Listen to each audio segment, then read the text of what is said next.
Dragon Ball World, October 12th, 761 A. Earth. Dondu Continent. Away from the bustling city, a middle-aged man was driving his harvester, humming happily while harvesting crops in his dozens of acres of land. Looking at that happy figure, it was probably another bumper year this year. But in the forest, a young man in ordinary clothes but with a handsome face was looking up at the sky with a telescope, as if observing something. Suddenly, he grinned. It's finally here, in the sky, which was originally only a few scattered clouds. A cluster of fire suddenly streaked across, and a round object fell like a meteor. This scene attracted the attention of the middle-aged man who was working, and he stopped the machine and looked out. What is that? Is it a meteor? Soon, the meteor fell from the sky at a very fast speed. Before the middle-aged man could make too many guesses, it passed over his head at a very fast speed. He was so scared that he quickly retracted his head, and the straw hat he was wearing fell to the side. Finally, the meteor fell on an empty wasteland a few hundred meters away from the young man. Boom! The earth shook suddenly, followed by a huge sound, and a huge mushroom-shaped dust rose in the distance and gradually spread. The middle-aged man got out of the car, wiped the sweat from his forehead, and looked at the direction of the dust with lingering fear. He almost thought that this meteor would hit him here, and said in horror, What is this? Is it a meteorite or an alien spaceship? Let's go and see what it is." Although he was a little scared, driven by great curiosity, he still drove his small truck and rushed over to find out. In the forest a few hundred meters away from the landing site of the spacecraft, the young man hid when he saw the target had appeared. From where he was hiding, he could clearly see the landing site of the spacecraft. And within a few breaths of his hiding, he saw a truck driving from a distance to the location of the spacecraft. Seeing this familiar scene, the young man who was hiding couldn't help but sigh. Curiosity kills the cat. Can't you just do your job properly? Or call the police? You have to move forward. Go to die. You have to let the Earthlings label you as 5 combat trash. If you can fight 6 or 8, it's fine. Sun Wukong only had 10 combat power when he appeared. As expected, the middle-aged man who drove to the location of the spacecraft was soon killed by a sturdy man in strange clothes who came out of the spacecraft. The murderer had long flowing hair. Soon, the long-haired man suddenly flew away in a certain direction strangely, and the young man hiding in the dark breathed a sigh of relief. Fighting power 5 dropped ahead. Automatic pickup successful. Total combat power 5. Mental power 1 dropped ahead. Automatic pickup successful. Mental power 1. 1 Jinxiu farmland private acknowledgement contract dropped ahead. Automatic pickup successful. Already stored in the system space. The young man was overjoyed when he heard the voice in his mind, and secretly said, "It's true. It has been 2.5 months since he traveled to this world," and he also understood what kind of world he traveled to. In the first month of this, he encountered hooligans, and he finally knew what his golden finger was. That is the pickup system. Everything dropped by everything can be picked up.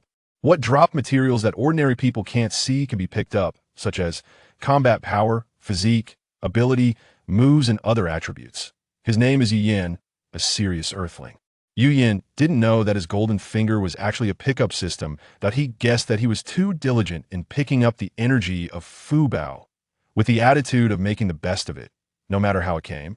It's enough to make yourself live comfortably in this life. Sure enough, when a creature dies, there will be a corresponding drop in combat power. I don't know what the probability of this death dropping the corresponding combat power is. That it seems that I have to find an opportunity to verify it in the future. And if the two sides of the battle are evenly matched and no one dies, the combat power dropped after. Being injured will be less. No wonder when I was squatting in those so-called martial art halls before, almost no one was injured, and the things dropped were pitiful. It's been more than a month, and I only picked up 5 points of combat power, but I can still drink broth with the Protagonist group. Yin happily opened his system panel. Host. Yin race. Earthling mental power. 2 combat power. 15 moves. None system space. A certain amount of food. A certain amount of clothing. A certain amount of money. Jinxiu farmland private acknowledgement contract. Looking at the few numbers on the system panel, Yin couldn't bear to look at IT. IT can be said that except for owning the system and system space, he has no strengths. As for becoming a farmer, Yin still doesn't care. Although I don't like it, it's good to have a place to stay. This world is so dangerous. Just becoming a farmer can't stir up any waves in Yu Yan's heart. Only the combat power is still pleasing to the eye. It's much stronger than before. After all, it was only 5 points of combat power. There's a long way to go. There will be moves soon. In this world, only strong strength can protect yourself. But what's the use of this mental power? It feels that there's no change after increasing mental power by 1 point. Forget it, you'll know later. Looking at the panel data, Yu Yin felt a little embarrassed as a time traveler. Others who traveled through the Dragon Ball world either had ridiculously strong golden fingers or ridiculously strong people. And what about me? Just a pure Earthling plus a development system plugin. Nothing. Yu Yin could only look expectantly at the direction where Raditz was going away. Come on, Z Warriors. Yu Yin didn't have to wait long. Half an hour later, Raditz had already returned. From the telescope, he could clearly see that he was holding a crying child with a tail in his hand and rudely locked the child into his spaceship. This is a pitfall. You really love to cry. If it weren't for Piccolo's training and the trip to Namek, I guess it would be no Beta's life. If it weren't for your huge potential, I really wouldn't let Son Goku die once. Goku must die once. I said, no one can help. Yu Yin has made up his mind to wait for Son Goku and Piccolo to join forces to deal with Raditz. When the two of them are helpless, even if he has accumulated enough combat power, he will not lend a hand. If a rescue causes a chain reaction, and Son Gohan really becomes no Beta's life, wouldn't it be a waste of an energy pack? This won't work. Not long after Raditz came back, after he caught a wild animal on the spot to fill his stomach, Son Wukong and Piccolo made a brilliant appearance. Yu Yin held up the telescope and thought to himself excitedly, Son Wukong, hello? He secretly cheered for them. Energy packs, come on. Yu Yin didn't dare to make a sound. He knew clearly that Piccolo, as an Namekian, had a very good hearing and could hear sound from far away, but he didn't know exactly how far away. Although the distance was more than 500 meters, Yu Yin didn't dare take risks. He couldn't hear what the people on the other side said, but he couldn't guarantee that Piccolo couldn't hear his voice. After all, it was not the time to appear on the stage yet. Transition. Raditz, standing at the edge of the giant pit, kept throwing the wild fruits in his hand, with a look of realization on his face, and said with contempt, so that's how it is. Looking at Piccolo wearing a battle cape, he continued, it seems that the other guy who just caused the reaction is you. I really want to know, how did you find my location? The arrogant and commanding tone, the disdainful attitude. Even Son Wukong, who has always been good-tempered, couldn't help but coldly replied, I won't tell you. Not to mention Piccolo, who has always been self-centered and thinks he is the best in the world. Raditz's attitude made him grit his teeth and wish he could beat him up right away. But Piccolo knew clearly how powerful the enemy was, that if he and Son Wukong were to fight against each other alone, they would not have any chance of winning. Only by joining forces could there be a glimmer of hope for victory. So, he could only endure it and dare not act rashly. Humph. Raditz snorted coldly, his eyes narrowed slightly, and the corners of his mouth rose. Okay. Then I'll ask you in another way. What do you two want to do here? Could it be that you want to join forces to deal with me? Ha! Stop daydreaming. Even if the two of you join forces, you can only give me a little exercise. Ha ha ha! After Raditz finished speaking, he laughed out loud, not taking Piccolo and Son Goku seriously at all. His eyes were full of contempt. Piccolo and Son Goku looked at them, and their anger rose straight up. It was really too arrogant. He didn't take them seriously at all. After all, they were both the strongest on Earth, but Raditz looked down on them so much. It is conceivable how angry Son Goku and Piccolo were, especially for Piccolo. It was a great shame. Chapter 2. Surge of Power, Part 1. Suppressing the fury and humiliation within him, Son Wukong exclaimed, Where have you hidden Gohan? Return him to me at once. The benevolent Wukong still clung to the hope of peacefully reclaiming his son, Gohan. Raditz, wearing a grin, replied, What is this? Have you come to your senses? Do you wish to join your elder brother S ranks? At that moment, Raditz felt a sense of satisfaction. It seemed Kakarot finally understood his plight. With this, our little team would consist of 4 members. However, just as this thought crossed his mind, he was promptly met with rejection. Without a moment's hesitation, Son Wukong firmly declared, Who would want to team up with someone like you? Raditz's smile instantly vanished, and the fruit he had been tossing came to a halt midair as he questioned. Are you saying that as a Saiyan, you refuse to join your own kin? Are you truly planning to defy your elder brother? Unmoved, Son Wukong stood resolute in his decision, even as he acknowledged his Saiyan heritage. I've made this clear long ago. I will not join you. So give up on that notion. Besides, I have no elder brother. To Wukong, he and Raditz bore no resemblance. He suspected this was merely a ruse to deceive him into joining their ranks, and it held no credibility. He was innocent, but he was not foolish. Raditz, hearing this, wore a grim expression and coldly retorted, Kakarot, I had thought your intellect would lead you to choose the path of joining us. Yet, I did not expect you to be so utterly foolish. As he spoke, he clenched the fruit in his hand, causing it to explode, juice splattering everywhere. If you truly believe that the two of you can contend with me, then by all means, give it a try. Since you're not thinking clearly, it falls upon me, your brother, to enlighten you, to help you understand what the correct choice is. With that, he stood still. A mocking smile plastered across his face as he observed Piccolo and Sun Wukong. Piccolo, who had been struggling to contain himself, was eager to strike. He abruptly shed his heavy cloak, glaring fiercely at Raditz, and urged Wukong, stop wasting time. Let us join forces and take him down. The heavy cloak thudded against the ground, sinking slightly, a testament to its weight. Sun Wukong, witnessing this, ignored Piccolo's declaration of war and responded with surprise, Piccolo, I didn't expect you to train in such heavy attire. Having removed his burdens, Piccolo replied nonchalantly, indeed, just like you. As he stretched his limbs, he remarked, it feels wonderful. My body hasn't felt this light in ages. Raditz, meanwhile, was astonished to see the numbers on his scouter fluctuate, muttering to himself, their battle power has surprisingly risen to 408. Is Kakarot experiencing a similar enhancement? Even if their power had increased, it mattered little. They would never rival him. Although perplexed, he dismissed their modest increase in battle power, deeming it trivial compared to his own formidable strength of 1,500. Sun Wukong exclaimed, so you're putting in such effort to train. I should remove my weighted clothing as well. He promptly shed his weighted attire. Raditz thought to himself, as expected. His battle power has risen.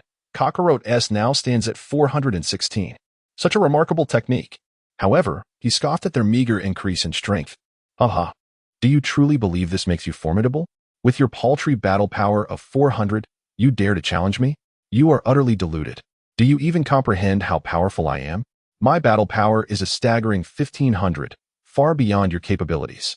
Sun Wukong and Piccolo felt a chill run through them. Although they were aware of the considerable gap between their strengths and Raditz, they were taken aback by just how vast it was. However, having come this far, they could not easily concede defeat. Furrowing his brow, Sun Wukong stated, the outcome of a battle is not determined solely by brute strength. Piccolo grunted in agreement. Enough talk. We won't know unless we fight. Let us go, Sun Wukong. Don't hold me back. Let us go. In an instant, the two vanished from sight. Launching simultaneous attacks from opposite sides, one aimed low to sweep Raditz's legs, while the other targeted his face. Kakarot, you fool. I have abandoned the notion of you joining our ranks. Now, I shall personally rid the Saiyan race of your disgrace. As Sun Wukong and Piccolo closed in, Raditz finally made his move, appearing before them in an instant. With a swift kick, he sent one of them hurtling backward at great speed, crashing into the ground a distance of 20 to 30 meters away. Both Sun Wukong and Piccolo clutched their stomachs, retching painfully, their faces contorted in agony. At that moment, a singular thought crossed their minds, such overwhelming power, such incredible speed. There is no way to confront him directly. Raditz laughed maniacally. How does it feel to recognize the gap in power? Haha. If I were to tell you that my two Saiyan companions are even more powerful than I, would you be plunged into despair? Sun Wukong and Piccolo felt a wave of hopelessness wash over them. What? There are two more Saiyans, even stronger than this monster before us. How strong could they possibly be? Raditz observed them mockingly, a sneer curling on his lips. Fear not. I shan't kill you quickly. I intend to gradually increase my assault, tormenting you until you can bear it no longer. Look forward to it, you two worthless fools. With that, he extended a hand towards Sun Wukong and Piccolo, beckoning provocatively. Let the games begin. Feeling the arrogance radiating from their foe, both Piccolo and Sun Wukong simmered with rage. Piccolo seethed internally. How dare he underestimate me, the great demon King Piccolo. Soon, he shall witness my true power. Sun Wukong, astonished by the vast disparity in strength, resolved to seize an opportunity to grasp Raditz's tail. Right, Gohan. He shouted, hey, where's my son? Where have you hidden him? Raditz's expression soured at the mention of the child, revealing a look of disdain. Just a whimpering little brat. Is there any need to hide him? He is right behind you, in that pit. I presume he is still alive. Sun Wukong soared into the air to peer into the pit, and indeed, he spotted his son, Gohan, confined within a circular object. Gohan, hang in there. Daddy will rescue you soon. Raditz erupted with laughter, mocking, don't be foolish. What makes you think you can save him? Your stupidity? Rest assured. You will perish long before he does. Sun Wukong paid no heed to Raditz's derision. His mind was singularly focused on defeating the cold-blooded, yet immensely powerful Saiyan before him. Piccolo, prepare for a fierce battle. Kakarot, don't you give me orders. Once we've taken down this monster, you're next. All right, let us deal with him first. Together, they charged forward. They were acutely aware that once the battle commenced, the enemy would not easily relent. Thus, enduring the residual pain, they exchanged a glance, signaling one another. Sun Wukong took the initiative, launching himself forward with a powerful kick against the ground, hurtling towards Raditz. Piccolo, not to be outdone, followed closely behind. In the dense forest, at a concealed position occupied by Yu Yin, various items began to fall. A combat power of 10, automatically collected and fused. A sense of perception, beginner, automatically collected. A combat power of 15, automatically collected and fused. The skill chi control technique, beginner, was also collected, awaiting fusion. The sky dance technique, beginner, was collected, awaiting fusion. Another combat power of 15, automatically collected and fused. The flight technique, proficient, was collected, awaiting fusion. Listening to the incessant notifications echoing in his mind, Yu Yin felt an overwhelming joy. Indeed, following the protagonist meant enjoying the spoils of battle. The exhilaration of increasing combat power was intoxicating. Fusing the sense of perception, flight technique, sky dance technique, and chi control technique. The sense of perception, beginner, is fusing. Fusion complete. The chi control technique, beginner, is fusing. Fusion complete. The sky dance technique, beginner, is fusing. Fusion complete. The flight technique, proficient, is fusing. Fusion successful. At the very moment of completion, Yu Yin had fully mastered the chi control technique, sky dance technique, and flight technique, feeling remarkably adept. His spirits soared as he controlled his own energy, gradually levitating into the air. He marveled within. This is the sky dance technique I have long yearned for. The sensation of flight is truly exhilarating. Delighted, he opened the system panel. Host, Yu Yin, race, Earthling, mental strength 2, combat power, 75. AD, continuously increasing. Skills, sense of perception, beginner. Chi control technique, beginner, sky dance technique, beginner, can be fused for advancement. Flight technique, proficient, can be fused for advancement. System space, various mundane items. The sky dance technique and flight technique both indicate that fusion is possible? Could it be that their underlying principles are similar, allowing for advancement? Let's give fusion a try. With a thought, he initiated the fusion of the sky dance technique and flight technique, eagerly watching the system panel. Sky dance technique, beginner, flight technique, proficient, fusion advancement successful, yielding the advanced item wind riding technique, beginner. Would you like to fuse? It was evident that this was a valuable item. Only a fool would refuse to fuse it. Fusion. Fusion. Wind riding technique, beginner, is fusing. Fusion successful. In an instant, Yu Yin fully grasped the wind riding technique, gaining numerous new insights and techniques regarding flight. He speculated that the wind riding technique not only surpassed the sky dance technique and flight technique in speed by a third, but also significantly reduced energy consumption, potentially by half. This was undoubtedly an exceptional technique for both travel and escape. Chapter 3, Surgeon Combat Power, Part 2. Having finally mastered the technique, Yu Yin was eager to put it to the test.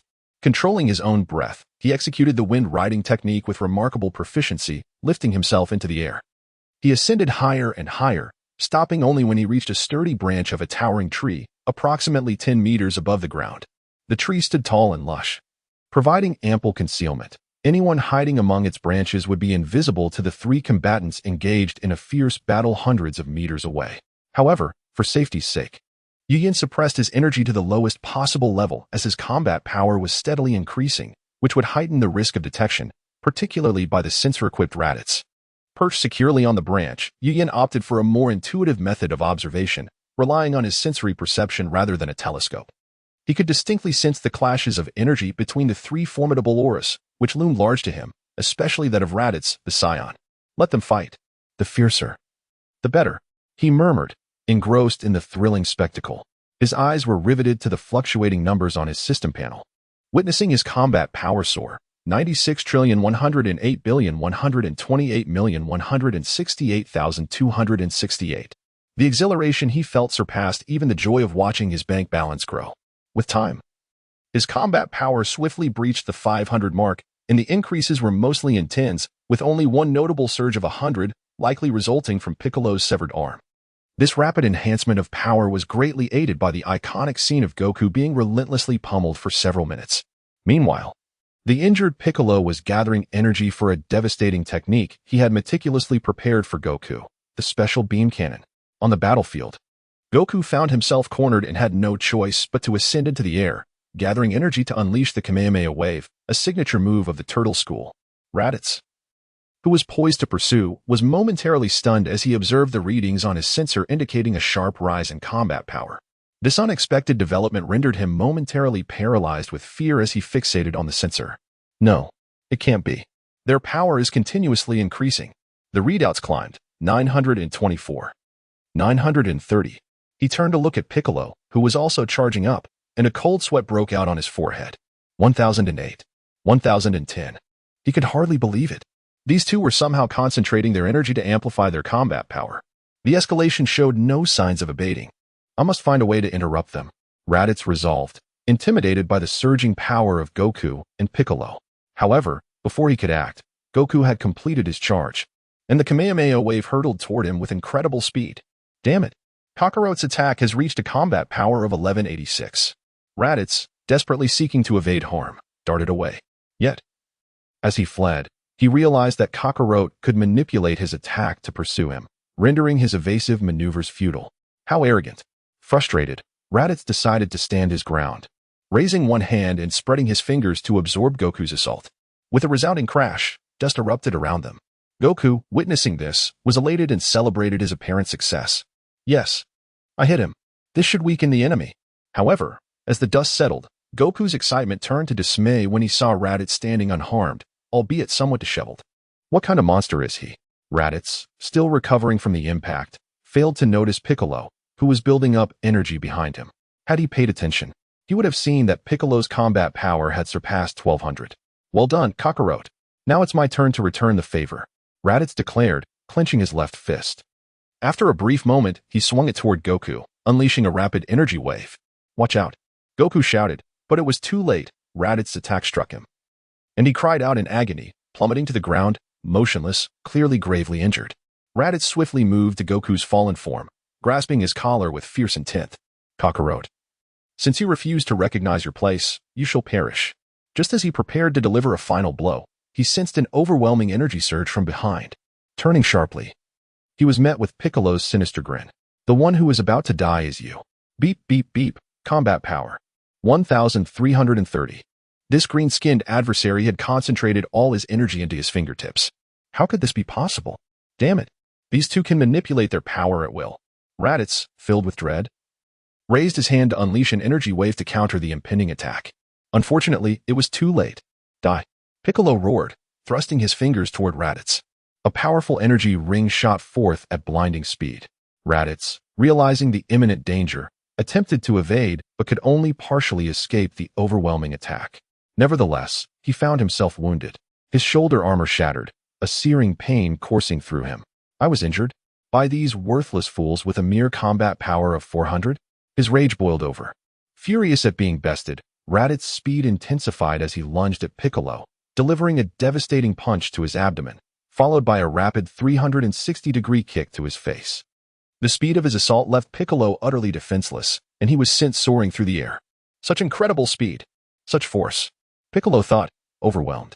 Before he could fully comprehend what had happened, Raditz was upon him once more, delivering a crushing blow to his back. Subjected to such ferocious assault. Piccolo emitted a mournful cry, violently ejecting a spurt of blood from his mouth, plummeting toward the ground at a breathtaking speed.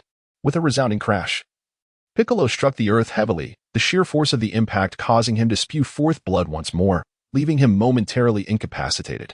Goku, seizing a rare opportunity to catch his breath, could only watch helplessly as Piccolo collided with the ground, anxiously calling out, "Piccolo." He rushed to Piccolo's side. assisting him to his feet. Piccolo, are you all right? Without you, I stand no chance of victory. The adversary was simply too formidable. Despite being grievously injured, Piccolo stubbornly persisted, spitting a mixture of saliva and blood, enduring the excruciating pain as he stood resolutely, his gaze fixed on Raditz, who had refrained from taking advantage of the situation. I'm not dead yet. I want to perish easily before I eliminate you. Goku, can you discern his movements? Goku replied with a bitter smile, not at all. What about you, Piccolo? Can you see his movements? Piccolo retorted irritably, if you can't perceive this monster's actions, how could I possibly do so? Quickly, think of a strategy to counter him. Chapter 4, Surge in Combat Power, Part 3. Sun Wukong cast a swift glance at Piccolo before turning his gaze skyward, candidly admitting, I haven't conceived of any brilliant strategies. Tilting his head thoughtfully, he continued, Piccolo, can you execute that technique once more? I sense that your move surpasses my Kamehameha wave. If it strikes him, it could surely defeat him. I had no idea the technique you prepared for me was so formidable. Upon hearing this, Piccolo's pride swelled immensely. And with a smug glance at Sun Wukong, he refocused on the sky. Humph, what do you mean surpasses? My ultimate technique is far more powerful than yours. However, in my current condition, I can only use it once more. After that, it will be ineffective, and we shall have to leave the outcome to fate. So, have you thought of any plan? Sun Wukong shot another quick look at Piccolo, but did not elaborate, instead urging, prepare yourself thoroughly. This time, I will ensure your aim is flawless. With that, Sun Wukong dashed forward. Hey, Sun Wukong, you haven't told me your plan. Piccolo's voice was drowned out as Sun Wukong, now fully in battle mode, could no longer hear him. Watching Sun Wukong's retreating figure, Piccolo could only channel his energy once more. TCH. Still so reckless. You better hold your ground. I will be expending all my strength, and it will take time. Do not die on me. You can only perish by my hand. Several hundred meters away, amidst the dense trees of the forest, Yu Yin once again raised his binoculars, observing intently while sensing the energy around him. He saw Sun Wukong engaging alone, his anguished cries echoing across the wilderness. That fool Wukong is too resilient. Just listen to that wail. How tragic. He is far too benevolent. Easily deceived by Raditz. If it weren't for this excessive kindness, he wouldn't be subjected to such brutal punishment, ultimately leading to his demise alongside Raditz. While reveling in the spectacle, he delightedly glanced at the system panel. His combat power was surging past the 1,000 threshold, and had he not suppressed his energy, he would have surely been detected. As the duration of his energy suppression increased, Yu Yin was thrilled to see that the level of his energy control technique had progressed from novice to proficient. No wonder he felt increasingly adept at mastering his energy. It seems that the more one utilizes a technique, the more skilled one becomes. He wondered how long it might take to reach the next level. His greatest gain was undoubtedly the steadily increasing combat power, but there were other significant rewards as well, such as meditation techniques, magic energy cannon, Kamehameha wave, high-speed movement, and combat experience, along with Senza beans and creation techniques. This combat experience alleviated Yu Yan's immediate concerns, ensuring he would not possess power without the capability to wield it in battle. Upon merging the combat experience, Yu Yan instantly transformed into a seasoned warrior. Initially, he had felt little while observing the battle among Sun Wukong and others, but now, witnessing their fierce engagement, he couldn't help but rub his fists together, eager to join the fray. Impressive, truly remarkable. I want to step out and exchange a few blows right now. On the battlefield, as Raditz mercilessly battered Sun Wukong, a suddenly powerful energy surged from the direction of the giant pit. In an instant, all three combatants, including Yu Yin several hundred meters away, sensed it. Raditz looked at his scouter in dread, disbelief written across his face, exclaiming, There's an incredibly strong fighter nearby. He turned to look, but saw nothing. Suddenly, a loud crash emanated from the giant pit, and Raditz turned to see Kakarot's son leaping from the depths, performing multiple 360-degree flips before landing firmly on the ground. His eyes filled with tears yet brimming with fury directed at Raditz. What? This little brat. He escaped from the spaceship. How can his combat power be 1307? How could a Saiyan child possess such immense power? This is impossible. Beep, beep, beep. Then, following the warnings from his scouter, he turned to see a shocking sight. What? This greenskin monster is preparing that technique again. Combat power 1000. 1010. And still rising. This is bad. In an instant, Raditz broke into a cold sweat, unable to decide which target to attack first. Piccolo exclaimed, Is this? Sun Wukong's son? He possesses such formidable power within him. Ah, Gohan. Gohan, run. Run away. Wounded and battered, Sun Wukong weakly called out to Gohan. In the distance, Yu Yin felt a surge of excitement. It's coming, it's coming. The iconic scene is about to unfold. Gohan's fury. You shall not harm my father, Gohan. At the edge of the pit, shouted in rage, transforming his fury into strength as he launched himself into the air, sobbing yet moving at incredible speed towards Raditz. His speed was so great that Raditz, caught off guard, could not react in time and took the full force of Gohan's powerful assault. The strike landed squarely on Raditz's chest, causing his battle armor to shatter. Raditz staggered back a few steps, nearly losing his footing. Clearly, Gohan's blow had inflicted significant damage. Sun Wukong and Piccolo were both astonished, with Piccolo halting his energy gathering in shock. Sun Wukong exclaimed in disbelief, "Is this my Gohan? His power has completely surpassed mine." Piccolo was equally astounded. What incredible speed! What astonishing strength! This little brat is remarkably powerful. He has wounded the Saiyan. I can sense his power has already eclipsed both mine and Sun Wukong's. Damn it! Sun Wukong's son is unbelievably strong. From atop the trees in the forest, Yu Yin observed, "Oh? Gohan's fierce charge has caused Raditz to lose a staggering amount of combat power, over 500. This brings my combat power to 1573. This is even greater than Raditz before he was injured." However, the next moment brought Yu Yin even greater astonishment. Combat power dropped to 1306, automatic retrieval successful. Upon hearing the system's notification, Yu Yan's eyes widened in disbelief. What is happening? Gohan hasn't been injured yet. How could there be a drop in combat power? Could it be? In an instant, Yu Yan's eyes sparkled with realization, as if he had discovered a new world.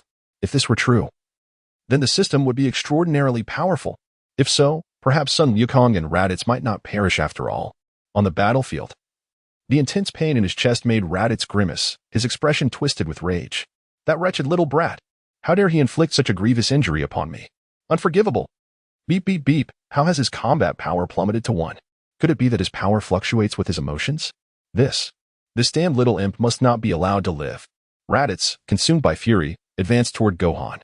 Having regained a moment's breath, Sun Wukong felt a surge of energy and, seeing Raditz glaring menacingly at Gohan, cried out in desperation, "Gohan, run!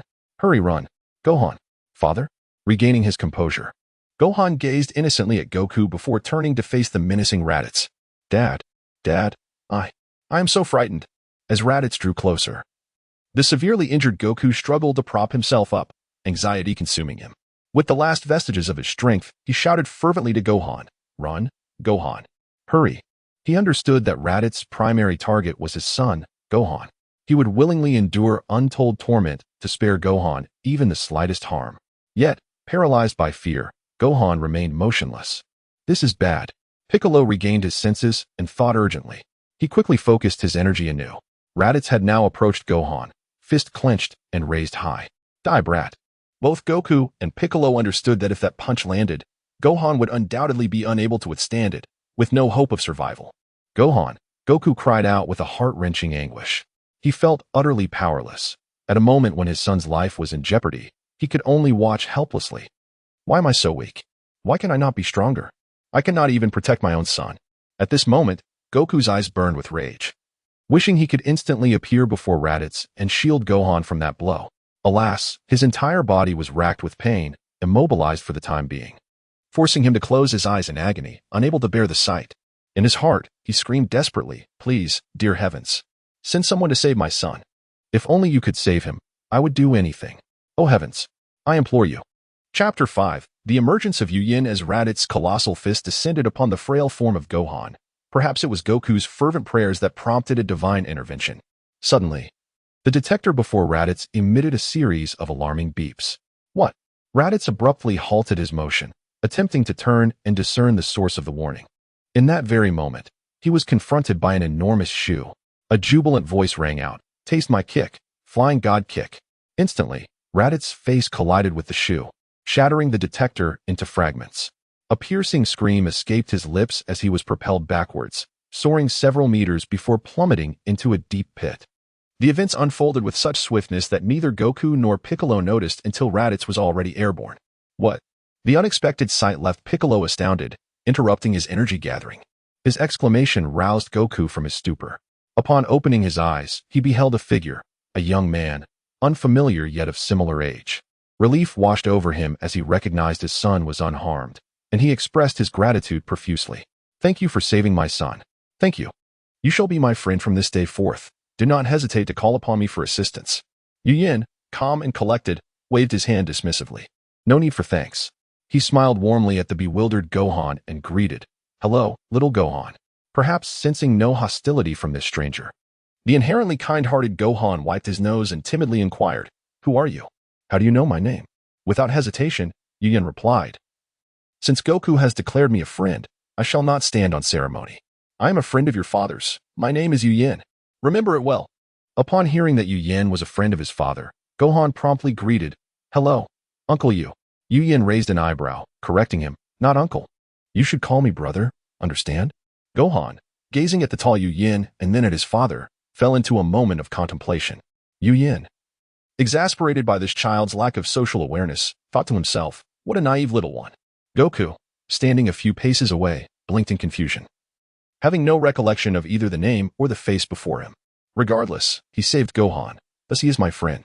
Besides, he does not appear to be an enemy. Yet, he seems so powerful. I cannot even perceive his movements. I wish to spar with him. Hey, who are you? When did you arrive? Piccolo regarded Yu Yin with suspicion. His unfamiliarity was one concern, but even more troubling was the fact that he had not detected Yu Yan's approach. Most critically, based on the earlier events, it was evident that this individual surpassed the Saiyan known as Raditz in strength. This was undoubtedly the last thing Piccolo, who aspired to dominate the world, wished to encounter, as it would significantly complicate his ambitions. Yu Yin paid Piccolo little mind, merely casting a glance his way before lifting Gohan and moving towards Goku. How dare you underestimate me? Piccolo seethed, clenching his fists until they bled, yet refraining from taking any action. I am not foolish. Yet, the thought of being repeatedly disregarded on the same day, once as a formidable and fearsome demon king, was intolerable. Yu Yin reached Goku, gently placing Gohan down. Gohan, observing his father's tattered state and weary demeanor, felt a pang of sorrow and cautiously placed his small hand upon Goku. Dad, does it hurt? Goku, with great effort, raised his hand to pat Gohan's head twice. Despite the excruciating pain coursing through his body, he reassured, Gohan, be good. Daddy isn't hurt. Gohan's eyes brightened at his father's words, responding joyfully, Really? Then can we go home? Goku chuckled weakly, aware that his injuries rendered him nearly immobile. He could only fabricate a comforting lie, Gohan, wait until Daddy rests, all right? Once I recover, we'll go home. Really? Gohan's excitement was palpable as he looked up at his father. Goku could only smile bitterly, nodding, uncertain of how to convey the gravity of their situation, as formidable foes still lurked, and their survival remained uncertain. Observing this, Yu Yin reached into his pocket, feigning to retrieve something while actually extracting 2 Senzu beans from his system space. He knelt and presented them to Goku, saying, Eat this. You are likely familiar with it. As for the extra one, do as you see fit. This is a Senzu bean? Goku gazed at Yu Yin in astonishment, asking, How do you possess Senzu beans? Yu Yin smiled faintly, choosing not to respond. Goku, realization dawning, exclaimed, I understand. Thank you. He took a bean from Yu Yin's hand and consumed it without hesitation, instantly rejuvenating and springing back to life. Thank you. Goku expressed gratefully. What was your name again? Yu Yin, slightly exasperated, replied, Yu Yin, the Yu from extra, and Yin from flame. Goku repeated, the extra Yu and the flame Yin? Yu Yin? What a peculiar name. Unbeknownst to Goku, who had mispronounced it, Yu Yin nodded in affirmation, indeed. Goku then declared earnestly, I understand. Yu Yin, I am truly grateful for your assistance. Thank you for saving my son, Gohan. He then clasped his hands together in reverence, bowing deeply to Yu Yin. Yu Yin, taken aback, quickly helped him up, saying, No, please refrain from such gestures. A simple internal gratitude suffices. Those gestures are not well suited for me. Is that so? I shall remember. Goku paused momentarily before nodding seriously. He wished to say more, but was abruptly interrupted by a furious voice. Who dares to kick my face, you wretched fool? You have destroyed my last detector. This is utterly unforgivable. The 4 were drawn to the source of the voice. Accompanied by curses, Raditz leapt from the pit, the imprint of a shoe clearly visible upon his face. Yet, he paid little heed to this, consumed by a desire to exact revenge upon the one who had kicked him and destroyed his detector. It was you, scoundrel. Though Yu Yan's kick had not been delivered with full force, it had still been executed with considerable strength, 3/4 of his potential. To Raditz, still reeling from his injuries, it felt as if his head might separate from his body, and he was in excruciating pain. With a menacing glare, Raditz lunged at Yu Yan, shouting, "Prepare to die." Not good. Goku observed Yu Yan's inaction, assuming he was caught off guard by Raditz's speed. He swiftly positioned himself before Yu Yan, discreetly placing the remaining Senzu bean into Yu Yan's hand. Without time to utter a word, he propelled himself to confront the rapidly approaching Raditz. Unbeknownst to him, Yu Yan had never regarded Raditz as a formidable opponent and was merely eager to test his skills. However, he was unexpectedly interrupted, leaving Yu Yan momentarily speechless. "Step aside, Kakarot. I shall deal with you shortly. Do not hasten your demise." Raditz, consumed by fury, was singularly focused on annihilating Yu Yan, entirely oblivious to the reason behind Sun Wukong's sudden resurgence of vitality. With a resounding clash, the two collided, neither yielding an inch. Curiously, the once defenseless Sun Wukong, who had been at the mercy of Raditz, was now able to match him blow for blow, holding his ground with surprising tenacity. "If you seek to kill him, you must first contend with me," Sun Wukong declared through gritted teeth as he engaged Raditz in a fierce contest of brute strength. Raditz's anger intensified upon hearing this. His eyes nearly bulging with rage, his murderous intent escalating. "This contemptible fool. Truly infuriating. Then I shall eliminate you first." He was met with the force of Sun Wukong's heavy fist. Bang, bang, bang. In an instant, the two were locked in a relentless exchange, trading the most primal and brutal strikes, each punch and kick landing with palpable force, each blow a potential death sentence. As their fierce battle reached a crescendo, Yu Yan glanced back at Piccolo, who had shifted from a state of resentment to one of astonishment, evidently taken aback by Sun Wukong's revitalized strength. Yu Yan weighed the Senzu beans in his hand and called out to Piccolo, "Hey, Green Giant Piccolo." Noticing that Piccolo's attention had shifted, he promptly tossed a Senzu bean in his direction. And then, Chapter 6, Untitled Pia. Piccolo instinctively caught the Senzu bean, only to realize how distasteful the other party's address was. Just as he had managed to become deeply engrossed in Goku's intense battle, his temper flared once more. Upon opening his hand, he discovered it was the same item Goku had once used, which had restored his body to its normal state. His anger diminished slightly, yet he tightened his grip, gritting his teeth as he gazed at Yu Yan. "Though I am unaware of your true identity, I advise you to temper your arrogance. Those who are haughty never meet a good end. I, the great Demon King Piccolo, do not readily accept anything from others, especially from those who are both arrogant and insolent. Humph. My name is Piccolo, not some green king. Take it back." After hurling a few harsh words, Piccolo tossed the bean back at Yu Yan. Yu Yan merely caught it, glanced at him, and scoffed. What a ridiculous sense of pride. Such a precious opportunity for real combat. Once the battle concludes, Goku's strength will surely increase significantly. Meanwhile, some remain stagnant. What a pity. He then disregarded Piccolo, refocusing his attention on the battlefield, as this was a rare chance to observe and learn from combat experience, one not to be wasted. Yu Yan had astutely gauged Piccolo at this moment. His primary goals were twofold: to defeat Goku and to dominate the world. In essence, his singular aim was to vanquish Goku, the obstacle to his world domination. Damn it, this person may look decent, yet his words are infuriating. Piccolo seethed, his thoughts swirling. He glanced at Goku, who was engaged in fierce combat with the Saiyan, whose power resembled that of a monster. Cursed be, merely a restoration to full health. Yet how could Goku's strength rise so swiftly? No, I cannot allow myself to fall behind him. However, in his current state, even if he regrew his arm, his strength would diminish considerably, leaving him likely with only a fraction of his power. Facing that monster, he feared he might not stand a chance. Piccolo cast another glance at Yu Yan, who appeared entirely focused on the battlefield, and then at Yu Yan's hand holding the Senzu bean. Damn it! How could the illustrious great Demon King Piccolo find himself in need of another's aid? With a sense of humiliation, Piccolo commanded Yu Yan, "Hey, hand over the Senzu bean." Yu Yan, with his back to Piccolo, smirked and replied, "What? Do you, the great Demon King Piccolo, wish to be so rude? My name is Yu Yan, not Hey. Remember that."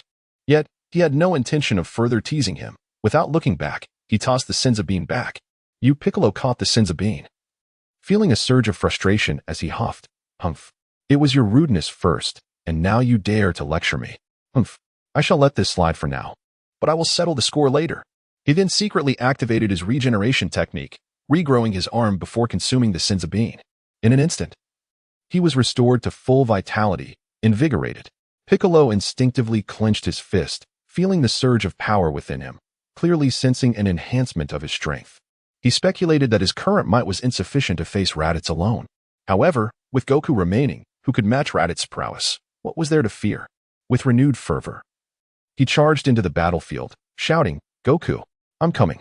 He swiftly joined the fray, embodying the classic scene of 2 against 1 due to insufficient strength. Yu Yin envisioned the spectacle. Here I come, he thought. TSK, TSK, TSK. Piccolo is quite unscrupulous, teaming up like this. Isn't he merely bullying? It seems he is well aware of his own limitations, realizing he cannot defeat Raditz alone. Truly, a testament to his intellect. Yu Yin observed this scene with admiration. He had expected Piccolo to enter the fray only after Goku had severely injured Raditz, yet he had jumped straight into the battle. Come on, little Gohan. Let us step back a bit. We mustn't get caught in the crossfire. Yu Yin and Gohan retreated a safe distance, continuing to watch. Meanwhile, in a distant starry expanse on a certain planet, the 2 Saiyans mentioned by Raditz were heartily feasting to replenish their energy. The tall Saiyan, having finished his meal, turned to the shorter Saiyan seated beside him and inquired, "Prince Vegeta, it seems that Raditz has encountered trouble on Earth. Should we go assist?"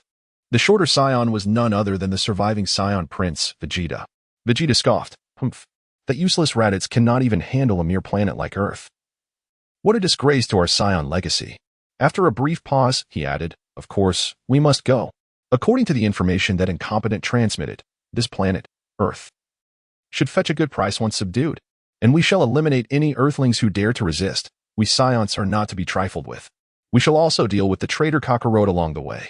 After that, we can enjoy a well-deserved break." The tall Saiyan hesitated for a moment, then spoke. "But Prince Vegeta, based on the combat power readings from Raditz's scouter, there may be individuals on Earth with power levels exceeding 2,000. Vegeta interrupted him sharply. "What? Are you afraid, Nappa? Are you, a Saiyan of noble lineage, frightened by mere foes with combat power of 2,000? Are you even a proper warrior of our race? How disgraceful. What difference is there between you and that useless Raditz?" Seeing Vegeta growing irate, Nappa quickly explained, "Prince Vegeta, I'm not afraid. I merely speculated whether there might be others on Earth who are stronger. What if?" Vegeta paused his eating and shot Nappa a glance, as if regarding a fool, coldly stating, "Do you truly believe that even the strongest trash on Earth could surpass me, the Prince of Saiyans? Do you think I am so weak? You dare compare me to you and Raditz, those weaklings. All of you are useless." As a Saiyan born with a combat power of 1,000, Vegeta was indeed the highest known warrior among Saiyans. He possessed the right to look down upon ordinary Saiyans. However, he also recalled how Earthlings and even Kakarot could manipulate their power at will. Yet, what of that manipulation? Before the absolute strength of this prince, they would be utterly powerless. Nonetheless, such a skill could be advantageous to acquire. It could yield unexpected results in critical moments. Faced with Vegeta's scorn, Nappa felt a surge of indignation within yet dared not show any sign of it before Vegeta. He could only plaster a smile on his face and flatter him. "Of course, even if Earthlings are strong, they will never be a match for you. Prince Vegeta, you are the most gifted among us Saiyans. Dealing with Earthlings will be a trivial matter." Humph. Vegeta harbored a certain satisfaction towards Nappa, despite his lack of combat prowess. How could the Prince of the Saiyans be without subordinates to command? This was one of the reasons that Raditz and Nappa had consistently accompanied Vegeta. "Stop dawdling. Fill your stomach and set off for Earth." Nappa replied eagerly, "Yes, yes, yes." Moreover, there was an unspoken matter in Vegeta's mind, Kakarot's son, Gohan. He had not anticipated that the offspring of a Saiyan and a human would possess such formidable strength. A vague plan began to form in his thoughts. Earth, Eastern Continent. In the wilderness battlefield not far from the Golden Autumn Farm, as the battle prolonged, Raditz's fury began to subside, only for him to suddenly realize that Kakarot and the green-skinned warrior, who he had previously overwhelmed, were now resisting him in tandem for dozens of rounds, even pushing him to the brink of defeat. This realization filled him with dread. He understood that if this continued, his defeat was inevitable, perhaps even his demise.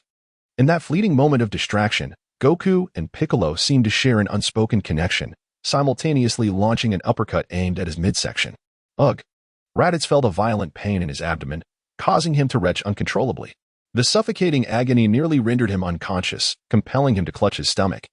His legs buckling beneath him as he knelt, his body bending like a bow drawn taut. Fortunately, Goku and Piccolo refrained from pressing the attack. Had they chosen otherwise, he would have surely met his end. Piccolo intended to seize this opportunity to finish him off, but Goku intervened. Panting, Piccolo turned to Goku, demanding, "What do you mean?" "Goku? Why not eliminate him while we have the chance? What purpose does leaving such a menace serve? Do you naively believe he will mend his ways? Have you so quickly forgotten the torment he inflicted upon you, nearly costing you your life?" Chapter 7. Raditz' survival. Gazing upon Raditz, who knelt in agony, trembling incessantly, Goku perceived his elder brother's spirit to be waning, rendering him incapable of further combat. After such a protracted struggle, he was now convinced that the man before him was indeed his long-unseen sibling. He discerned that, aside from dissimilarities in appearance, Raditz's essence was fundamentally akin to his own, though tainted by malevolence. Having already lost his beloved grandfather, Goku was loath to relinquish this newfound kinship, despite his brother's wicked intentions, especially as Raditz posed no immediate threat. Moreover, he recalled his grandfather Gohan's tales of his own childhood, marked by violent impulses and a volatile temperament. Yet, he had transformed into a benevolent being. Thus, he resolved to offer Raditz a chance at redemption. With a contrite expression, Goku addressed Piccolo. "Forgive me, Piccolo. Though we have never met, I believe you since, as I do, that our auras are nearly identical. He is my brother, and I wish to grant him an opportunity to reform. I trust he will change for the better. Rest assured, should he persist in his evil ways, I shall intervene myself." "Bah!" Piccolo retorted with revulsion, feigning nausea. "Such nauseating sentimentality. Goku, you're naive. It will one day cost you your life. Mark my words." With a disdainful snort, Piccolo crossed his arms and turned away, utterly repulsed by Goku's disposition. Goku, interpreting Piccolo's gesture as acquiescence, chuckled gratefully. "Thank you, Piccolo. Do not be so hasty," Piccolo scoffed. "Whether he accepts your benevolence remains to be seen. Can such a man truly reform? A preposterous notion. I, for one, am curious to witness whether you possess the resolve to strike him down should he refuse to mend his ways. Should you falter, I shall gladly offer my services gratis." He marveled at Goku's innocence, benevolence, and bellicosity, qualities he would scarcely have believed existed in one being, though loath to admit it. Piccolo found his own ambition for world domination waning. Since his defeat at the 23rd Tenkaichi Budokai, he had dedicated himself to relentless training, ceaselessly honing his skills. In recent years, he had refrained from harming innocents, his singular obsession being to vanquish Goku. He never imagined that he would become so enamored of battle, yet he found himself relishing it. Goku thumped his chest reassuringly. "Fear not, I shall handle it." He then turned his attention back to Raditz, pondering how to approach him. However, he was ill-equipped for matters beyond combat, and the prospect of persuasion left him bewildered. Fortunately, Yin, observing that the battle had reached an impasse, approached with Gohan, uttering words that startled Goku. "Goku, why not simply eliminate him? He is but a waste of oxygen." Yan's intent was to provoke Raditz, stirring his survival instincts and compelling him to yield. This, he believed, would ensure a greater likelihood of Raditz remaining true to his word. Piccolo, among those present, was taken aback, never having suspected that this enigmatic figure could be so ruthless. He inwardly esteemed Yin all the more. Raditz, who was just beginning to recover, was driven to a frenzy, unable to accept that his fate was being decided by others. "Impossible. Kakarot, how have you become so powerful? I refuse to believe it. Do not think that merely gaining a slight advantage means you have me at your mercy. It is not over until the very end. Die." He raised his hands, preparing to unleash an energy attack. Before he could release his energy blast, Yin materialized before him. "You have no voice here," he declared coldly, delivering a devastating kick to Raditz's abdomen. The swiftness of the blow left Raditz no time to react, and he was sent hurtling backward like a rocket, crashing into the ground with a pained cry. "Ah, ugh." Had Yin not wished to preserve this free source of energy, he could have dispatched Raditz with a single strike. The renewed agony in his abdomen caused Raditz's eyes to roll back, and he lost consciousness, his body convulsing sporadically. This sudden turn of events caught both Goku and Piccolo off guard. Piccolo stared at Yan's retreating figure as if he were a monster. Such speed. His movements are imperceptible. Goku, marveling at Yan's swiftness, rushed to his side, pleading, Yin, please, spare him. Grant me the chance to redeem him. I implore you." He had worked so hard to secure Piccolo's consent to spare Raditz, and now Yin sought to end his life. Goku was beside himself. Surmising that Yu Yan's power likely surpassed that of his uninjured brother, he doubted his ability to prevent Yu Yan from acting. Ha ha ha. Piccolo scoffed. Do you see, Goku? Yu Yan understands far better than you. An enemy must be eliminated. The weak are prey to the strong. It is the immutable law of the universe. Your innocence and benevolence are sickening. You ought to become a monk. Piccolo had initially hesitated to utter Yu Yan's name, but the latter's piercing gaze filled him with dread, and he quickly corrected himself. In that instant, he had sensed the nearness of death. Yu Yan's overwhelming aura, enveloping Piccolo, made him realize how close he had come to oblivion. Faced with death, Piccolo yielded to his instincts. Damn it, he raged inwardly.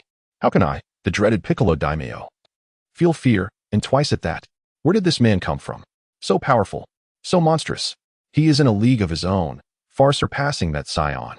What manner of creature is he? At that moment, the most terrified individual was the gravely wounded Raditz, having just regained consciousness. He overheard the three men discussing his fate, and the fear of impending death gripped him. He felt as though he stood at the gates of hell, one step away from oblivion. He was utterly panicked, utterly terrified. Though his scouter was destroyed, he could sense that Yu Yan, who had yet to fully engage, possessed the power to obliterate him, even leading him to believe that Yu Yan's strength might surpass that of Bardock, potentially placing him on par with Prince Vegeta. However, this was merely an illusion experienced by him, injured and unable to sense energy. At this moment, Yu Yan's combat power barely reached 10,000, with his actual strength being a mere 8,000. Even though Raditz was a cold-blooded, malevolent scion who scorned everything, he ultimately bowed his haughty head in the face of death. Thus, disregarding his severely injured body, Raditz unleashed a potent survival instinct, pleading desperately, Kakarot, I beg you, spare my life. I am your elder brother. You cannot abandon me to death. Please, help me. I will turn over a new leaf. I will be a good person. Please help me. I do not wish to die. Chibi looked at Raditz with disdain, scoffing, to beg for your life. You have lost all semblance of a strong warrior. Truly pathetic. He then glanced at Son Goku and continued, is it worth it to save such a spineless wretch? Who knows what the future holds? Son Goku replied calmly, gazing expectantly at Yu Yan for his response. That fervent gaze rendered Yu Yan momentarily unable to bear it. Pretending to ponder, he extended a finger and slowly spoke. I can agree to spare him, but I have several conditions. Both Son Goku and Raditz brightened at this. Speak. I promise I will not refuse if it is within my power. Raditz, disregarding his injuries, nodded vigorously, adding, Me too. Me too. He had already envisioned a glimmer of hope for survival and, fearing Yu Yan might retract his offer, hastily included himself. This action drew the attention of the three, causing Raditz to feel a tinge of shame and gradually lower his head. Yet, when confronted with death, who could truly be fearless? Yu Yan withdrew his gaze and, raising a finger, spoke confidently. First, should he harm innocent people without cause, at any time and in any place, I will not hesitate to eliminate him. At that point, no one's face will matter. Hearing this, Son Goku solemnly vowed, rest assured, if such a thing occurs, I will not stand in your way.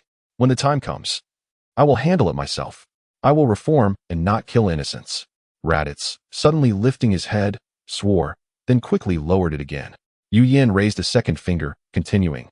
Secondly, as long as he remains on Earth, he must accompany you. No problem. He can live with me. Son Goku readily agreed. Raditz, being new to Earth and unfamiliar with his surroundings, had no one else to stay with.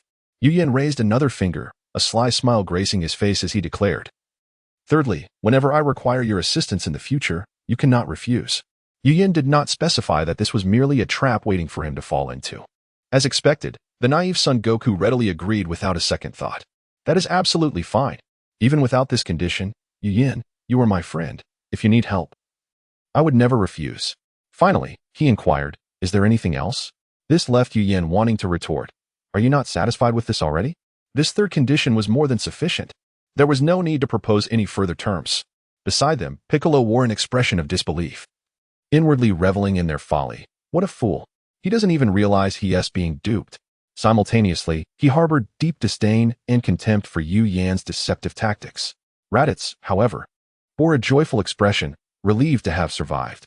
He thought to himself, these Earthlings are truly easy to deceive. Just wait. Once I recover, it will be your doom. At that moment, a resounding roar echoed through the sky. The presence of several individuals was drawn to the tremendous sound. Chapter 8. The importance of reading. As the crowd collectively looked upwards, they discerned the silhouette of a spacious helicopter approaching. As the aircraft drew nearer, both Sun Wukong and Piccolo quickly recognized the figures aboard. Piccolo, with a hint of disdain, remarked, "TCH. What are these people doing here, only to be a nuisance?" Yet, deep down, he envied Sun Wukong for having a few friends who, despite the looming dangers, steadfastly offered their unwavering support in times of peril. In stark contrast, he remained a solitary figure, a person who felt profoundly misunderstood. Soon, the helicopter landed not far from Yu Yin and the others, and 3 individuals disembarked, 2 men and 1 woman. Among them was a young, bald man who, upon spotting Sun Wukong, exuberantly exclaimed, "Wukong, I'm so glad you're all right." Haha. Sun Wukong felt a surge of joy upon seeing his dearest friend and the first woman he had ever known, especially his master, the esteemed Master Rashi. His smile broadened as he greeted them, calling out, "Krillin, I didn't expect you to come. Master Rashi, you're here too." "Oh, Bulma." The young bald man, Krillin, dashed towards Sun Wukong, but midway, he seemed to spot something alarming, abruptly halting in his tracks. Trembling with fear, he stuttered, "Wukong, how is this Saiyan still alive?" This reaction stemmed from Raditz's curious glance back at him. Before the helicopter had even touched down, Krillin had noticed 3 figures on the ground, one of whom sported a short stature and attire reminiscent of that Saiyan, leading him to believe Raditz had already been vanquished by Sun Wukong. This assumption was also why he had rushed off the helicopter with such urgency, to ascertain whether Sun Wukong was in any grave danger. Their friendship was evidently profound, so much so that it transformed Sun Wukong's hair color from black to a striking shade of yellow, marking a new chapter in his identity. Krillin led the way, with Bulma following closely behind, while Master Rashi ambled leisurely at the back. Sun Gohan quietly lingered by Sun Wukong's side, clutching the hem of his pants with curiosity, glancing around with wide eyes. Bulma, having previously encountered Raditz at Master Rashi's place, was acutely aware of the villainous nature of this Saiyan. The moment she heard Krillin mention that a Saiyan was still alive, panic seized her, and she frantically scanned her surroundings, exclaiming, "A Saiyan? Where? Where is it?" Their comical reactions elicited hearty laughter from Sun Wukong, who reassured them, "Krillin, Bulma, there's no need to be afraid. My brother has promised to turn over a new leaf." Krillin, still skeptical and sweating profusely, probed, "Wukong, is that really true?" With a serious expression, Sun Wukong affirmed, "Of course, it is. I had to persuade Piccolo and Yu Yin to agree. Only then did Krillin muster the courage to advance, while Bulma, feeling considerably more relaxed, strode forward with surprising speed, overtaking Krillin. She completely ignored Raditz, who remained kneeling on the ground, and walked straight towards Sun Wukong, demonstrating her profound trust in him. "Sun Wukong, I, a mere, defenseless woman, traveled a great distance by helicopter to assist you, and you not only ignore me, but also mock me." Bulma attempted to voice her grievances, but her words faltered as her eyes sparkled with adoration, her hands cupping her cheeks, her lips parting slightly as drool began to escape.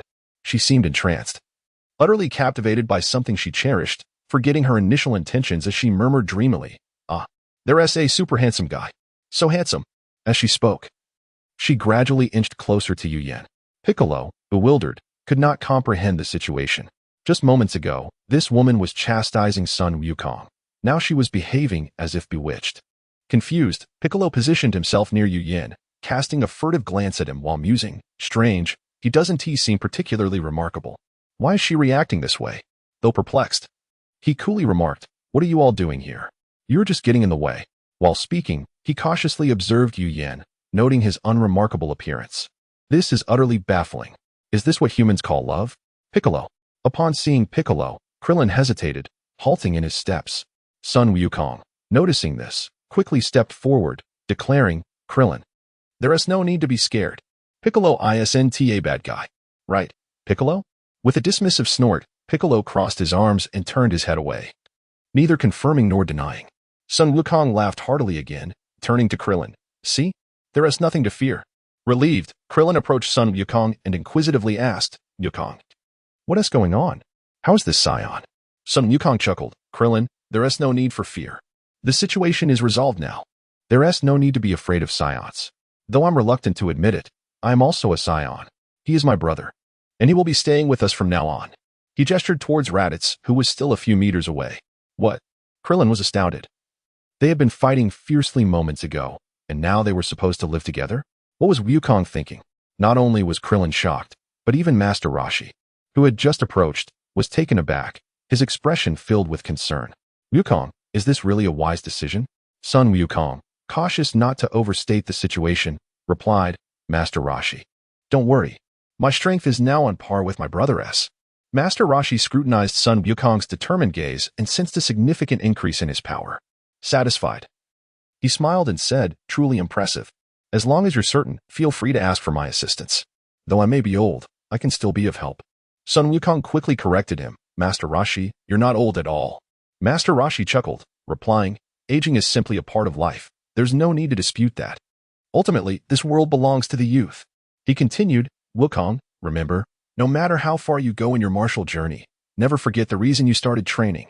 Stay true to your original intention to achieve lasting success. Krillin nodded earnestly. I understand, Master Roshi. Master Roshi felt a sense of pride, thinking to himself, I must read more good books. His reverie was interrupted as he noticed Bulma fixatedly staring at Yu Yen, perplexed that an ordinary person would be present in a battleground of such formidable warriors. He pointed at Yu Yen, asking, Wukong, who is this individual? Ah, him? Upon casting a glance at Yu Yen, Son Wukong's fighting spirit surged fervently, brimming with eagerness. He proclaimed, he is my friend, named Yu Yen, in Son Wukong's heart. Yu Yen, who had extended his hand during a time of utmost need, was truly regarded as a friend. I must tell you, Yu Yen's strength is extraordinarily formidable. I surmise that he surpasses even my elder brother by a significant margin. Were it not for his assistance, Piccolo, my son Gohan, and I would likely have perished long ago. At this point, Son Wukong still felt a twinge of trepidation. Master Roshi, upon hearing this, was utterly astonished. Is that true? He was all too familiar with the prowess of Son Wukong and Piccolo, while the Saiyan Raditz, whom he had encountered only briefly, was an enigma of immense potential. Now he was informed that someone possessed strength surpassing that of Raditz. Master Roshi, fully aware of Son Wukong's character, knew he would not easily fabricate such claims, especially regarding martial prowess. Thus, he couldn't help but sigh inwardly, realizing their ignorance. Who would have thought such a powerful individual exists on Earth? Krillin, too, wore an expression of disbelief.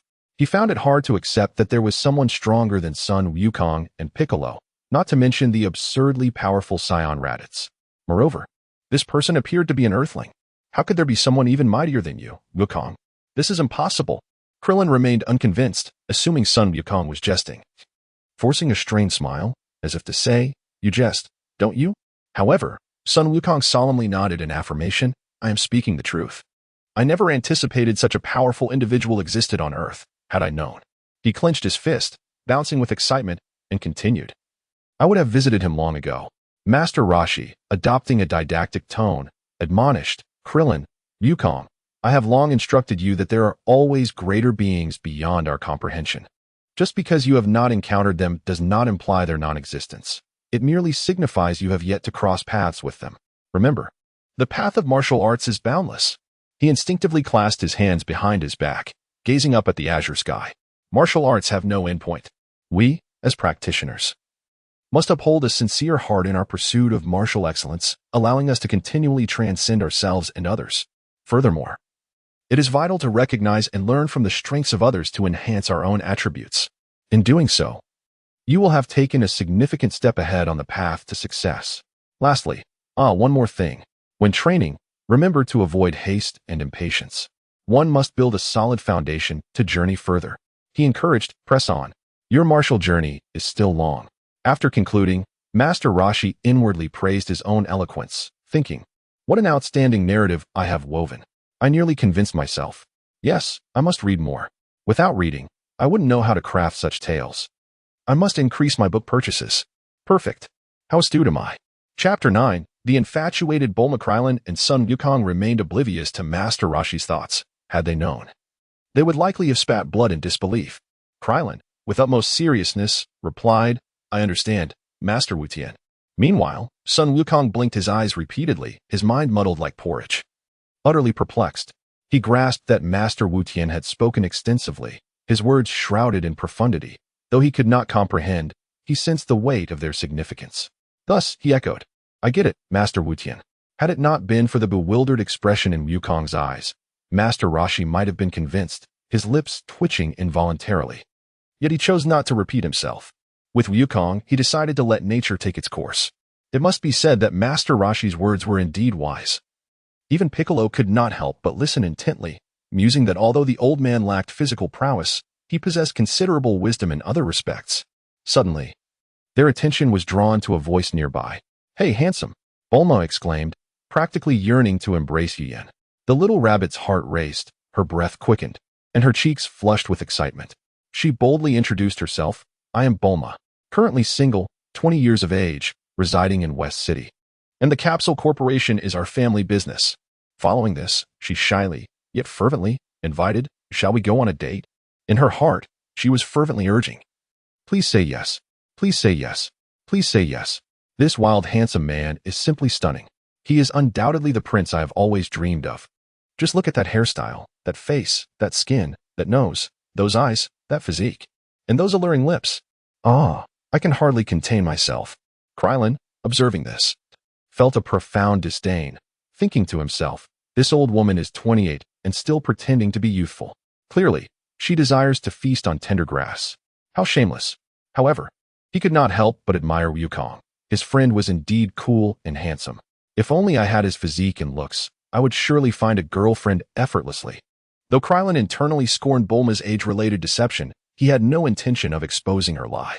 Yet, Sun Wukong was different. Upon hearing Bulma claim she was only 20, he quickly corrected her. "Hey, Bulma, I remember you were already 20 a few years ago. Don't you recall us celebrating your birthday together?" In response, Bulma unleashed a furious roar. "Ah, Sun Wukong, you idiot." Not satisfied, she removed her shoes and hurled them at him with all her might. Master Rashi and Krillin instinctively ducked, fearing they might be collateral damage. Sun Wukong, however, did not flinch. He stood protectively in front of Gohan, catching the shoes with his hands and gazing at Bulma with his pure, innocent eyes, asking bewilderedly, "Why are you so angry, Bulma? I didn't say anything wrong. You've clearly celebrated your 20th birthday already. Why are you so upset?" As Bulma prepared to unleash her fury once more, Krillin hurriedly covered Wukong's mouth, whispering urgently, "Wukong, trust me, don't say another word." Wukong glanced at the furious Bulma and nodded in agreement. With no one else to interrupt, Bulma swiftly transformed her rage into calmness. Her gaze once again ablaze with desire directed at Yin. Within less than a second, her love-struck demeanor returned, eagerly awaiting his response. Simultaneously, she shyly clarified, "I apologize. I mistakenly stated my age. I am actually 28. However, that doesn't matter. Handsome, shall we embark on a passionate date?" Having recently broken up with her boyfriend, Bulma had not encountered a man who stirred her heart until this very moment. Countless suitors pursued her, of all ages. Yet they were merely drawn to her family's wealth and her captivating beauty, which had become a source of annoyance for her, leaving her perpetually single. The crux of the matter was that, as a woman with an intense infatuation for handsome men, she found most men unworthy of her attention and could not tolerate the infidelity of her ex-boyfriend. Thus, since their separation, she had remained solitary, reveling in her own allure. It must be said that Bulma was a rare beauty, possessing an enviable figure, and clad in a stunning ensemble that accentuated her curves, leaving Yin momentarily entranced, unable to divert his gaze elsewhere. However, with a foundation of self-control, he quickly regained composure, wearing a smile as he addressed her, "Ms. Bulma, greetings. I am Yin, 20 years old. It is a pleasure to make your acquaintance. A date is unnecessary, but I believe we can become friends." Having no intention of pursuing her romantically, Yin decisively established boundaries, opting for friendship. Bulma was a generous friend, always willing to assist those she acknowledged. Thus, forming a friendship with her was indeed a favorable choice. "Ah, you're so young." Upon hearing Yin was only 20, Bulma gasped, her excitement intensifying. Her appetite for admiration surged. "Yin? Such a distinctive name. Could you elaborate on the characters?" Yin, aware of his appearance, had never encountered someone as infatuated as Bulma. He replied leisurely, "The Yun my name means the afterglow, while Yin consists of 3 flames." Bulma's eyes sparkled with delight as she exclaimed, "What a unique name." "Ah," Sun Wukong interjected, suddenly enlightened. "Yin. I see, the Yin here isn't the character for flame." Yin felt a wave of embarrassment wash over him, prompting another gasp from Bulma. "Goodness, even your moody expression is handsome." "No, Yin, the dashing man. I must pursue a romance with you." Yin was taken aback by Bulma's fervent admiration, while he was aware of her fondness for attractive men. He never anticipated her to be this passionate. Had there been no one else present, he might have feared being overwhelmed by her advances. Observing the situation, it was evident that she had no shortage of admirers. Thus it was no wonder her ex-boyfriend had strayed. After a brief moment of surprise, Yin feigned disdain, stating, "That might not be appropriate. There's an 8-year difference between us."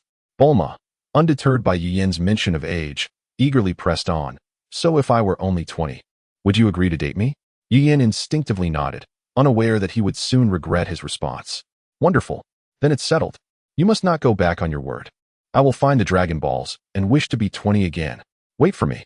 With that, she dashed towards the helicopter, leaving Yin and the others in stunned silence as she hurriedly boarded, activating the flight mode and departing with flair. Wow. Chapter 10. The youth's unorthodox conduct. Yin couldn't help but utter an expletive, inwardly berating his own rashness. He had been remiss. He had forgotten about the existence of the Dragon Balls, those supernatural artifacts. Was this woman truly so unhinged? This was dire. He needed to devise a plan. Suddenly, a thought struck him, and he turned to Goku and Krillin, inquiring, "Goku, Krillin, do either of you know if Bulma has ever had a boyfriend? How long did it last? How many has she had?" Goku, bewildered, countered, "Boyfriend? What is that?" Yin then recalled that Goku was rather naive and knew nothing of romance. He brushed him aside and looked towards the bald Krillin, expectant for his answer. Krillin, grateful for Yin's assistance to his comrade Goku, and not wanting to spoil Bulma's chances at love, pondered for a few moments before replying. "Bulma has only ever had one boyfriend. As for how long it lasted, let me think. I believe it was only for about 2 months. Yin, addressing Krillin, said, "You're Goku's friend, so that makes you my friend as well. May I call you that?" Yin smiled frankly, retorting, "Aren't we friends already?" However, he didn't quite believe Krillin's words. In his memory, Bulma and Yamcha had been together for over a decade. How could it have only been 2 months? It was clear that Krillin was being disingenuous. He inwardly scorned him. Krillin's face then adopted a serious expression. "Bulma is also our friend. If, and I mean if, the two of you were to become romantically involved, please treat her well." Yin nodded matter-of-factly, playing along with Krillin's fabrication. "If she were to become my girlfriend, I would certainly treat her well." Yin, not wanting to dwell on the subject, shifted his gaze to Master Roshi, changing the topic. "Presumably, this venerable gentleman is the legendary Master Roshi." Yin, a junior, greets Master Roshi. It was merely a simple greeting to an elder, devoid of any reverence. He even mused to himself, "If Bulma were to become my girlfriend, the first thing I would do is pummel this old codger and Goku." Little did he know that Master Roshi possessed the ability to read minds. Catching a glimpse of Yin's inner thoughts, Master Roshi's expression soured, and he felt a mixture of trepidation and bewilderment. This youth is duplicitous and clearly not to be trusted. And why, if he and Bulma were to become an item? Would he want to pummel me and Goku? Goku? Is he referring to Goku? What sort of moniker is that? He seems to know us all. Where did he come from? He's so enigmatic. I've never heard of anyone like him on Earth. I must extract some information. What's this? My mind reading isn't working. This lad is harboring some significant secrets. Master Roshi resolved, outwardly nodding in approval, as if praising his politeness. He then cut straight to the chase, saying, "Young man, no need for such formalities. I heard you say your name is Yin. I'll take the liberty of calling you Little You. Little You, might you tell me from which school you hail? I'm an old man, and I've never heard of any school on Earth capable of producing someone of your age with such extraordinary power. Would you be willing to share that information?" Master Roshi's mind reading no longer working was, of course, due to the system. It merely required the expenditure of combat power, at a rate of 100 combat power per hour. Seeing the high cost effectiveness, Yin had unhesitatingly activated it for an hour. Yin inwardly complained, "Damn it. I forgot about that. I forgot this old man can read minds. I have to find a way to spar with him and get my hands on that mind-reading technique. It's quite practical. That's right. There's a ready-made excuse to beat him up right now." With these thoughts, Yin flashed a wicked grin, regarding Master Roshi with a menacing expression. "I don't have any school backing me. I'm just an ordinary Earthling. However, Master Roshi, your actions just now were a violation of my privacy. That's not a good habit to have." Master Roshi remained outwardly composed, but inwardly he exclaimed, "Not good. This fellow can nullify my mind reading. He's definitely not ordinary." Apart from Master Roshi, who was breaking out in a cold sweat, the other four wore puzzled expressions. They hadn't seen Master Roshi do anything, so why was Yin accusing him of invading his privacy? Seeing that Master Rashi didn't respond, Yu Yin continued. Since Master Rashi was impolite first, wanting to pry into my privacy, then I don't need to respect my elders. Before the words had fully left his mouth, Yu Yan's figure vanished abruptly. In the blink of an eye, he appeared before Master Rashi and, without a word, swung his fist, landing squarely on Master Rashi's face. Yu Yin, knowing that Master Rashi's combat power was only a little over 100, had restrained his strength considerably. Instantly, Master Rashi went flying backward, while airborne. The nose-bleeding Master Rashi cursed inwardly, "Damn it. This youth. He's so volatile. He has no martial ethics. He resorts to violence without a word. All I did was use mind reading to inquire about his origins. Did he have to hit me so hard? And he ambushed me. This won't do. I can't be underestimated." Thus, Master Rashi executed a backflip, landing steadily. Master Rashi. Master Rashi. This sudden turn of events caused Goku and Krillin to exclaim in surprise. Of course, this included Piccolo, Raditz, and Gohan, who were all baffled as to why Yu Yin had suddenly attacked. Raditz, who had regained most of his strength, didn't dare to act. Knowing that he was no match for Yu Yin, despite not understanding what was happening, he wore a look of delight. The opportunity has come. Fight. Just hurry up and fight. Once you start fighting, I'll have a chance to escape. That Piccolo guy is nothing to fear. Raditz plotted secretly. Goku and Krillin, not bothering to figure out what was going on, immediately stood in front of Yu Yin, one on each side. Goku clenched his fist and demanded, "Stop. Yu Yin, why did you attack Master Rashi?" Even though he knew he was no match for Yu Yin, he selflessly stood in his way. Krillin, though also apprehensive, stood up resolutely, seeing his master being sent flying, and said with indignation, "That's right. Why did you attack Master Rashi? If you don't explain yourself, don't blame us for turning against you." Yu Yin, already determined to teach Master Rashi a lesson, had no desire to waste words with him. He chuckled and said, "If this old man doesn't apologize today, I'll keep hitting him until he does. What? Do you two want to get beaten up too?" Chapter 11. The Great Brawl. Sun Wukong immediately assumed a combat stance, beads of sweat forming on his forehead as he resolutely declared, "I am unaware of what grievances you hold against Master Wu Tian, but if you wish to strike him, you must first contend with me." Although Krillin remained silent, he too adopted a defensive posture, signaling his intent to stand firm. Yu Yin chuckled heartily, exclaiming, "Excellent. Truly commendable courage. In that case, let us increase our numbers." He called out, "Piccolo, Raditz, join the fray." Though Piccolo was initially perplexed, being specifically challenged by Yu Yin ignited a fire within him. He had long wished to test the capabilities of this enigmatic Yu Yin. Piccolo was confident that, alongside the formidable Raditz, they could overpower him.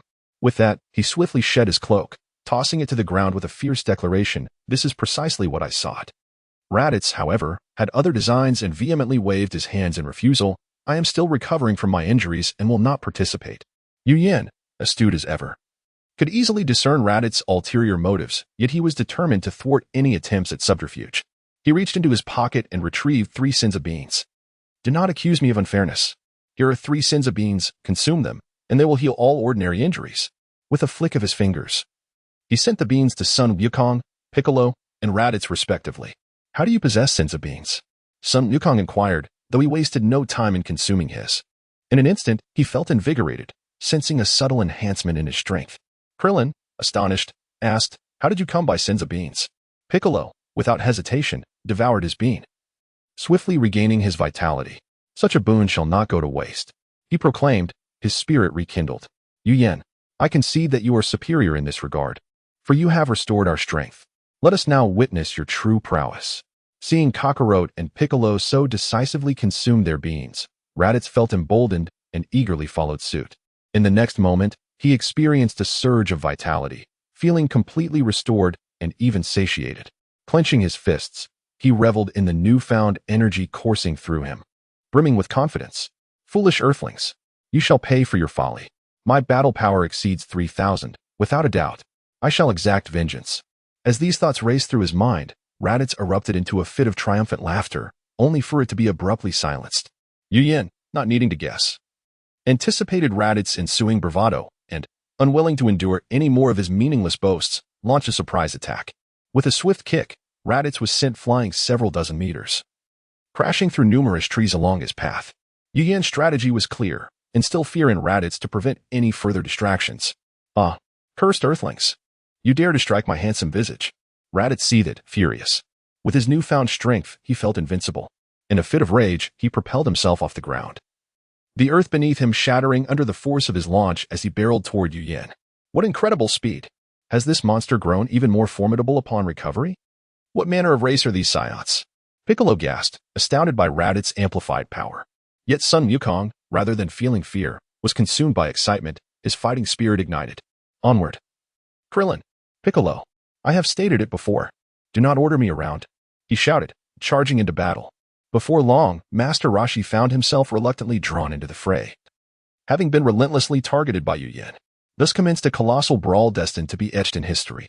The combatants deliberately distanced themselves from Gohan's vicinity, leaving him wide-eyed and searching for his father amidst the chaos. Amusingly, while Yu Yin contended with the collective efforts of 5 fighters, he found time to playfully engage Gohan. Enjoying the moment.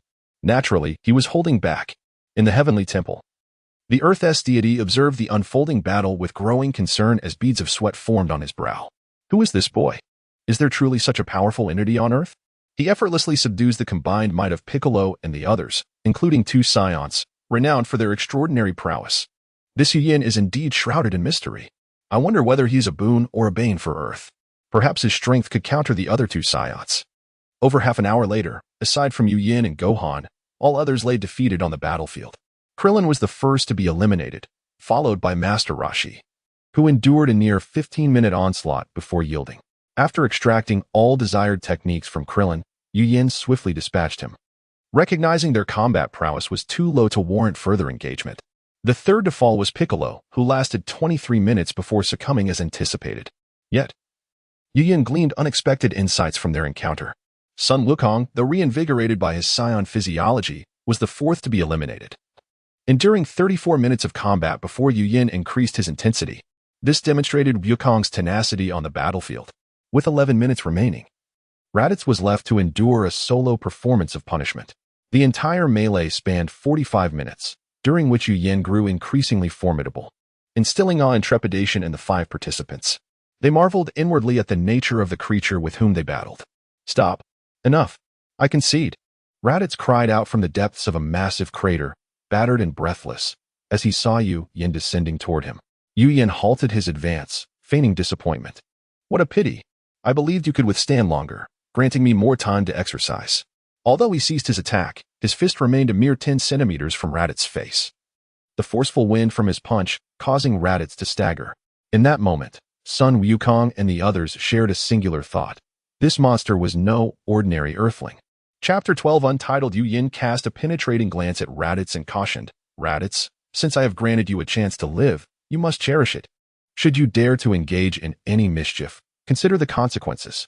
Faced with that formidable gaze, coupled with his first-hand experience of Yu Yan's terrifying power, Raditz thoroughly bowed his head, suppressing any ulterior motives. Despite his current injuries rendering him weak, Raditz was driven by an instinct for survival. Miraculously rising to kneel on one knee. Rest assured, Lord Yu Yin, in the future, Raditz shall harbor no ulterior motives, wherever you command me to go. I shall not stray. I am willing to traverse mountains of blades and seas of fire for you. In that moment, Raditz was utterly conquered. His address towards Yu Yin transformed. In his perception, yielding to a stronger foe was an immense fortune and honor. Moreover, he had just witnessed the sheer terror of Yu Yan's strength, which far surpassed that of Prince Vegeta. This was the paramount reason. The Saiyan race is peculiar. It can only be subdued through combat. Either you defeat them, and they will submit to you and serve you faithfully, or they will overpower you. Life or death. A choice to be made. I hope so. Rise. Yu Yin was quite pleased with Raditz's demeanor. Yes, Lord Yu Yin. Raditz replied respectfully, baring his teeth as he stood. Yu Yin reached into his pocket and retrieved 5 senza beans, nonchalantly tossing one to him. Eat. Upon seeing the senza bean, Raditz's eyes sparkled. It was this very bean that had previously augmented his strength tremendously. He believed that the power stemmed from the senza bean itself, and now, with Yu Yin presenting another, he was astounded and overwhelmed with gratitude. Thank you, Lord Yu Yin. He reverently accepted the senza bean, tears brimming in his eyes, and without hesitation, consumed it. In an instant, he felt as though he had fully recovered. Simultaneously, he sensed a significant surge of energy within him. At that moment, he was in awe of Yu Yin for being able to bestow such a precious gift upon him. He immediately knelt again, excitedly exclaiming, Thank you for your generosity. Lord Yu Yin. Yu Yin was taken aback by Raditz' sudden kneeling, puzzled by his overwhelming reaction. Could it be? Is a mere senzu bean capable of eliciting such fervor? Does it possess such effects? Unable to fathom the reasoning, Yu Yin waved his hand in mild annoyance. Enough, enough. Do not kneel so easily. Distribute these senzu beans to your brother Goku and the others. After giving them a good beating, you will feel much better and can let bygones be bygones. Yes. Raditz responded efficiently, promptly rising and obediently taking the senzu beans before soaring off to Goku and the others. After consuming the senzu beans brought by Raditz, Goku and the others quickly regrouped, regaining their strength. Apart from Goku, who was contemplating how to unite against Yu Yin, the others exhibited no desire to continue fighting. Yu Yin ascended from the massive pit, leisurely approaching them with a faint smile, his mood exceptionally buoyant. However, his smile appeared particularly unsettling to Master Roshi, Piccolo, and Krillin. These three were merely ordinary humans, unlike the Saiyans with their extraordinary physiques, who could experience exponential growth and power even after recovery. They were not endowed with the formidable strength that Yu Yin possessed. At this moment, their fighting spirit had evaporated entirely. Only Goku seemed eager to engage. But before he could initiate another assault, Master Roshi preemptively apologized to Yu Yin, his aged face revealing a mix of resignation and admiration. Yu Yin, cease your actions. I apologize. I should not have intruded upon your thoughts. Goku, you should stop as well. Upon hearing this, Goku immediately halted, his face reflecting confusion. Master Roshi, why stop? I can still fight. Master Roshi shook his head and replied, Goku, there is no need for a meaningless battle, especially considering that even if we join forces once more, we may not stand a chance against him. Am I correct, Yu Yin? At this moment, Master Roshi regarded Yu Yin with utmost respect, elevating him to an unprecedented stature in his mind. The respect for a formidable opponent. Even formidable beings like Piccolo, Goku, and Raditz were unable to mount any offensive against Yu Yin, who remained entirely at ease. How much stronger must he be compared to Goku and the others? Their realms and strengths were simply not on the same level. Indeed, there was no necessity for further combat. Yu Yin swiftly approached the group, casting a meaningful glance at Master Roshi, choosing not to address the matter of his indiscretion. Instead, he suggested, we should contemplate how to counter the other two Saiyans. Their true strength, I believe, Raditz can elucidate. Raditz respectfully answered, yes, Lord Yu Yin. The transformation in how Raditz addressed Yu Yin left the others in a state of bewilderment. They could not comprehend why Raditz's attitude towards Yu Yin had drastically shifted in such a short span. However, it was clear that this was not the time for inquiries, and they could only suppress their curiosity for the moment. Well, a quarter of an hour later, Raditz finally revealed all that he knew, particularly regarding Nappa and Vegeta. He also disclosed information about their battle powers and scouters. How could such monsters exist? One possesses a battle power of 4,000. The other exceeds 10,000. How is this even possible? Raditz's battle power was merely 1,500, and Goku and Piccolo could not defeat him together. What were they to do? Upon hearing Raditz's account, Krillin was filled with terror. Just the thought that Raditz, with his battle power of 1,500, was already akin to a monster was overwhelming. Now he learned of two Saiyans with battle powers in the thousands and tens of thousands. How strong could they possibly be? Fear consumed Krillin, extinguishing his fighting spirit. Piccolo and Master Roshi's expressions were no better. One appeared green with distress, while the other turned pale. However, Master Roshi, having experienced many formidable situations, quickly regained his composure, his mind racing. Suddenly, he glanced at Raditz and exclaimed, perhaps we could attempt to ally with them, just as we did with Raditz? Yet, Raditz's cold words shattered this unrealistic hope. Old man, if you wish to ally with them, do not harbor such delusions. When it comes to decisiveness and slaughter, Nappa and Prince Vegeta are far more ruthless than I, especially Prince Vegeta. He is a heartless killer and far too proud to bow to anyone. Having said that, he abruptly turned to Yu Yin, his expression pleading. Lord Yu Yin, we must leave Earth immediately. We stand no chance against those two. Raditz was convinced that Yu Yin could not defeat Vegeta either. And now that he had shifted his allegiance to Yu Yin, he knew that Vegeta would not spare him, even with his power augmented. He had no guarantee of victory against Nappa, as he was still unaware of his current strength. Since they could not win, it was better to flee. He had no desire to perish. Only by escaping could there be a glimmer of hope. Chapter 13, Combat Power Assessment, Part 1. Raditz's words caused a change in expression among everyone present, except for Yu Yin. Son Goku's excitement turned into hesitation. Piccolo's complexion grew even greener, Master Roshi appeared paler than before, and Krillin was in a state of utter confusion. They could hardly fathom the implications if the only two powerful warriors on Earth chose to flee.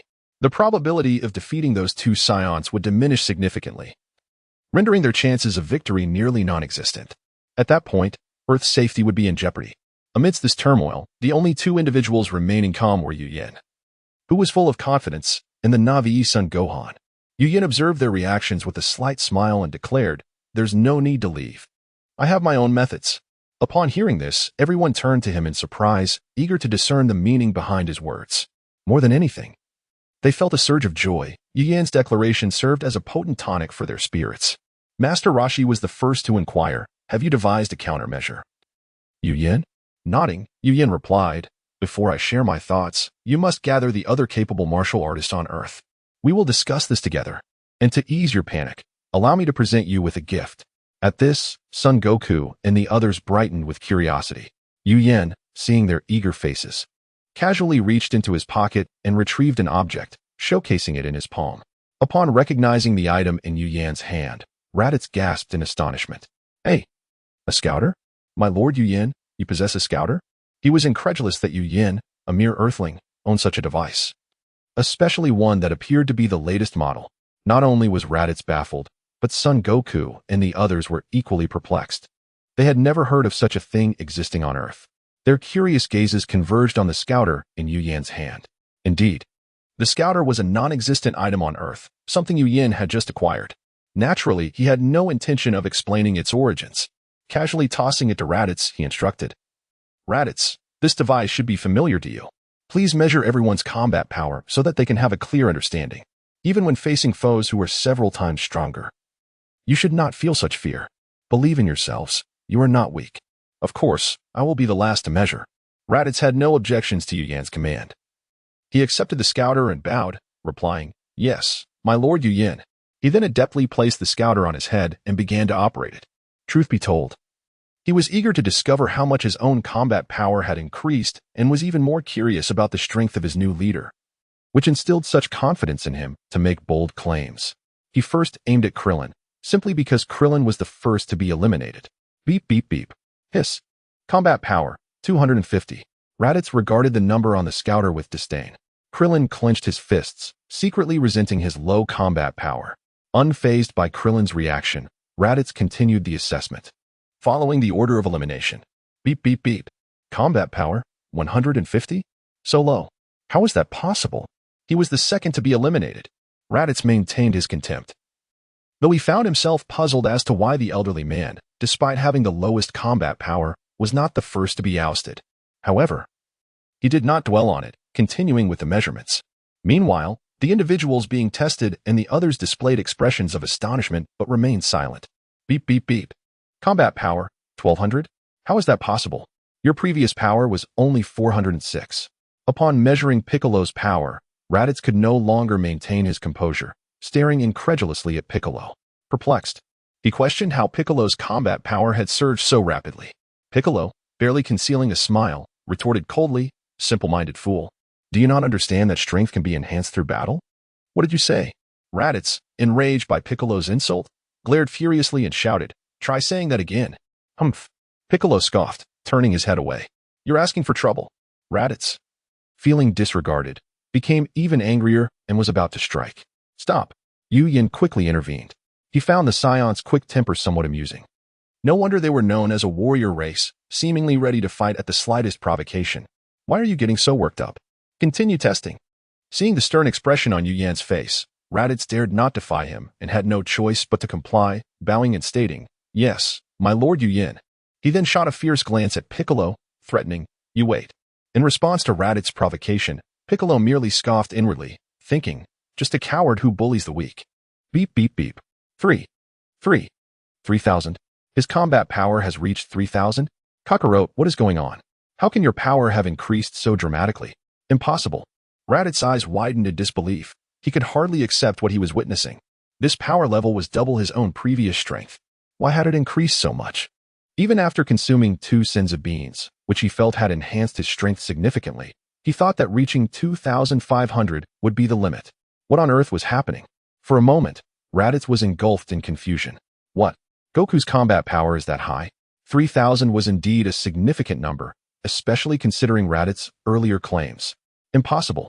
How could Son Goku's strength have risen so quickly? His increase is far greater than mine. It cannot be compared. Piccolo, Krillin, and Master Roshi were also taken aback.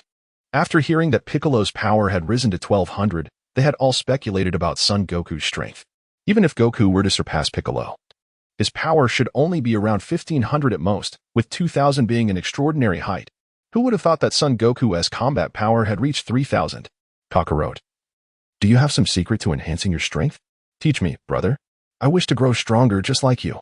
In his eagerness to grow, Raditz approached Son Goku, pleading. A secret? Son Goku scratched his head, pondering but unable to discern how his strength had increased so swiftly. He sheepishly replied, Sorry, I don't know what happened. I was just fighting and didn't really pay attention to my power. I believe it must be because of the battles. His response left Raditz and the others bewildered. It was completely off topic. While they were all left in a state of confusion, Yin interjected, Raditz, you should first measure your own combat power. Suddenly, everyone snapped back to reality. Right. To understand why Son Goku's strength has surged so rapidly, there is someone present who can shed light on this. Yes. Raditz. Quickly measure your own combat power. Oh. Raditz also regained his composure and hurriedly used his scouter to assess his combat power. Beep, beep, beep. As he observed the numbers steadily rising on the scouter, Raditz's mouth slowly widened, and his pupils dilated in astonishment. Stammering, he exclaimed, 3,500. My combat power has actually surged to 3,500. Haha. It has increased by such a significant margin, by a full 2,000. After confirming that he was not seeing things, Raditz finally burst into hearty laughter. Wonderful.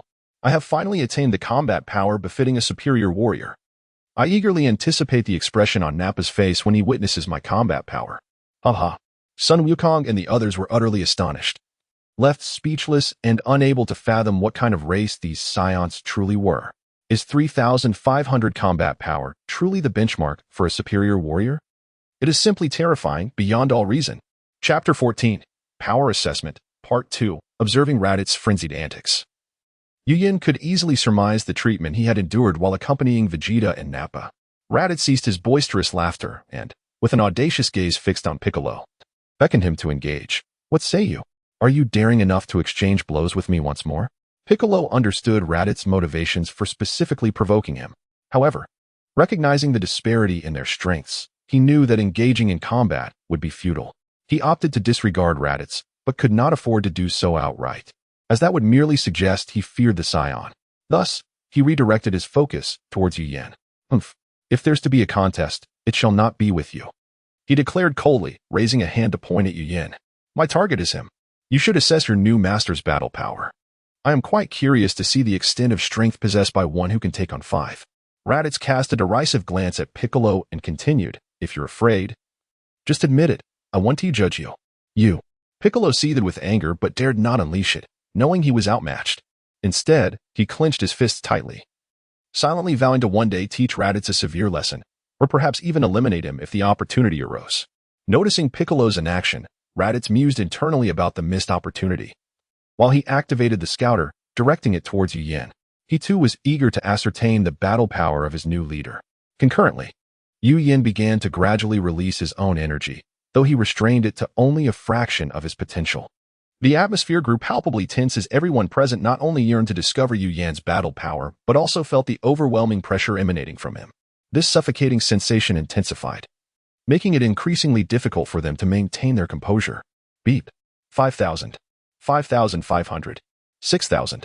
8,000. 8,500. And it continued to rise. Raditz was not the only one left speechless. The others were equally astonished by the revelation. They stood there stunned. And after a moment of silence, they erupted in exclamations of disbelief. What? 8,500 and still climbing? How can this person be so powerful? He is merely a human from Earth. What a terrifying youth. Wow. Yin is incredible. He is astonishingly strong. Beep. Battle power. 1,086. And it continues to grow. Heavens. The battle power of Lord Yin is truly remarkable. It's almost unbelievable. Raditz raised his arms in joyous exclamation, genuinely astonished and elated. Simultaneously, he felt grateful for his choice to follow Yu Yan, relieved not to have made a poor decision. Beep. The final battle power. The final battle power is 12,166. Goodness. Lord Yu Yan is extraordinarily formidable. In that moment, Raditz once again rejoiced in his choice, his exclamation leaving Piccolo and the others in stunned silence. They had anticipated Yu Yan's strength would be high, but none expected it to reach such staggering heights, leaving them in despair. Meanwhile, in the heavenly temple, the deity marveled at the strength of this Earthling named Yu Yan. How many more hidden powers might remain concealed on this planet? It seemed necessary to thoroughly investigate the records of past deities. May fortune favor the search. Upon overhearing Yu Yan's battle power exceeding 10,000, the deity expressed both awe at Yu Yan's might and suspicion regarding the existence of other hidden masters on Earth. In that moment, he felt a growing unfamiliarity with the planet he had once known. In the wilderness beside the Golden Autumn Farm in the eastern continent, Krillin stood in a daze, murmuring, "Is this the pinnacle of human capability? Why do I only possess a battle power of 250? He was left in shock. Ensnared in deep self-doubt, Piccolo, drenched in cold sweat, mused, "What kind of monster is this? How has he trained? From where did he emerge? I have never heard of him before." Master Roshi chuckled heartily, his white beard quivering as he gazed at Yu Yan with pride. "Impressive. Truly impressive. Who would have thought you could be this powerful?" The younger generation is indeed pushing the older one aside. In response to Master Roshi's praise, Yu Yan remained unfazed. Smiling calmly as he humbly replied, "You flatter me, Master Roshi. There are indeed many who surpass me. I simply have yet to encounter them. I still have ample room for improvement." Unbeknownst to Yu Yan, his modesty only served to further please Master Roshi, who could not resist adding, "Humility is admirable, but excessive humility may lead to folly." He then turned to son Wukong and Krillin, advising, "Wukong, Krillin, you both must strive to train diligently. Knowing such strong individuals exist, you should push yourselves. I do not expect you to catch up, but at the very least, you should surpass your own limits. Martial arts ultimately rely on oneself. Others cannot assist you. Only through relentless self-improvement can you travel further along the path of martial arts." "Wukong, Krillin, did you hear that?" Yu Yan clasped his hands in respect and responded, "I have been enlightened." "We heard you, Master Wu Tian." Son Wukong and Krillin echoed in unison, their expressions solemn. Master Roshi nodded in satisfaction. He was uncertain whether they would surpass themselves, but at least their attitudes were commendable. With the right mindset, they had already achieved half the battle. Piccolo appeared lost in thought, having gleaned some profound truths about martial arts from this exchange. As the atmosphere descended into a reflective silence, Yu Yan broke the stillness. "Master Roshi, you may now summon the Earth Warriors who can be of assistance." "Of course. Those with too little power need not bother." Before Master Roshi could respond, Krillin interjected, "Yu Yan, with your battle power exceeding 12,000, you should easily defeat those two Saiyans, right? Is there even a need for anyone else?" Yu Yan smiled in silence. Hearing Krillin's seemingly foolish question, Piccolo furrowed his brow, his gaze revealing undisguised disdain and a sense of intense dislike. He coldly remarked, "Those who only seek help at the first sign of difficulty serve no purpose here. Their presence would only be a hindrance. They should remain at home and drink milk." Naturally, Krillin understood Piccolo's veiled insult, although he feared the Demon King. The momentary frustration led him to clench his fists and glare back. "You." However, the words lingered on his lips, swallowed in realization that this individual was cold-hearted and ruthless. He could only imagine the consequences of provoking him. Piccolo shot him a glance, arms crossed over his chest, and coldly challenged, "What? Do you wish to fight?" He was eager to release the humiliation and rage he felt from being beaten by Raditz, pounded by Yu Yan, and outclassed by Son Wukong. If Krillin dared to retaliate, Piccolo would not hesitate to exploit his strength against him. Piccolo, Son Wukong, ever the good-natured one, stepped between them. Son Wukong understood that Piccolo's statement bore some truth. Yet the delivery was excessively harsh. Piccolo displayed a look of disdain, whether directed at Krillin's attitude or Son Wukong's congenial nature. Perhaps it was a combination of both. Master Roshi, embodying a sense of disappointment, realized that his previous words had seemingly fallen on deaf ears and could not help but reiterate his teachings.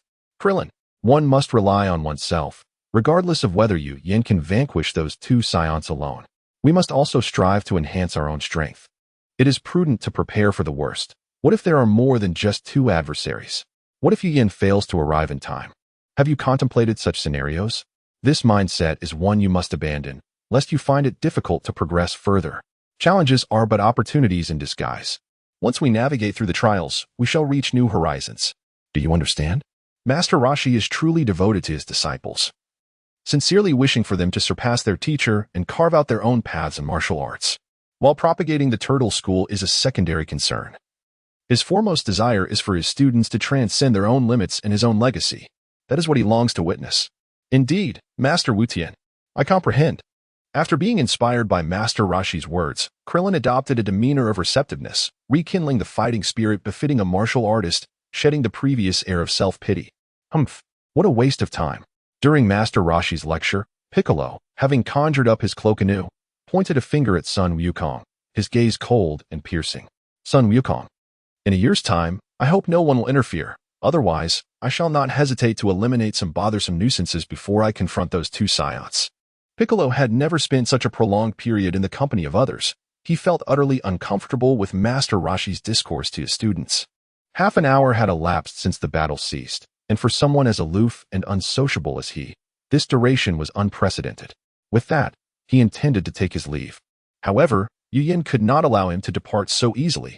His affairs were far from concluded, and he certainly would not let Piccolo leave without a word. A father cannot abandon his own son so callously. Wait, Piccolo, you cannot leave just yet. Chapter 15. Gohan ultimately follows Piccolo upon hearing Yu Yin call out to him. Piccolo halted his preparations for takeoff, turning to face Yu Yin. It was impossible to ignore him. After all, others were significantly stronger, far beyond his own capabilities.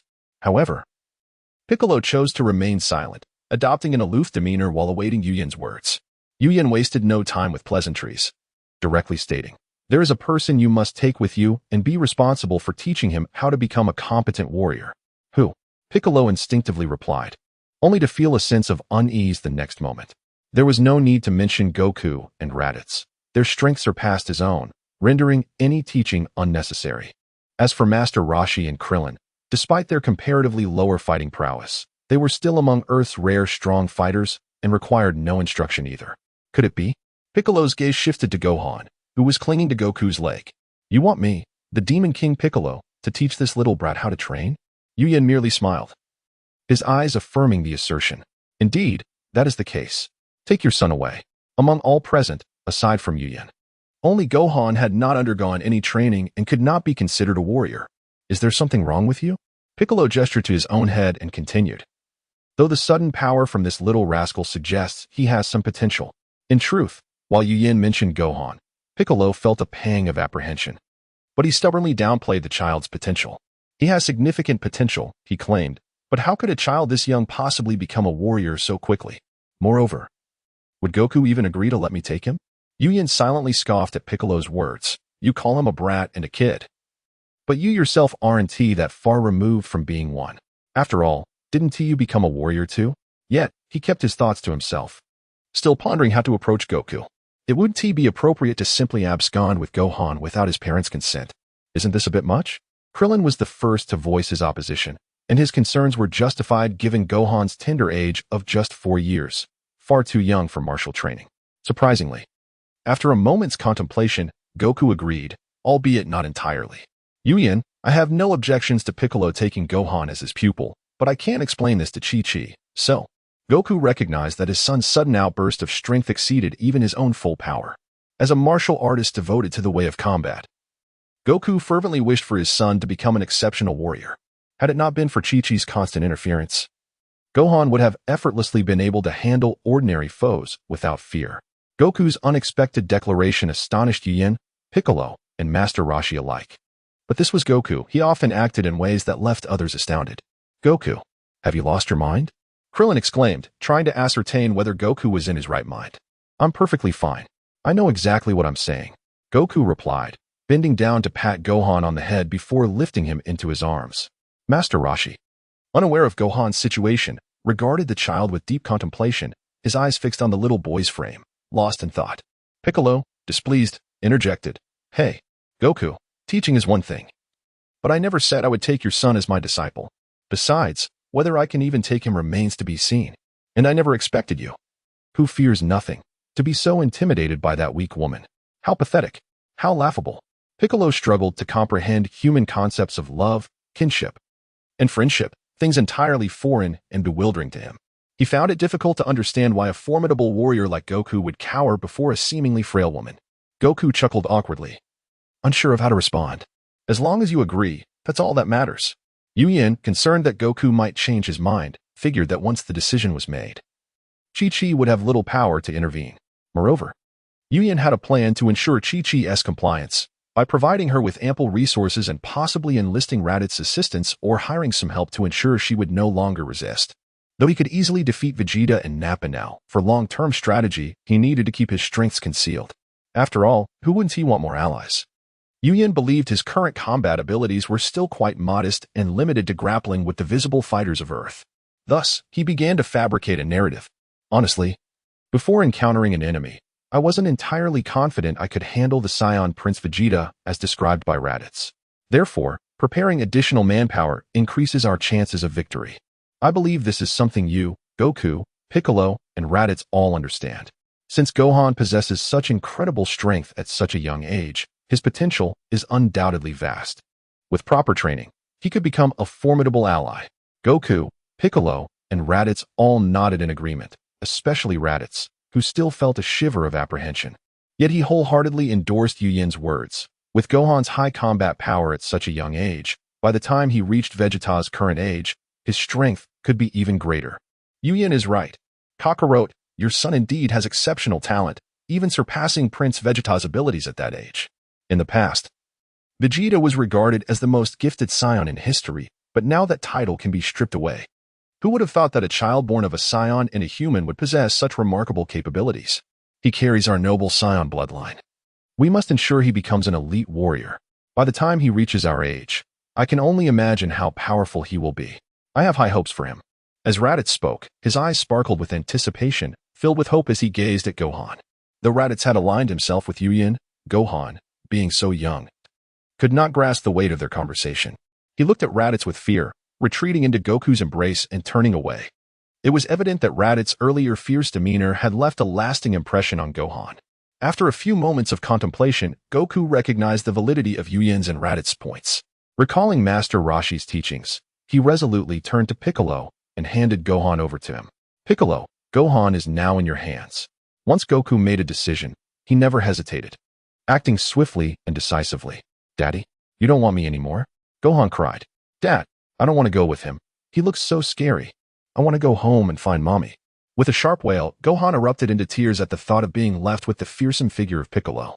His cries pierced the air, causing Piccolo great discomfort as he clenched his teeth, furrowing his brow. As Gohan continued to wail, Piccolo realized he could not allow this to persist. He raised his voice, growling, "Shut up, you little brat." Indeed, Piccolo's fierce visage silenced Gohan's cries in an instant. With the noise subsiding, Piccolo turned to Goku, snorting in irritation. After a moment of contemplation, Piccolo let out a cold snort and decisively took Gohan into his care. Squinting, he remarked, "Goku, do not presume that I am unaware of your intentions. I have no qualms about teaching him, but I cannot guarantee what kind of warrior he will ultimately become. He may very well end up as a member of the demon race, aiding me, Piccolo the great demon king, in my quest for dominion over the world." Haha. With that, he envisioned the future confrontations between Goku and his son, bursting into laughter that was laced with sarcasm, pride, and anticipation. Goku, unfazed, replied confidently, "Oh really? Then you better put in the effort." He then turned to Gohan, affectionately ruffling his hair. "Gohan, be a good boy. You should train diligently with Uncle Piccolo. Once your training is complete, we will return to find Mommy." Gohan looked up at his father with tear-filled eyes, whispering, "Dad," still clinging to the hope that his father might change his mind. Though he knew it was a mere fantasy, Goku was utterly confident that his son would never become the kind of person Piccolo once was. Furthermore, not only had Goku's combat prowess already far surpassed Piccolo's, but after a year of training, when those two Saiyans arrived, it was unlikely that Piccolo would be able to best him. After all, he would not remain stagnant. Humph. Do not revel in your current strength. Indeed, you are stronger than me now, but who knows what a year will bring. We shall see. Piccolo, aware that he could not possibly defeat Goku at this moment, could only utter a few harsh words. With the situation finally settled, Yu promptly produced another 20 senzu beans from his pocket and handed them to Piccolo. "Piccolo, Here are 20 Senza beans. Use them sparingly. Train well, as the future relies on you. Piccolo gazed deeply at the beans, silently accepting them. He had not anticipated Yuyen's high hopes for both himself and Gohan. No, it was more accurate to say that the expectations were primarily directed at Gohan. Including himself in that regard was likely just a formality. Cursed Earthling. Just wait. I, Piccolo the Great Demon King, shall never be inferior to anyone. With that, Piccolo swiftly took to the skies with Gohan. Faintly, one could still hear Gohan's cries and Piccolo's frustrated shouts echoing in the distance. In that moment, he wished to linger no longer. The remaining individuals looked up as Piccolo's silhouette grew smaller and smaller until it vanished from sight. Chapter 16. The fate of the microphone. After casting his gaze away, the curious Sun Wukong wondered about Yu Yan's abundance of divine beings. Yu Yan, how is it that you possess so many divine beings? Truly remarkable. Did you acquire them from Master Karen? These are my own. Yu Yan replied, maintaining his composure. They are from the system, but they are still mine, aren't they? Sun Wukong's eyes sparkled with admiration as he exclaimed, You cultivated them yourself? How extraordinary. After such a revelation, he boldly inquired, Could you spare me some? Given that the divine beings from Master Karen had nearly all been consumed by a certain vagabond, it was uncertain if any were left. Of course, Yu Yan readily consented, understanding that to reap the benefits of a stable power source, one must make an investment. He generously handed over 10 divine beings to Sun Wukong. Thank you. Sun Wukong accepted them naturally, expressing his gratitude, before asking, By the way, Yu Yan, what shall we do next? Naturally, we shall continue our training, Yu Yan declared. Then added mysteriously, However, Sun Wukong, I have an excellent training location highly recommended for you. Practicing there will surely enhance your strength rapidly. Upon hearing of the potential for swift improvement, Sun Wukong immediately became intrigued and pressed. Where is this place? Yu Yan answered directly. It is a realm known as King Kai's planet. King Kai's planet? What sort of place is that? You shall find out by seeking the deity at the heavenly temple. He knows the way. Really? Then I shall go find the deity at once. Aware of the urgency, Sun Wukong shouted towards the sky, Nimbus Cloud, in an instant. The magical golden Nimbus Cloud sped down from the depths of the sky to meet him, and he hastily leapt aboard, soaring away in a flurry. At that moment, Sun Wukong's mind was solely preoccupied with thoughts of rapidly increasing his power, having completely forgotten about explaining to Chi-Chi the matter of Goten's abduction. Meanwhile, at the heavenly temple, the deity pondered in astonishment, How does Yu Yan know of my existence? Even more astonishing is his knowledge of King Kai. The deity, sweating with anxiety, was bewildered and perplexed. However, his thoughts aligned with previous considerations. Under the current circumstances, should Sun Wukong perish, sending him to King Kai for training would provide a viable strategy against the impending seance. To be cautious, it would also be prudent to send Sun Wukong there as a backup plan. Simultaneously, the deity resolved to swiftly uncover the secrets surrounding Yu Yan. The rapid succession of these events left Raditz in a state of shock, and only after Sun Wukong had departed did he ask, Has Kakarot always been like this? Krillin, accustomed to such occurrences, merely shrugged, though he felt somewhat at a loss when questioned. Yes, Wukong has always been this way. Yu Yan, unwilling to squander further time, instructed Krillin, please visit Sun Wukong's home to explain the situation, then gather the other Earth warriors. What? You want me to talk to Chi-Chi? But, Krillin gasped, unsure of how to convey the message to Chi-Chi. Without affording him the opportunity to argue, Yu Yan continued, For the next year, you all must train with Raditz. What? Krillin was utterly flabbergasted, as though his very soul had left his body. He had no desire to train alongside such a monster. If Raditz were to strike too hard, the consequences could be dire. Raditz, observing Krillin's terrified expression, felt an unusual sense of pride, his Saiyan vanity and self-esteem greatly satisfied. Humph. You should feel honored to train with a powerful Saiyan like me. Yu Yan furrowed his brow and sternly reprimanded, Silence, Raditz. If you cannot rid yourself of your foul habit of belittling others, you shall learn the repercussions. Yu Yan was determined to eliminate this undesirable trait, desiring to avoid unnecessary troubles or calamities stemming from the Saiyan's arrogance. Although Raditz could not comprehend why Yu Yan scolded him for his words, he recognized the seriousness in his tone. Reluctantly, he complied, Yes, I will change, Lord Yu Yan. It must be said that Saiyans exhibit a remarkable obedience, particularly when it comes to the commands of their superiors. That is more like it. Yu Yan relaxed slightly, content with Raditz's attitude. He then turned to Krillin and stated, I shall seek Bulma shortly, I fear she may encounter unforeseen circumstances on her quest for the Dragon Balls. You should ponder how to explain things to Chi-Chi. Upon hearing this, Krylen's curiosity surged, and he teased Yu Yin. What? You are already so concerned about Bulma before even becoming a couple? Enough. There is nothing of the sort. Yu Yin vehemently denied. I am merely going to discuss a business matter with her, after securing funds. I will provide some to Sun Wukong's family. After all, with Wukong gone, what will Chi-Chi do for sustenance? Krylen remained skeptical, raising an eyebrow and exhibiting an expression that only men understand. Yu Yin felt a twinge of guilt under Krylen's gaze, prompting him to change the subject. He turned to Raditz and commanded, Raditz, bring your spaceship. We shall depart. Yes, Lord Yu Yin. Raditz promptly gathered the fragments of his spaceship. With his expression returning to normal, Yu Yin approached the assembled spaceship fragments, touched them, and in an instant, they vanished. He then addressed Krylen, in 1 month. You shall convene here. Until then, focus on your training. With that, he soared into the sky, Raditz following closely behind. What? Is he leaving just like that? Krylen exclaimed, bewildered as he recalled how the spaceship fragments had disappeared with a mere touch. What sort of technique is this? So incredible! Oh dear, why must I be the one to speak to Chi-Chi? How should I even approach this? Foolish child, Yu Yin instructed you, not me. The Master Roshi grumbled. You must fulfill your promise, do you understand? I shall return to Kame House.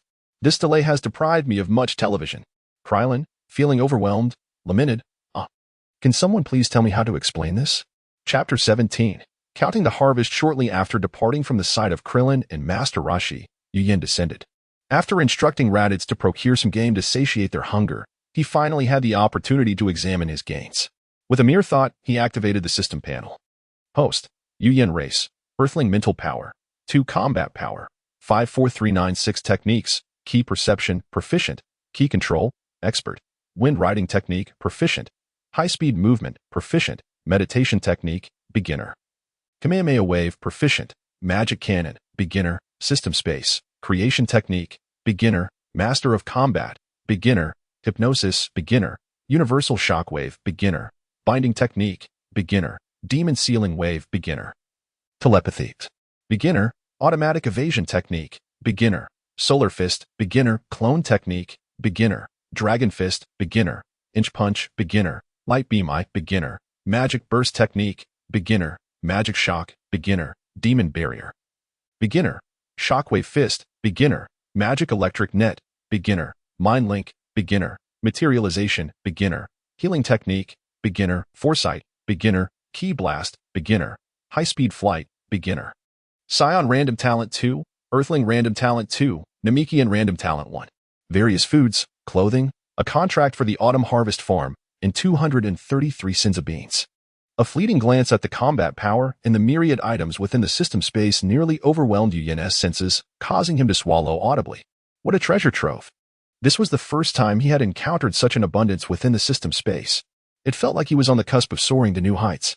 At that moment, Yu Yin's focus had solely been on Master Roshi, and after reaping the benefits from him, he had immersed himself entirely in battle. This was an excellent opportunity for self-improvement, and he had concentrated wholly on the fight. However, something felt amiss. Why were all the techniques merely at the beginner level? No matter, he would attempt to fuse them first. After a moment of contemplation, Yu Yin eagerly began merging all his techniques. As for the unexpected surprises, the talents, those would be set aside for the time being. Once the fusion was complete, Yu Yin turned his attention back to the panel.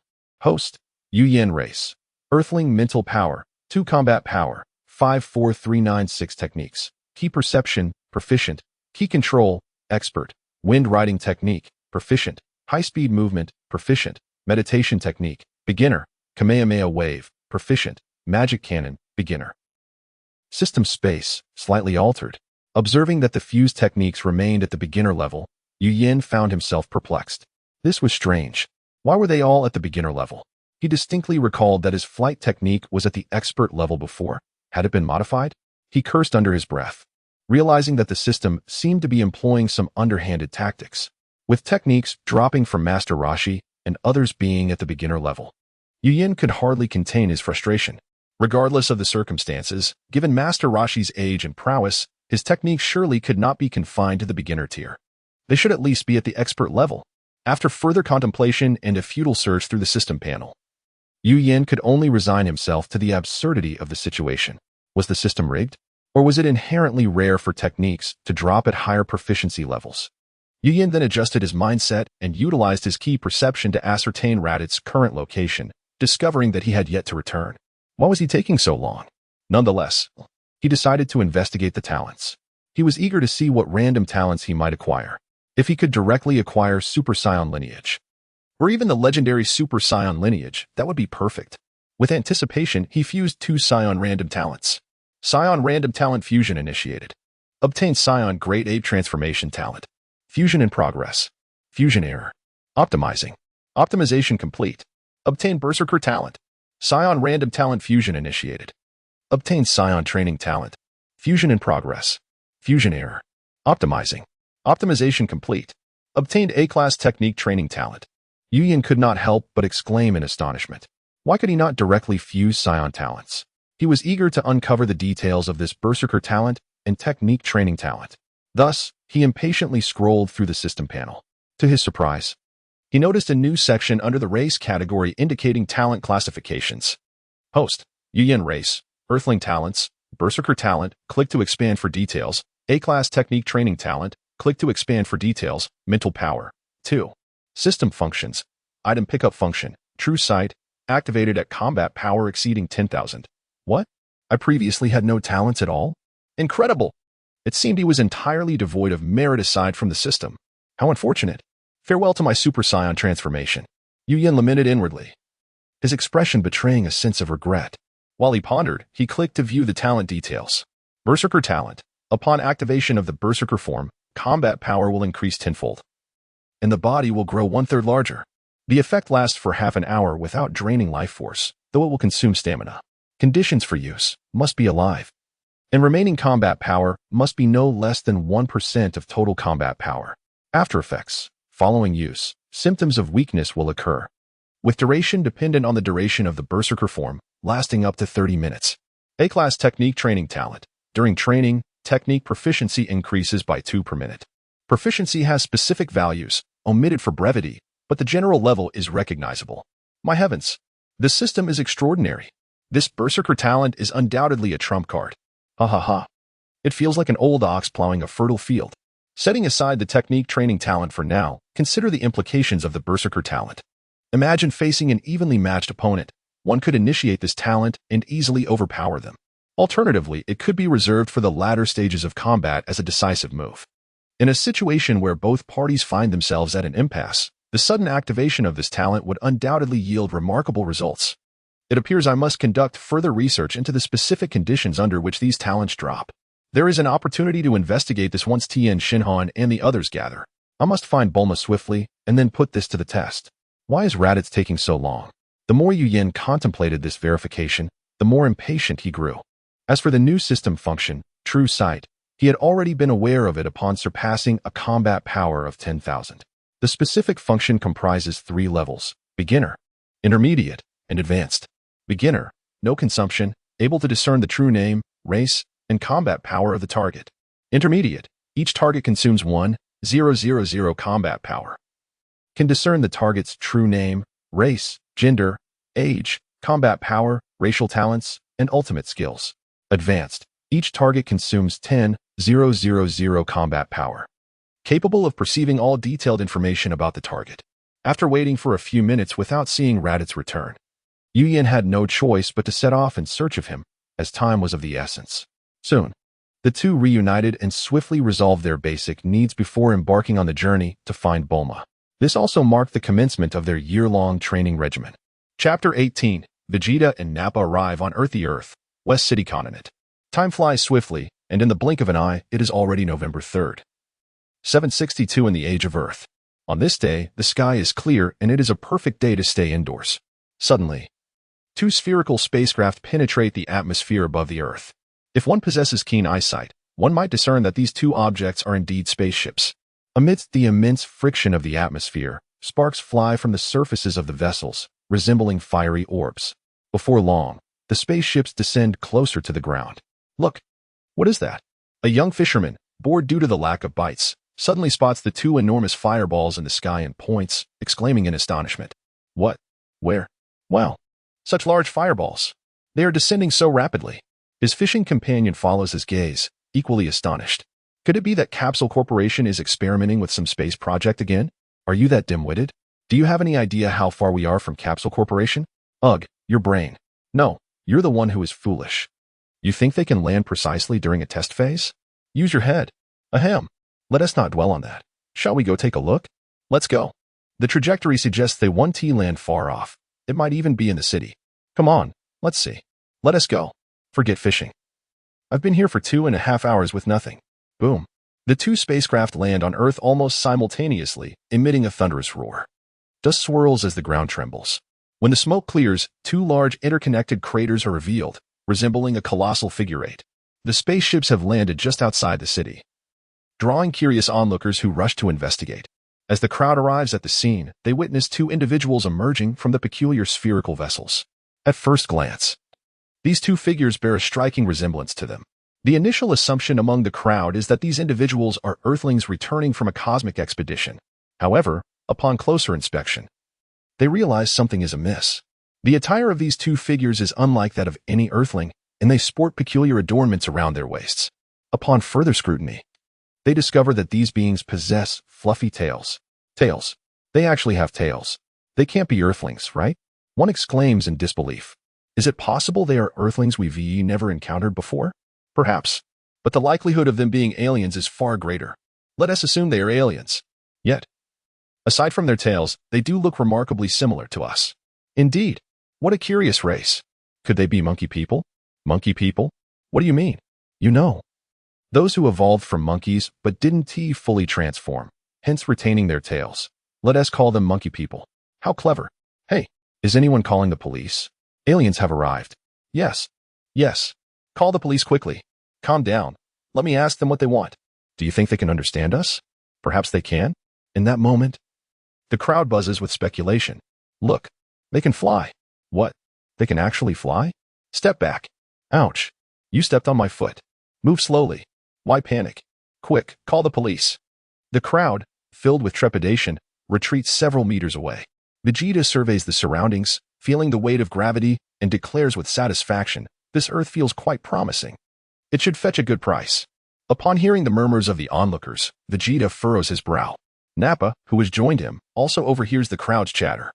He activates his scouter and, upon inspecting, exclaims in anger, these pathetic beings possess a battle power of merely 5, and they dare to call us monkeys? How can these worthless creatures even think they resemble us? We are the noble warrior race, the Saiyans. They all deserve to perish. With that, Nappa opens his mouth wide, unleashing a long beam of yellow energy that swiftly circles the area. Boom, boom, boom. Explosions and screams echo as the vicinity transforms into a wasteland, leaving the onlookers lifeless. Yet, Nappa is still unsatisfied. Gazing at the city in the distance, he grins wickedly and says, let us send a greeting to Earth. He raises a hand, fingers together, pointing skyward. Ha! Boom. In an instant, a thunderous roar fills the air, dust rises, and the smoke billows. When the haze dissipates, the once beautiful city, a forest of steel, is reduced to ruins. Pleased with his handiwork, Nappa nods approvingly. Hey, Nappa, why are you being so destructive? If you ruin this place, Earth won't sell for a good price. Vegeta admonishes. My apologies, Prince Vegeta. I got a bit too excited. Nappa replies hastily. Rest assured, I will temper my strength moving forward. That is more like it. Vegeta nods in approval, then adds loftily, now, let us search for that useless Raditz and see if he still breathes. Yes, Prince Vegeta. The two activate their scouters, searching for the highest power levels on Earth. They are blindly convinced that only Raditz possesses substantial strength on this planet. Even if an unforeseen event were to destroy Raditz's scouter, they believe only the Saiyan Raditz could survive. As for Kakarot, the lower-class Saiyan on Earth, he does not even register in Vegeta and Nappa's minds. In their perception, lower-class warriors could never triumph over higher-class ones. Several higher energy readings. To the east, Nappa exclaims, furrowing his brow as he examines the scouter's readings. Two of the highest powers are together, measuring 2,300 and 2,500. What could this mean? Are these the worthless Raditz and Kakarot? What accounts for their power levels? Stop your fussing, Nappa. Vegeta responds with feigned calmness, a smirk on his lips revealing his intrigue. It's good if their battle power has increased. At least they can provide some assistance. We wouldn't want to be held back like before. However, we must uncover how they achieved this increase. Let us go find them. The others with power levels around 1,000 are of no concern. Yes, Prince Vegeta. East City Continent. The Buran Castle.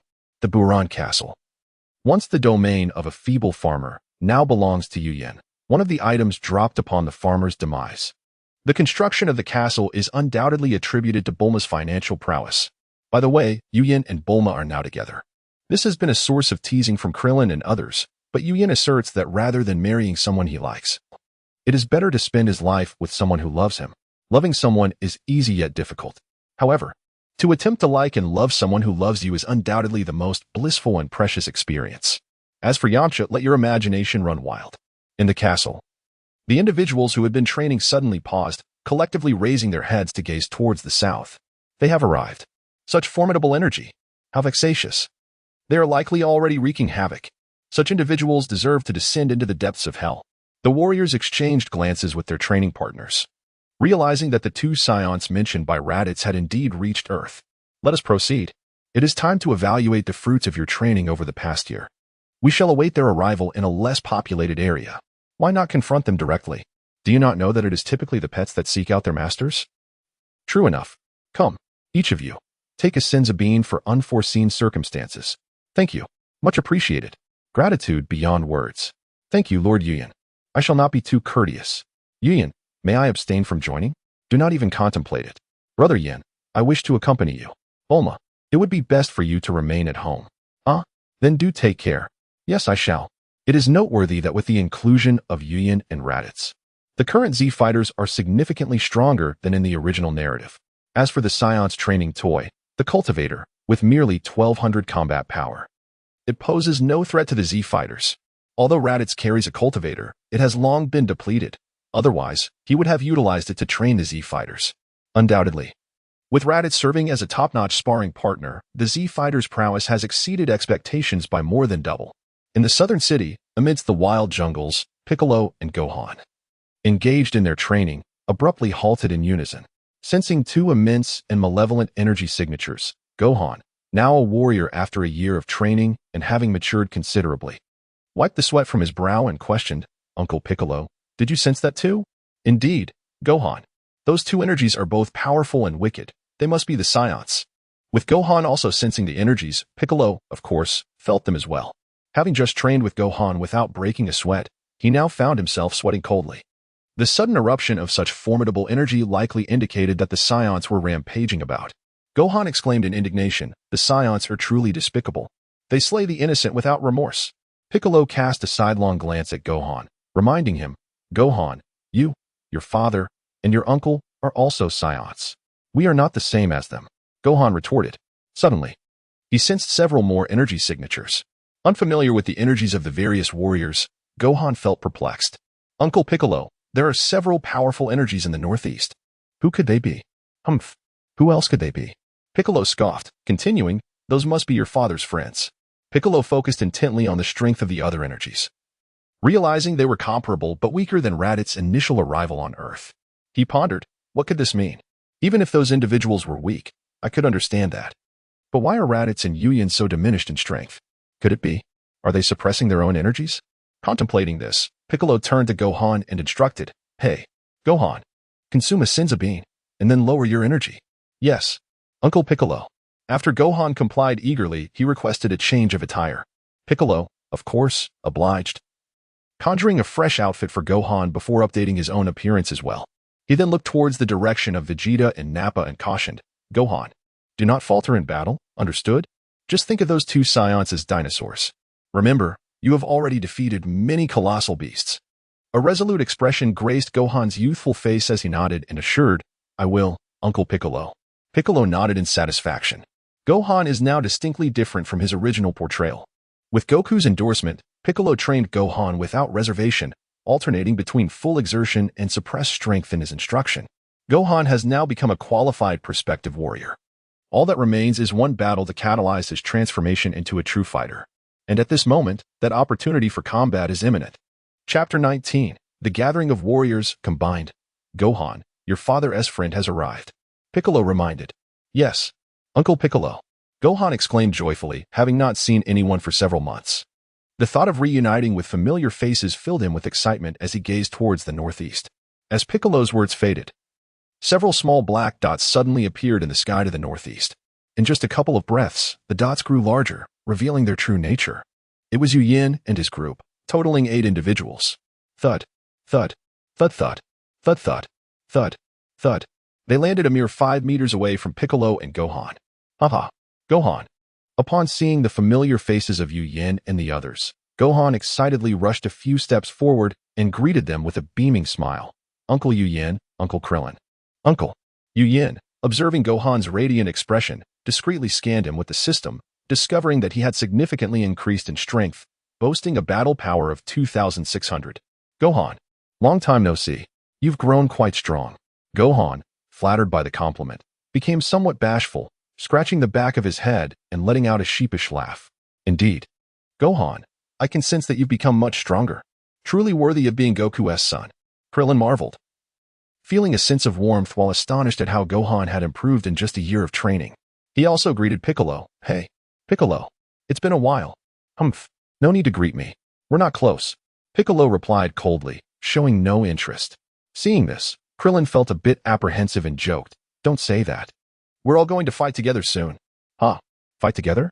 If you don't cause me trouble, I'll be grateful. Yamcha interjected, unable to hold back. Hey, Piccolo. How can you say that? We've trained for a year. Our skills have improved greatly. With narrowed eyes, Piccolo glanced at Yamcha and then turned away, stating indifferently. No matter how much a waste improves, it remains a waste, easily defeated. Yamcha glared at him. You. Krillin quickly pulled him back, urging, Yamcha, focus on the task at hand. Not only Krillin and Yamcha, even Tien, Kaiatsu, and Yajirobe felt their tempers flaring at Piccolo's disdainful remarks, casting him sidelong glances. Haha. Raditz laughed heartily, rubbing his hands together, his eyes sparkling with mischief. Piccolo, it's only been a year. Has your temper grown sharper? I wonder if your strength has increased at the same pace? By the way, when you mentioned waste, were you including me in that? At this, Raditz's narrowed eyes suddenly widened, eager to see how Piccolo would respond. If he admitted to including Raditz, he wouldn't mind loosening his muscles a bit before Nappa and Vegeta arrived. Seeing this, Krillin and the others couldn't help but revel in the drama. Humph.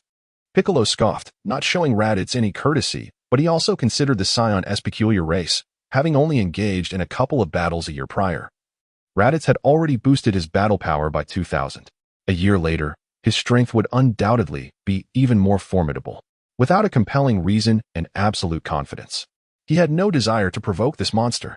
Thus, Piccolo coldly stated, if you believe yourself to be a waste, then feel free to join that category. I have no objections. Seeing Piccolo concede, Raditz pouted and muttered, TCH. How boring.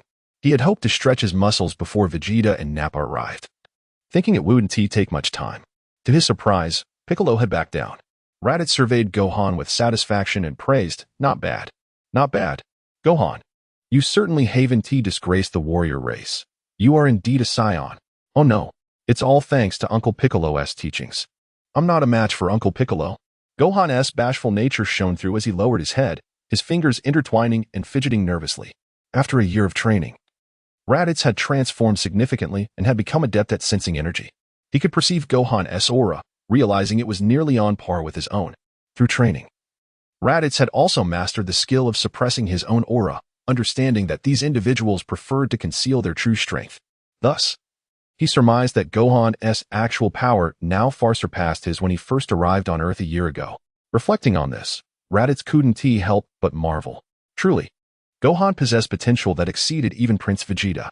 Remarkable. Truly remarkable. He is indeed my nephew. Mentioning Vegeta and recalling the strength of his own group, Raditz felt a pang of sympathy. He then turned to Yu Yin, stammering, Boss, can we? Yu Yin, slightly annoyed, interrupted, just say it. Speak your mind without hesitation. Gathering his courage, Raditz finally articulated, Boss, there are only a few of us Saiyans left. Can we spare Vegeta and Nappa's lives? Upon uttering this, although most of his focus was on Yu Yin, he noticed the peculiar glances from the others. However, Raditz was unconcerned with their opinions. He understood that the fate of Vegeta and Nappa ultimately lay in Yu Yin's hands. Fearing that Yu Yin might refuse, Raditz thumped his chest and assured, Boss, don't worry. I will strive to reform them. I promise to help them turn over a new leaf. In an instant, the attention of everyone present shifted towards Yu Yan. Among them, only Gohan had yet to witness Yu Yan's power, but Piccolo had mentioned him before. Thus, Gohan could roughly gauge Yu Yan's strength. It all depended on how perceptive they were. The more energy capsules, the better. Yu Yan would never complain about having too many. Opportunities would certainly arise, but it remained to be seen what kind of opportunities they would be.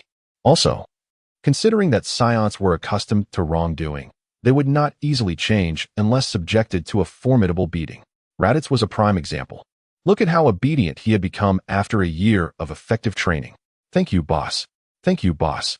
Raditz exclaimed, his face lighting up with joy as he finally felt a weight lift off his chest. He was grateful, thinking, wonderful. The boss is indeed easy to deal with. Planning was essential. Given the nature of Prince Vegeta and Nappa, they would not easily give up. Ugh, such a headache. Perhaps it's best to wait until Kakarot returns. Meanwhile, Goku, having returned from training with King Kai, had been racing along Snake Way for quite some time. He was only a quarter of the way to King Yama's palace. With Goku's current strength, he could match Vegeta without needing to use the Kaioken technique. This was largely influenced by Yu Yan. A year ago, the immense battle power displayed by Yu Yan had placed immense pressure on him, providing a clear goal that fueled his relentless training. Of course, the magic of the Senzu beans also played a part. Gohan, Piccolo, hold on. I'll be there soon. You must wait for me. Sun Wukong raced along the serpentine path, having exhausted his supply of heavenly beans. He could only conserve his energy and minimize the use of his chi. Had he known that Yu Yan possessed an abundance of heavenly beans, he would have surely opted for a swifter mode of travel. In the wild mountain forests of the southern continent on Earth, they arrived. Yu Yan uttered a warning, prompting the warriors to immediately rally their spirits, bracing for the impending confrontation, while marveling at the overwhelming aura they sensed. Such terrifying energy. How could it be so formidable? I am no match for any of them. The Saiyans are indeed monstrous. This killing intent is utterly intimidating. I should not have come here. It is all Yu Yan's fault. Shortly thereafter, Vegeta and Nappa descended upon the scene. Upon seeing them, Yu Yan could not help but mutter to himself in disbelief. Goodness! The disparity in height is astounding. Nappa's stature surpasses even Vegeta's chest. What on earth has he consumed to grow so tall? This thought was not exclusive to Yu Yan. It resonated with everyone except Raditz. Are there really such short Saiyans? Is it due to malnutrition? Or perhaps an accumulation of oppression? As Vegeta stood with arms crossed, surveying the eager warriors gathered before him, a sinister grin spread across his face. Are you all huddled together out of fear that we would find you too troublesome to locate? This certainly saves us a considerable amount of time. During Vegeta's taunt, Nappa's gaze fell upon the somewhat subservient Raditz beside Yu Yan, his brows furrowing in sudden discontent. He pointed an accusatory finger and bellowed, Raditz, you worthless fool. Hurry over here. How is it that you cannot even conquer a mere Earth? You shamelessly require our rescue. This is an utter disgrace to our Saiyan pride. Vegeta observed this exchange with a frown, his hands instinctively clenching at his chest, yet he remained silent, refraining from further action. Humph. Raditz let out a cold snort, his resentment bubbling beneath the surface after enduring years of humiliation. Witnessing Nappa's arrogant demeanor incited a fierce dissatisfaction within him. In that moment, he resolved to disregard Nappa's fate. Nappa, stop your senseless barking. Who knows who truly brings disgrace to the Saiyans? Furthermore, I shall stand wherever I please. It is none of your business. With his current strength, Raditz had no qualms confronting Nappa, which fueled his newfound courage. Nappa, enraged by Raditz's defiance, could scarcely believe that the once subservient Raditz would dare to challenge him. This insubordination was intolerable to his inflated ego. You worthless wretch. How dare you retort? I shall end your life. As Nappa's fury reached its zenith, Vegeta, clearly displeased, interjected, Enough, Nappa. We do not yet know Kakarot's whereabouts. We must ascertain that first. If this fool wishes to resist, we can deal with him afterward. Nappa, embodying the quintessential Saiyan traits of anger, aggression, and brutality, was simple-minded yet obedient. He feared the strong, particularly the mightiest among his kin, Vegeta being one of them. Consequently, upon hearing Vegeta's command, Nappa immediately ceased his hostility. Yes, Prince Vegeta. With a malevolent glare directed at Raditz, Nappa menaced, Prince Vegeta, allow me the pleasure of personally eliminating this traitor. Do as you wish, Vegeta replied dismissively, his thoughts preoccupied with Raditz's unexpected transformation. Could it be that the individual beside Raditz surpassed even the prince in strength? Impossible. How could a mere Earthling compare to me? the strongest Saiyan prince in history? Yet, what could have imbued him with such audacity? Furthermore, Raditz had even mastered the Earthlings' techniques, managing to restrict his power level to a mere 1,000. Humph. Concealment is futile. We already comprehend that your combined battle power does not exceed 3,000. If you enjoy hiding, let us indulge in this game. With a wicked grin, Vegeta issued a command to Nappa. Nappa, forget about Kakarot for now. With so many of them, quickly bring out our toys and entertain them. Once they have had their fun, we shall eliminate them all. Yes, Prince Vegeta. I happen to have a few left. Nappa replied, retrieving a small vial. He proceeded to create 7 small holes in the ground, distributing the contents of the vial into each, then covering them with soil. He then produced another vial filled with a mysterious liquid, applying it to the 7 small holes.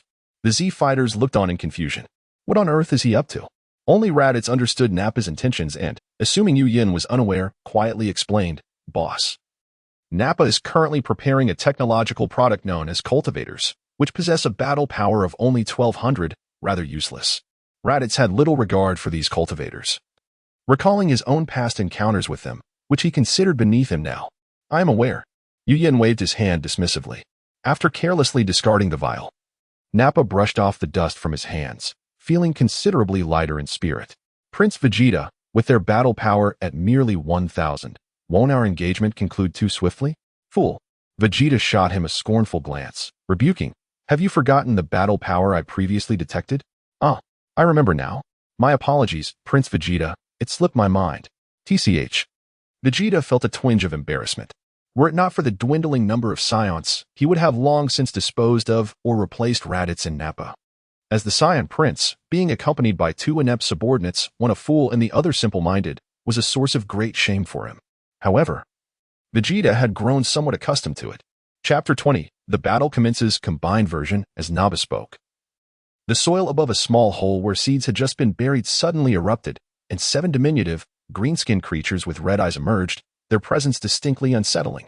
This spectacle sent shivers down the spines of the uninitiated Z warriors, yet they readied themselves for combat. What sorcery is this? Can seeds truly yield monsters? In contrast, Yu Yin and Raditz remained composed. Nappa, with a sinister grin, pointed towards the Z warriors and commanded, Go forth, my cultivators. Your targets are those individuals over there. He gestured towards Piccolo. Of course, that Namekian is mine. Piccolo murmured to himself, So I am a Namekian. No wonder I look different from others. Krillin glanced back at Piccolo, exclaiming, Piccolo, you're also an alien? No wonder. Goku's son, Gohan, looked at Piccolo in astonishment and asked, Is that true? Uncle Piccolo? Piccolo smirked, nonchalantly replying, Gohan, that's not important. All I know is that I am currently on Earth. In that moment, he mirrored Goku's demeanor. Meanwhile, on the Supreme Kai's temple, the Supreme Kai, who had been observing with closed eyes, suddenly came to a realization, murmuring, So I am also an alien. No wonder I am unlike others. Beside him, Bobo watched with concern. Nappa then pointed at Yu Yin and Raditz, continuing, You need not concern yourselves with these 2. Leave them to me. The others, you may allocate as you wish. The green-skinned creatures, referred to as cultivators by Nappa, cackled with malevolent glee, their crimson eyes fixated on the warriors. Hey, Nappa, ending this too quickly would be rather dull. Let them engage in one-on-one duels. Enjoy it slowly. Vegeta interjected, displaying the demeanor of a true warrior, emphasizing the importance of fair, one-on-one combat. This confidence could also be perceived as arrogance. Indeed, Vegeta, Nappa commanded the cultivators. Did you hear that? Each one of you shall face your opponent individually. As his words faded, one cultivator stepped forward, leaping to a nearby clearing. Its red eyes fixed on the Z warriors, emitting a sinister chuckle. Nappa, hands on hips, beckoned, Who will go first?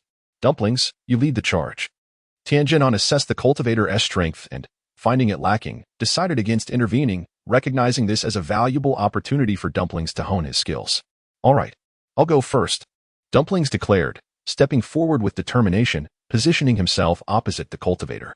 Piccolo, observing the eager little fighter, felt no frustration. He turned to Gohan and said, Gohan, you'll be next. That's all right, isn't it? Gohan replied earnestly, Absolutely, Uncle Piccolo. I sense that these cultivators are not particularly strong. Do not let your guard down. Even a hawk hunting a rabbit uses all its strength. Piccolo cautioned, fully aware that Gohan's current prowess rendered the cultivators insignificant threats. Nevertheless, he felt compelled to remind him, then focused his attention back on the battlefield. Vegeta and Naba, not far away, overheard Piccolo and Gohan's exchange. Haha. Did you hear that, Vegeta? That Namekian and the little brat's words are quite amusing. They claim the cultivators are weak. Naba mocked, laughter erupting from him. This is precisely what makes it entertaining. I can already envision that little white snack collapsing on the spot. I eagerly await their expressions. The Z warriors exchanged knowing glances as Naba continued to boast. On the battlefield, Dumplings and the opposing cultivator readied themselves for action. The cultivator emitted a wicked laugh and launched itself towards Dumplings with surprising speed. As the battle commenced, Dumplings unleashed his full power, meeting the attack head-on. Beeping sounds echoed from Naba's scouter as he exclaimed, "What is happening? This little brat's combat power has surged to 1450.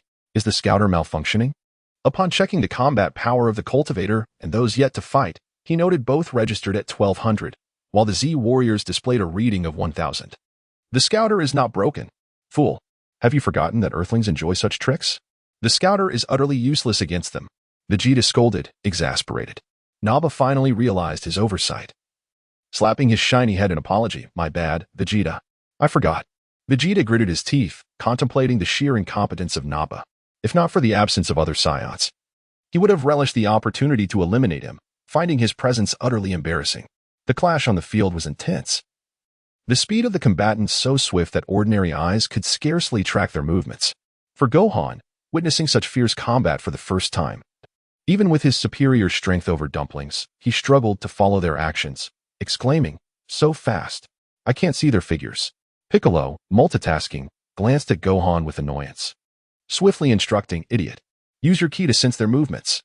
You won't see anything with just your eyes." "Yes," Gohan replied, promptly closing his eyes and channeling his ki to sense the surroundings. In mere moments, he began to perceive the movements of the two combatants with clarity, exclaiming, "I see it." Piccolo, recognizing Gohan's progress, nodded approvingly before returning his focus to the battlefield. Truthfully, he too was astonished by Dumplings' newfound strength. Knowing his previous combat power, the transformation was remarkable. One must not underestimate the potential of others. Although Dumplings and the cultivator were evenly matched, Dumplings ultimately held the advantage. And victory was merely a matter of time. Soon enough, the cultivator was defeated, crashing to the ground and creating a massive crater, rendered unable to continue. "I won. Incredible! Excellent job, Dumplings." Tianjin and the others cheered, celebrating the outcome. In stark contrast, Vegeta and Naba were enveloped in a tense atmosphere. Naba fumed. What a useless creature. To lose so easily.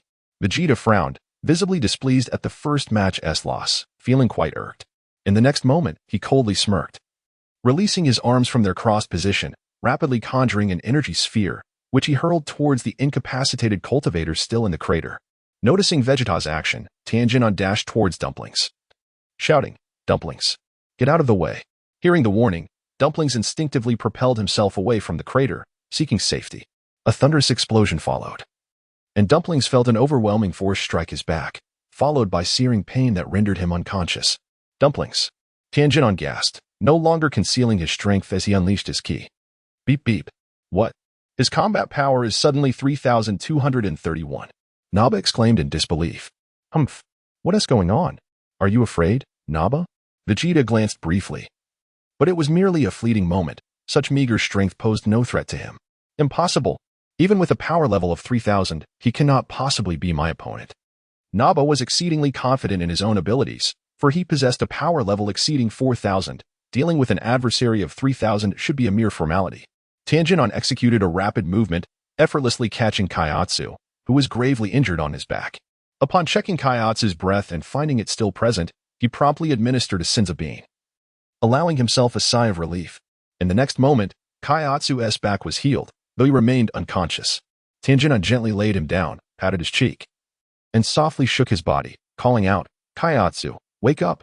Upon waking, Kaiatsu's eyes met Tianjin's, and he expressed his joy exuberantly. Tianjin. He then rose to his feet. "I'm fine now, as long as you are safe." Tianjin's expression hardened, veins bulging as he glared at Vegeta with an intensity that was almost palpable. "You despicable coward! You promised to fight one-on-one, yet resorted to a sneak attack." Tianjin abhorred treachery above all else. The Z fighters shared his indignation, astonished by Vegeta's sudden aggression. Vegeta narrowed his eyes, observing the seemingly gravely injured boy who, after being fed something by the three-eyed fighter, now appeared full of vitality. This spectacle intrigued him, igniting curiosity within. What on earth did that three-eyed warrior give him to restore him so swiftly? It must be a remarkable substance. I must acquire it. Yet, Vegeta's countenance betrayed no emotion, appearing unfazed by Tianjin-Han's reproaches. Do not misconstrue my intentions. I, the prince, act with utmost transparency. My target was that defeated weakling, not the fortunate survivor. If he was caught in my attack, it merely underscores his ineptitude. What concern is that of mine? Tianjin-Han found himself at a loss for words. For Vegeta's earlier assault had indeed not been aimed at Kaiatsu. Otherwise, he would not have survived. However, he was taken aback by Vegeta's ruthlessness, realizing that the prince was capable of turning against even his own allies. The Z fighters, too, were shaken, with some trembling and fear. How can such a shameless person exist? It's terrifying. I want to go home. Naba, too, felt a chill run down his spine, as he had never witnessed such cruelty directed towards one's own. Vegeta crossed his arms and admonished, "Listen well, all of you. In the battles to come, I expect nothing less than your utmost capabilities. Even in death, I demand you fight valiantly. Should you lose yet remain alive, I will not hesitate to intervene personally." The remaining recruits quivered in fear at Vegeta's words, their gazes toward the Z fighters growing increasingly ferocious and sharp. They understood that survival hinged solely on victory. Satisfied with the recruits' newfound resolve, Vegeta continued, "In the next round, all of you will participate together and choose your opponents. And Naba, remove your scouter and engage that three-eyed fighter." Naba, initially taken aback, soon erupted with joy. "Me? Oh, splendid. I've been itching for this." With a peculiar laugh, he beckoned towards Tianjin-Han. Come, three-eyed fighter, let us exchange blows." Tianjin-Han, with a cold snort, readily accepted the challenge, undeterred. "I'm not afraid of you. Gohan, prepare." "Yes, Uncle Piccolo." The atmosphere grew tense as both sides fixated on one another, the impending clash palpable. "Prepare yourself." With Tianjin-Han's fierce shout, both parties charged at their respective foes, the sound of their bodies colliding resonating throughout the wilderness, reverberating endlessly. Yu Yan, overwhelmed with delight, observed the rising power levels on the system panel, his spirit soaring. As he surveyed the battlefield, a mischievous idea took root in his mind. With a raised eyebrow and a sly smile, he encouraged Raditz. "Raditz, do you dare to spar with Vegeta?" Expecting Raditz to decline, Yu Yan was taken aback by his unhesitating reply. "Boss, what is there to fear? However, I have a condition." "What condition?" Yu Yan inquired, secretly admiring Raditz's fearless spirit despite the overwhelming odds. "Unless you allow Tianjin-Han and Piccolo to join me against him. Get lost." "I thought you were brave enough to take on Vegeta alone," Yu Yan retorted, kicking Raditz, who stumbled slightly. "Damn, I take back what I just said. After just a year, he has learned to be clever. I should have had Bulma build a gravity chamber sooner. What a blunder." Raditz chuckled, regaining his footing, shaking his head as he said, "As you taught me, knowing oneself and one's opponent leads to victory in every battle. Why would I challenge someone I know I cannot defeat? I'm not foolish.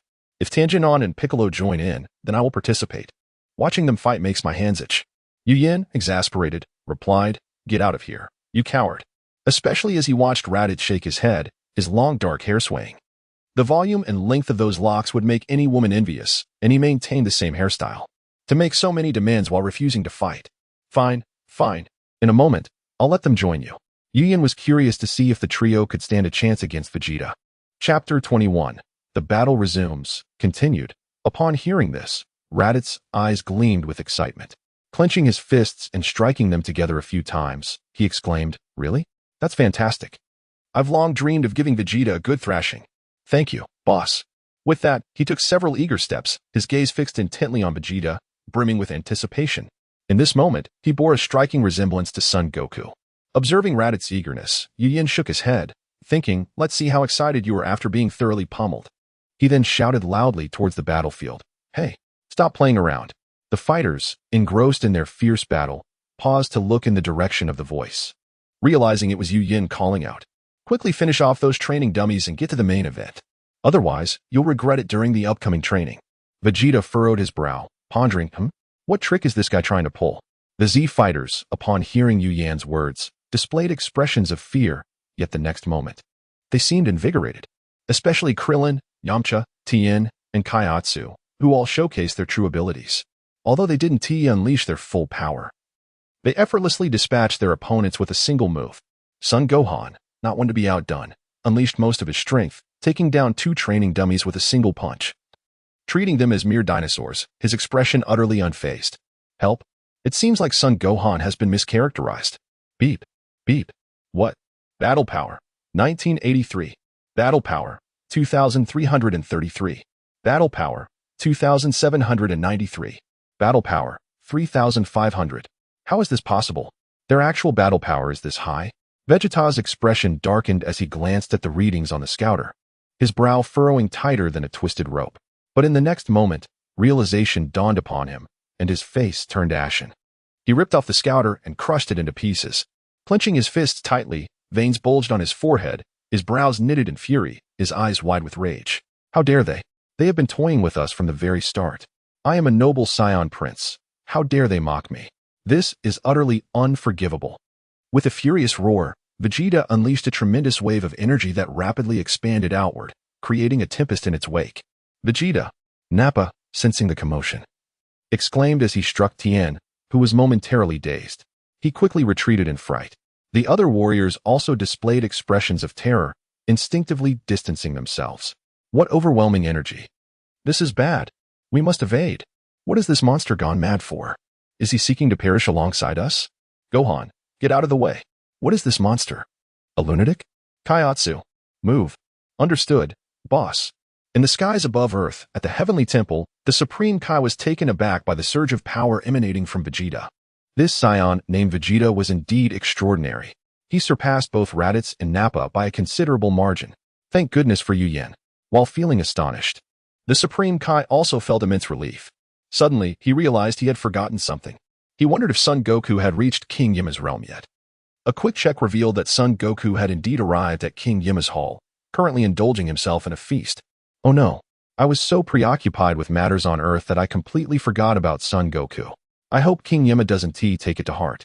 In King Yama's hall, the deity, busy with routine tasks, sensed the Supreme Kai's mental probe and was instantly filled with rage, slamming his hand on the table, shattering it to pieces. Earth Supreme Kai, you better hurry over here. This glutton is about to devour my entire stock. Get him out of here. Realizing he was in the wrong, the Supreme Kai felt the force of King Yama's booming voice. He dropped his staff, clutching his head as dizziness washed over him, and immediately replied, Yes, yes. I'll be right there. Taking back the staff handed to him by his attendant Bubbles, he instructed, Bubbles, I'll be back shortly. Bubbles, with an impassive expression, responded, All right, Supreme Kai. With a flash, the Supreme Kai vanished from sight. King Yama snorted in annoyance, settling back down and instructing a nearby underling, Get me a new table. Make sure it's sturdy. In King Yama's hall, Son Goku was ravenously devouring the food laid out before him. Just then, he noticed a familiar figure appearing before him, and his face lit up with joy. Ah, Supreme Kai, you've finally arrived. I've been waiting for you for so long. Let us go. The Supreme Kai, feeling somewhat embarrassed for having caused this situation, was eager to leave, fearing what might happen if King Yama saw them. He quickly grabbed Son Goku's busy hands and, in an instant, they vanished from the spot. Back in King Yama's hall, realizing Son Goku's energy had suddenly disappeared, King Yama immediately deduced that the old Supreme Kai had come. However, the Supreme Kai had not even bothered to greet him before whisking Son Goku away, which infuriated King Yama. Bang! The newly replaced table exploded into fragments. This old fool is outrageous. Not even a word of farewell. This cannot go unpunished. He promptly produced a small notebook and pen, beginning to jot down notes.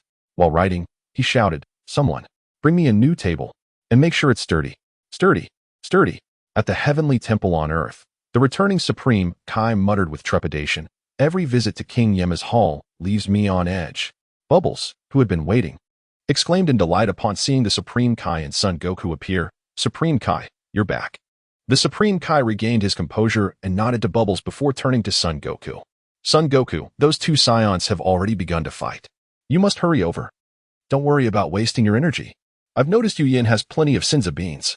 Son Goku's eyes sparkled with excitement. Really? Supreme Kai, I'm off. Thank you. With that, he unleashed his energy, enveloping himself in a brilliant white aura, soaring out of the Heavenly Temple with astonishing speed, leaving both the Supreme Kai and Bubbles in awe. How incredible! He seems to be on par with that Vegeta. Indeed, Supreme Kai. Son Goku is always full of surprises. Yes, if only he could be the Supreme Kai. Bubbles murmured wistfully. In the southern continent, on the battlefield, the warriors huddled behind Yu Yin, gazing towards Vegeta. A massive crater had formed within a 100-meter radius around Vegeta, aside from a small patch of land where Vegeta stood. Only a narrow strip of land behind Yu Yin remained intact, just wide enough for a single person to stand. From above, it resembled a giant disc with a segment missing, embedded in the ground. Seeing this, everyone felt a chill of apprehension. Simultaneously, there emerged a profound recognition of Yu Yan's formidable strength, which surpassed that of Vegeta. How astonishingly powerful Vegeta has become. A true monstrosity. Indeed, a creature that transcends the ordinary. Such an aberration. Yet, Yu Yan is equally extraordinary. How is it that he remains unscathed in the face of such overwhelming might? What? Do you desire to be harmed? If that were the case, how could you still stand here in one piece? Haha, I am merely extolling Yu Yan's exceptional prowess. Do you comprehend? Behind Yu Yan, an unexpected figure had also sought refuge. Nappa? However, he remained somewhat farther back, approximately 10 meters from the Z fighters. At this moment, Nappa's face was marked not only by fear but also by indignation. He could hardly fathom Vegeta's reckless disregard for his life. Under the recent assault, survival seemed impossible, only death awaited him. Fortunately, his instinct for survival overshadowed his sense of shame, prompting him to boldly hide behind the Z fighters, narrowly escaping disaster. Still shaken, the thought of Vegeta's actions ignited his fury, and he soared into the air, pointing a trembling finger at Vegeta, his face flushed with rage as he bellowed. Vegeta, are you intent on taking me down with you? Nappa was known for his straightforwardness, speaking his mind without reservation, and coupled with his irritable nature. He had little regard for Vegeta's status as a Saiyan prince at this moment. He felt threatened, and the thought of death consumed him, leaving no room for princely decorum.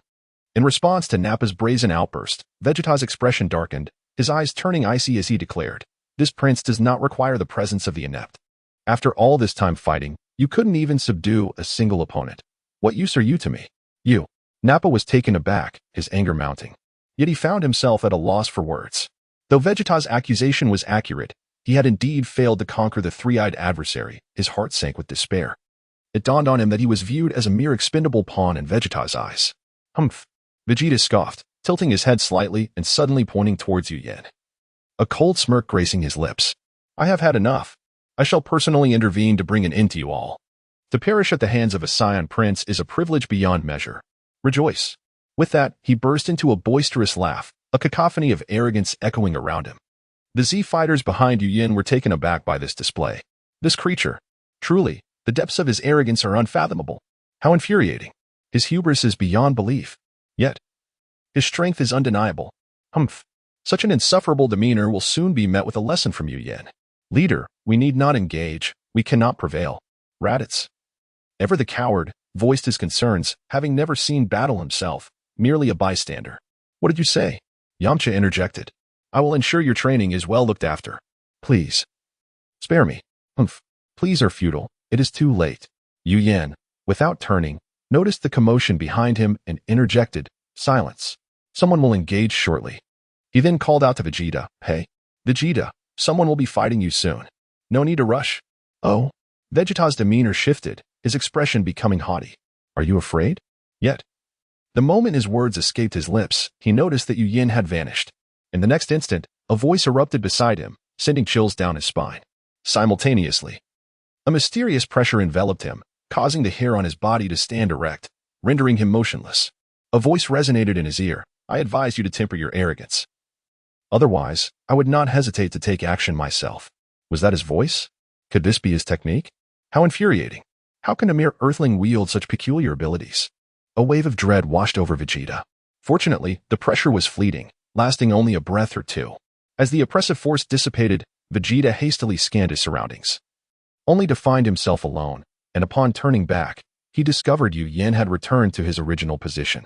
In that moment, he comprehended that the individual before him was far beyond his capability to confront. His haughty demeanor began to wane, replaced by a creeping sense of panic and resentment. He longed to retaliate, yet reason restrained him. Suddenly, his body involuntarily trembled, inciting an inferno of rage and indignation within him. His voice turned hoarse as he growled. Damn it!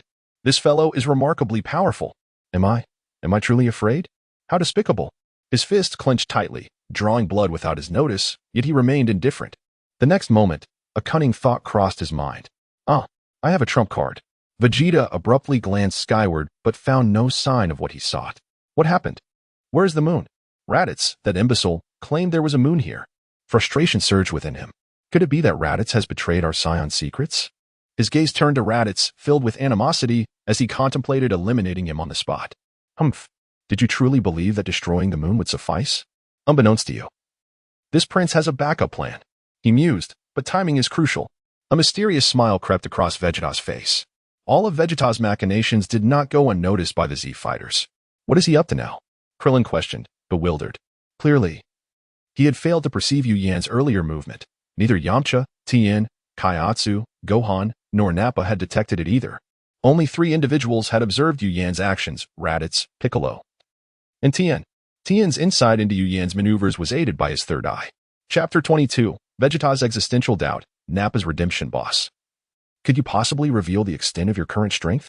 Raditz inquired, curiosity evident in his tone. Although Piccolo was sweating profusely, he echoed the sentiment, I am equally intrigued. Tien also nodded in agreement. With a subtle smile and an air of tranquility, Yu Yan responded, it's not that impressive. Your combined power multiplied by 25 would be about right. What? The collective gasps of disbelief filled the air as everyone present stood frozen. Nappa and Vegeta, positioned nearby, could hear Yu Yan's words clearly. After what seemed like an eternity of 5 breaths, both Nappa and Vegeta displayed expressions of sheer incredulity, their voices filled with panic. Impossible. This cannot be. How can a mere Earthling possess such extraordinary combat power? This is unfathomable. As the Saiyan Prince, I am historically the most potent among our kind, and my power is merely 18,000. How could an Earthling rival such strength? They say even the universe's tyrant, Frieza, is not far beyond that. Vegeta exclaimed, vehemently refusing to believe it. You must be lying. You are trying to intimidate us. Yu Yan merely cast a nonchalant glance at Vegeta, responding indifferently, believe it or not. That is entirely up to you. Haha. Vegeta, filled with arrogance, laughed heartily. I knew this was just your trickery. Look, you've nothing to retort. Yu Yan observed Vegeta's restored bravado and remarked casually, do you dare to test it out? You. Vegeta, taken aback, felt a mix of anger, trepidation, and frustration. Unable to articulate his thoughts, he concluded from the earlier signs that he could not possibly defeat Yu Yan. The speed at which Yu Yan moved was imperceptible to him, and Vegeta understood well that speed equates to power. Cursing inwardly, he thought, damn it, if he truly possesses such strength, even transforming into a great ape with tenfold power would not suffice to match him. An Earthling surpassing a Saiyan? How absurd. How could such a powerful Earthling exist on Earth, rivaling that wretched Frieza? How infuriating. He could only let out a frustrated roar to dispel the fear and humiliation within. With a smirk at Vegeta's impotent rage, Yu Yan turned his gaze toward Nappa, who hovered in the air, extending an olive branch. Hey Nappa, would you consider switching sides? Under my command, you needn't worry about betrayal. Should I discover any treachery, I will personally ensure it is eradicated. Raditz, initially eager to recruit Nappa, recognized that Yu Yan's approach would be more effective, thus chiming in, indeed. Come, Nappa, join us in growing stronger. My boss can teach us how to enhance our power. Would you like to know my current combat power? I will not shy away from telling you that it exceeds 10,000. If you wish to avoid some painful experiences, you should comply. Raditz hoped that Nappa would not capitulate so easily, thinking that would grant him a reason to act. What? Nappa and Vegeta were once again taken aback. They could hardly fathom that Raditz's power had skyrocketed from 1,500 to over 10,000 in just a year. It was simply unbelievable. Piccolo and Gohan, unaware of Raditz's true strength, were equally astonished, their eyes widening as they scrutinized Raditz, attempting to see through him, yet they remained silent. Nappa and Vegeta, however, reacted with intense disbelief. How could a Saiyan possibly achieve such an increase in power so rapidly? It's preposterous. Impossible. Just a year ago, your combat power was only 1,500. How could it surpass 10,000? Stop trying to scare us. Nappa, unwilling to accept Raditz's claim, flailed his arms dismissively. Humph. Vegeta scoffed derisively. Raditz, do you truly not realize how pathetic you are? After merely spending a year with Earthlings, you've resorted to intimidation? Let me tell you, there is no way you could frighten this prince. Seeing Vegeta and Nappa's refusal to believe him infuriated Raditz, prompting him to produce a scouter and hurl it toward Nappa. Take a good look with my scouter and see for yourself if my combat power exceeds 10,000. Nappa, observing Raditz' reaction, began to waver. Could it be that he was not lying? Yet, how could that be possible? Without hesitation, he donned the scouter and aimed it at Raditz, deftly operating the device. Raditz, sensing the moment, adjusted his stance, slowly releasing the power he had been restraining. Beep, beep. Combat power, 1,000. 1,500. 2,000. Surpassing 1,500. How can this be? What? Below, Vegeta's eyes widened in uncertainty. He quickly turned his gaze to Raditz, disbelief etched across his face. He couldn't comprehend how Raditz's power could have surged so dramatically in just a year. Beep. 8,000. 8,500. 9,000. 9,500. 10,000. This cannot be. His power genuinely reached 10,000. Vegeta's mind reeled as the numbers continued to climb. Beep. 11,500. 12,000. 12,306. My heavens. He truly elevated his power to 12,306. It's unfathomable. How did he manage this? As the digits on the scouter ceased their ascent, Nappa could no longer contain himself. Swiftly descending, he knelt before Yu Yin, his right fist pressed against his chest, lowering his gleaming head in submission. My lord, I, Nappa, wish to abandon the darkness and pledge my allegiance to you. I seek refuge. In that moment, the pride of the Saiyan race, the title of prince, mattered not to Nappa. What was the source of Saiyan pride? It was merely their overwhelming combat power. As for the Prince of Scions, what significance did he hold? He was no longer concerned about his own fate in light of this revelation. Another reason for Nappa's decisive turn lay in the fact that Raditz was thriving. This indicated that Yu Yin would not overly scrutinize his past and treated his subordinates well. That was sufficient. Vegeta, witnessing this scene from a distance, was filled with rage. His chest heaving with fury, fists clenched tightly, gritting his teeth as he muttered, "You traitorous scoundrel! How dare you betray me? Unbelievable!" He had never anticipated that one day Nappa would turn against him, an unacceptable reality he could not bear. Chapter 23, The Upper-Class Warrior Easily Subdued. Yu Yin naturally did not refuse. You are quite perceptive. You may join my ranks, but you must reform and become a new person. You must adhere to orders without fail. No wrongdoing or indiscriminate slaughter of the innocent. Can you manage that? Upon hearing this, Nappa stood tall and declared, My lord, I have no objections. However, almost immediately, he timidly inquired, My lord, could you elaborate on what reforming, wrongdoing and adhering to orders mean? At this, the crowd was taken aback. Nappa felt a wave of embarrassment. Even Vegeta, his superior, found it utterly mortifying and averted his gaze. Such a disgrace. Strangely, in that fleeting moment, Vegeta felt a sense of relief. Yu Yin could not help but face palm and erupted into laughter. After a few moments, still smiling, he explained. It means that if I tell you to go east, you cannot go west. If I tell you to go west, you cannot go east. Just remember that. That is entirely manageable. Nappa replied straightforwardly. Very well. Rise. Also, from now on, you may call me boss like Raditz. Yes, my lord. Oh no, boss. Nappa promptly stood up and took his place behind Yu Yin as a guard. After Nappa stood, the others felt dwarfed by his presence. Yu Yin glanced over, astonished. Goodness. He towers above everyone else. Has he been on steroids? He must be at least 2.5 meters tall. Krillin looked at the towering Nappa with concern and leaned closer to Yu Yin, whispering, Yu Yin, this is rather hasty, is it not? Yu Yin met his gaze with unwavering confidence and replied, Do not worry. I'm here. Everything will be fine.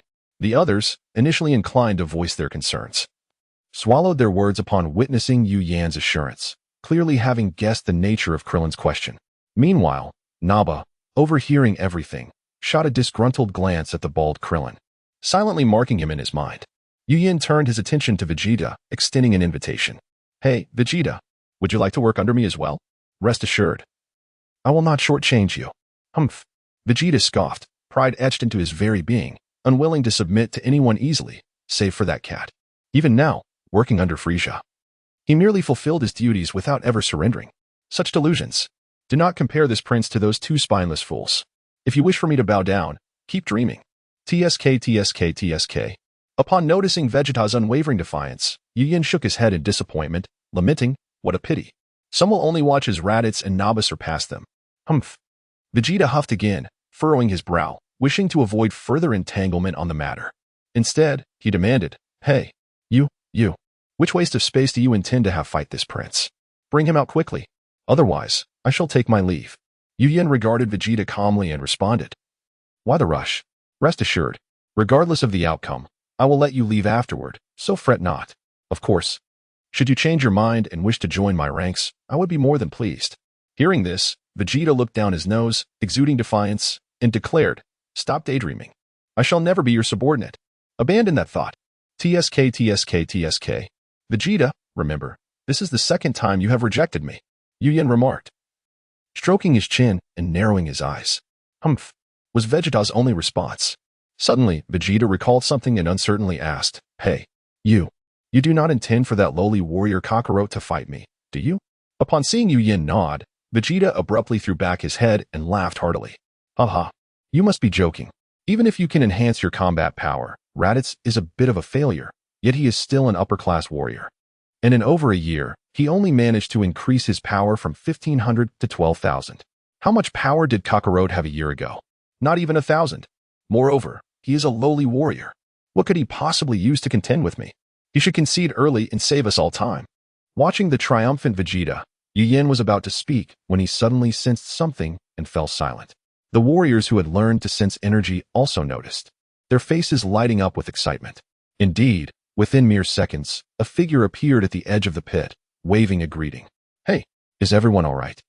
The newcomer was none other than the tardy Son Goku, relieved to see his familiar companions unscathed. "Goku, old son."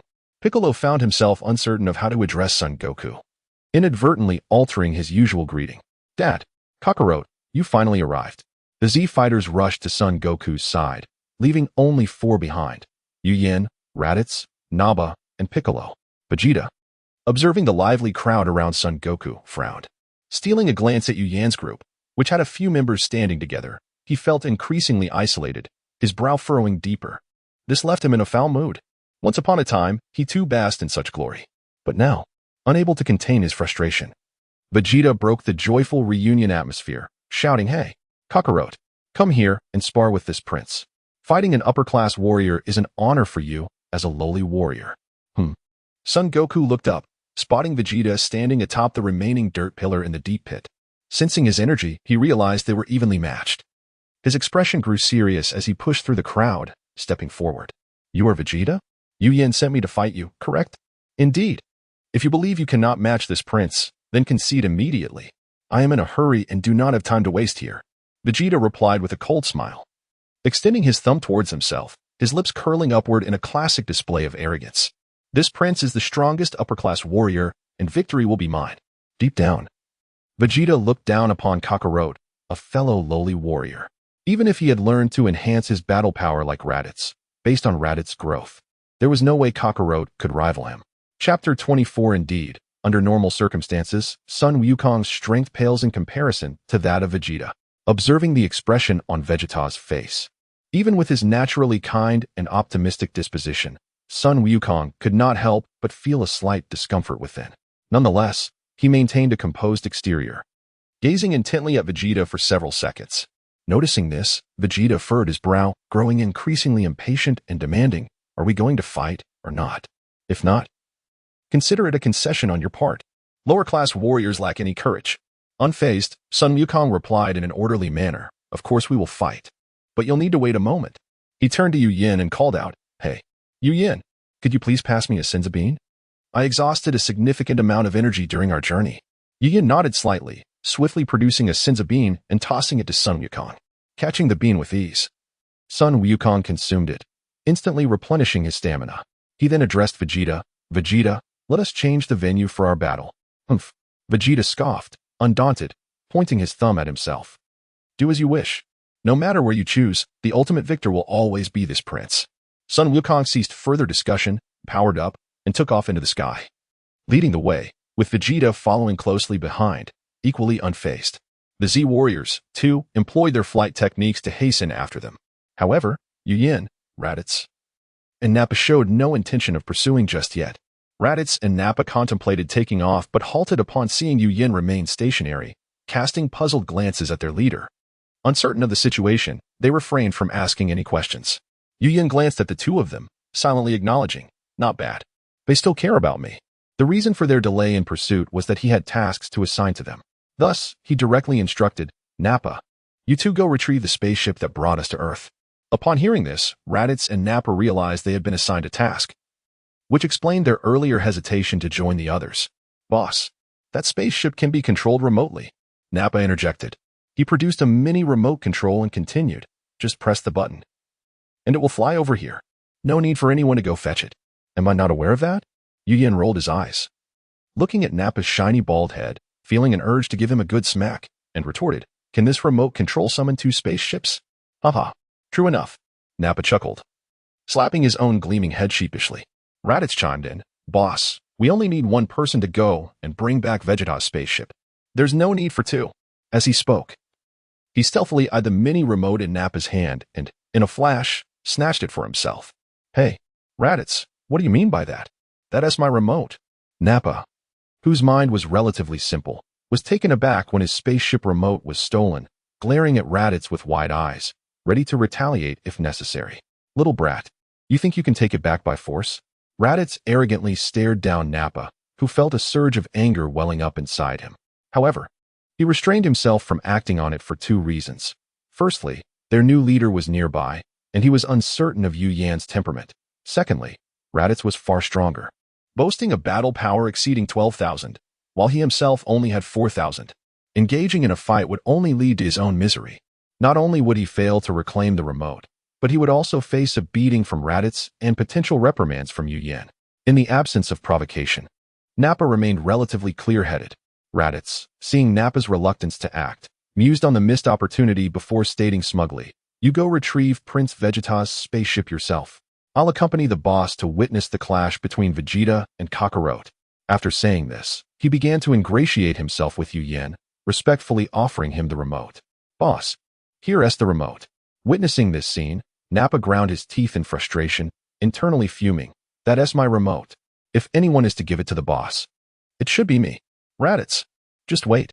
Observing the stark difference in Raditz from a year ago, Yuyan shook his head and casually accepted the remote, declaring, I said both of you are to go together. This will not change. Raditz's smile abruptly faded, leaving him frozen in place like a statue, motionless for several seconds. Ha! Nappa cackled in delight, clapping his hands and cheering. Raditz, are you dumbstruck? Just accept your fate and accompany me. You thought you could follow the boss to see the showdown between Vegeta and Kakarot? Humph, don't even think about it. Snapping back to reality, Raditz glared at Nappa with displeasure. Don't get cocky, Nappa. You won't be witnessing the epic clash between Vegeta and Kakarot either. Although he did not understand why Yuyan insisted on having him accompany Nappa, he sensed there was a reason behind it. Thus, he chose not to inquire further. Yuyan was unwilling to waste time, suspecting that the battle on Sun Wukong's end had already commenced. He cautioned Raditz, keep an eye on Nappa. Make it a quick trip. I still have tasks to assign to you both. With that, he took off without hesitation. Did you hear that, Nappa? The boss wants me to accompany you to keep you in check and prevent any reckless behavior. You best behave, or these fists of mine have been longing for your flesh. Humph. Raditz, don't get too cocky. We'll see about that. Bring it on. I'm not afraid of you. Hurry up and let us go back to witness the thrilling showdown. In the vast universe, on a certain planet. Your Majesty Frisia, I bring news from your subordinates. Vegeta's team has lost contact on the remote planet in the outer star system. Please, Your Majesty, give your orders. Seated in his exclusive vehicle, Frisia did not turn around, but a flicker of surprise crossed his face, followed by a peculiar laugh. Ho ho ho. Has Vegeta's wild monkey team truly been annihilated? Is this news reliable? One must note that Vegeta's team possesses considerable battle strength, with the highest reaching 18,000 and the lowest at 1,500, alongside a warrior with 4,000 power. With such formidable capabilities, they should easily dominate the savage planet. Yet they have suffered a defeat? Thus, Frisia remained skeptical. Your Majesty Frisia, the information has been verified multiple times. Their spaceship and sensors have lost contact, and the accuracy is quite high. Frisia fell silent momentarily, his form still turned away, concealing his emotions. This left the reporter sweating profusely, fearing that a single misstep could lead to his demise. Fortunately, a towering figure beside him spoke up. Enough. You may leave. Yes, I take my leave. The reporter exhaled in relief, bowing as he exited, drenched in sweat. Your Majesty Frisia, Should we send reinforcements to assist Vegeta's team? Ho ho ho. Mr. Dodoria, are the Saiyans, those wild monkeys, finally facing extinction? Shouldn't tea that bring joy. Why send reinforcements? For a long time, Vegeta had been playing tricks to evade Frieza's attempts to find an excuse to eliminate him. Nevertheless, ultimately, these wild monkeys are, in any case, my subordinates.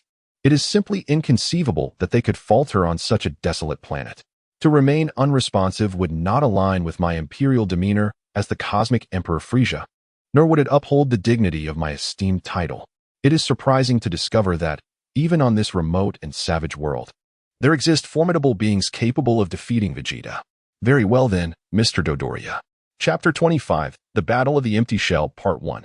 Upon Yuyen's arrival, he found Vegeta and Son Goku poised in their classic stances, the atmosphere thick with tension. He silently mused how fortunate it was to arrive just in time. Yet, he lamented the missed opportunity to witness Vegeta's pre-battle taunts. Alas, he could only behold the spectacle of Vegeta being struck down, not the grandstanding that preceded it. On two small hills, one towering and the other lesser, Vegeta and Son Goku were primed for combat. Vegeta exuded arrogance, his demeanor casual and his gaze laced with disdain, while Goku remained stoic, intensely focused, his fighting spirit surging. Observing their power levels, one at 18,000 and the other at 16,000, he could not help but marvel. What a momentous scene. Though Goku's fighting prowess had undergone considerable transformation, the privilege of witnessing their fated clash was indeed exhilarating. This was the inaugural confrontation of destiny between Vegeta and Goku. As the battle commenced, Goku took the initiative, leaping upward with remarkable speed towards Vegeta, delivering a powerful punch aimed directly at his face. His speed was astonishing. Vegeta, initially indifferent, felt his smirk and contempt vanish in an instant. Panic-stricken, he retracted his hands to defend himself. Bang! While Vegeta effectively blocked Goku's assault, the force behind Goku's strike sent shockwaves through his mind. Such tremendous power. Impossible. How could Kakarot surpass Raditz? He is merely a low-class warrior. This defies logic. Are Earthlings truly capable of such defiance of nature? Meanwhile, as Vegeta's thoughts spiraled, Goku seized the moment to launch a relentless offensive, his fists and legs raining blows upon Vegeta. In an instant, Vegeta found himself on the defensive. The spectators gasped in awe. Uncle Piccolo, Dad's speed is incredible. Indeed. Gohan, your father's strength has transformed remarkably in just a year.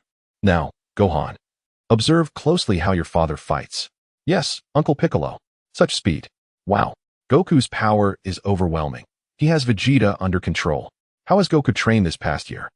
His energy is monstrous. Goku, you have distanced yourself from us significantly. Tien. Aha. I knew Goku would disappoint. Vegeta is destined to lose.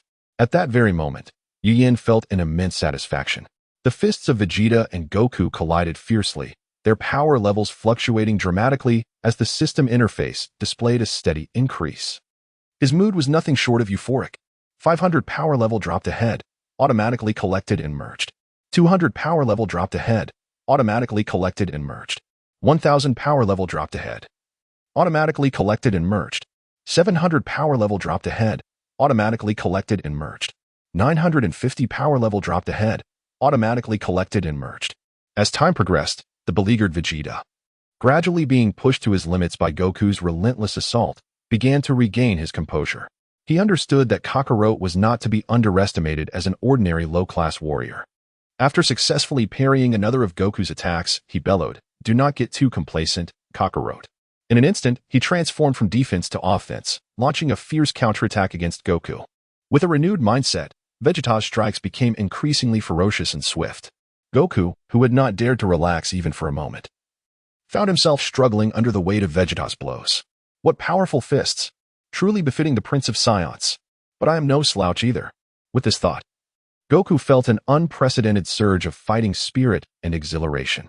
As they exchanged blows, both combatants engaged in a fierce back and forth, neither willing to yield. As the battle raged on, both warriors gradually unveiled their true capabilities, eschewing the drawn-out frustration depicted in the original narrative. After several exchanges, each landed a significant hit on the other, creating distance as they retreated to their respective hills, gazing at one another from afar. The battlefield bore the scars of their conflict. Towering trees had toppled, hills crumbled, and the once flat terrain now lay pockmarked and uneven.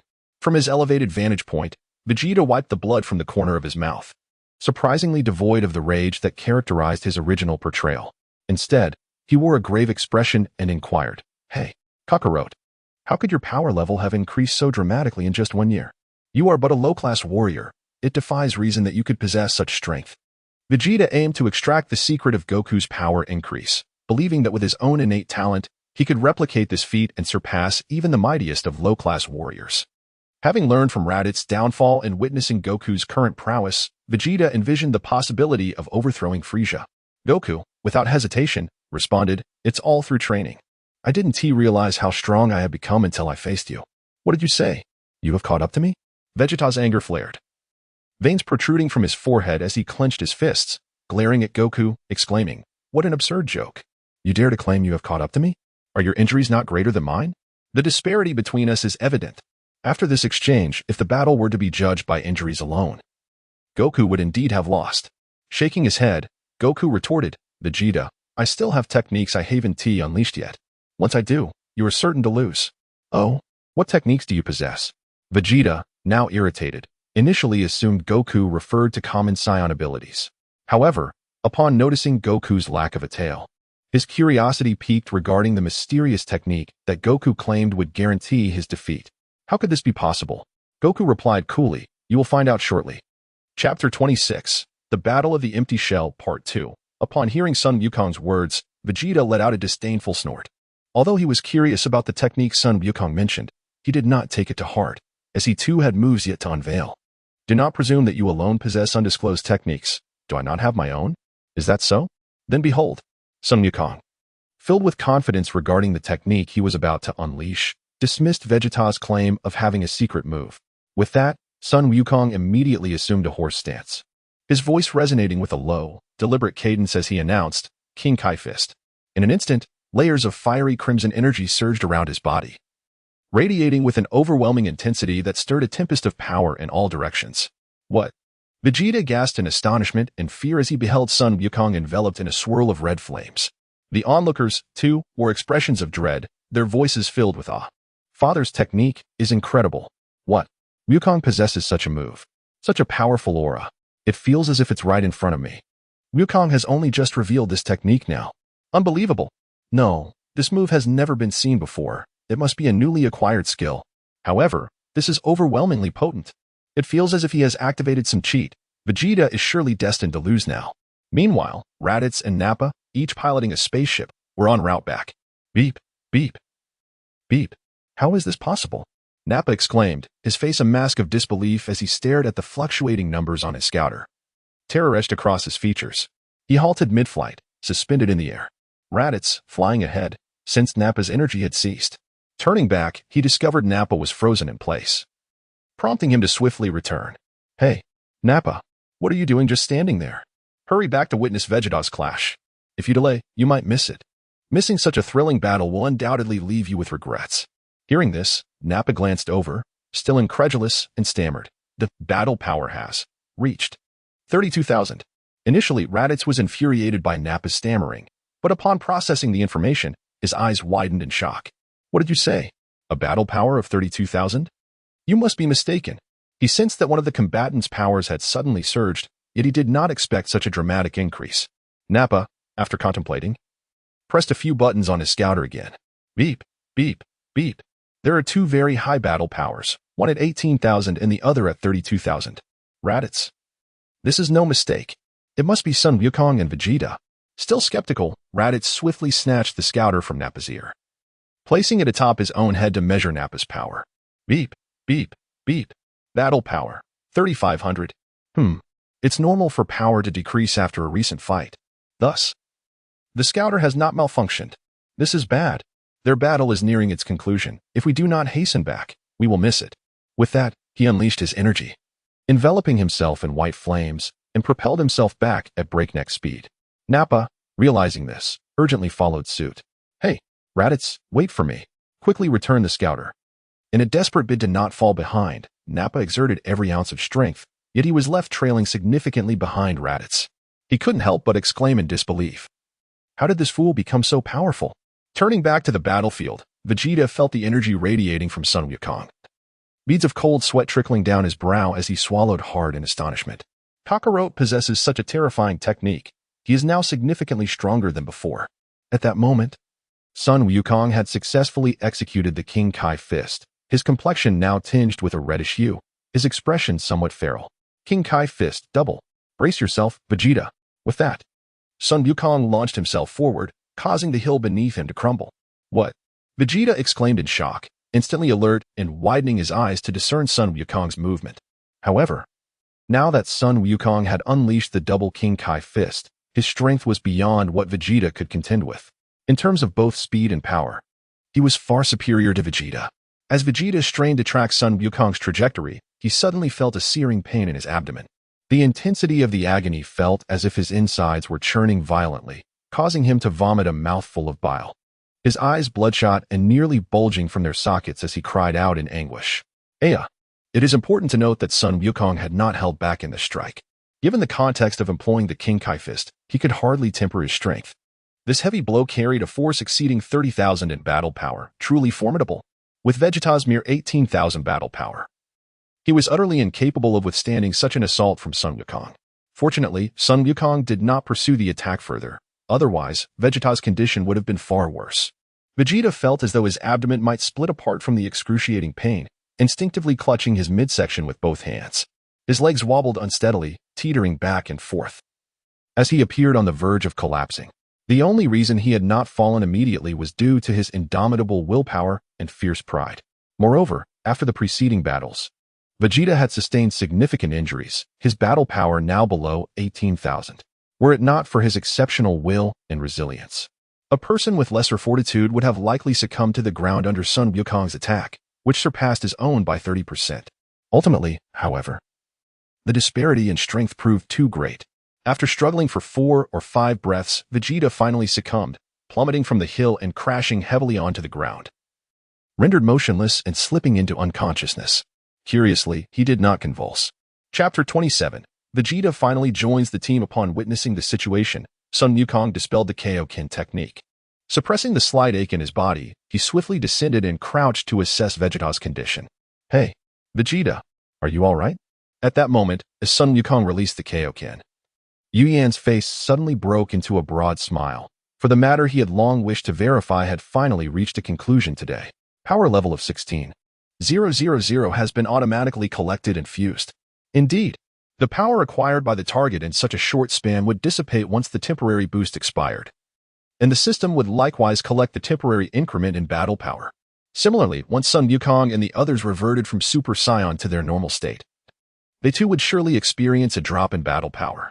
This opened up a vast array of strategic possibilities. Allowing Nappa and Raditz to survive was indeed a wise decision. Unbeknownst to others, Yu Yan's grin widened. Regrettably, the attention of the others remained fixated on Sun Wukong, oblivious to this scene. The observing Z warriors noted that after being severely injured by Sun Wukong, Vegeta lay motionless on the ground. Realizing that the battle between the two had concluded, they were astonished by Sun Wukong's formidable strength and hurriedly employed their flight techniques to approach. Yu Yan also leaped into the air to follow. As Sun Wukong's closest friend, Krillin arrived with his voice preceding his presence. Wukong, are you all right? Upon hearing this, Sun Wukong stood up, saw it was Krillin, and replied with a smile, Krillin, I'm fine, just a bit fatigued. With a hearty laugh, Krillin, now beside Sun Wukong, playfully punched him on the shoulder, expressing admiration. Wukong, you've become so incredibly strong. Yamcha chimed in with astonishment. Indeed. Wukong, you've suddenly grown so powerful, it's as if I hardly recognize you. Tien Shinhan added joyfully, Sun Wukong, your strength is now so overwhelming, it feels quite unfamiliar. Sun Wukong, delighted to hear his friend's praises, could not help but smile, his eyes narrowing slightly with modesty as he replied, Hee, I'm not that strong. Vegeta is the truly formidable one. I probably wouldn't win without the Kaioken and might only end in a draw. Having fought against Vegeta for so long, Sun Wukong understood the minimal disparity in their strengths. Continuing the battle would only lead to mutual destruction. If a true victor were to be determined, he would have to employ his most skilled techniques. Hence the use of the Kaioken. Hearing Sun Wukong's words, Piccolo could not contain his curiosity. Kaioken? Is that the technique you just used? Sun Wukong nodded without hesitation. Yes, that's the Kaioken. It's a technique I learned from King Kai that can significantly amplify my energy in a short span. When executed successfully, my speed, strength, defense, and destructive power all increase several folds. However, it has a drawback. If the multiplier is too high and I cannot control it, my body may collapse. At this moment, I can only manage a fourfold KO Ken. The Z warriors exchanged glances, astonished. What is he saying? Is this even humanly possible? Just a fourfold increase? If he can easily overpower us without the KO Ken, what would happen if he unleashed it? We might as well surrender. Yu Yin, aware of Sun Wukong's straightforward nature, found it hard to believe how much he was boasting. He gently shook his head and approached the still twitching Vegeta. Crouching down, he extended an olive branch, promising, Vegeta, I know you're still conscious. I invite you once more to join my team, and this is the final invitation. By aligning with me, you will not only significantly increase your chances of defeating Sun Wukong, but also conquer Frieza, and perhaps even transform into the legendary Super Saiyan that your kind speaks of widely. Moreover, I can wager with you, if you ever surpass my strength, you can choose to stay or leave at your discretion. Upon hearing Yu Yan's words, the Z warriors ceased their discussions, intrigued, and leaned in to listen. They pondered a question. Is Yu Yan truly that confident in his own strength? And who is Frieza, aside from Sun Wukong? The others were eager to understand why Yu Yan was so determined to recruit Vegeta. Vegeta, of course, heard Yu Yan's proposition and noticed his twitching had noticeably slowed. It must be said, Yu Yan had deftly grasped Vegeta's vulnerabilities. Until today, Vegeta had harbored only two aspirations. First, to one day annihilate Frieza to avenge his people and ascend the throne of the universe. Second, to successfully cultivate into the fabled Super Saiyan. His facade of ignorance before Frieza was merely a ruse to deceive him. The tale of a meteor striking Vegeta's planet, leading to the annihilation of the Saiyans, was a lie only fools like Raditz and Nappa would believe. Vegeta, with his keen intellect, would never fall for such a crude deception. Frieza had nearly eradicated their renowned warrior race, and how could he not harbor hatred? How could he not seek revenge? He bore the humiliation with the hope of one day overthrowing Frieza to avenge his people. Now, hearing Yu Yan's words, he felt a stirring within. Yet, Vegeta was perplexed. How could Yu Yan know of the enmity between Frieza and the Saiyans? Why did this Earthling possess such understanding of their race? After all, even as the Prince of the Saiyans, he had not known how to become the legendary Super Saiyan. From Yu Yan's tone, it seemed he held absolute confidence in aiding him to achieve both goals. Vegeta felt tempted, yet hesitated. Was there some ulterior motive at play? In that moment, Vegeta found himself engulfed in a whirlwind of thoughts. Yu Yan recognized that Vegeta had heard him, yet seeing no immediate response, he continued, What do you think? Consider it carefully. Miss this opportunity, and it may never come again. I am like Liu Bei making 3 visits to the thatched cottage to invite Zhuge Liang. My sincerity is evident. This is the 3rd time, and there will be no further chances. After a prolonged silence without a response from Vegeta, Yu Yan assumed he was still blinded by pride and that ridiculous self-esteem. His expression hardened, for he had no habit of pursuing someone who was indifferent. He adopted a colder demeanor and stated, The opportunity has been presented to you. It is you who does not cherish it. Unappreciative. Yu Yan felt a surge of irritation, contemplating delivering a Kamehameha to eliminate Vegeta. Just as he stood up, intending to disregard him, he suddenly heard a faint, intermittent voice from behind. Wait. I accept. Yu Yan raised an eyebrow, his expression transforming dramatically as a smile returned to his face. Unhurriedly, he turned around, crouched once more, and presented a Senzu bean to Vegeta, saying, Consume this. It is a Senzu bean. Consume it, and you shall be restored. Vegeta, enduring the pain, averted his gaze and cast a deep glance at Yu Yan before resolutely ingesting the substance. His unwavering decision was anchored in 3 reasons. Firstly, it was his nature to act decisively. Once a determination was made, he executed it without hesitation. Secondly, with Yu Yan's formidable strength, it was unlikely that he would resort to poisoning him. Thirdly, even if Yu Yan harbored ulterior motives against the Saiyans, once he achieved the legendary status of a Super Saiyan, all concerns would be effortlessly resolved. After chewing a few times haphazardly, Vegeta swallowed and instantly felt a mysterious power erupting within him, rapidly spreading throughout his limbs and body. In the next moment, he astonishingly discovered that he had miraculously recovered. Vegeta rose from the ground, clenched his fists a few times, and felt the immense power within him, only to realize that not only had his injuries been fully healed, but his strength had also significantly amplified. Thus, with a mixture of surprise and curiosity, he looked at Yu Yan and inquired, What is the meaning of this? Yu Yan also stood up and replied leisurely, Isn't it marvelous? This is the power of the Senzu bean. as long as you draw breath. Consuming one will heal you and sustain you for 10 days without hunger. Upon hearing this, Vegeta was taken aback with delight, a glimmer of greed flashing in his eyes. Though he quickly concealed it. Eagerly, he exclaimed, "This Senzu bean is truly remarkable. What an extraordinary item." After his astonishment, he pondered aloud. But why do I feel as though my strength has increased immensely? It feels as if my power has nearly doubled. Chapter 28. Untitled in response to Vegeta's inquiry. Yu Yin sensed that the characteristics of the Saiyans would inevitably be discovered by him, so he had no qualms about revealing the truth. However, he preferred to wait until Raditz and Nappa returned to share the information with them all at once. After a brief pause, he carefully sensed the locations of Raditz and Nappa, realizing they were nearing their arrival, and said, "Let us wait until Raditz and Nappa return. They're almost here. And it would be redundant to repeat myself later." Vegeta showed no objection to this and appeared quite calm, as if he were indifferent to Raditz and Nappa's betrayal.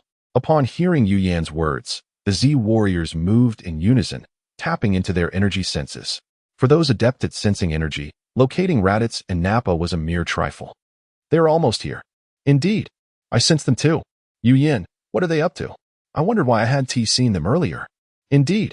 It is all Goku's fault for being so enthralling in battle that I failed to notice. I sent them to retrieve the spaceship," Yu Yin replied. Vegeta expressed skepticism regarding Yu Yan's earlier statement. Observing Krillin and the others engaged in lively conversation, he realized they too were detecting Raditz and Nappa's positions, leaving him perplexed. How were they able to perceive Raditz and Nappa's locations without a scouter? This technique seemed immensely useful and must be learned. Surely, Yu Yin would teach it. If not, he could always inquire with Raditz or Kakarot. With a haughty gaze fixed upon Son Goku, he defiantly declared, "Kakarot, do you dare to face me in battle again in a month? The victor shall undoubtedly be I." Having recovered from his injuries, his power had surged significantly, and his confidence was now at its zenith. His battle power had reached an impressive 36,000. He believed that with a month of diligent training, coupled with Yu Yan's guidance, he would certainly surpass Kakarot. After all, he was an elite warrior, while Kakarot was merely a lower-class warrior. Given the same time and training methods, he was convinced that the superior warrior's rate of improvement would far surpass that of a lower-class warrior. Very well. Son Goku's response was concise and clear, readily accepting Vegeta's challenge. He had no fear of Vegeta, even if Vegeta made substantial progress in a month. He too would not be stagnant. Moreover, he possessed the Kaioken technique as a trump card. At that moment, Raditz finally returned. Just before soaring above Yu Yin and the others, he landed gracefully. Upon setting down the spaceship, Raditz exclaimed regretfully, "What? Has the duel already concluded? Alas, I rushed back with all my might to witness this battle, only to miss it. Who emerged victorious?" Raditz lamented, slapping his thigh in frustration. Why could he not be stronger? If only he were a bit faster, he could have witnessed the thrilling battle and perhaps learned much from it. "Hey, Raditz. Where's Nappa?" Vegeta, noticing only Raditz return with a spaceship, impatiently inquired, "Did he escape?" "Vegeta?" Raditz, upon hearing Vegeta's question and seeing his stern expression, thought, could it be that Vegeta lost? He instinctively glanced at Yu Yin, who nodded slightly, prompting Raditz to respond, "Nappa is behind me. His flying speed cannot match mine. But he should be arriving shortly." Having said that, he turned his gaze upward. Yu Yin and the others followed suit, looking in the direction Raditz had come from. Meanwhile, Vegeta's anger flared upon witnessing Raditz's demeanor, and he clenched his fists in frustration. How infuriating! Raditz, this worthless traitor, not only betrayed me, but now dares to disregard me. Humph. Though loath to admit it, this prince is now part of Yu Yan's team. Just you wait. You will have your reckoning. And that worthless Nappa. With Yu Yan present, I cannot kill you, but I can certainly teach you a lesson. After solidifying his resolve, Vegeta relaxed his clenched fists and lifted his gaze. Before long, Nappa finally returned. Upon landing and setting down the spaceship, he began to complain to Yu Yan. "Boss, that scoundrel Raditz is no good. He not only stole the scouter you gave me, but also left me behind, making me almost lose my way. You must punish him." "Hey, Nappa, are you asking for trouble?" Raditz retorted, his expression menacing. He was quite displeased with Nappa's complaints, especially since it was unintentional. He had forgotten that Nappa lacked energy sensing. Faced with Raditz's warning, Nappa defiantly held his ground, unafraid to meet his gaze. He had his reasons, and had no doubt that Yu Yin would side with him over Raditz. Observing the two ready to clash, Yu Yin felt exasperated. Why was there such a stark contrast in their behavior before and after their submission? He sighed. All right, enough bickering. Now, I shall share some insights regarding your Saiyan heritage. At this proclamation, all present, save for Raditz and Nappa who looked bewildered, straightened up and listened attentively. Nappa and Raditz exchanged puzzled glances. Were not Saiyans simply distinguished by their tails, their ability to transform into great apes, their unchanging hairstyles, and their prodigious appetites? Was there something they were unaware of? Before we proceed, Raditz, please use the scouter to measure Vegeta's current battle power and see how much it has increased. Understood, boss. Although Raditz was confused, he swiftly measured Vegeta's battle power with the scouter. Beep, beep, beep. Upon seeing the numbers displayed on the scouter, Raditz was rendered speechless. Stammering in disbelief. BB battle power, 36. 36,000. What? Apart from Yu Yin, everyone else was utterly astonished, rendered speechless. Vegeta, though anticipating a significant boost in power, had only felt it subjectively. To discover that his battle power had truly doubled left him both shocked and elated. Ignoring the stunned crowd, Yu Yin instructed Raditz, now measure Son Goku's. Oh, Kakarot's current battle power. How much is it now? Before using the Kaioken, his battle power was 16,000, which was 2,000 less than Vegeta's. What? Yu Yan's words once again left everyone in the room dumbfounded. They had never anticipated that Son Goku could triumph over a stronger opponent. This completely shattered their preconceived notions. Chapter 29, a brief discussion on the Saiyans, Part 1. In the wake of astonishment, the crowd erupted with admiration. How could this be possible? Their battle powers had surpassed 15,000? Goku, you truly are remarkable. To triumph against the strong with such apparent weakness. Goku, your prowess is astonishing. Old son, you are indeed impressive. Father, how incredible. Kakarot, you possess a battle power of 16,000? In merely a year, how have you achieved this? I'm only at 12,000. Kakarot's battle power is comparable to Vegeta's? It is beyond imagination. Kakarot is merely a low-class warrior. How could Kakarot's battle power be 2,000 lower than mine? And yet I have lost. Vegeta's shock was no less than that of others. In fact, he was so stunned that he felt numb. A thought flickered in his mind. Could it be that Kakarot's potential surpasses that of this elite warrior? Perhaps his initial weakness was merely a result of his low birth power? Only this explanation seemed plausible. How infuriating. He is merely a low-class warrior. How could such a low-class warrior exist? This has never happened before. With this thought, jealousy began to brew in Vegeta's heart. More than that, he felt indignant. How could he, the mightiest elite warrior among the Saiyans, lose to a mere low-class warrior like Kakarot? Thus, he gazed at Sun Wukong with fierce determination. Though he remained silent. Moreover, he silently vowed that he would surely win next time. Surrounded by the crowd, Sun Wukong sensed Vegeta's intense gaze. With a serious demeanor, he met Vegeta's eyes without fear. He could distinctly feel the battle intent radiating from Vegeta and regarded this opponent with utmost respect. For Sun Wukong understood that only by battling those of equal strength or even stronger could he foster his own growth. The others also became aware of the tension between the two.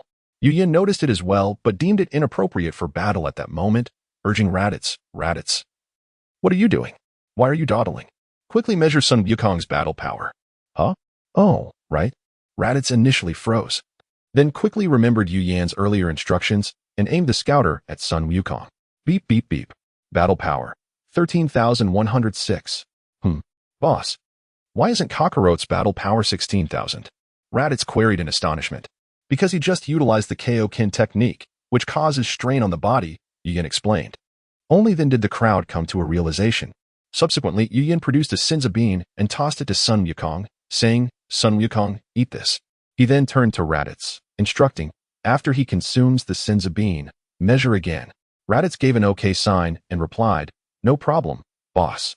Once Sun Wukong consumed the Senzu bean, Raditz aimed the scouter at him once more for another measurement. Beep, beep, beep. Battle power, 19,500. What is happening here? A staggering increase of 3,500 battle power. Boss, what is going on? Raditz was now filled with questions. He had believed that his own increase to over 10,000 battle power within a year was thanks to the Senzu beans in Yu Yan's possession. After training with Tien and Krillin, he had never experienced such a significant boost. Otherwise, he would not be merely over 10,000. Upon reflection, there was certainly something amiss. Naba stood frozen in place, his eyes wide as he stared at Raditz, his heart a tumult of emotions. Goodness! This is an increase nearly equivalent to my entire battle power. What sort of low-class warrior is this? To me, Kakarot is an elite warrior. He has merely disguised himself as a low-class warrior, playing the part of a pig to eat the tiger. Otherwise, how could his battle power rise so swiftly? With this thought, Naba felt a pang of bitterness and envy. His towering figure juxtaposed with a comically pitiful expression made for an amusing sight. Meanwhile, Vegeta thought to himself, indeed, though the increase in battle power does not surpass mine, it is still formidable. Moreover, I can roughly guess why this is. Let us see how Yin explains it and if it aligns with my thoughts. The Z fighters stood in stunned silence, their mouths agape, unable to articulate their astonishment. Sun Wukong rubbed his chin, pondering for several moments without arriving at any conclusions. Finally, he shrugged and said, I have no idea what is going on. Yin should know. He mentioned he would tell us about the Saiyans, so he must have some insight. As he spoke, his tone turned somewhat uncertain. In an instant, the crowd's attention shifted to Yin. Yin, unfazed and composed, took the opportunity to speak, saying, what I wish to convey pertains to the Saiyans. As for how I know, that is not for me to disclose. Even if you inquire, I will not reveal it. The events that transpired between Vegeta and Sun Wukong are quite simple. The reason their battle power increased after recovery is due to the unique talent of the Saiyans. When Saiyans sustain injuries, as long as they still draw breath, once revived, their battle power significantly escalates, the extent of which corresponds with the severity of their injuries. Upon hearing this, the crowd experienced an awakening, immediately engaging in lively discussion, each expressing their astonishment and envy. Wow, the Saiyan race is truly remarkable. Indeed, it's as if they have cheat codes. Absolutely. Why can't the natural talents of us Earthlings be a bit stronger? Or at least, let me be stronger. Yamcha. Perhaps if you sleep during the day, you might achieve that. Krillin. Are you asking for a beating? Kiki. Do you think you can defeat me? TCH. I am quite generous with friends, so I want to hold it against you. I always wondered why Sun Wukong's strength increases after every battle. It turns out it's due to his racial talent. Tien, we might also be extraterrestrials. We should have some kind of racial talent. Perhaps. But, Yajirobe, there is no need to get hung up on such things. Humph. Old son, I wondered how your strength rose so quickly. It turns out to be due to racial talent. Piccolo scoffed. Sun Wukong shrugged helplessly, replying, Piccolo, I had no idea either. I only just found out. Vegeta, Naba, and Raditz finally grasped the astonishing talent of the Saiyans, their hearts brimming with excitement. After a brief pause, Vegeta's mind sparked with a thought, prompting him to ask, is there a limit to this talent, or is it boundless? Chapter 30, a brief discussion on the Saiyans, Part 2, as soon as Vegeta uttered these words. The Z fighters displayed expressions of sheer terror, with only Piccolo remaining relatively composed. In contrast, Raditz and Nappa appeared somewhat elated and self-satisfied. Meanwhile, Goku and Gohan wore serious expressions. In his heart, Vegeta mused that if this innate talent could be utilized without restrictions, it would not be long before he could sing a triumphant song of victory. Both Yin and Frieza would ultimately find themselves beneath his feet. At that moment, the new emperor of the universe would be he, the Saiyan Prince, Vegeta. For a brief moment, Vegeta's mind soared with ambition, while Vegeta was lost in his delightful reverie. The wicked smile that inadvertently crept across his lips prompted Yin to surmise the nefarious intentions brewing within the Saiyan Prince. Thus, he spoke up to shatter Vegeta's fantasies. You're overthinking it. The Saiyan's innate talent is indeed limited. It is only effective when one's power is low. Once your combat prowess reaches a certain threshold, and if you are unable to ascend to Super Saiyan, your potential may well be capped at that level. Of course, this is not absolute. It is still possible to enhance your strength like an ordinary person, albeit with greater difficulty. After all, by that time, the boon of increased strength upon recovery would no longer apply. Upon hearing Yin's words, the Z fighters collectively exhaled a sigh of relief, having been tense and breathless, fearful that even their respiration might disrupt Yin's discourse. They silently rejoiced that there were limitations. The thought of such a talent being able to be wielded without bounds was indeed terrifying. Conversely, Vegeta and his companions were left disheartened, their earlier bravado visibly diminished. If such a talent becomes ineffective after a certain combat level, what then is the upper limit of this innate ability? Vegeta pressed for answers. Yin, having anticipated this inquiry, remained unperturbed, responding with confidence. The minimum threshold is 3 million, while the maximum limit is. Here, Yin deliberately paused, savoring the suspense. smacking his lips and observing the eager eyes of the onlookers before continuing. Before successfully transforming into a Super Saiyan, the highest combat power will not exceed 10 million. Naturally, this depends on individual aptitude.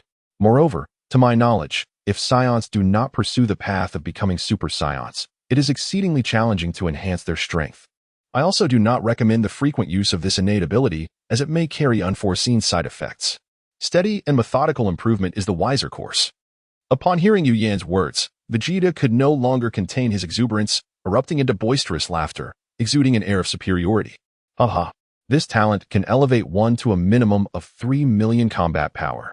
3 million. This is a staggering 3 million. It is said that Frisia's combat power is merely 530,000. With my royal lineage, I am destined for far beyond 3 million, not to mention 10 million.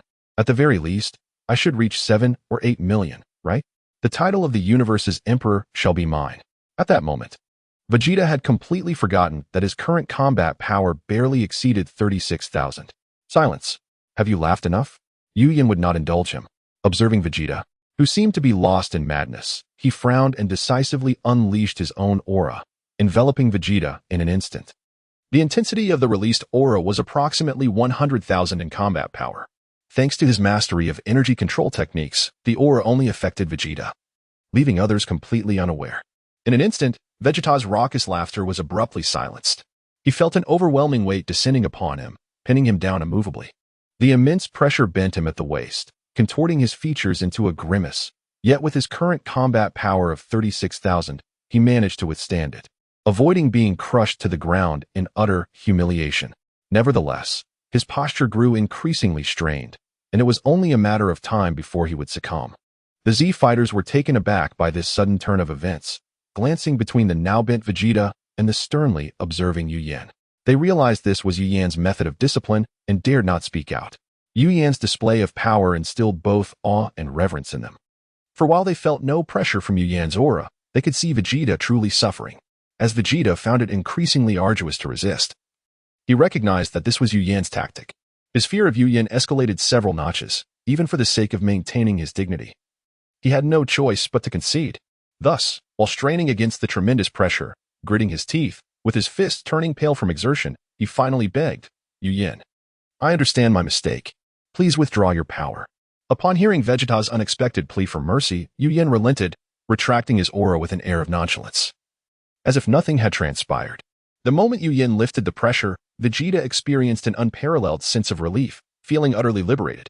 He straightened his posture, stretching his limbs while casting a wary glance at Yu Yan, yet saying nothing. Now, Vegeta had awakened from his delusions of 8 million combat power. Realizing that he currently stood at less than 40,000, he recalled Yu Yan's prior assertion that his own combat power was equivalent to the combined strength of Raditz, Tien Shin'an, and Piccolo multiplied by 25. What did this imply?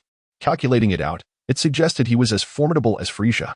This meant Yu Yan could annihilate him at will, as effortlessly as crushing an ant. The prospect of 8 million combat power was still a distant fantasy. Observing Vegeta's expression of trepidation, Yu Yan could hardly suppress a chuckle. If only you had awakened sooner, this entire spectacle could have been avoided. Clearing his throat, Yu Yan resumed, very well.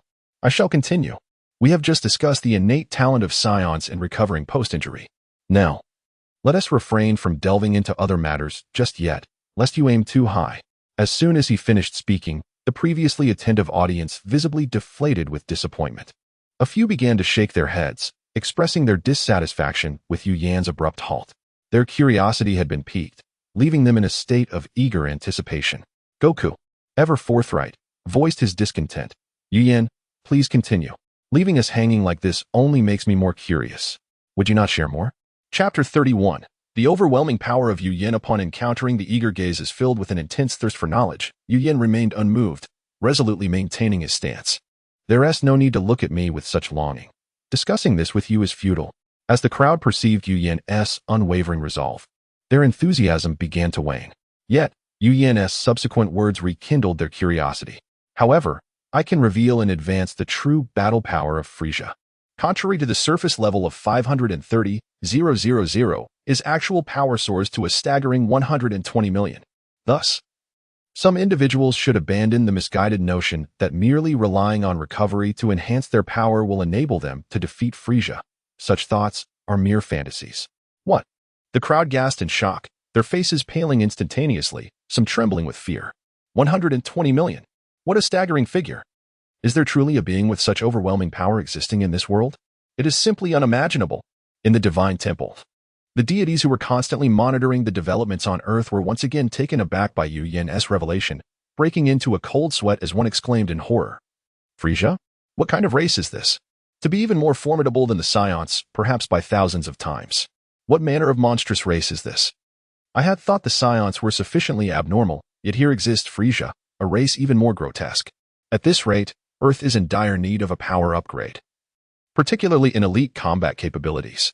Meanwhile, on North Kai's planet, a diminutive creature sporting sunglasses and eccentric attire was attentively observing the events on Earth through its antennae.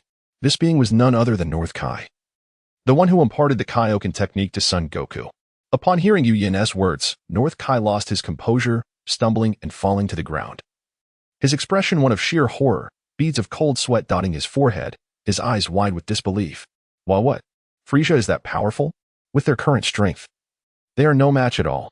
Even if Son Goku unleashed a spirit bomb, the energy he could muster at present would pose no threat to Frisia. What should be done now? However, the Earthling named Yu Yan appeared enigmatic yet self-assured. Perhaps he has a strategy in mind. With that thought, North Kai sprang to his feet and resumed his watch over Earth. On Earth, at the battlefield in the southern continent, the most agitated was Vegeta. For defeating Frisia was his primary objective, and now Yu Yan had declared Frisia's power to be 120 million. What astronomical figure is this? 120 million battle power. This is not merely in the hundreds of millions. It is a full 100 million more. This is impossible. This individual must be fabricating lies. No, it cannot be.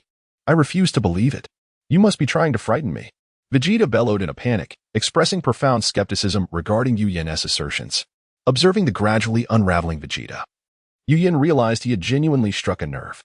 It seems it is time to showcase my strength, he thought, maintaining a calm demeanor as he spoke. Don't believe me? I assure you, I am not attempting to scare you. Swiftly retrieving a pristine scouter from his system space, he tossed it to Vegeta, continuing. This is my scouter. It can measure exceptionally high battle power, unlike the inferior devices you currently employ. Moreover, those devices have been rigged with communication and tracking devices by Frisia's scientists. Now, put it on and measure my battle power. You will discern whether there is any need for deception. Furthermore, I should stand back. I fear the pressure of my aura might be too overwhelming for you. Noticing Vegeta still in a daze, he barked impatiently, Vegeta, have you gone deaf? Can you not hear my words? This loud outburst finally snapped Vegeta back to reality, and he hastily donned the scouter, aiming it at Yu Yan. Once Vegeta was prepared, Yu Yan nodded and leaped back, positioning himself 50 meters away from the group. His eyes glinting with determination. He mused, let us see if this plan holds water.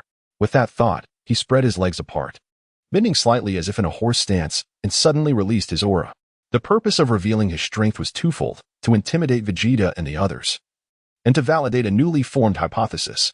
Goku and the others watched eagerly, while Vegeta and Raditz fixated on the scouter before them. Beep, beep.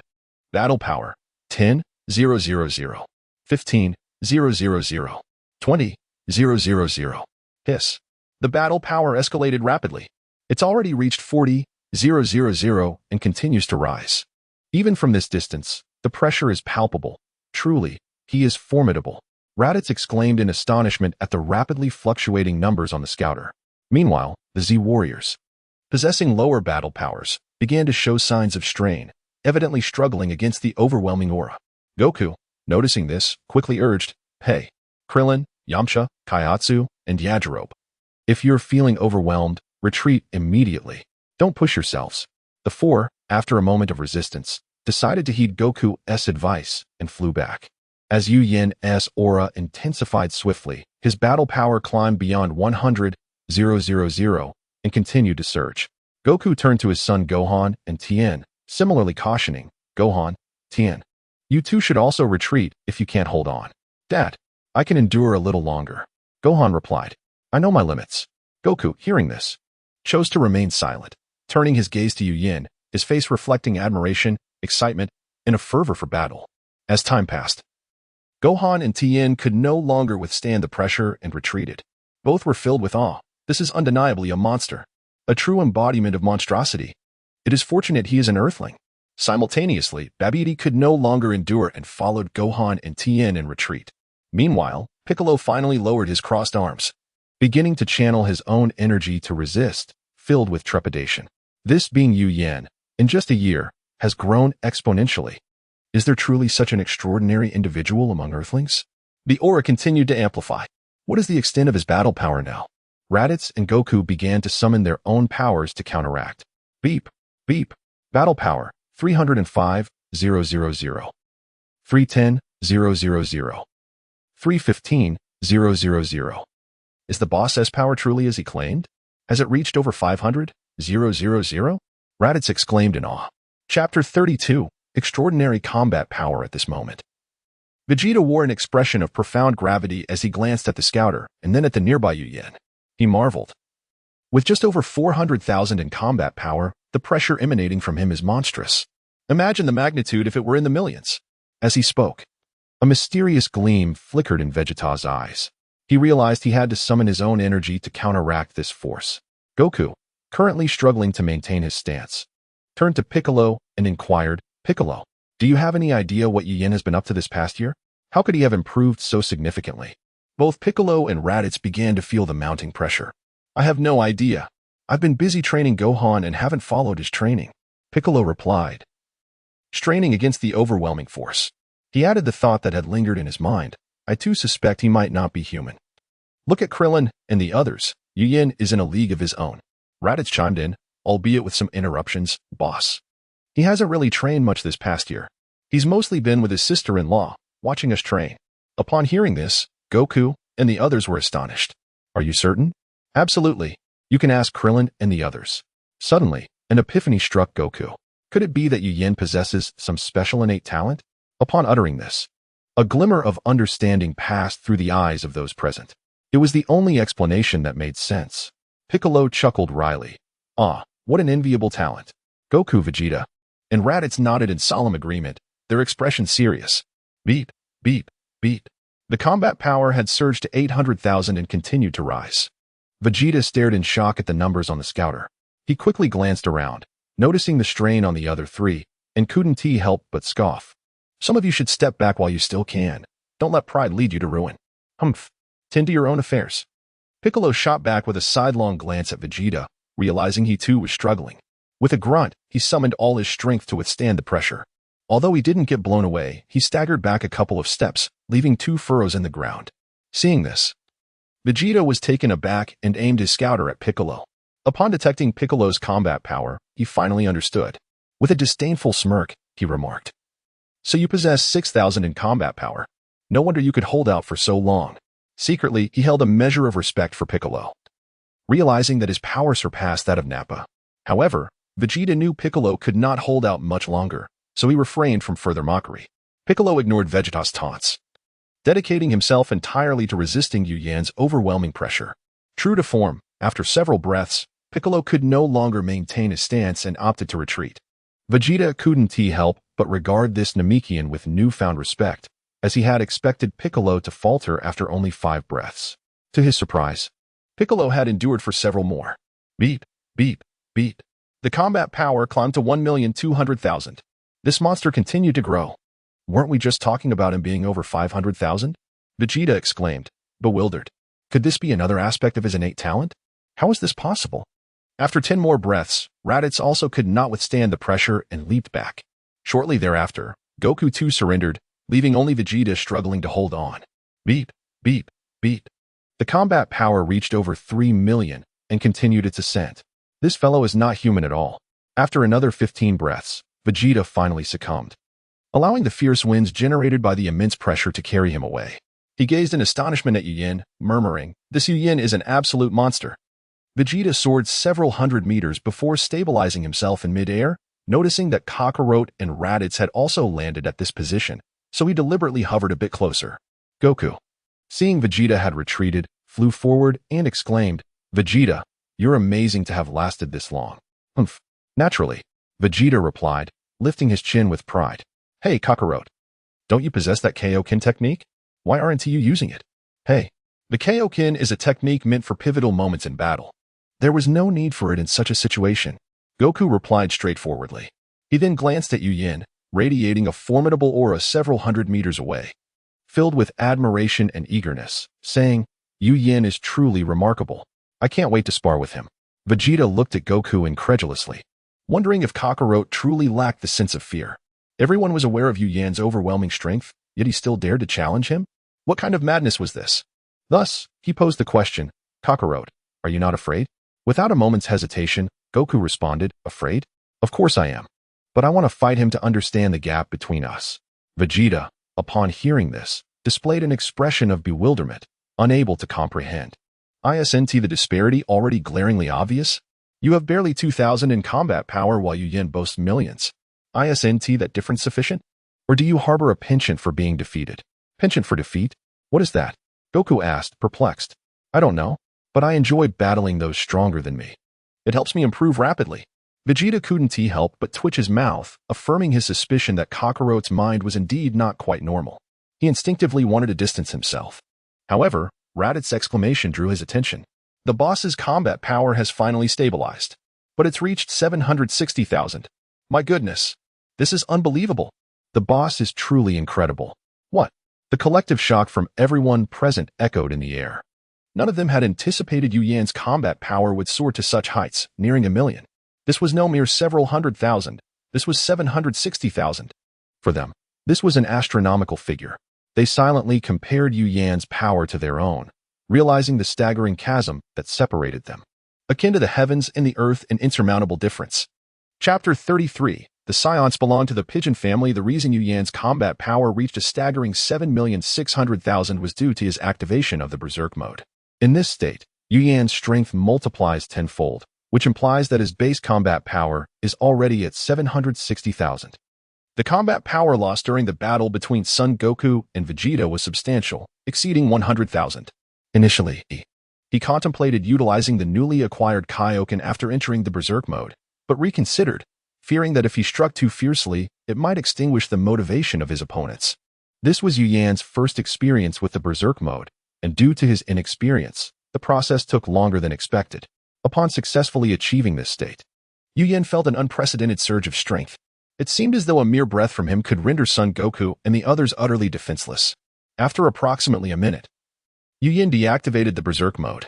Upon returning to his normal state, he observed the swirling dust on the ground, which formed concentric circles around him, creating a stunning pattern etched into the earth. After admiring this masterpiece for a moment, he leaped into the air, soaring towards the location where Son Goku and his companions had landed.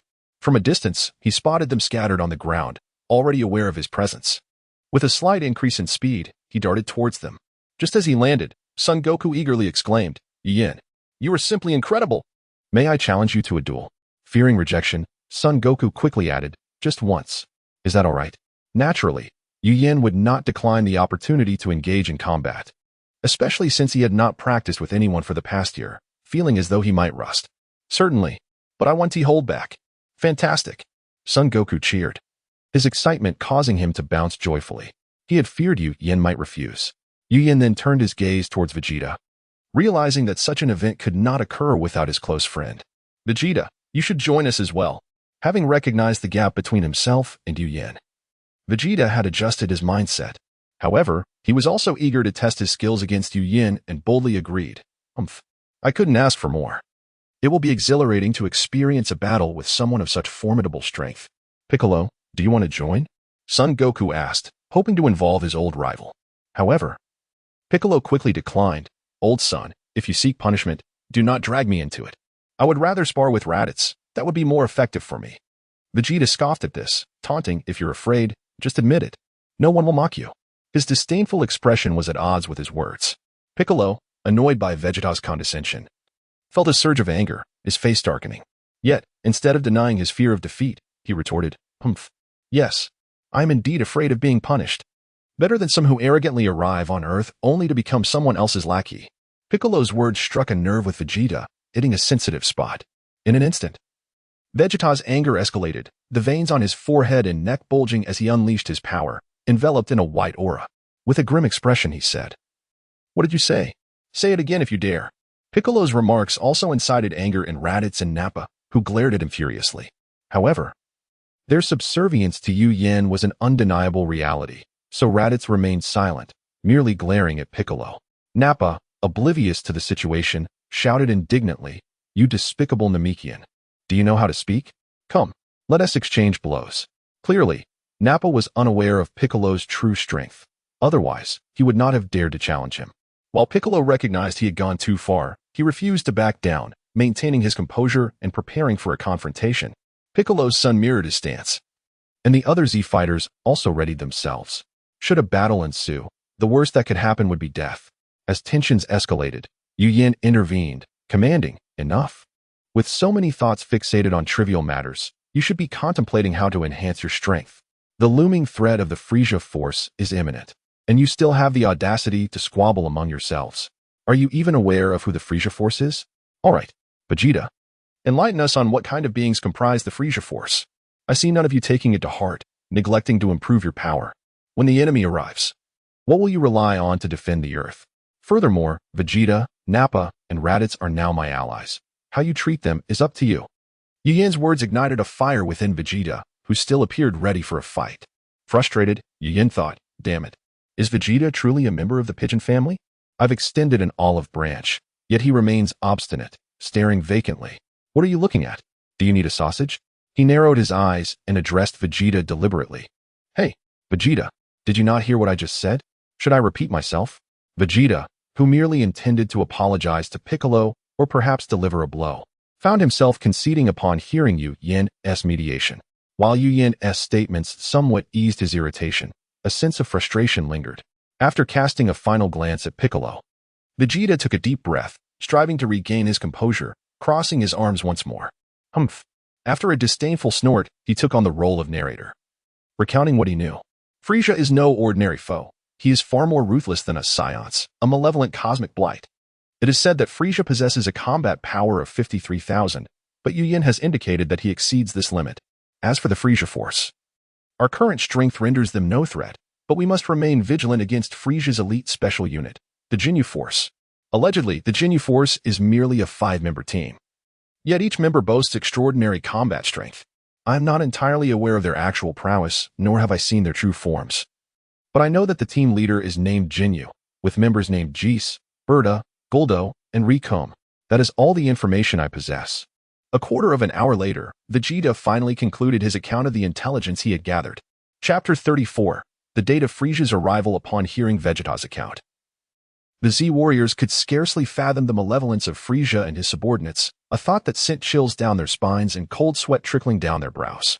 They could hardly imagine the scene that would unfold should Frisia and his legion invade Earth. It would likely transform the planet into a veritable hell on Earth. The atmosphere grew heavy with dread. After several breaths of silence, Piccolo broke the stillness. "I wish to know when Frisia and his army will invade Earth. Yu Yan, do you have any knowledge of this?" Yu Yan had anticipated this inquiry. He knew that even if Piccolo had remained silent, someone else would likely pose the question. He simply awaited someone to voice it. With a mysterious smile, he suddenly called out, "North Kai, I am aware that you are monitoring the situation here. Could you kindly check on Frisia's recent movements? I would be most grateful." Goku murmured, "Can the Kai hear us?" Meanwhile, on King Kai's planet, the North Kai was taken aback by Yu Yan's words, collapsing onto the ground in astonishment. Who is this Yu Yan? How does he know I am observing them? How can he discern that I can hear their voices? This is exceedingly mysterious. But how does he know I am the North Kai? After pondering for a while, he concluded that, despite Yu Yan's enigmatic nature, he sensed no malevolence in him. He must be a person of integrity, at least capable of befriending Goku, which suggested he could not be too wicked. Resolute in his decision to assist, he thought, "Let me see if Frisia has made any recent moves." On Earth, the Supreme Kai was equally astonished, not only by Yu Yan, but also by the North Kai. He could scarcely believe that Yu Yan was aware of the North Kai's watchfulness over Earth. Did that mean he was also aware of my continuous surveillance? Such an ability is terrifying. Even I failed to notice the North Kai's awareness of the situation, yet he could perceive it. Nevertheless, it is a positive sign that the North Kai is so concerned about Earth. In South City, at the Empty Bay battlefield, Piccolo inquired again, "Hey, Yu Yan, who is this North Kai? Can he truly know when Frisia will invade Earth?" Yu Yan nodded affirmatively, saying, "Indeed. As far as I know, The Kai is far more powerful than the Supreme Kai on Earth. The Kai fist that Goku and Vegeta employed in their recent duel was indeed his invention. There is also another technique, which Goku should be aware of. He then turned his gaze toward Goku. Though surprised by Yu Yan's knowledge, Goku did not hesitate to confirm. Yu Yan is correct.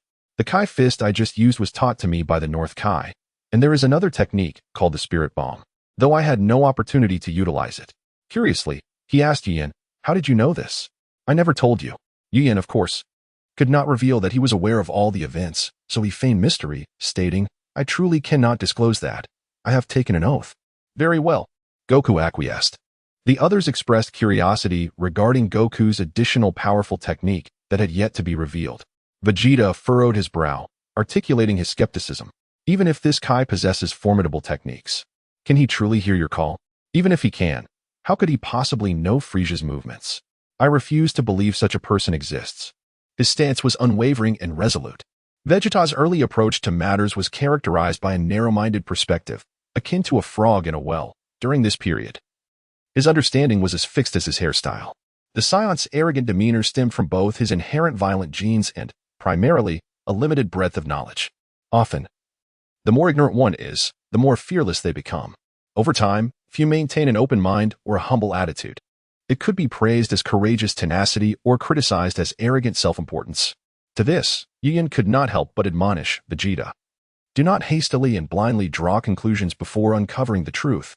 Otherwise, you will only reveal your short-sightedness akin to that of a frog at the bottom of a well. Humph.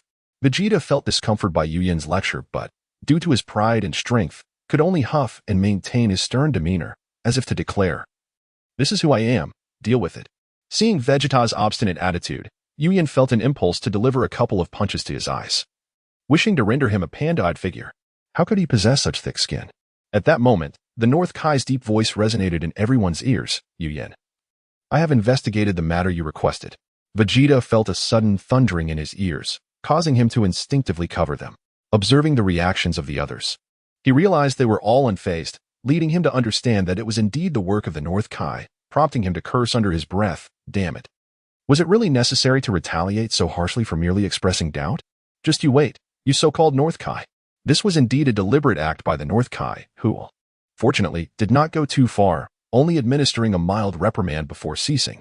Frieza and his army will not invade Earth in the near future. Upon hearing this, the group displayed expressions of relief. This was splendid news. With sufficient time, their preparations could be thorough. Vegeta also noted that the discomfort from the voice had subsided, allowing him to lower his hands from his ears and continue listening. However, the North Kai continued, "I bear unfortunate news to share. Frieza has ordered a path of destruction toward your Earth, sweeping through until he reaches your location. From the intelligence I have gathered, Frieza issued this command because he believes the Vegeta team has been annihilated on Earth, which tarnishes his reputation as the Emperor of the Universe. I estimate that Frieza's army will reach your Earth in approximately a year and a half. That is all I know. I wish you good fortune." Upon receiving the North Kai's message, the previously relieved group wore solemn expressions. What did it mean to sweep through toward Earth? It indicated that numerous inhabited planets would be invaded and occupied, leading to the tragic loss of countless innocent lives. This was something the Z warriors, heavily influenced by Goku, could not accept, especially Gohan. As for Goku, his innate kindness made him intolerant of Frieza's atrocities. How despicable! How many innocent lives will be lost because of this? Yu Yan, what should we do next? Chapter 35. The popularization of the Spirit Time Room. Yu Yan wore a grave expression, clearly taken aback by Frieza's intense reaction. He had assumed that Frieza would be pleased by the disappearance of Vegeta and the others on Earth, even for the sake of preserving his dignity. Such a show of force seemed unwarranted. However, it became evident to Yu Yan that he had misjudged Frieza's ruthlessness. Upon hearing Goku's words, the others turned their attention to Yu Yan, deep in thought yet unable to arrive at any conclusions. Regaining his focus, Yu Yan's eyes darted around, and suddenly, an idea struck him. With a decisive clash of fists, he exclaimed, "I've got it. We can utilize the Spirit Time Room of the Earth-S Guardian for training, allowing us to enhance our powers in a short span of time." Upon hearing this, Goku snapped back to reality, clapping his hands in delight. Of course. Why didn't I think of that sooner? This is a brilliant plan. The others were left in a haze, uncertain about what the Spirit Time Room entailed, prompting several inquiries. "Boss, what is the Spirit Time Room?" "Goku, what exactly is the Spirit Time Room?" "Old son, What is the spirit time room? I've never heard of such a thing from the Guardian. In response to their curiosity, Goku recounted what he knew, though a hint of trepidation lingered on his face. He had ventured into the spirit time room once as a child and could barely endure a month within its confines. The spirit time room is quite extraordinary. Its temperature is often unbearable, sometimes scorching hot, other times chillingly cold. The air is difficult to breathe, and I've heard from the Guardian and Bubbles that the gravity inside is 10 times that of Earth. Oh, I almost forgot. Each person can only spend 2 years in the spirit time room over a lifetime. And here's the kicker. A year spent inside equates to merely a day outside. That's all I know. What? The initial skepticism among the group turned to astonishment as they processed Goku's revelation, erupting in exclamations. Goku, are you certain that a year inside that spirit time room translates to just 1 day outside? Is there really such a place? How can that be? Kakarot, is there truly such a miraculous place? A time difference like that exists? Vegeta murmured, no longer quick to dismiss the notion, though he remained suspicious. Goku, feeling a bit flustered by his friend's doubts, tossed the question back to Yu Yin. I'm not deceiving you. If you don't believe me, ask Yu Yin. He should know too. Yu Yin affirmed confidently, indeed.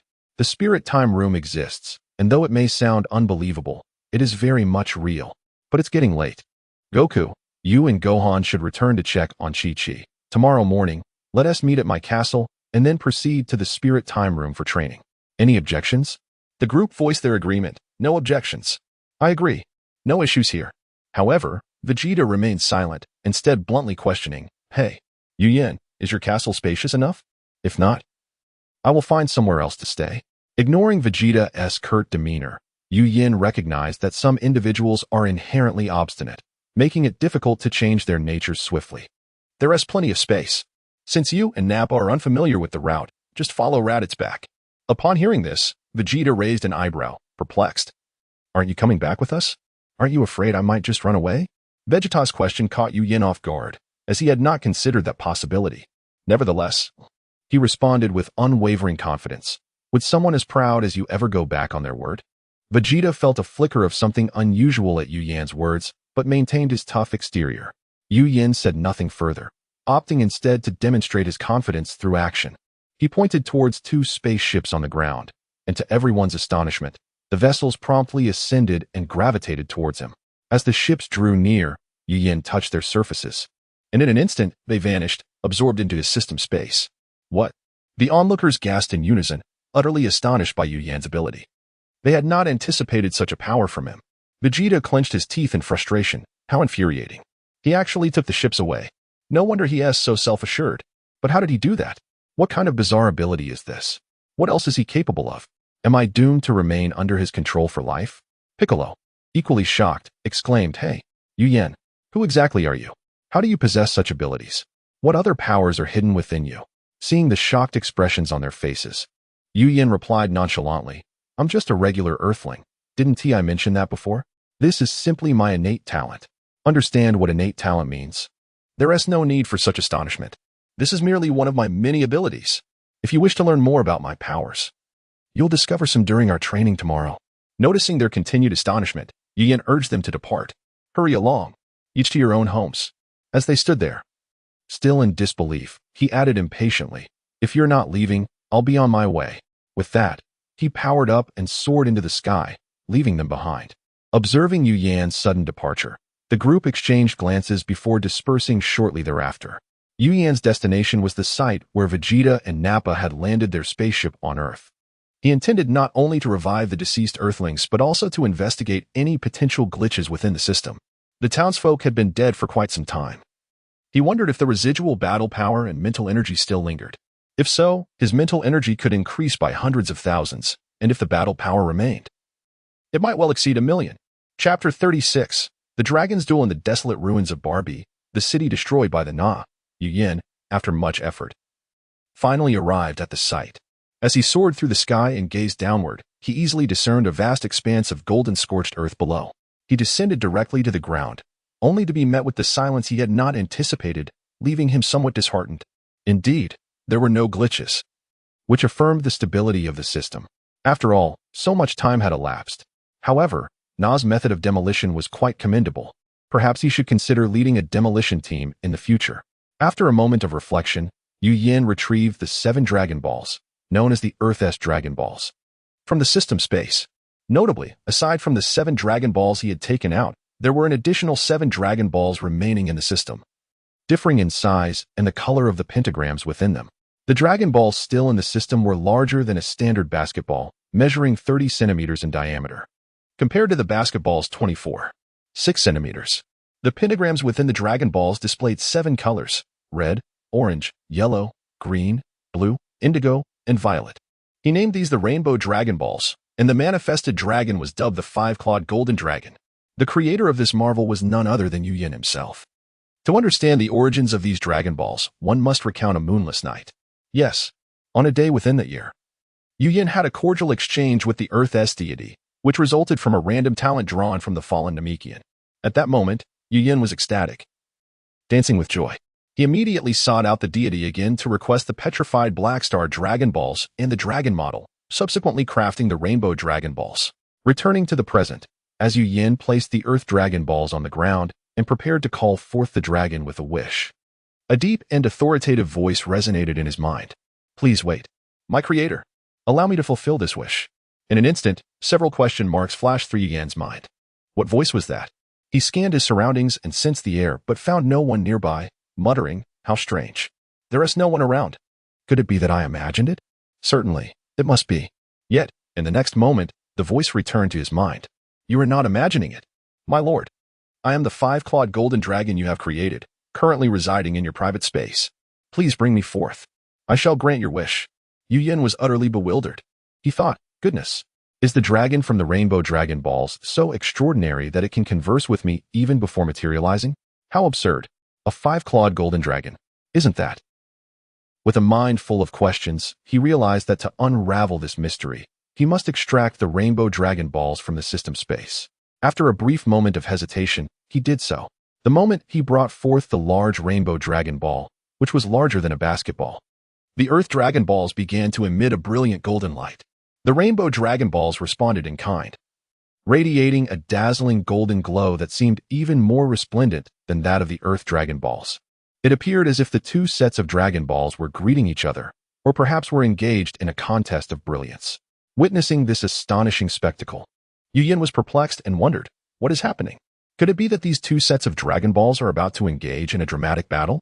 Such a scenario had never been depicted in the original tale when 2 sets of Dragon Balls were placed together. This was becoming intriguing. The Rainbow Dragon Balls, since their creation by Yu Yin, had yet to be utilized. Yu Yin had wished to summon the dragon, but the incantation he used was incompatible with the Earth Dragon, and his calls had been in vain. He had attempted various phrases, such as Dragon, Arise, Golden Dragon, Come Forth, and Wish-Granting Dragon, Appear. Yet none succeeded in summoning the dragon. He had even explored every conceivable dragon-related name, only to find himself doubting whether he had crafted a genuine Dragon Ball at all. He had contemplated remaking it when the opportunity arose, yet now it was astonishingly communicating its desire to emerge and fulfill wishes without being summoned. This entire sequence of events left Yu Yin feeling perplexed, pondering the reasons behind it all. He resolved to proceed with caution and to converse with this 5-clawed Golden Dragon, extracting information to comprehend this phenomenon. With determination, Yu Yin focused intently on the Rainbow Dragon Balls, his expression solemn as he inquired, "So, you are the 5-clawed Golden Dragon? How might I summon you? My call of Arise, Dragon, proves ineffective. Pray tell, what is the incantation required to summon you?" Suddenly, as his words concluded, the Earth Dragon Balls erupted in a brilliant golden light, and the sky darkened simultaneously. This spectacle prompted Yu Yin to exclaim, "What is happening?" Before he could comprehend the situation, the urgent voice of the 5-clawed Golden Dragon pierced the air. "My lord, the incantation to summon me is, Ascend, Holy Dragon. Quickly, summon me, or a fool may seize my glory."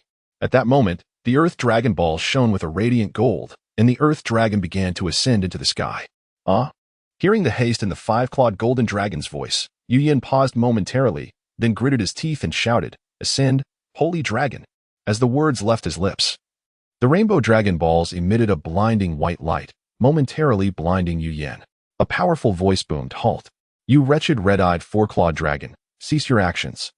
Dare to claim my glory and see what happens. Who are you? Do you not understand the order of arrival? Who cares who I am? You think you can usurp my merit? Has my master invoked you? Such nonsense. It was indeed my dedicated summoning phrase that brought me forth. Release me. If you provoke my ire, you shall regret it. You wait and see. A good dragon does not engage with a rogue dragon. Let me pass. I shall generously cede this merit to you. How presumptuous. I earned this through my own strength. Do I require your inferior dragon's assistance? Be gone. Should you dare to covet my achievements again, I shall reduce your 4 toes to 3. Humph. A good dragon does not contend with a rogue. Hey, don't run. This chaotic exchange unfolded within a fleeting moment. Before Yu Yin could regain his sight, another burst of golden light dazzled his eyes. After the brilliance faded, the Earth Dragon Balls did not scatter as expected, but rather descended peculiarly to the ground. Chapter 37. The Five-Clawed Sacred Dragon in the northern continent of the eastern capital. At the Castle of Fire, Bulma, who was resting, sensed the sudden onset of nightfall. Hastily turning on the lights, she stepped outside and gazed at the darkness enveloping her surroundings.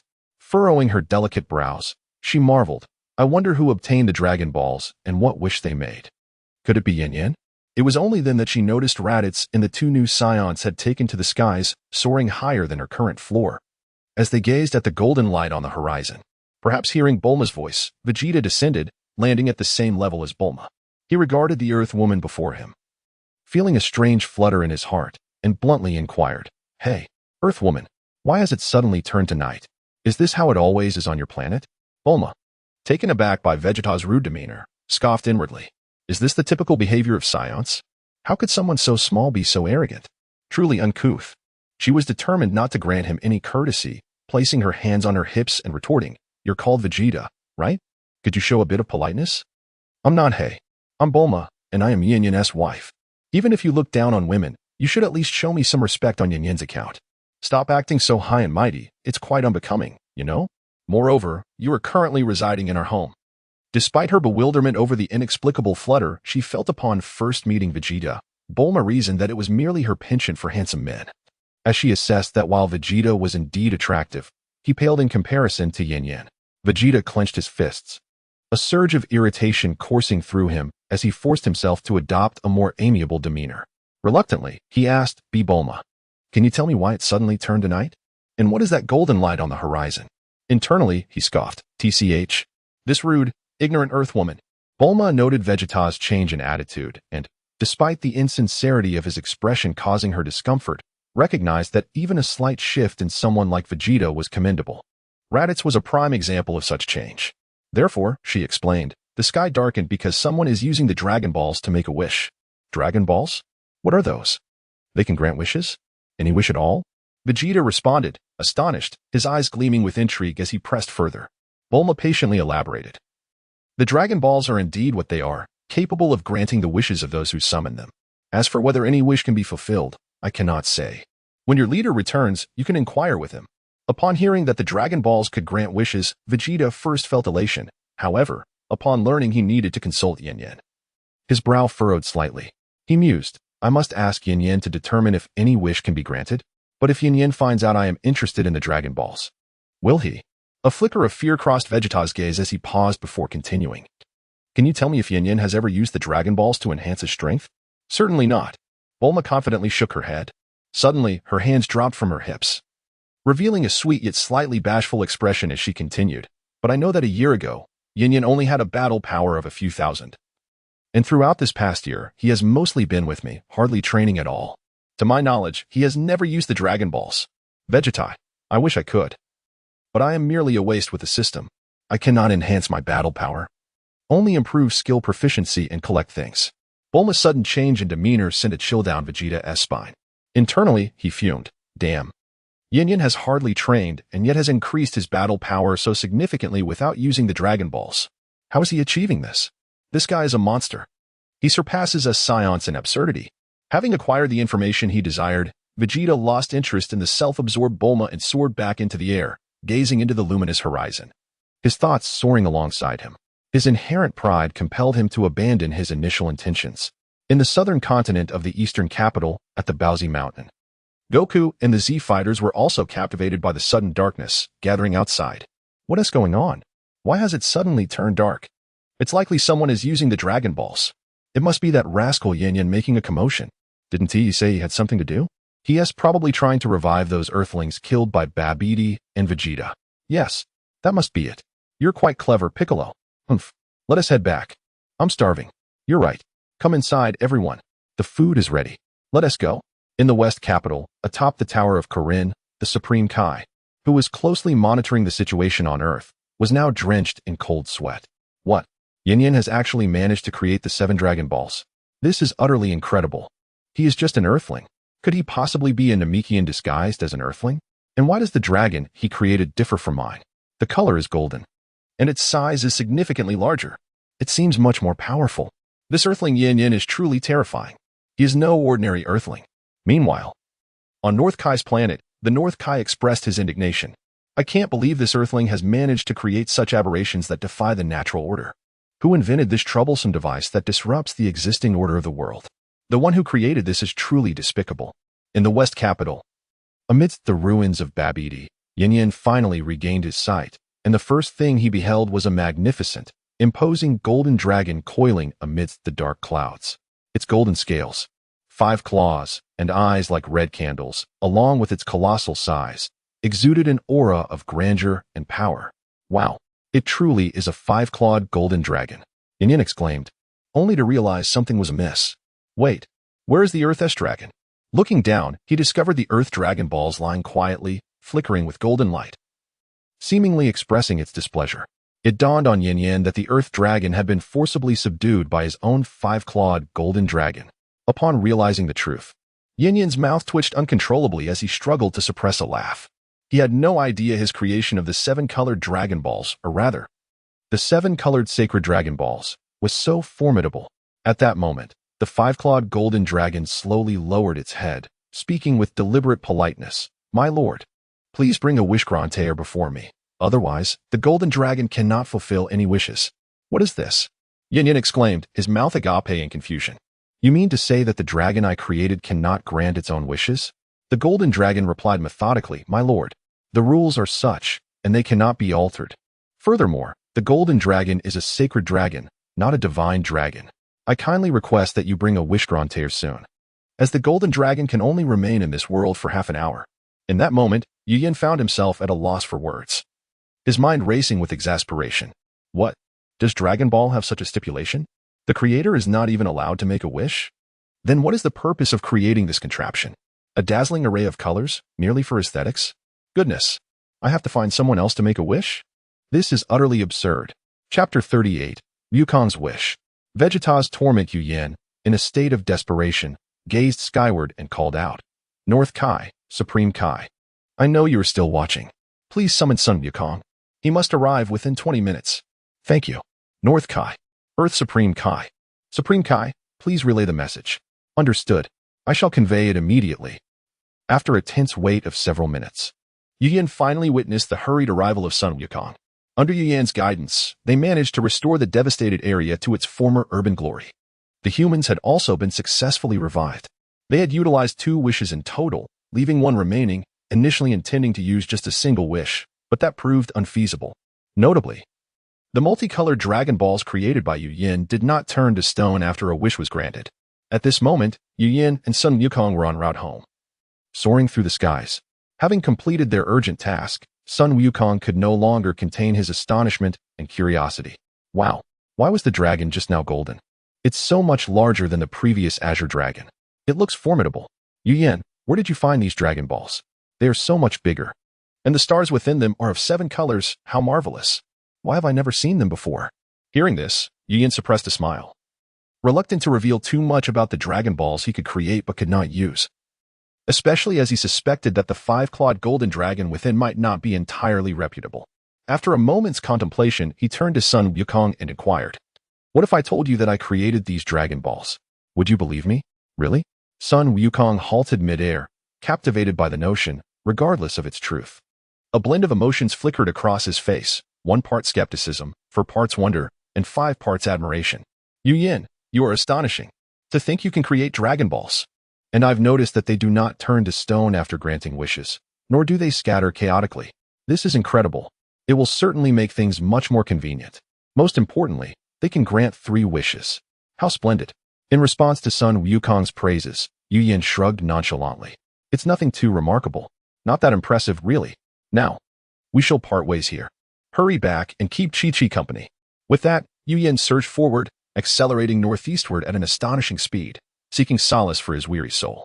Sun Wukong gazed at the rapidly disappearing figure of Yu Yin, bewildered and unable to comprehend the situation, yet profoundly impressed by Yu Yan's velocity. What incredible speed! But why did he suddenly accelerate away? How strange. Nevertheless, Yu Yin is truly formidable. To be able to create both Dragon Balls and the dragon itself. How does he accomplish such feats? Never mind. I should head home for dinner. I was only halfway through my meal, and I'm still hungry. Shortly after, Sun Wukong sped towards his home in the east, leaving behind a fleeting trail of white energy in the sky. Before long, Yu Yin returned to his abode. The Fire Castle. Upon landing on the castle's main thoroughfare, he spotted Vegeta and the others emerging from the training grounds. Both Nappa and Raditz sporting bruised faces and noticeably diminished energy levels. Without needing to inquire, Yu Yin surmised that they had been thoroughly thrashed by Vegeta. He silently lamented. What a pity. I missed the chance to witness Vegeta's thrashing of Raditz and Nappa. Such a waste of power loss. As Vegeta approached, he wore a smug expression. Addressing Yu Yin with pride, "Yu Yin, it turns out controlling one's energy is so simple. Mastering it requires no effort at all. I must say, your technique is remarkable, truly practical. The genius who invented this method is nothing short of brilliant." Yu Yin glanced at Vegeta. Noting that he had managed to suppress his combat power to 5,000 in such a short time, he couldn't help but admire Vegeta's aptitude, far surpassing Raditz. After all, Raditz had spent half a day learning to control his energy. Judging by this rate, Nappa would likely master it in just a few hours. The training talent of the Saiyans is indeed astonishing. Recognizing Vegeta's intent to boast, Yu Yin decided to deliver both praise and a subtle jab. Is that so? It seems you learned quickly, much faster than Raditz, who took half a day. It certainly shows your superior aptitude. Upon hearing this, Vegeta's proud smile faltered, his expression shifting to one of displeasure at the comparison with Raditz. Raditz, meanwhile, lowered his head in embarrassment, fully aware that his abilities paled in comparison to Vegeta's. Hey, Yu Yin, how long did Kakarot take to learn this? And how long did you take? Vegeta inquired seriously. For Vegeta, who held himself in the highest regard among Saiyans, it was crucial to know how long his fellow Saiyan Kakarot and the Earthling Yu Yin took to master this technique, while he dismissed Raditz and Nappa as inconsequential. Yu Yin couldn't recall the exact time Kakarot took to master energy control, only remembering that he learned to perform the Kamehameha with a single glance. So he replied, "As for Kakarot, I can't say for certain. However, he learned to use his energy with just one look. As for mastering the concealment of his energy, it likely didn't take long." Vegeta clenched his teeth, his cheeks puffing up in disbelief, clearly unable to accept that the lower-class warrior Kakarot possessed greater talent than he did. Observing Vegeta's reaction, Yu Yin knew he had struck a nerve but chose to add more salt to the wound, continuing, "As for how long it took me, I would say it was just a fraction of a second." Inwardly, he thought, 1 second was all it took. "Are you afraid yet?" "I don't believe it," Vegeta exclaimed, his emotions surging as he clearly refused to accept this reality. Yu Yin replied calmly, "Believe it or not, I've shared what you wish to know. Now, I've been busy for quite a while, and I'm hungry. I shall check if dinner is ready." With that, he turned and walked away. "Damn it," Vegeta scowled, watching Yu Yan's retreating figure with frustration. He then resolutely turned back towards the training grounds, leaving Raditz and Nappa bewildered in his wake. That night, whether by design or coincidence, Vegeta's room was situated adjacent to the quarters of Yu Yin and Bulma. Upon returning from training, Vegeta attempted to rest, only to be tormented by the sounds emanating from the neighboring room, rendering him restless and sleepless. Unable to endure any longer, he approached Yu Yin and Bulma's door, his bloodshot eyes fixed on it for what felt like an eternity. Vegeta hesitated, torn between wanting to request quietude from Yu Yin and fearing his ire. After all, he was under someone else's roof now. Ultimately, he resolved to forego sleep altogether and return to the training grounds for an intense training session. It wasn't until the early hours of the morning that Vegeta returned to his room. At last, there was silence next door, prompting him to breathe a sigh of relief. He quickly washed up and collapsed into bed, drifting into slumber almost instantly. Before sleep took him, he harbored a singular thought. He must change rooms. Chapter 39, The Spirit Time House, Part 1. The next day, in the capital city of Shidu, 12 individuals ascended to the Temple of the Gods, and among them were Yu Yin and his companions. Although Yu Yin was aware that the deity had long understood their intentions, he reiterated his purpose once more. Without the slightest hesitation, the deity promptly acquiesced. Which two shall enter first? Bobo will guide you in. 2 individuals? The crowd expressed their astonishment. Is it true that only 2 can enter the spirit time house at a time? Cannot everyone enter? Yu Yin inquired. The deity elaborated. Indeed. Only 2 may enter at once, and each person is permitted to remain inside for a duration of 2 years. Should they exceed this time, they shall be unable to exit. Unyielding, Yu Yin pressed further. Is there a definitive basis for this restriction of only 2 individuals? The deity was momentarily taken aback. Having never entered himself, nor had Bobo, he derived this information from the records of the inheritance without having explored it deeply. After a moment of contemplation, he responded uncertainly. This is knowledge I acquired upon inheriting the role of the deity, though I have verified it. The records should not err, correct? Upon hearing the deity's uncertain response, Yu Yin furrowed his brow, clearly taken aback. What mysteries lay within? After a prolonged silence, he declared. Then I shall enter first to assess the situation. Having made his decision, Yu Yin turned to the others and stated, Wait for me to emerge before you enter. Rest assured, I shall return in less than an hour. I merely wish to survey the circumstances. Who knows what new discoveries may await? Feel free to form your own teams and determine the order of entry. Observing that the group had no objections, Yu Yin then addressed Bobo. Mr. Bobo, please lead the way. This way, please. Bobo, his dark complexion betraying no emotion, guided them forward. As Yu Yin departed, Piccolo turned to Goku and asked, Old son, you entered as a child. Did you discover anything unusual? Goku chuckled awkwardly, scratching his head as he replied, Heh. At that time, I was solely focused on training and eating, and I didn't pay attention to anything strange. I only left because it was too dull alone. The others, recognizing Goku's youthful innocence, refrained from further comment. Hey, Kakarot, you're coming in with me. I have no interest in the others. Fine by me, Vegeta. Gohan. Who do you wish to accompany? Father, I want to stay with Uncle Piccolo. Very well. Piccolo, I entrust Gohan to you. Humph. I hope he won't hinder me. Don't worry. You can train him rigorously. Nappa, do you dare to enter with me? I'll go. Don't think I'm afraid of you, Raditz. Kaiatsu. You should join Yajirobe. I'm fine with that. Tien. Good. Hey, Krillin, shall we go together? Sure. What about me? Am I going in alone?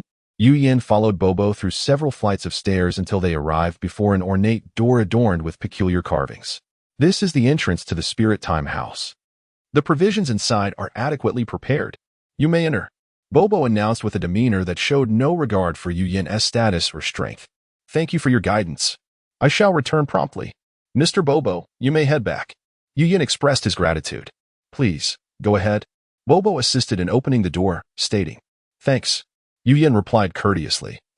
Then, gazing at the vast, white expanse within, he stepped forward resolutely. Once Yu Yin had entered, Bobo casually closed the door behind him. Muttering to himself as he walked away, what a mysterious individual. Inside the Spirit Time House, Yu Yin was astounded not by the environment, but by the voice of the system resonating in his mind. Detected unclaimed treasure, Spirit Time House. Would you like to claim it? What the? Upon hearing the system's voice, Yu Yin involuntarily exclaimed, What is happening? Can I really claim this time house? Is this for real? In pursuit of clarity, Yu Yin immediately summoned the system panel, scrolling swiftly downwards. What he discovered was astonishing. At the very bottom of the panel, a line of text elicited immense excitement within him. Spirit Time House unclaimed. Would you like to claim it? Filled with joy, Yu Yin declared, Claim it. This is an opportunity that doesn't come by often. Spirit Time House unclaimed. Claiming. Claiming successful. Upon receiving the system's report, Yu Yin felt elated and was eager to discern any changes in the status of the Spirit Time House as its new owner and the powers he now possessed. However, he was once again met with a perplexing inquiry from the system. Would you like to merge the Spirit Time House with the system space? Yu Yin was momentarily stunned. He had believed the Spirit Time House was merely an unclaimed treasure now acquiring a new owner, yet he did not anticipate that it could merge with the system space. Nevertheless, Yu Yin hesitated, uncertain of what might transpire should the Spirit Time House and the system space be fused.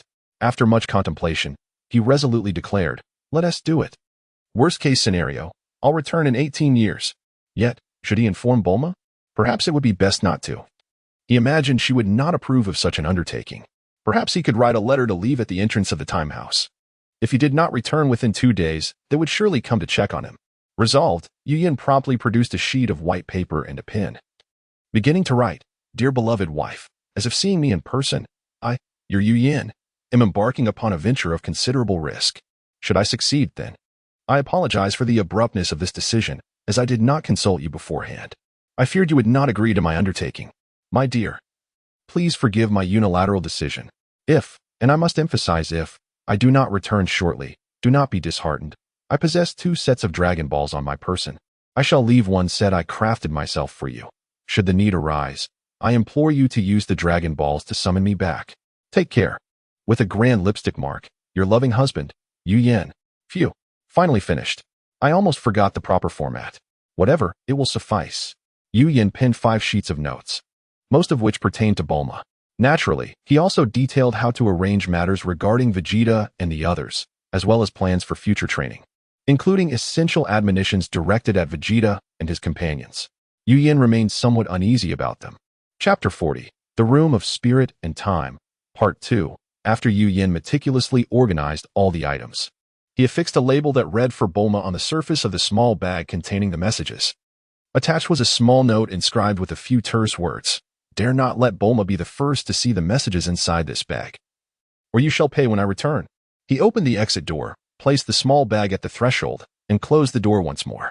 "Heavenly spirits, please grant me your protection," he implored. System, merge the room of spirit and time with the system space. Ding. The fusion of the room of spirit and time and the system space has commenced. Fusion in progress. Outside the room of spirit and time, the group awaited Yu Yan's emergence in the order previously arranged. Once he exited, Vegeta and Son Goku would enter first, followed by Piccolo and Gohan, then Nappa and Raditz, and subsequently Tien and Krillin, followed by Kaiatsu and Yajirobe, with Yamcha remaining until last. However, as the clock struck 2:30 in the afternoon, Yu Yin still had not appeared. "Didn't Yu Yin say he would be out soon?" Krillin inquired, glancing at the others. "Why is he still inside? Perhaps he has encountered an unexpected situation," Son Goku suggested. The others nodded in agreement, except for Vegeta, whose dark brows furrowed in disapproval.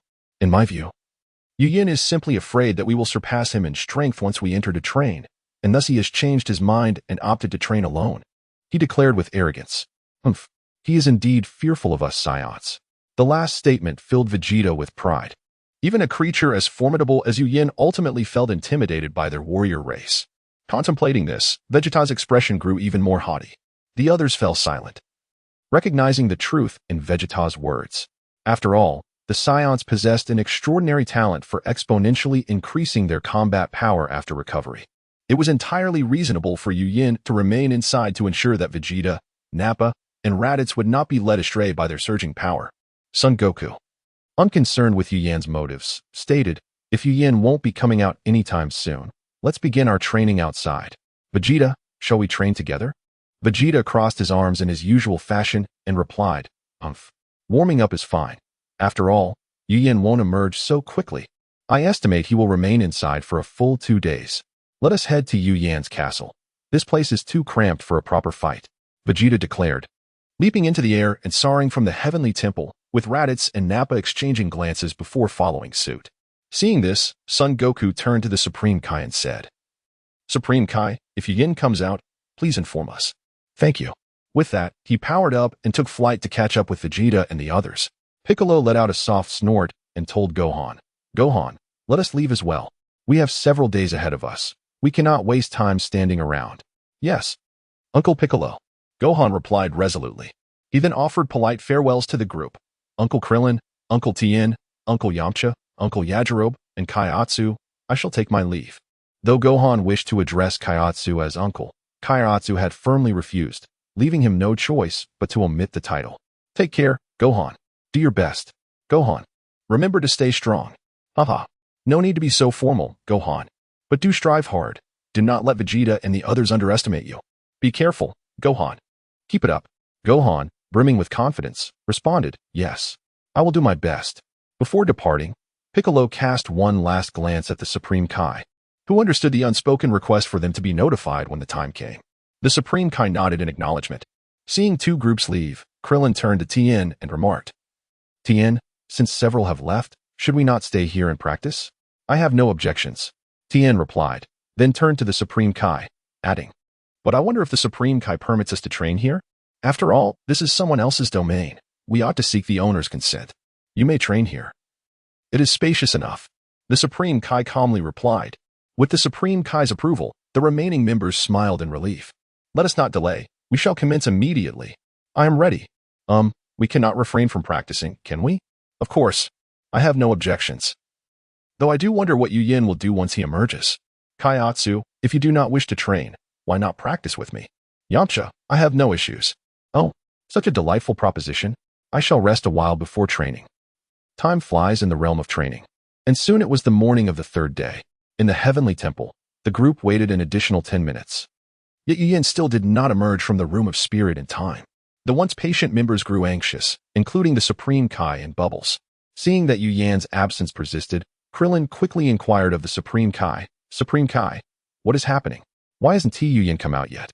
Could it be that he has truly encountered some unforeseen trouble? Yamcha cautiously interjected.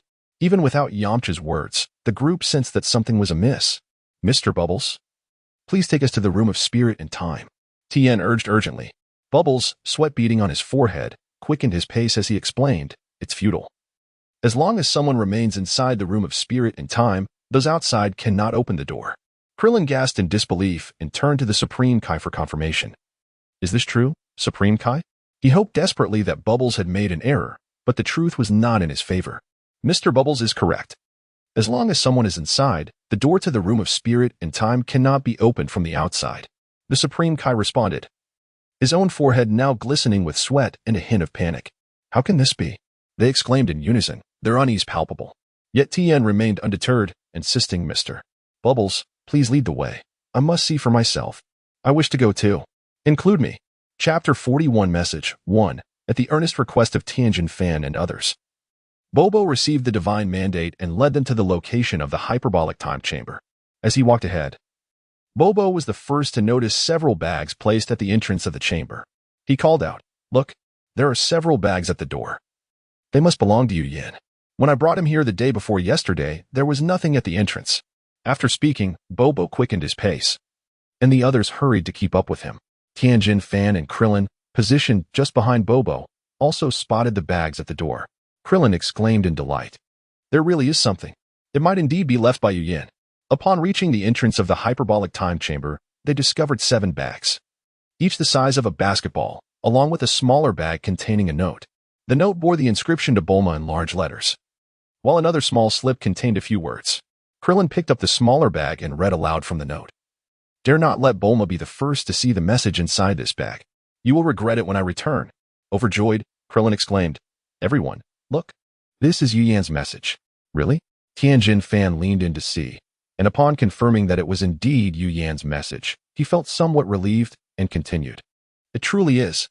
However, Yu Yin specifically wrote that Bulma should be the first to see the message. He then raised an eyebrow and said to Krillin, Krillin, would you dare to open it and see what the message says? I wouldn't dare. Krillin hastily waved his hands in refusal, then retorted, why don't you try it yourself, Tianjin Fan? Tianjin Fan, having calmed down after reading the note, reassured, I wouldn't dare either. But since Yu Yin took the time to leave us a message, it seems unlikely that he is in any significant danger. At that moment, Yamcha, who had been stealthily opening one of the bags, suddenly gasped, hey, this big bag is filled with Dragon Balls. Enormous Dragon Balls. Out of curiosity, Yamcha had opened one of the large bags, and upon seeing its contents, he could not contain his astonishment. What? Dragon Balls?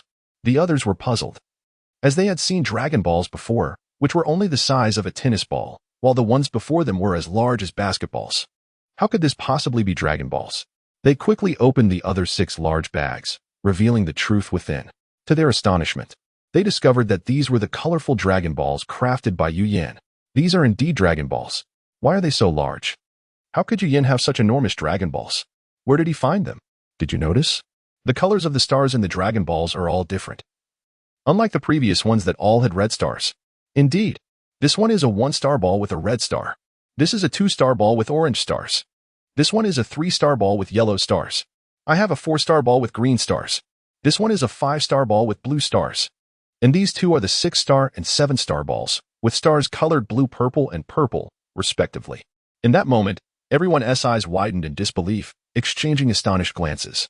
clearly taken aback by the colorful Dragon Balls. Finally, Krillin broke the silence. Why do these Dragon Balls look so strange? Should we ask the Supreme Kai?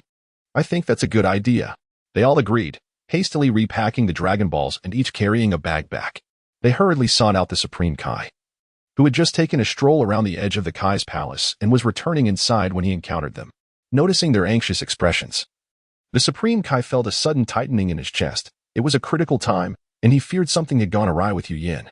Without waiting for them to speak, he inquired, "Is there a problem with the hyperbolic time chamber?"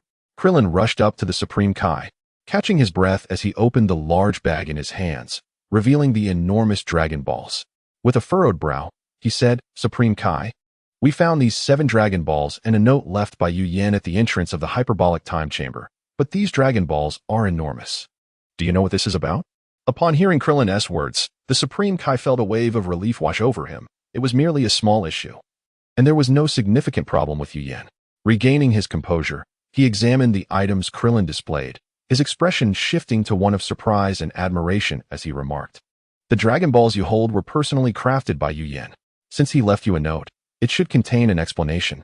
"What?" The other 6 gasped in disbelief, their mouths agape, utterly astonished that Yu Yin could even create Dragon Balls. In their eyes, this was a feat reserved for the Supreme Kai. To learn that Yu Yin, a mere Earthling, could manufacture Dragon Balls was a revelation that left them in shock. Is this a joke? Can Yu Yin really create Dragon Balls? This is an outrageous claim. Exactly. How could Yu Yin possibly create Dragon Balls? That's impossible. Supreme Kai, please don't jest with us. Yu Yin can create Dragon Balls. Is there anything he can't learn? It seems Yu Yin is destined for greatness. I feel he is capable of anything. Observing their reactions, the Supreme Kai recalled his own astonishment upon first learning of Yu Yan's ability to create the 7 Dragon Balls. Their disbelief mirrored his own. As he watched them remain in shock, the Supreme Kai chose not to rush into further explanations, but instead allowed them some time to process the revelation. Suddenly, the Supreme Kai remembered that Bobo and the others had gone to check on Yu Yin's situation. He quickly scanned the crowd and, finding no sign of Yu Yin, recalled what Krillin had just said. His heart sank. He spoke rapidly. "Where is Yu Yin? Has he not come out?" Hearing the Supreme Kai's question, the others finally recalled the most pressing issue at hand, and they began to speak in a flurry. "Supreme Kai, Yu Yin has tea come out. We completely forgot because of the Dragon Balls." "Supreme Kai, Yu Yin still hasn't tea emerged. Could something have gone wrong?" "Supreme Kai, I was just about to tell you. Yu Yin has been inside for over 2 days without coming out. What should we do?" "Supreme Kai, is Yu Yin trapped inside? What shall we do? How can we rescue Yu Yin?" Chapter 42, Messages, Part 2. At the same moment, 6 voices erupted in unison, overwhelming even the astute deity from Namek. The cacophony left him feeling dizzy and unwell. Fortunately, his servant Bobo quickly sensed the god's discomfort and intervened, silencing the chatter. Only then did the deity regain his composure. "Are you all right?" Bobo inquired with concern. The deity waved his hand dismissively, replying, "I am fine. We must focus on the matter at hand." "Have you all seen the message from Yu Yin? What did he say?" The group exchanged glances, their expressions tinged with awkwardness. As the deity's servant, Bobo spoke on their behalf. Yu Yin insisted that Bulma be the first to read the message, so none of us dared to open it. At that moment, Krillin presented a small bag to the deity. Upon glancing at the note inside, the deity understood their hesitance. "Ah, I see. I was wondering what could be the reason. Since Yu Yin requested that Bulma read it first, let us take it to her." Clearing his throat to ease the awkwardness of not being able to open it himself, he urged, "Why are you still standing there? Hurry and take it to Bulma." Krillin, initially taken aback by the deity's insistence to let Bulma read it first, soon responded, "Oh, right." He swiftly took the small bag from the deity's hands and launched into the air, heading towards Bulma at Capsule Corporation. The other Z fighters followed suit, powering up and racing after him. The deity and Bobo, however, opted for a more leisurely approach, riding a flying carpet. Meanwhile, at the East City continent, in the Capsule Corporation training grounds, Goku, Vegeta, Raditz, and Nappa sensed an approaching presence and stepped outside to gaze into the distance. Upon recognizing Krillin's energy signature, they were puzzled as to why he and the others were rushing towards them. "Why are they all coming here? Didn't he, the deity, say to wait until Yu Yin was out before informing us?" Raditz questioned, bewildered. Goku and Vegeta's expressions grew serious. They both sensed the urgency in Krillin's flight speed, indicating that something was amiss. "It's likely they encountered an issue," Goku remarked gravely. It could be a serious problem. Vegeta, arms crossed and demeanor stern, interjected, Kakarot, have you noticed? Yu Yan's energy is absent among them. Goku, realizing the implication, frowned and replied, yes, I noticed. We'll soon find out what is happening. Before long, Krillin and the others arrived at Capsule Corporation. The moment he spotted Goku, he called out, Goku, where's Bulma? Have you seen her? Bulma is in the lab. What is going on, Krillin? Goku replied, right. I need to talk to her about Yu Yan. He still hasn't come out. Krillin responded rapidly. Where is Bulma? Take me to her. What? Yu Yan has tea come out yet? Vegeta exclaimed, astonished. He had not anticipated any complications for Yu Yan, who had entered the hyperbolic time chamber first. Turning to Nappa, he asked, what time is it now? It's 8:30 a.m. Nappa replied, what? It's already 8:30 a.m.? Does that mean Yu Yan is overdue? Vegeta exclaimed, alarmed. Not necessarily. Let us allow Bulma to examine Yu Yan's message first. Goku, hurry and take me to her, Krillin urged, eager to uncover the contents of the message. Goku understood the urgency and nodded. All right. However, Vegeta's brow furrowed in irritation. Why must Bulma, that Earth woman, be the first to read the message? Can't you all read for yourselves? Krillin paused, incensed, ready to explain, but Vegeta would not tolerate any hesitation. In an instant, he appeared before Krillin and snatched the small bag from his hands. Without even glancing at the note, he scoffed, a bunch of useless fools. Can't even dare to read a message. Humph. Allow this prince to assist you. To Vegeta's surprise, rather than being intimidated, Krillin and the others wore expressions of schadenfreude. This left Vegeta perplexed. As he finally read the note, his expression froze, and his facial muscles twitched involuntarily. Suddenly, he thrust the bag back into Krillin's hands and called to Nappa, Nappa, back to the training ground. We must continue training. With that, he swiftly departed the scene. What? Why are we not clarifying what the message entails? Nappa questioned, baffled. Seeing Vegeta's hasty retreat, Krillin and the others erupted in laughter, while Goku, Raditz, and Nappa remained confused. Though unaware of the reason behind Vegeta's sudden urgency, Nappa followed suit and returned to the training ground. Yamcha chimed in sarcastically, humph, so full of bravado, yet still afraid to look at the message. Isn't that ironic? Enough. We're all in the same boat. Krillin interrupted with a chuckle, then turned to Goku, urging, Goku, let us find Bulma. Once we locate her, we'll discover what Yu Yan wrote. Absolutely. I'll lead the way, Goku affirmed, nodding vigorously. Thus, the group hurried towards Bulma's laboratory. Meanwhile, Vegeta was in the training grounds, venting his unexplainable rage. Damn it. Damn it. Nappa, stand up. You're such a weakling. Raditz has surpassed you. Get up now. Soon, they reached the laboratory and found Bulma. Upon hearing Krillin's words, she abruptly stood from her chair and approached him, only to stumble back and fall into her seat, her complexion paling instantly. Her hands were tightly clasped together, fingers turning a dark red from pressure, knuckles appearing yellowish. Her gaze darted anxiously between Krillin's bag and the others, her voice trembling. What do you mean? Yu Yan is trapped in the hyperbolic time chamber? This is impossible. I refuse to believe it. Krillin, you must be lying. You must be. Chapter 43, Message, Part 3. As Bulma's reactions grew increasingly intense, Krillin hastily interjected, we too wish to believe this isn't true. Yet, the reality is undeniable. However, Yu Yan has left you a message. There may also be our messages within. He insisted that you should see his first, which is why we dared not look. With that, he quickly handed over the small bag containing the messages. Here are the messages. Upon hearing that there was a message from Yu Yan, Bulma's previously vacant eyes sparkled with renewed light. Her tightly clenched hands relaxed, and she swiftly turned to fix her gaze on the small bag in Krillin's hand. Clearly inscribed on it were the words for Bulma, accompanied by 2 lines of smaller text. Dare not let Bulma be the first to see the contents of this bag? You shall see my wrath upon my return. Seeing these words, Bulma snatched the bag from Krillin's grasp, her arms and fingers trembling with anxiety. She feared the possibility of unfavorable news within.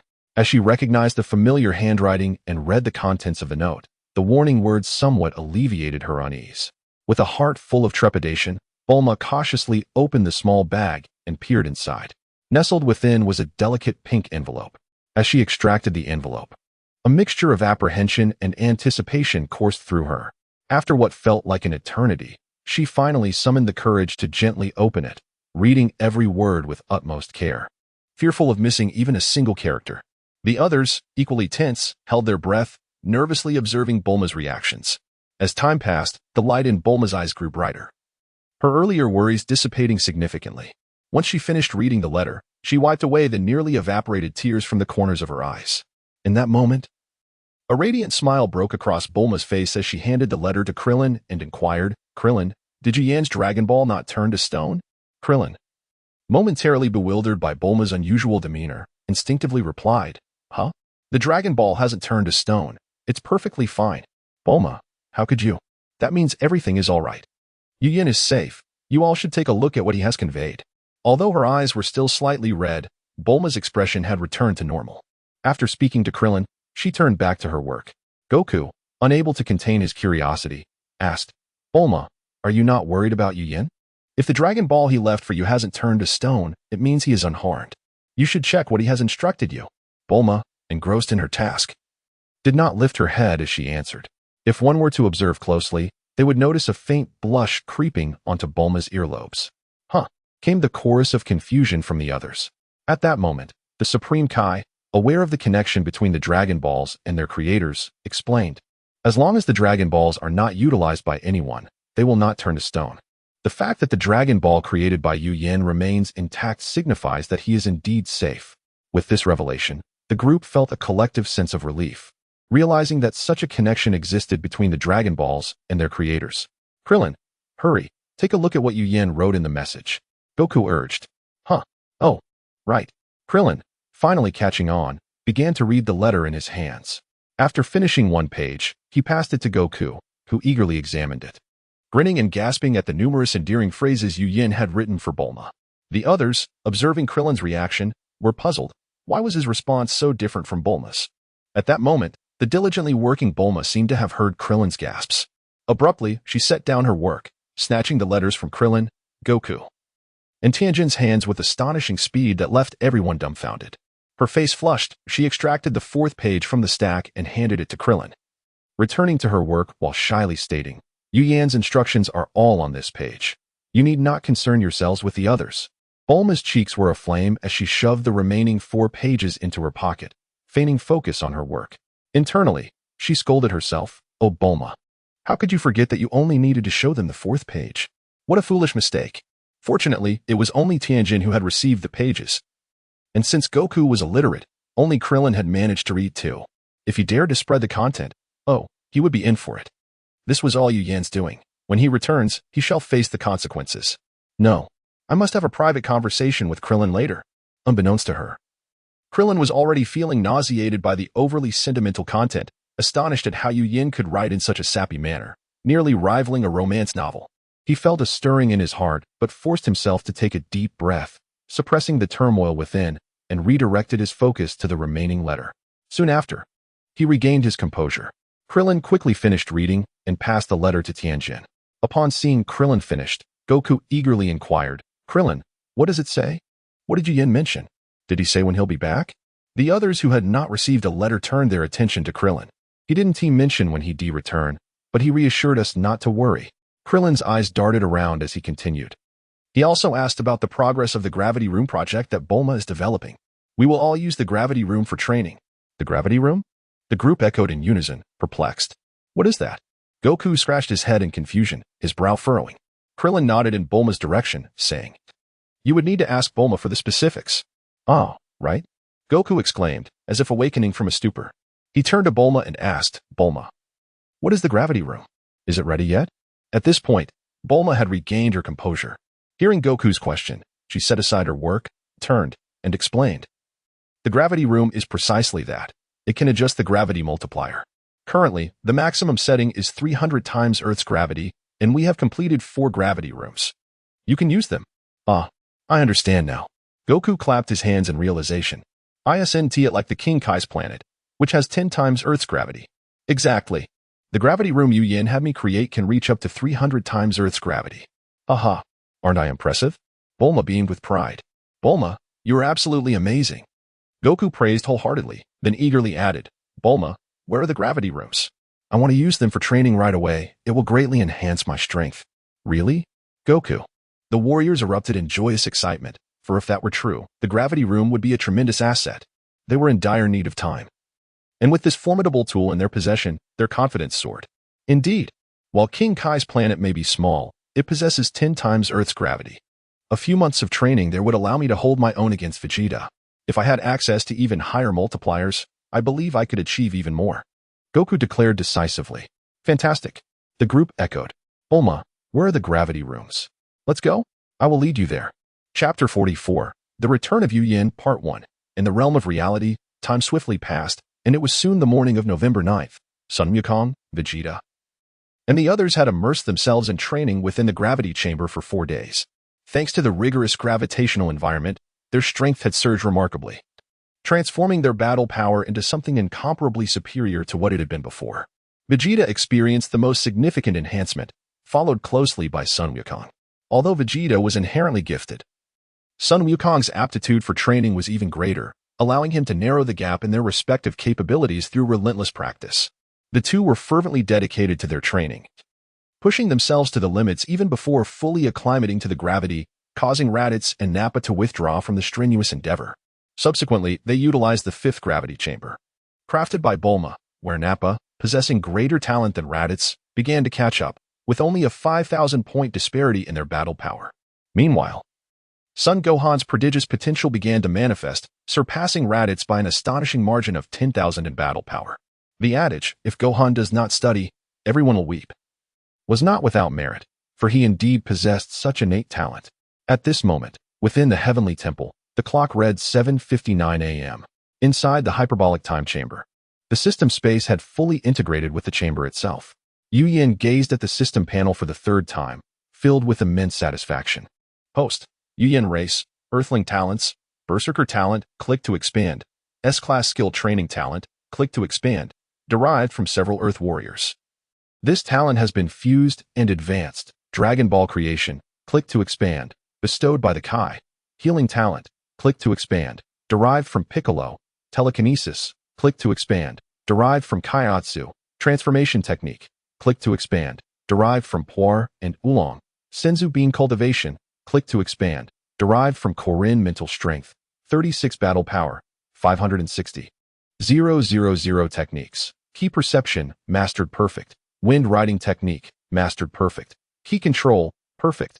Kamehameha, mastered perfect. High-speed movement, mastered perfect. Meditation training method, proficient mastered. Magic beam cannon, novice mastered. Creation technique, novice mastered. Solar fist, novice mastered. Multiplication technique, novice perfect. Dragon fist, novice mastered. Inch punch, novice perfect. Light beam eye, novice mastered. Magic. Electric shock, novice mastered. Magic electric net, novice mastered. Shockwave fist, novice mastered. Key blast, proficient perfect. High-speed flight, proficient perfect. Key blade, novice perfect. Key bomb manipulation, novice perfect. Sword drawing technique, novice perfect. Foresight technique, novice mastered. Invisible key fist, novice mastered. Energy arrow, novice mastered. Energy spear, novice mastered. New key blast, novice mastered. New King Kai fist, novice mastered. Automatic evasion technique, novice perfect. There are many more techniques. Omitted for brevity, system subworld, omitted. System functions, pick up, click to expand. Eye of True Sight, click to expand. Unlocks at battle power over 10. 000, optimization and upgrade, click to expand. Unlocks at battle power over 100. 000. Upon reviewing the system panel, Yu Yin could not help but nod in satisfaction, murmuring to himself, excellent, excellent. I have finally elevated my proficiency in techniques to the mastery level and beyond, which is far more pleasing to the eye. My time spent honing these skills has not been in vain. The only shortcoming is the absence of a training talent to enhance my battle power. But there is no need for concern. Even if I cannot increase my strength through personal training, I can still acquire battle power. There is absolutely no reason to worry. It is time to venture out. 5 years have passed here. 5 days must have elapsed outside. The Eye of True Sight has 3 levels. Level 1. Can discern the target's specific battle power, race, and name without consuming battle power. Level 2. Can discern the target's race, name, age, gender, battle power, consuming 1,000 battle power each time. Level 3. Can see all detailed information about the target, consuming 10,000 battle power each time. Optimization and upgrade. Can optimize and upgrade techniques and talents, requiring corresponding battle power, starting from 100,000, and is also divided into levels. Further details to be discussed later. The New Ki Blast and New King Kai Fist. Using these techniques will leave the user fatigued, but will not deplete their life force. S-Class Skill Training Talent. While training techniques, proficiency increases by 5 per minute. Systems Subworld. Invincible Attributes Level 1 Authority. Free within this realm, the host reigns supreme. It can simulate various real environments, devoid of life force, yet capable of sustaining living beings. The flow of time and gravity can be adjusted at will, with the maximum time dilation being 1 day in the outside world equating to 12 years in the subworld. The maximum gravity multiplier is 1,000 times. Entries are unlimited. Battle power dropped by beings within can be directly acquired without the host needing to enter. Level 2 Authority. Unlocked Level 3 Authority. Unlocked. Yu Yin took another look around. And without needing to fly to the door of the hyperbolic time chamber, he simply willed himself to appear at the exit. It could be said that Yu Yin was the sovereign of this space, able to manifest at his desired location with a mere thought. Reflecting on the fact that he had lived alone for 5 years, Yu Yin was filled with admiration for himself. Casting one last glance at the simple gaming equipment by the entrance, he took a deep breath, his heart racing with excitement as he opened the door and stepped outside. Soon, Yu Yin navigated through the layers of stairs and arrived outside the heavenly temple, fortuitously encountering the god overseeing the universe and his attendant, Bobo. Due to Yu Yan's key control reaching perfection, he walked silently, remaining undetected by either the god or Bobo. As he stepped closer, Yu Yin came to a halt and spoke softly, "God, Mr. Bobo, it has been a long time." Startled by the sudden voice, the god and Bobo turned to see Yu Yin, who had been trapped in the hyperbolic time chamber for an extended period. They were incredulous about the message Yu Yin had left regarding his ability to emerge, as it was a feat that had never been documented before. According to records, no one had ever exited after being in the hyperbolic time chamber for more than 2 days, yet Yu Yin had truly done so. The astonishment in their hearts was palpable. "What, Yu Yin? You really came out? How did you manage that?" The god inquired, his voice filled with disbelief, while internally questioning whether the previous records of the gods had been mistaken. Bobo, though silent, stared wide-eyed, his mind swirling with questions. Having served as an attendant for so long, he had never encountered such a situation. They overlooked a crucial detail. They had not sensed any energy emanating from Yu Yin. With a slight smile, Yu Yin had no intention of concealing anything and began to explain. "The reason I was able to exit is that I have become the master of the hyperbolic time chamber. After all, this chamber was never originally mine. Acquiring it was entirely unexpected. Who would have thought that this hyperbolic time chamber was, in fact, unclaimed?" "What?" X2 the god and Bobo exclaimed simultaneously, their astonishment evident. They had never anticipated that the hyperbolic time chamber could recognize a master. Had it not always belonged to the god? Could it be that the hyperbolic time chamber had remained in a state of being unclaimed, hence the restrictions on exiting? Chapter 45, The Return of Yu Yin, Part 2. It was only upon encountering Yu Yin that the Spirit Time House recognized him as its rightful master. With a mind full of questions, the celestial deity furrowed his brow and inquired, "What is going on? Could you elucidate this matter for me?" Yu Yin, after listening, shook his head, already prepared for such inquiries. He expressed his confusion, stating, "I am equally perplexed." Upon my entrance, a voice resonated in my mind, declaring I was to be acknowledged as the master. I cannot comprehend the reasoning behind it.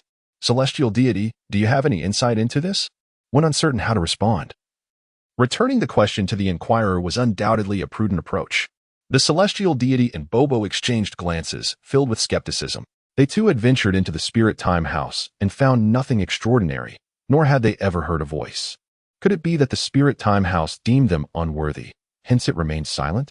This seemed to be the only plausible explanation. The records previously documented by the celestial deity contained no instances akin to Yu Yan's. It appeared that Yu Yin was indeed a person of great fortune, deeply connected with the Spirit Time House. This opportunity was too rare to overlook. The celestial deity resolved to inquire if Yu Yin would accept the position of celestial deity. He seemed remarkably suited for the role. With this thought firmly planted, both the celestial deity and Bobo exchanged knowing glances, each deciphering the other's intentions. Yet, while Bobo's eyes reflected reluctance, the celestial deity's gaze brimmed with openness and acceptance. The cunning celestial deity immediately donned a sly smile, his eyes sparkling with fervor as he proposed, "Yu Yin, it seems you share a profound bond with the Spirit Time House. However, this opportunity is meant for the celestial deity. Perhaps you would consider taking on the mantle of the celestial deity?" His eyes were filled with anticipation, If Yin agreed, it would greatly benefit both the earth and the position of the celestial deity itself. Yin, narrowing his eyes in contemplation, could not fathom the celestial deity's ulterior motives, nor did he have any desire to assume the role of celestial deity. The thought of being burdened with such responsibilities was unbearable. Regardless of the intentions behind the offer, he resolutely declined, stating, "I appreciate your considerations, but I have no intention of becoming the celestial deity. Please seek someone else." He continued, "However, the Spirit Time House has already recognized me as its master, and that is an unalterable fact. I can choose not to take it with me, allowing it to remain here, while granting you access to come and go freely. Oh, by the way, there are currently no restrictions on the number of entries, duration, or participants. You may enter at any time. After all, the Spirit Time House was an unexpected delight, and leaving it behind was of little consequence. Moreover, he had already tested the waters after emerging, discovering that he could access the Spirit Time House without using the entrance. As for more distant locations, that would require further verification in due course. Upon hearing this, the celestial deity's expression turned to one of regret as he lamented, "What a pity. Yet, I shall leave the door open for you. If you ever change your mind about becoming the celestial deity, you are always welcome to return." Yin sensed the celestial deity's relentless enthusiasm and felt certain that he had ulterior motives. Indeed, there seemed to be a hidden agenda at play. Was there an undisclosed secret surrounding the position of the celestial deity? However, despite his contemplation, Yin could not deduce any secret worth noting regarding the Earth's celestial deity. He resolved to disregard the matter. It was of no concern to him. "Thank you for holding me in such high regard, but I truly have no intention of becoming the celestial deity. I sincerely apologize." Yin's face expressed regret as he firmly declined, adding, "Having spent 5 years alone, I long to reunite with my family and friends. Celestial deity, Mr. Bobo. Until we meet again." With that, he soared into the air. Yin had no desire to linger, after 5 years of solitude. The pangs of loneliness and yearning had become overwhelming. He eagerly anticipated engaging in heartfelt conversation, particularly with his beloved Lam-Z. After all, prolonged solitude could lead to.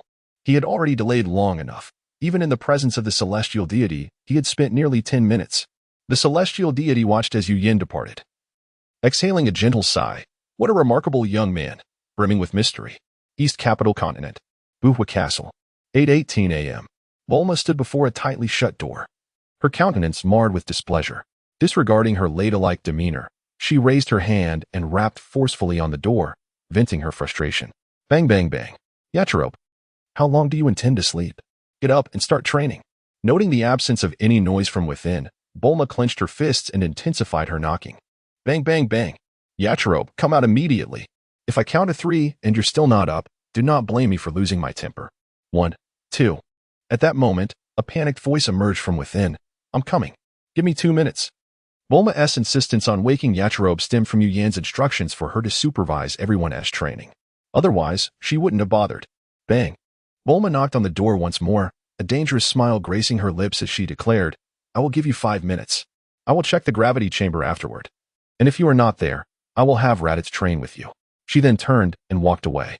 Inside, Yachirobe, who had been contemplating further slumber, upon hearing Bulma's ultimatum, instantly lost all desire to sleep. He scrambled out of bed, exclaiming, I'm coming." He had no intention of sparring with that monster Raditz. Possessing a combat power of 5,000, Yachirobe's speed had dramatically improved, and in less than 2 minutes, he was ready and hastening to the gravity chamber. Bulma was not one to make idle threats. She would indeed follow through. To make matters worse, Raditz was compliant. As for others, none were as messy as Yachirobe. Thanks to Bulma's influence, Yachirobe's impressive combat power was also a testament to her supervision. His innate talent and training aptitude were unquestionable, placing him among the elite of Earthlings. However, his laziness hindered his potential, resulting in his status as the weakest fighter.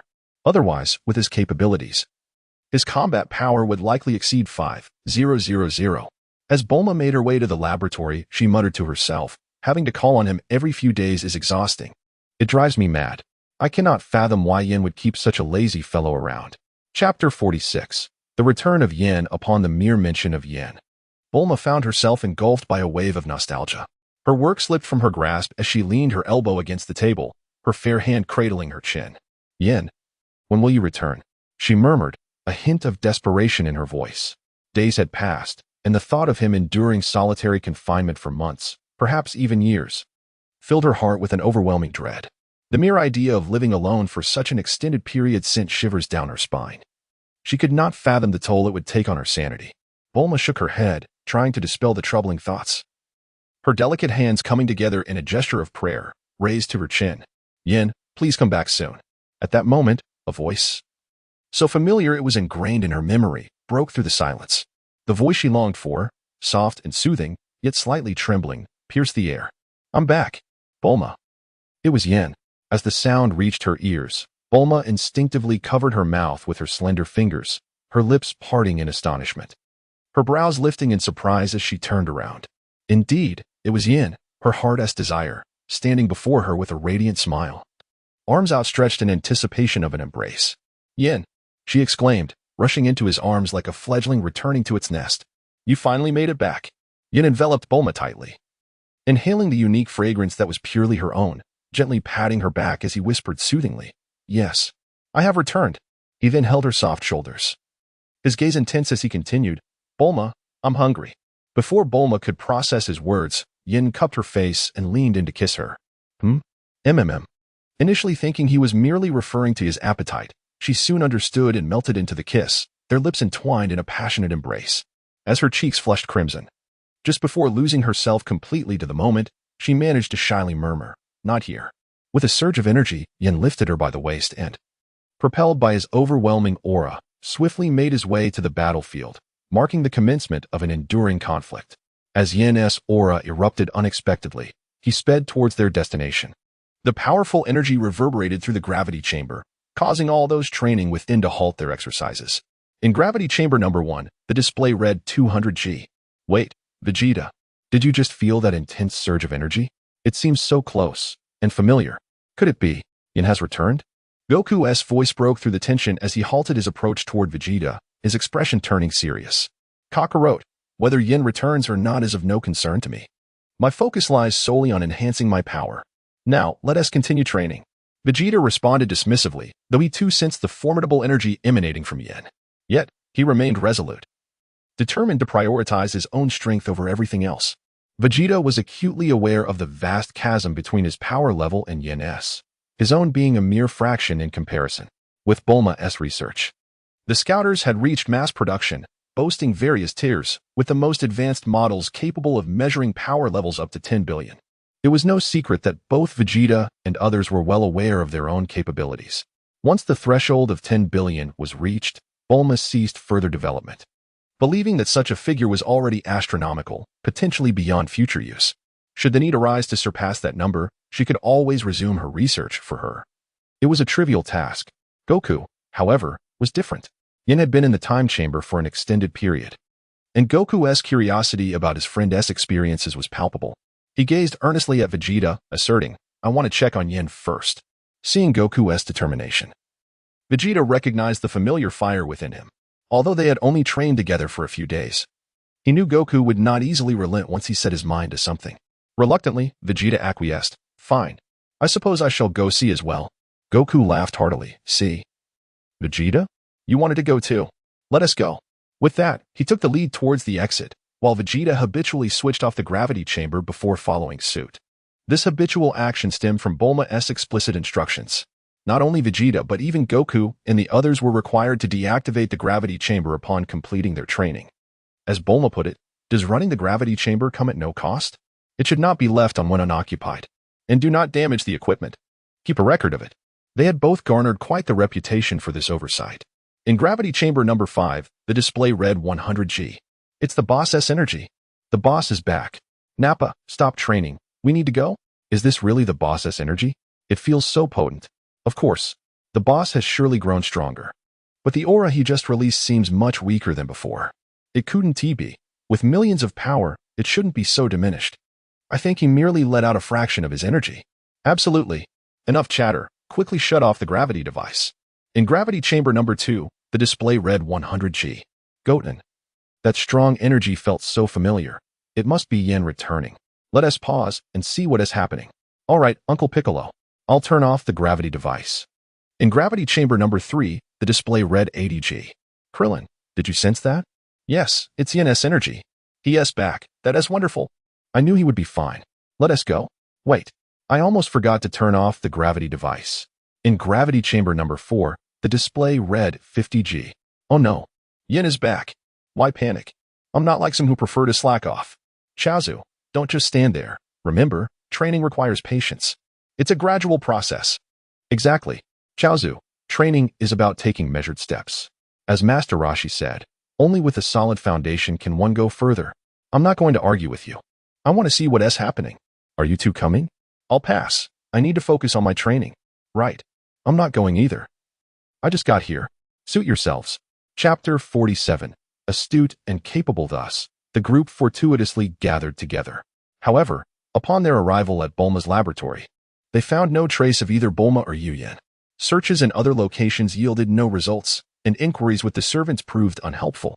Sun Wukong, perplexed, inquired, "Where could Yuyin and Bulma have gone? Why can't we find them?" As the seasoned veteran among them, Krillin pondered for a moment before deducing the answer. He exchanged a knowing glance with Sun Wukong and, with a mischievous grin, remarked, "Wukong, I suspect they've gone to take a nap." At this, Vegeta's expression darkened slightly, his ears flushing, though he remained silent. Who could fathom the torment he endured that night? Fortunately, Bulma had followed Yuyin's instructions and constructed a new dormitory for Vegeta and the others to reside in. The rest of the group, lacking any driving experience, looked on in confusion, questioning why one would sleep in broad daylight. Wasn't he at barely 8 or 9 in the morning? Sun Wukong, bewildered, exclaimed, "Sleep? Didn't we just wake up? How can they be sleeping now?" Krillin shot a derisive glance at Wukong, momentarily forgetting that his friend was rather oblivious. It was astonishing how Chi-Chi had managed to have Gohan with him. He decided to be blunt, saying, "Oh, it's just like you and Chi-Chi sleeping together." "Huh? Is that so? I get it. Are Yuyin and Bulma planning to have a child?" "Chi-Chi and I had Gohan because we slept together." Sun Wukong's realization dawned upon him. Krillin concurred, pretty much. Sun Wukong, surprisingly cheerful, declared, "All right then. Let us continue our training. Vegeta, let's go." Now it was Krillin's turn to feel bewildered. This reaction was not typical of Sun Wukong. Curiously, he asked, "Wukong, aren't you going to look for Yuyin?" He was still contemplating what might transpire if Wukong interrupted Yuyin and Bulma during their intimate moment. With a broad smile, Sun Wukong replied, "Of course I will. But we must wait until Yuyin finishes his nap. It's important to rest if they want to have a baby. Just like me and Chi-Chi." Speaking of which, I feel like going to find Chi-Chi. Sleeping with her is quite pleasant. However, I prefer training even more. Clearly, Sun Wukong's enthusiasm for martial arts prevailed as he chose to continue training with Vegeta. Indeed, it was well-deserved that he was often referred to as a martial arts fanatic. "Go ahead and train then. Vegeta, let us continue." Vegeta scoffed, "What a waste of time," and followed Sun Wukong to gravity room number 1. Krillin, watching Wukong's retreating figure, couldn't he help but grumble to himself. Seriously, is Wukong genuinely clueless or just pretending? He seems to enjoy himself. Does he not realize how long it takes? It's as if he is boasting about his strength. Damn it. How did Yuyin attract a girl like Bulma? Why doesn't anyone look at me? Frustrated, he muttered, "I'll head back to train," and hastily made his way toward gravity room number 4. This left Piccolo and the others exchanging glances, before wordlessly returning to their training. Before long, several hours had passed. By 1:30 in the afternoon, Bulma emerged from the room, leaning on Yuyin's arm, both of them still radiating vitality. With a satisfied expression, Bulma remarked, "Yuyin, those senza beans are truly miraculous. They can even heal. How wonderful." Feigning ignorance about Bulma's remarks, Yuyin responded, "Which ones? What do you mean?" "Oh, Yuyin, you're insufferable," Bulma teased, her eyes sparkling, as she playfully pinched Yuyin's waist and scolded, "It's your fault. Who can endure such things? You show no consideration at all." Yuyin winced at the sharp pain in his side, and upon seeing Bulma's enticing demeanor, he inhaled sharply. The volcano he had managed to suppress was threatening to erupt again. Damn, that expression. He recalled someone fervently exclaiming those two words, "more." It was true that only the weary ox tires the field, but this was no time for distraction. I must resist. Duty calls. Chuckling softly, Yuyin surrendered internally, took a deep breath, leaned over, and kissed Bulma's forehead, saying, "As long as you're happy." He needed to steer the conversation away. Otherwise, he would find himself working overtime. "By the way, Bulma, how is the matter I assigned you coming along? Have you started on it?" Upon hearing Yuyin mention serious matters, Bulma's playful demeanor faded as she proudly replied, "Yin, Why don't you take a guess? Observing Bulma's flushed cheeks and eager expression, Yin easily surmised that she had made significant progress. Compliments should always be grand. Yin pretended to ponder for a moment before stating, "My Bulma is so astute and capable. I am certain everything has been completed, even exceeded expectations. Am I correct?" "Of course." Bulma beamed, lifting her chin triumphantly. "With a woman like me, Yin, you should count your blessings." Yin patted Bulma's hand encouragingly, affirming, "Yes, yes, Bulma. You are indeed my invaluable partner. Now, please tell me the details of your progress." "Sure, but first, let us grab a bite to eat." "Absolutely. I'm quite hungry myself." After their meal, Yin learned from Bulma the specifics of the progress, confirming that she had indeed surpassed expectations. The tasks outlined previously were generally categorized into 4 parts. First, to have the Supreme Kai and Master Roshi engage with the King of Earth to reach a consensus and establish a martial arts academy. This initiative aimed to strengthen the local prowess of Earth, complete with a detailed hierarchy. Currently, martial arts academies have been established in the Eastern Continent, Southern Continent, Western Continent, Northern Continent, and Central Continent. The headquarters is situated in the Eastern Continent, distinctly separate from its branches, and is independently constructed near the Bulma Castle. Yin's original plan was for the King of Earth to approve the establishment of a single or perhaps 2 academies, but he was taken aback by the multiple facilities. They are currently under construction and will soon be ready for operation. Second, the development and commercialization of the Gravity Room and Scouters. Bulma has successfully completed the research on both the Gravity Room and Scouters, with commercial versions already available for sale. The involvement of the Universal Capsule Company, combined with the establishment of the Martial Arts Academy and the government's support, has led to astonishing sales, particularly of the Scouters. Third, the training arrangements and supervision for Sun Wukong and the others. Bulma has also excelled in this regard. Chapter 48. Understanding the strength of others. The 4th matter at hand is the development of spaceships. With some assistance from Vegeta, Bulma has successfully deciphered and mastered the technology of spaceships, enabling mass production. Currently, there are a total of 10 spherical spaceships and 1 large spaceship. Yin also noticed a small notebook written by Bulma, containing simple entries totaling less than 100 words. Damaged gravity chamber. Goku and Vegeta twice. Nappa and Raditz once. Piccolo and Gohan once. Tien and Krillin once. Laziness and passive training. Yachirobe and Yamcha. Upon reading the last 2 lines, Yin furrowed his brow and inquired of Bulma, "What is the battle power of Yachirobe and Yamcha?" The data from yesterday indicated that Yamcha's battle power was 9,000, while Yachirobe's was even lower than Kaiatsu's at 5,000. Bulma's expression alternated between relief and disgust as she replied, "Kaiatsu has 6,000 battle power, and Yachirobe is at the bottom." Speaking of Kaiatsu, Bulma exhibited a look of admiration. Despite his small stature, Kaiatsu's dedication to training surpasses that of Yamcha and Yachirobe. Fortunately, she managed to distance herself from Yamcha in time to meet her true soulmate. Yin is not only handsome but also possesses strength greater than Goku and the other Saiyans. Most importantly, after their relationship and marriage, he remains unwaveringly caring and passionate towards her. The sensation of being cherished, as if she might dissolve in his warmth, allows her to savor the sweetness of love, deeply ensnaring her heart. Lost in reverie, Bulma nestled her head on Yin's shoulder, her delicate fingers drawing erratic circles on his chest. "What about Krillin and Tien?" Yin asked again. "Krillin and Tien are formidable. They both exceed 10,000 in battle power." Bulma paused her doodling, turning her profile towards him. "Krillin is the most impressive, boasting a battle power of 15,000. Tien is not far behind with 13,000. Bulma held the highest admiration for these 2, marveling at their rapid ascension in strength despite not being Saiyans. Yin felt a sense of relief upon hearing this. After only a few days, given Tien and Krillin's innate talents, their battle power exceeding 10,000 is indeed commendable.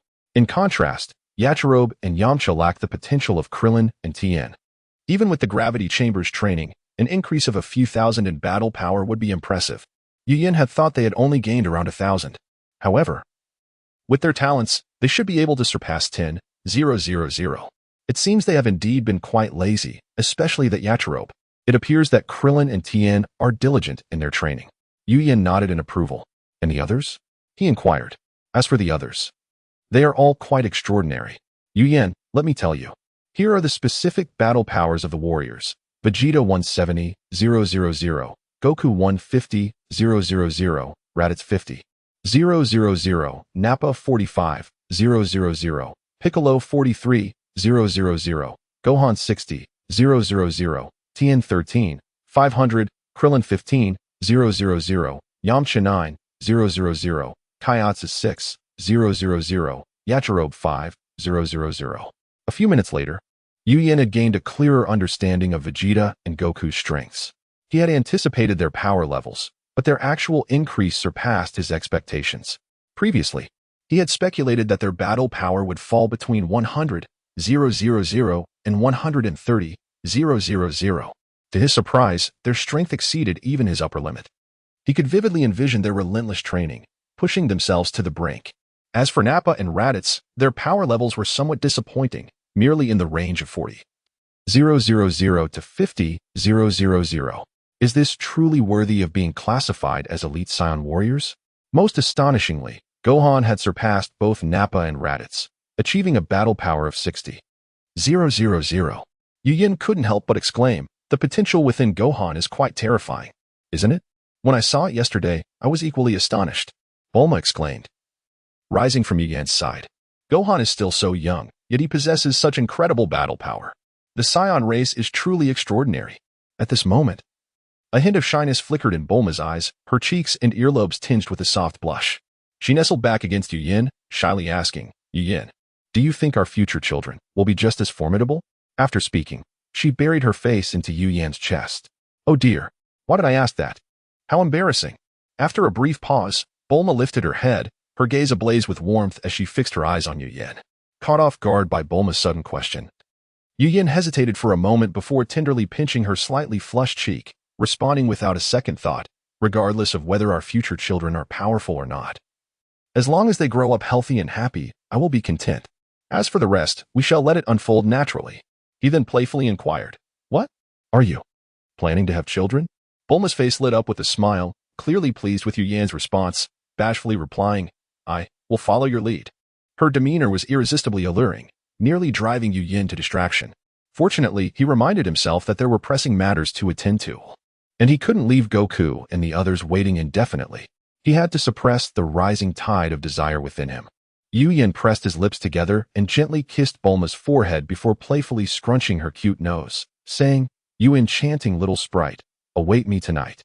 Fearing that the moment would spiral out of control, he urged her to get up. All right, let us get up. Go instruct the servants to prepare dinner.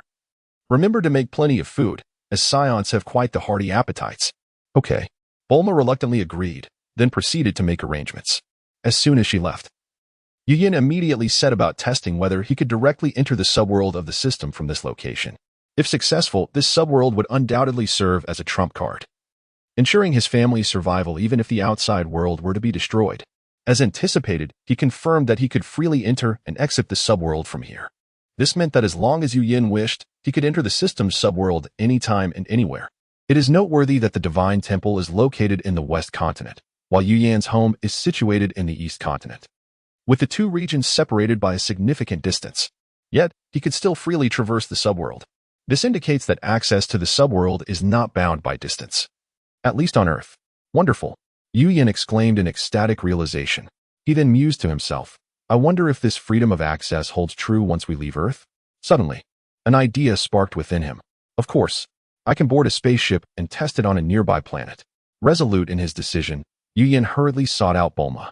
Chapter 49. The 9 White Bone Claw Spaceship? YN, what is your purpose in seeking a spaceship? Are you planning to leave Earth? Bulma inquired. Her brow furrowed in confusion as she observed YN's anxious demeanor. Could it be that those notorious cosmic tyrants, Frieza and his ilk, were attacking? No, that couldn't be right. YN had previously mentioned there was still at least a year to prepare. What could possibly be happening? Bulma, unable to fathom the situation, remarked. The spaceships are located in the expansion area. Upon hearing this, YN grasped Bulma's hand and hurriedly led her outside, exclaiming, Then let us go quickly. We must explore the other planets in the solar system. I have something to verify. What is it that requires verification on another planet? Can't you at least share it with me? Look at how anxious you are. Bulma observed YN's urgency, her mind swirling with questions. What could necessitate such a journey? It was one thing for him to embark on solitary adventures in that mental time chamber without consulting her. But this matter seemed far too significant, and to think he hadn't even offered a personal apology yet. Now, he was dragging her off without a word of explanation. Into the cosmos no less. Humph. This girl is not pleased. With that thought, Bulma pouted, slowing her pace. Wyan sensed the increase in resistance and turned back, noticing a displeased expression on her face. What's wrong? Are you feeling unwell? He asked, genuinely concerned, unaware of the underlying issue.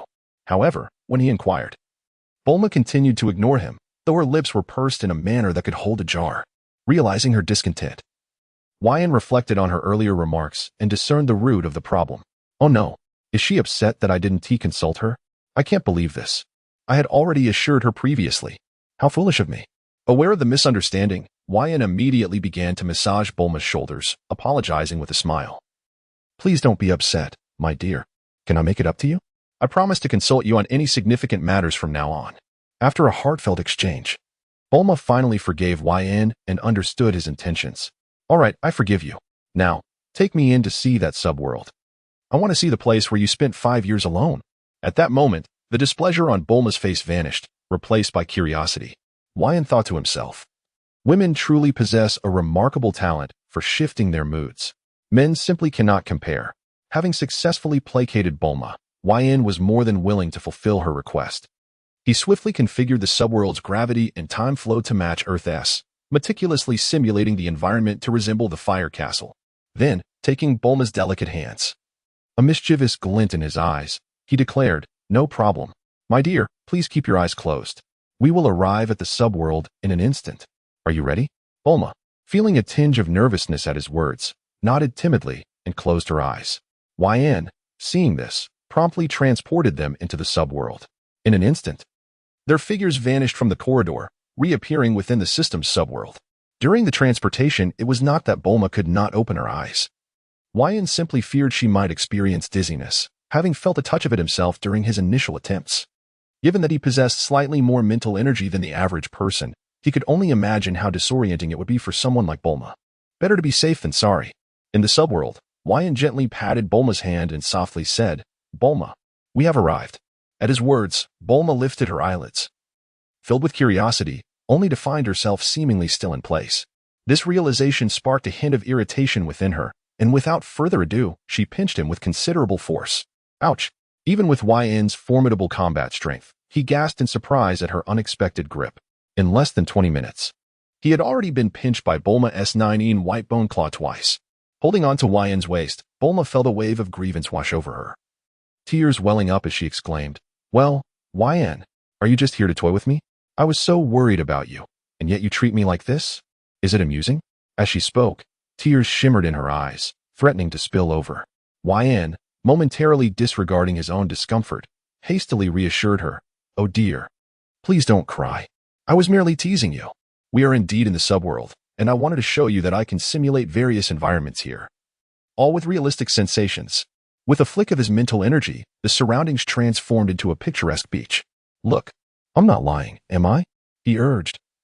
And with another thought, the scene shifted to a majestic mountain landscape, lush with greenery. Bulma, utterly astonished by the spectacle before her, felt her earlier grievances dissipate instantly. If not for the lingering tears in her eyes, one would hardly recognize her recent sorrow. Releasing her grip around Wyan's waist, she covered her mouth in disbelief, rendered speechless by the extraordinary experience. Seeing her reaction, Wyan knew the tension had finally eased. He gently wiped the tears from her eyes and teased, Look at you. We've been through so much together, and you still cry like a little girl. But I'm older than you. You're the one who asked the little girl. Bulma retorted, pouting as she turned her head away, mumbling softly. And, we don't even have children yet. Wyan chuckled heartily at her response. But I'm 5 years older than you, so you are definitely the little girl. At his words, Bulma halted, then suddenly turned back and embraced him tightly. She understood the immense struggle and torment Wyan endured during those 5 solitary years. She could hardly fathom what it would be like to live alone for so long. Would she have the strength to endure for even a year? Love me, Bulma murmured softly against his chest, and Wyan, instantly grasping her sentiment, swiftly changed the setting to their bedroom. Combat. Wyan would never shy away from such an encounter. Chapter 50. Untitled 50 minutes had elapsed in the real world. After a brief interlude, Yin and Bulma reappeared in the corridor, both radiating vitality, showing no signs of their earlier battle. Bulma, with a beaming smile, linked her arm with Yin's and exclaimed with exuberance, "Let us go, Yin-go. We're off to pilot the spaceship." At this moment, Bulma's enthusiasm surpassed even Yin's, as she was eager to discover whether they could access subworlds after departing from Earth. Soon, the two boarded the only large multi-passenger spaceship and departed from Earth. In accordance with Bulma and her father Dr. Brief's aesthetic vision, the spaceship was designed in the shape of a jellyfish. It must be said that Bulma and Dr. Brief displayed remarkable ingenuity, with minor improvements. The spaceship had greatly outperformed its original design, impressing the Saiyans, Vegeta, Nappa, and Raditz. After the spaceship's completion, Bulma had the warriors experience it firsthand, leaving them astonished that this seemingly fierce Earthwoman could master and enhance spaceship technology in such a short time.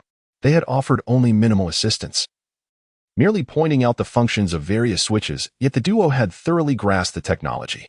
It was impossible for the three Saiyans not to be impressed, especially considering their own struggles with such knowledge on planet Vegeta. "Impressive, my Bulma," Yin praised, giving her a heartfelt thumbs up.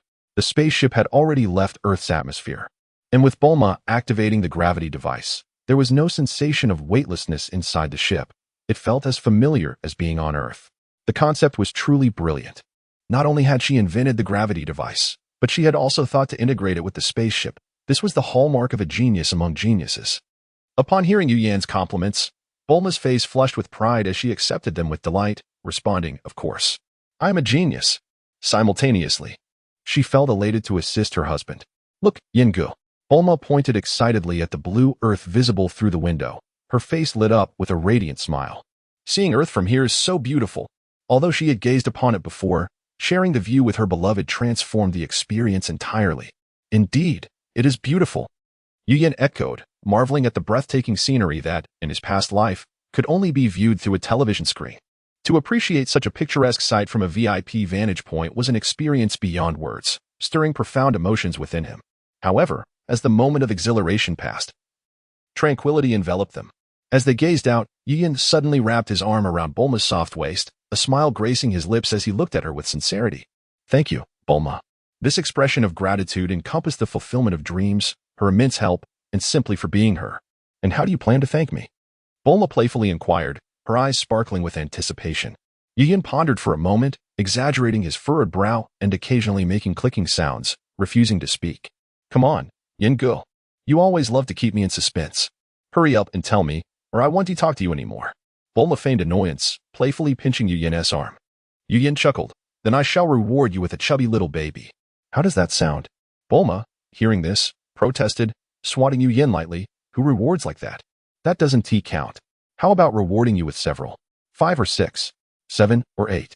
Yin teased, grinning mischievously. "Do you think I'm a pig? 5 or 6, 7 or 8? Of course not. A pig can give birth to a dozen piglets at once." After sharing a light-hearted exchange, Yin and Bulma finally turned their attention to the matter at hand. They conducted experiments in the skies above Earth, Mars, and Jupiter.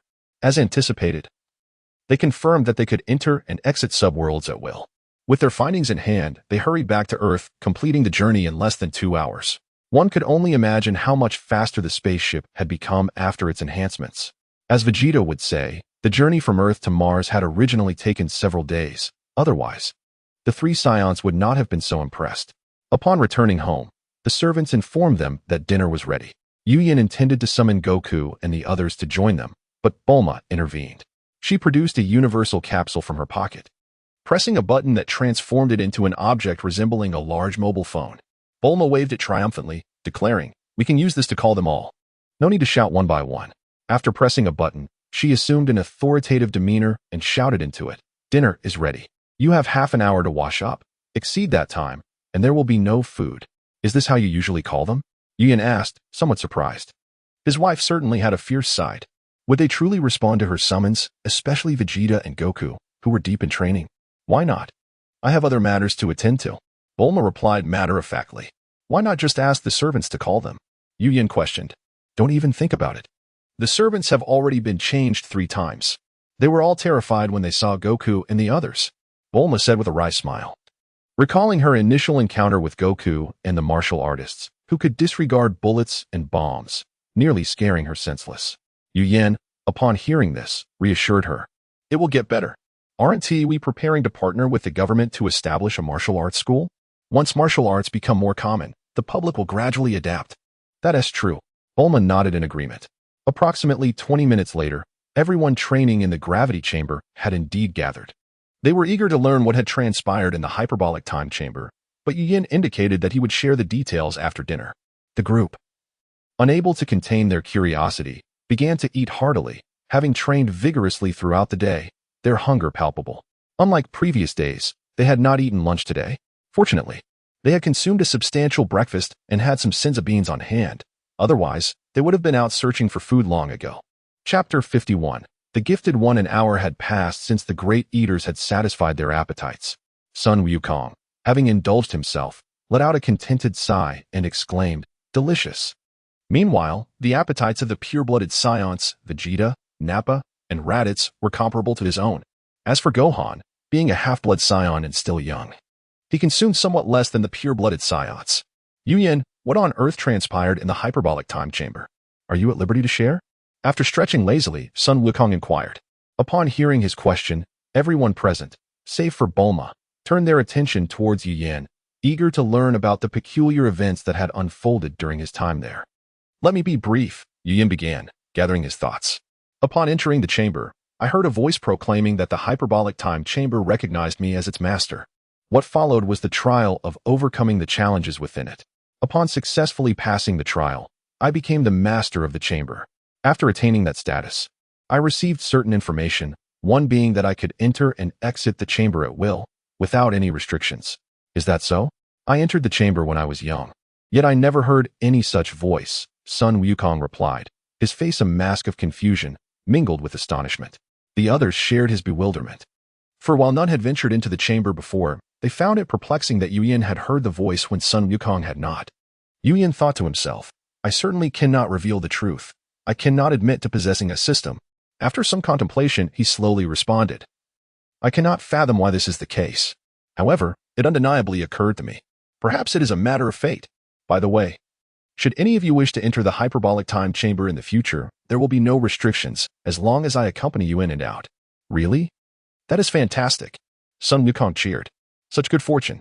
Krillin exclaimed, his face alight with joy. This is incredible. To become the master of the hyperbolic time chamber. Yamcha expressed with envy. Indeed, it seems the Supreme Kai could never achieve such a feat. Yu Yan, your luck is truly remarkable. Tien Shinhan added, equally envious. Raditz chimed in. Boss, luck can be a form of strength. Nappa concurred, Boss, we cannot envy your luck. Although Vegeta, Gohan, and Piccolo remained silent, their expressions conveyed their admiration. According to Sun Wukong and the Supreme Kai, each individual could only spend 2 years within the hyperbolic time chamber throughout their lifetime. Yet now, Yu Yan claimed there were no limitations. The potential advantages of this were immense. Imagine facing an urgent situation that necessitated a rapid enhancement of strength. The chamber would be the perfect solution. Bulma felt genuine happiness for Yu Yan. In her mind, she envisioned what she would store in this subspace. A plethora of universal capsules. No longer needing to be carried around, and no longer fearing loss. Seeing that everyone accepted this explanation, Yu Yan secretly breathed a sigh of relief. As long as he could evade deeper inquiry, he would be fine. He dreaded the thought of them probing relentlessly, which could lead to inconsistencies in his story. At that moment, Vegeta posed a question. Yu Yan, what is your current battle power? Just a few days ago, it was already in the millions. After 5 years in there, it must be over 10 million by now, correct? All the warriors turned their gaze towards Yu Yan, eager to know how much his power had increased after spending 5 years in the chamber. In response to Vegeta's inquiry, Yu Yan desired to reveal that he had indeed surpassed 10 million. However, lacking natural talent for cultivation and only possessing skill refinement, he had no choice but to follow Vegeta's lead. Yet he had to be cautious about how much he divulged. After making up his mind, he finally spoke. I now refer to the hyperbolic time chamber as a subspace, and during these 5 years, I did not spend much time enhancing my battle power. While I do not boast over 10 million, I have reached around 8 or 9 million. Most of my time was devoted to the trials of the subspace and refining my techniques. I optimized the Kaioken learned from King Kai, minimizing its side effects. Additionally, I improved Tien Shinhan's Kikaho. These 2 techniques consumed much of my energy, but I also refined other techniques. As for battle power, I believe there is no need to rush its enhancement. Upon hearing Yu Yan's explanation, the others found it reasonable. Sun Wukong, who understood the Kaioken's drawbacks, and Tien, familiar with the Kikaho's limitations, were astonished to learn that Yu Yan had successfully optimized their techniques. They immediately pressed for confirmation. Yu Yan, is that true? You truly optimized the Kaioken? Sun Wukong inquired. You really improved my Kikaho? Tien echoed. Both had invested considerable effort into improving their signature techniques, only to fail. Yu Yan nodded affirmatively in response to their eager gazes. Is it true? Yu Yan, you are incredible. I tried optimizing it myself but met with failure. Sun Wukong exclaimed. Filled with admiration, Tien Shinhan was equally impressed, giving Yu Yan a thumbs up and sincerely stating, Yu Yan, I am in awe of your prowess. At that moment, a sweating Piccolo interjected. If I recall correctly, Sun did not teach Yu Yan how to use the Kaioken, did he? The same goes for Tien's Kikaho, having merely observed once. Yu Yan not only mastered the techniques but also identified their flaws and optimized them. Yu Yan, you are indeed remarkable, remarkably intimidating. Yu Yan felt a tinge of embarrassment from Piccolo's praise. Rubbing his nose while thinking, I am not remarkable. It is the system that is exceptional. The others, reminded by Piccolo, suddenly realized the implications. This was extraordinary. They contemplated the existence of such a monstrous talent. What a bizarre ability. It was utterly beyond reason. They began to wonder if Yu Yan had also learned their techniques. If Yu Yan could read their minds, he would certainly affirm, Indeed, I have mastered them all. Such is the nature of a prodigy. Chapter 52. The arrival of Dr. Gero as the hour grew late. Yu Yan had no choice but to issue a dismissal. All right, it's getting late. Everyone should return to rest. Tomorrow morning, we will all enter the subworld for a practical examination of your cultivation results. Both training and practical combat must progress in tandem. Focusing solely on enhancing combat power without emphasizing real-world application is simply not acceptable. Upon hearing Yu Yan's words, most were eager to engage in combat, filled with anticipation. However, this did not include a Kairob, who was both fearful of pain and death and rather lethargic. Each of the others had their own targets for battle. The first team was, without a doubt, Sun Wukong and Vegeta, both of whom stared at each other with fervent fighting spirit. A single command would ignite their battle. The second team, however, was quite intriguing and chaotic. The Saiyan warrior Raditz first glanced at Nappa, then at Piccolo, clearly exhibiting a strong desire to fight both. He finally cast a look at Vegeta. Nappa, in turn, assessed Raditz, Piccolo, and Tien Shinhan in succession, ultimately regarding Vegeta with a complex expression. Piccolo, filled with determination, fixated on Sun Wukong and Vegeta before glancing at Raditz and Nappa, and lastly, casting a sidelong glance at Yu Yan. Tien Shinhan had 3 targets in mind, Raditz, Nappa, and Piccolo. As for Vegeta, Sun Wukong, and Yu Yan, he had come to terms with the reality that he was no match for them and had no desire to invite discomfort. The remaining individuals did not exhibit such fervor for battle, particularly Gohan, who had recently ascended to the 2nd tier, along with the 3 with the lowest combat power. Especially a Kairob. Observing his eager companions, Yu Yan couldn't help but smile slightly, satisfied with their reaction. However, it was not the time for combat. Once again, he urged them. All right. Hurry back to rest. And let me warn you, do not let me catch anyone training late tonight. Rest well, we will engage in practical combat tomorrow. Finally sending them on their way, Yu Yan and Bulma could enjoy their blissful time together. It is worth noting that only 3 individuals needed to leave the Fire Castle each night, Sun Wukong, Gohan, and Piccolo. The father and son duo had to return to accompany Chi-Chi. Although training at Yu Yan's place came with a salary, they could not neglect their familial obligations. Yu Yan had informed Chi-Chi that their training was akin to a job, and they would receive compensation. If any issues arose, they could seek his assistance, which he assured would never be declined. This arrangement satisfied Sun Wukong's thirst for training while also providing for his family, a perfect solution that Chi-Chi readily accepted. Piccolo, on the other hand, expressed his discomfort with living among so many people and preferred to stay outside. The others, residing in the Fire Castle, were all carefree bachelors with nowhere else to go. Hours swiftly passed, and soon it was 9 o'clock in the evening. Just as Yu Yan and Bulma were about to engage in a martial arts spar, Yu Yan sensed the presence of 2 uninvited guests outside the Fire Castle. Their aura almost imperceptible. He checked the building where Vegeta and the others were and confirmed they were inside. Yu Yan's expression grew serious. It was late. And yet someone was sneaking about. Could it be? Suddenly, Yu Yin recalled something, and his demeanor relaxed. Dr. Jero had come knocking? Well, it seemed that the wish made in the hyperbolic time chamber had taken effect.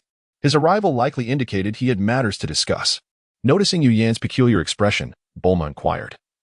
Yuan, what's wrong? Yu Yin reassured her, it's nothing. It appears we have a distinguished guest outside the castle, and this guest, my dear, you should remember. A distinguished guest? Who? Bulma asked, her curiosity piqued. Yu Yin, not wishing to keep her in suspense, revealed, do you remember Dr. Jero? The two individuals outside the castle should be him. What? You mean Dr. Jero? Bulma's expression turned anxious, and she instinctively moved closer to Yu Yin, fearful. Wasn't he defeated alongside that army by Sun Wukong? How did he survive? What does he want with us? I suspect it can't be anything good. Bulma voiced her concerns. Harboring no fondness for Dr. Jero. Before encountering Sun Wukong, she had held a favorable view of Dr. Jero, as her father, Dr. Briefs, often spoke highly of him and praised his abilities. Dr. Briefs had lamented their inability to collaborate for the benefit of the common people. However, after learning of Dr. Jero's deeds through her experiences with Sun Wukong, all her admiration had evaporated, leaving only disdain. Thus, Bulma proposed, Yuan, if that villain has come, we should quickly eliminate him. Allowing him to remain in this world may lead to unforeseen troubles. This was a typical response. Bulma had never shown mercy to those who posed a threat to her. Eliminate Dr. Jero? Absolutely not. Yu Yin countered. I have finally devised a means to neutralize this potential threat, and it took a wish to do so. To simply dispose of him now would be a waste of that precious wish. It is not worth the cost. Yu Yin explained, Dear, you need not worry. I have already wished upon the Dragon Balls, ensuring that Dr. Jero and his associates acknowledge me as their master. They will not defy my will or engage in any malevolent actions again. Is that true? Bulma remained somewhat apprehensive. Yu Yin comforted her once more. Rest assured. You know how extraordinary the Dragon Balls are. There will be no issues. Trust me, all right? Well, very well. Bulma, seeing her husband's confidence, felt she had no choice but to support him. Moreover, since it involved a wish made with the Dragon Balls, she was inclined to believe him. Shall we go see?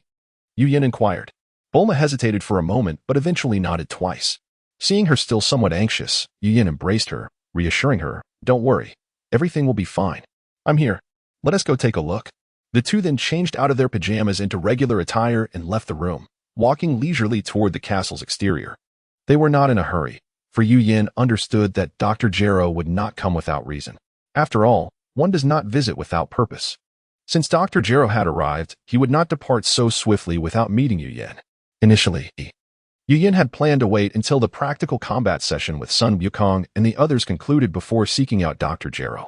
Chapter 53, The Arrival of Dr. Jero, Part 2. To everyone's surprise, Dr. Jero sought them out first, sparing Yu Yin the trouble of searching for him.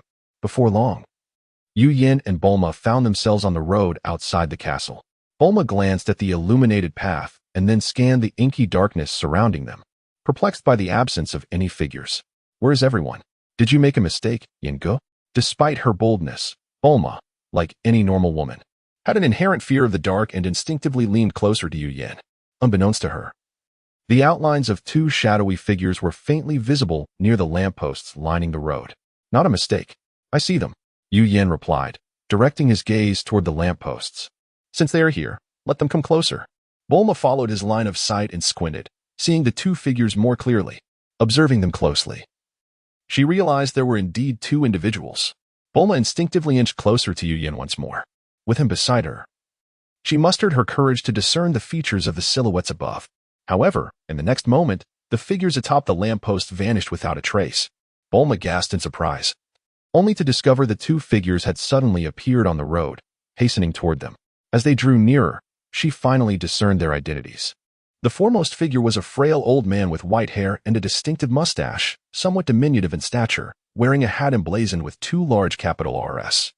His serpent-like gaze made Bulma feel uneasy. Following closely behind was an exceptionally robust figure with an unusual orange hairstyle and an expression that seemed harmless.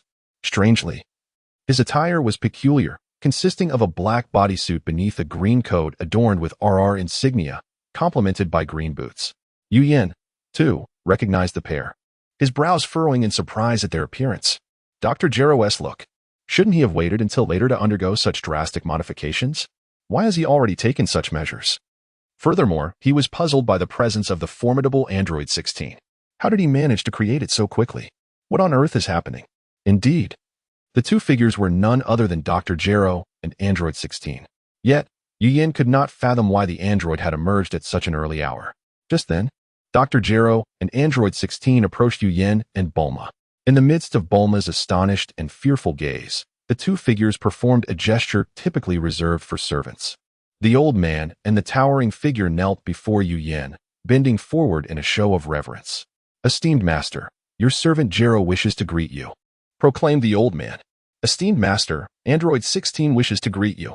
This was a bow of respect. My goodness. Yengu must have made a wish with the Dragon Balls to have him as a servant. An android?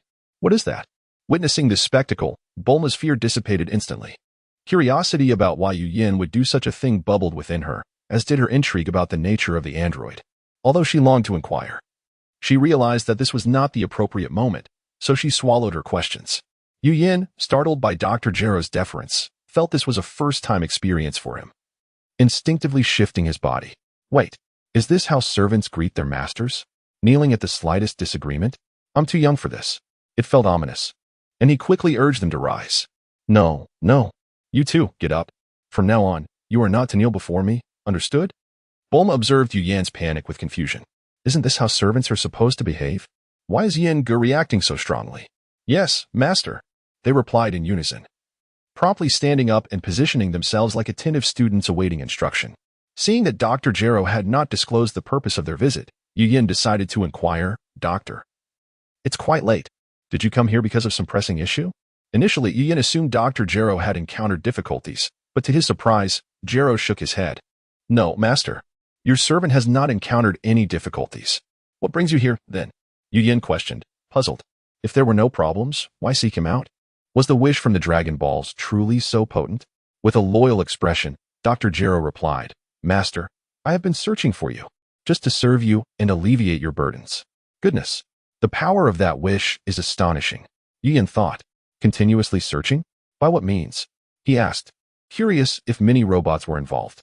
As if confirming his suspicions, Dr. Gero suddenly extended a hand, revealing a minuscule object that was nearly imperceptible to the naked eye. "I used mini-robots to track your whereabouts. This evening around 6, one of them reported your location. At 7, I brought 16 along. Seeing you were occupied, I didn't dare disturb you. Had you not noticed me, I would have waited until dawn to present myself." Understanding dawned on Yin, and he nodded slightly. "I see. Have you eaten? If not, I can have the servants prepare something for you." Yin's inquiry stemmed from curiosity about whether Dr. Gero, after his transformation, still required sustenance. As for Android 16, it was unnecessary to ask. He was purely robotic. Dr. Gero's expression shifted to one of excitement at Yin's kindness. "Master, your concern is appreciated. I no longer require food for energy since I have transformed into an android." Android 16, too, did not need sustenance. While Yin took this revelation in stride, Bulma was taken aback, unaware that Dr. Gero had transformed into an android. "What? You actually turned yourself into an android? A robot? How could he be so ruthless to himself?" To Bulma's astonishment, Dr. Gero immediately responded, clearly aware of her relationship with Yin.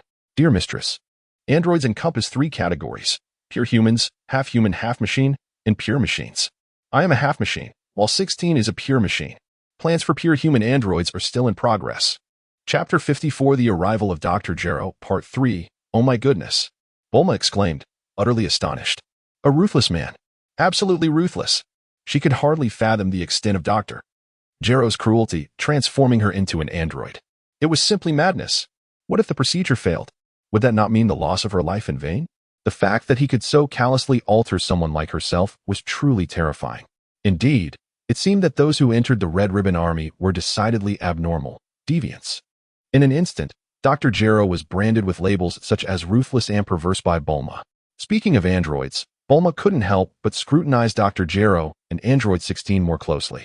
She circled around them, even lightly tapping them, as if seeking to uncover the mystery behind their existence. Android 16 remained as still as a statue, allowing Bulma to examine him without a hint of resistance. In that moment, Bulma found herself unafraid. Meanwhile, Yin was preoccupied with other thoughts. The pure human android project had yet to commence. This implied that Android 18 and her brother had not yet been captured. Could it be that while the perpetual energy furnace had been developed, only mechanical android experiments had been conducted, and human trials were still pending? Yu Yin sought confirmation and inquired, "Doctor, the pure human android experiments have not yet begun, correct? No ordinary individuals have been captured for this purpose?"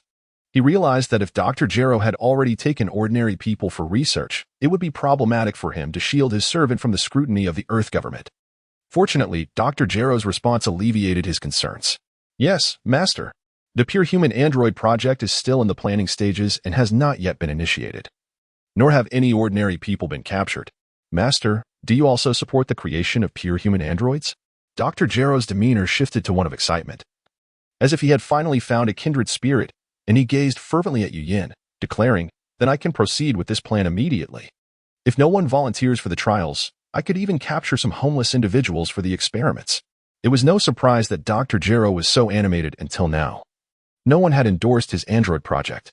Even the higher-ups of the Red Ribbon Army doubted his chances of success, believing it to be a waste of resources. Yu Yin, fearing that Dr. Gero might resort to forcibly capturing individuals, quickly interjected, "The pure human android project can proceed, but no one should be forcibly taken for experimentation. Only those who volunteer should participate." Upon hearing this, Dr. Gero's enthusiasm waned, for he understood the risks involved. Who would willingly take such a perilous leap? After all, he himself held reservations regarding the technology for pure human androids. Sensing his dwindling spirit, Yu Yin reassured him, "Doctor, rest assured. I guarantee that there will be volunteers for the trials. You need not worry about recruitment." As soon as he spoke, Dr. Gero's spirit soared once more. He wished to express his gratitude, but recalled Yu Yan's earlier words about not needing to bow. So he could only express his thanks with a respectful bend of his body. "This old servant thanks you, Master." Yu Yin patted Dr. Gero's arm and replied, "No need for such formality. We are all family. Your task is to diligently work on perfecting the technology for pure human androids. Unleash your talents and strive to minimize casualties, ideally ensuring there are none." Dr. Gero responded heartily, "Yes, Master, I shall not let you down." Yu Yin had confidence in Dr. Gero's capabilities. Otherwise, he would not have wished for him to become his servant through the Dragon Balls.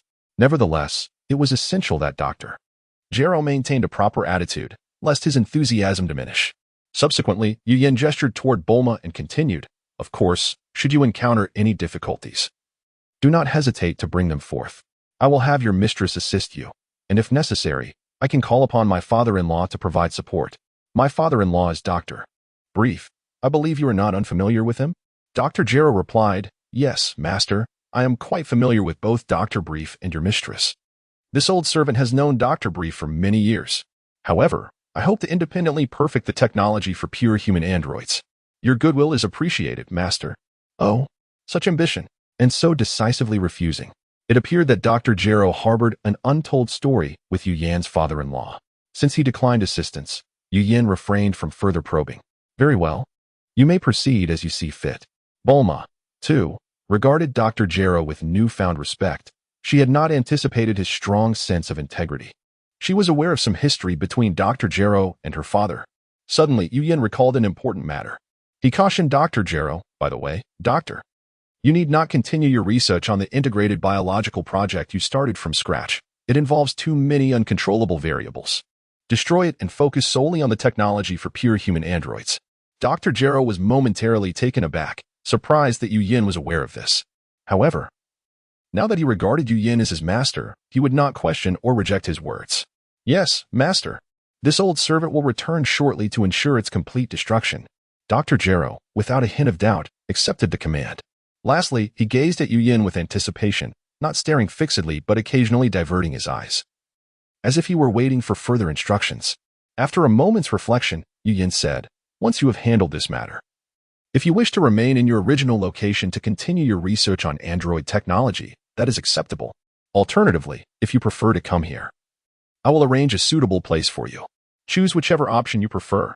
Dr. Gero promptly replied, "Master, I choose to be by your side."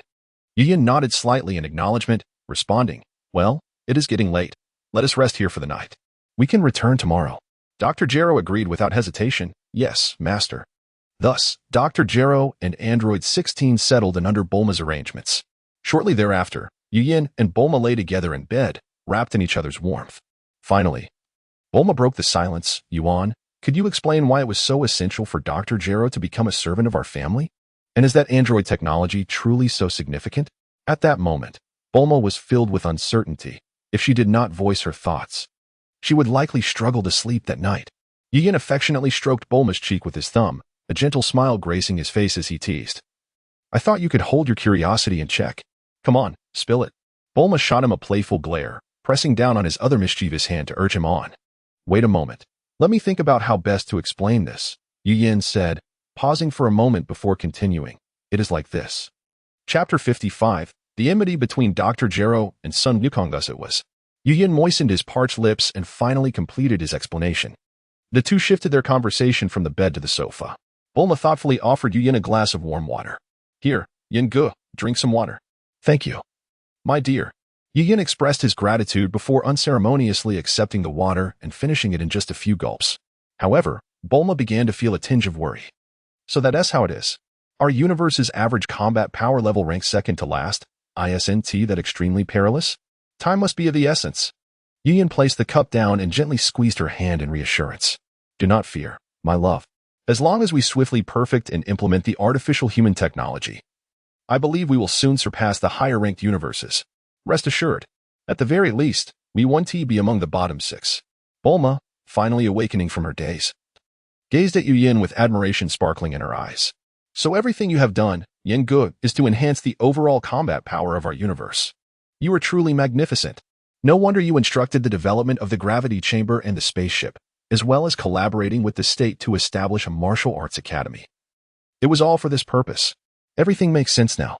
You are incredible. Without hesitation, Bulma planted a sweet kiss on him. After the kiss, she suddenly remembered something and leaned against Yu Yan's chest, asking, Yin, how did you come to know all this? Yu Yan was momentarily taken aback by Bulma's sudden inquiry, silently relieved that he was prepared. The hyperbolic time chamber. I apologize. I learned all this during my trials in the hyperbolic time chamber. Before that, I had no idea that there was more than one universe, nor that our universe's overall strength was only second to last. Yu Yan fabricated an explanation. Oh, I see. Bulma nodded, evidently accepting this narrative without suspicion. Seeing her response, Yu Yan let out a sigh of relief. Had he failed to convince her with this excuse, he would have been at a loss for words. Risking the revelation of his secret as a time traveler. My dear, remember not to share this information with anyone else to avoid causing unnecessary panic. That would be counterproductive. Yu Yan cautioned her. Bulma patted her chest confidently, assuring him, I understand. Yin, you can trust me. I know what is important.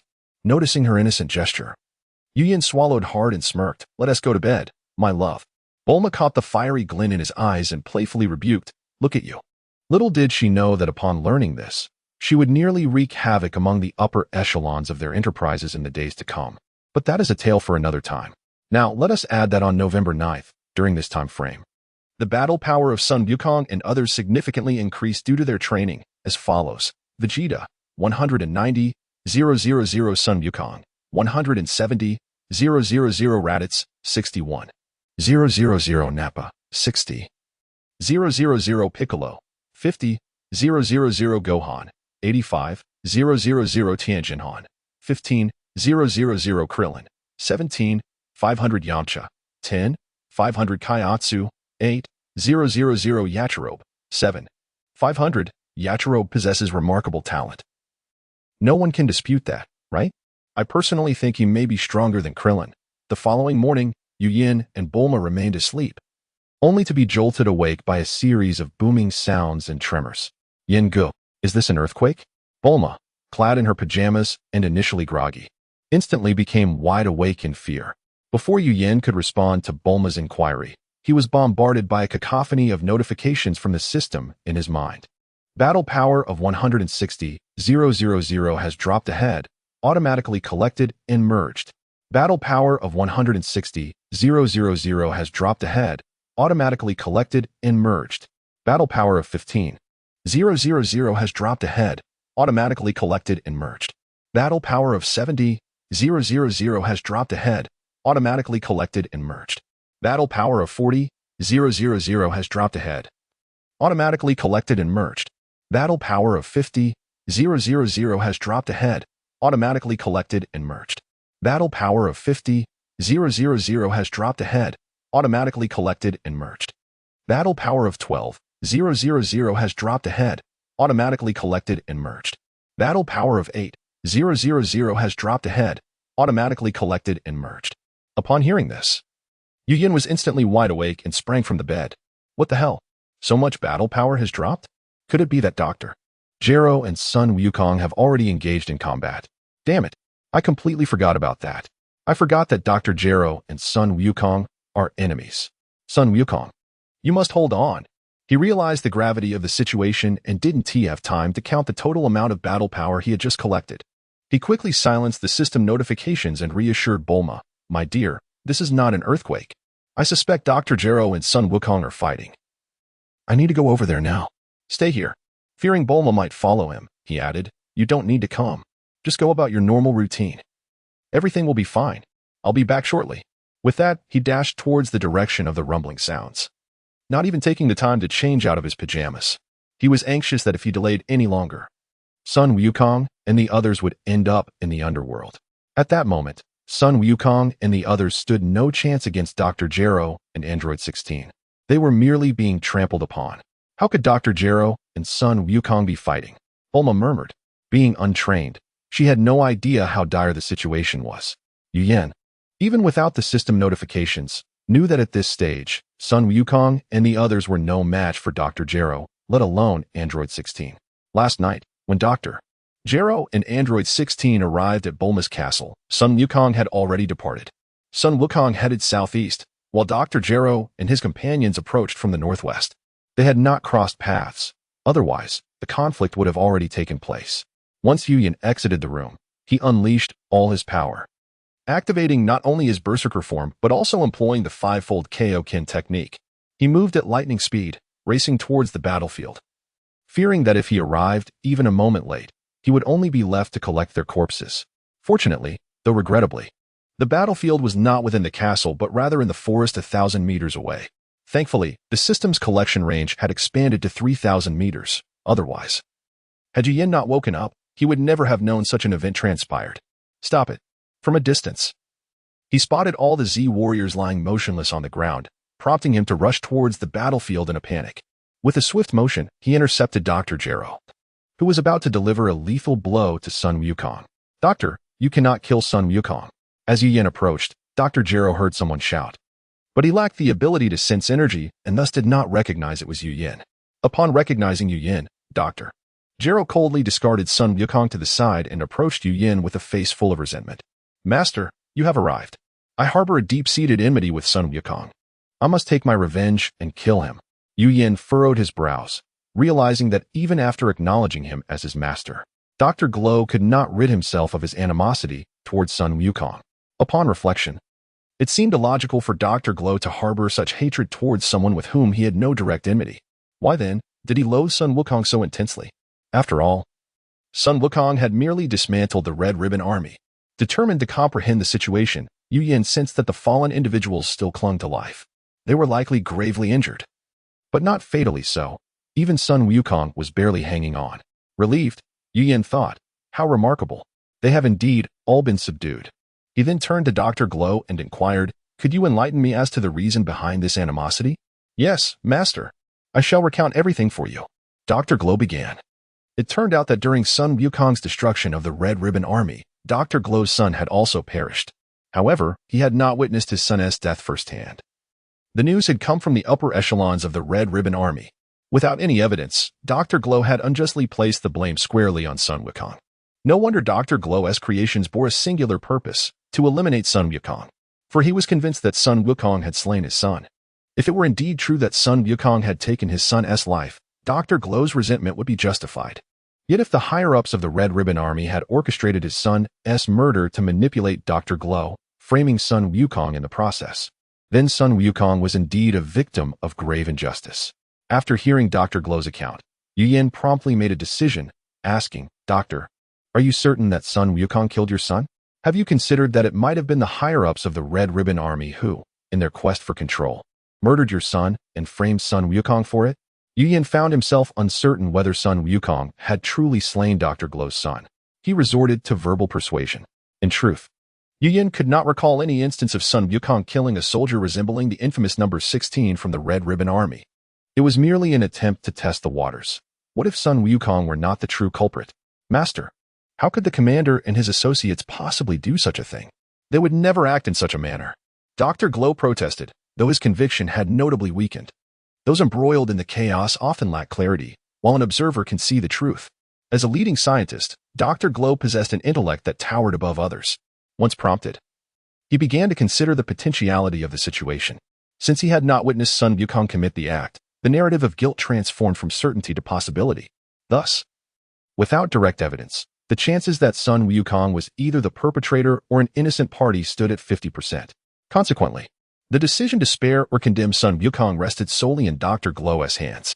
Perhaps he had been too hasty in his judgments? Chapter 56. The enmity between Dr. Gero and Sun Wukong continued. The flame of hatred in Dr. Gero's eyes had notably diminished. Upon witnessing this, Yu Yin silently exclaimed, "This is promising. Perhaps there is indeed something amiss. It is quite possible that Sun Wukong has been wrongfully accused." Unexpectedly, the fabricated reasoning he had casually uttered could hold a kernel of truth. Seizing the opportunity, Yu Yin swiftly asserted, "Doctor, since you did not witness Sun Wukong kill your son, it implies you possess no evidence. Without evidence, I cannot allow you to take his life. Sun Wukong is my friend." He emphasized the bond he shared with Sun Wukong. If forced to choose between the two, Yu Yin would undoubtedly select both. Only a child would make such choices. As an adult, he would opt for both. However, Dr. Gero found himself in a moment of indecision. Despite lacking evidence to substantiate his claim that Sun Wukong was the murderer of his son, he still leaned towards the assertions made by the higher-ups of the Red Ribbon Army. Yet, before he could voice any objections, Yu Yin interrupted him with a wave of his hand. This hesitation was precisely what Yu Yin sought. There's no need for hesitation. Unraveling the truth behind your son's death is not a daunting task. I possess the means to bring forth the reality. It solely depends on whether you are willing to grant Sun Wukong this opportunity.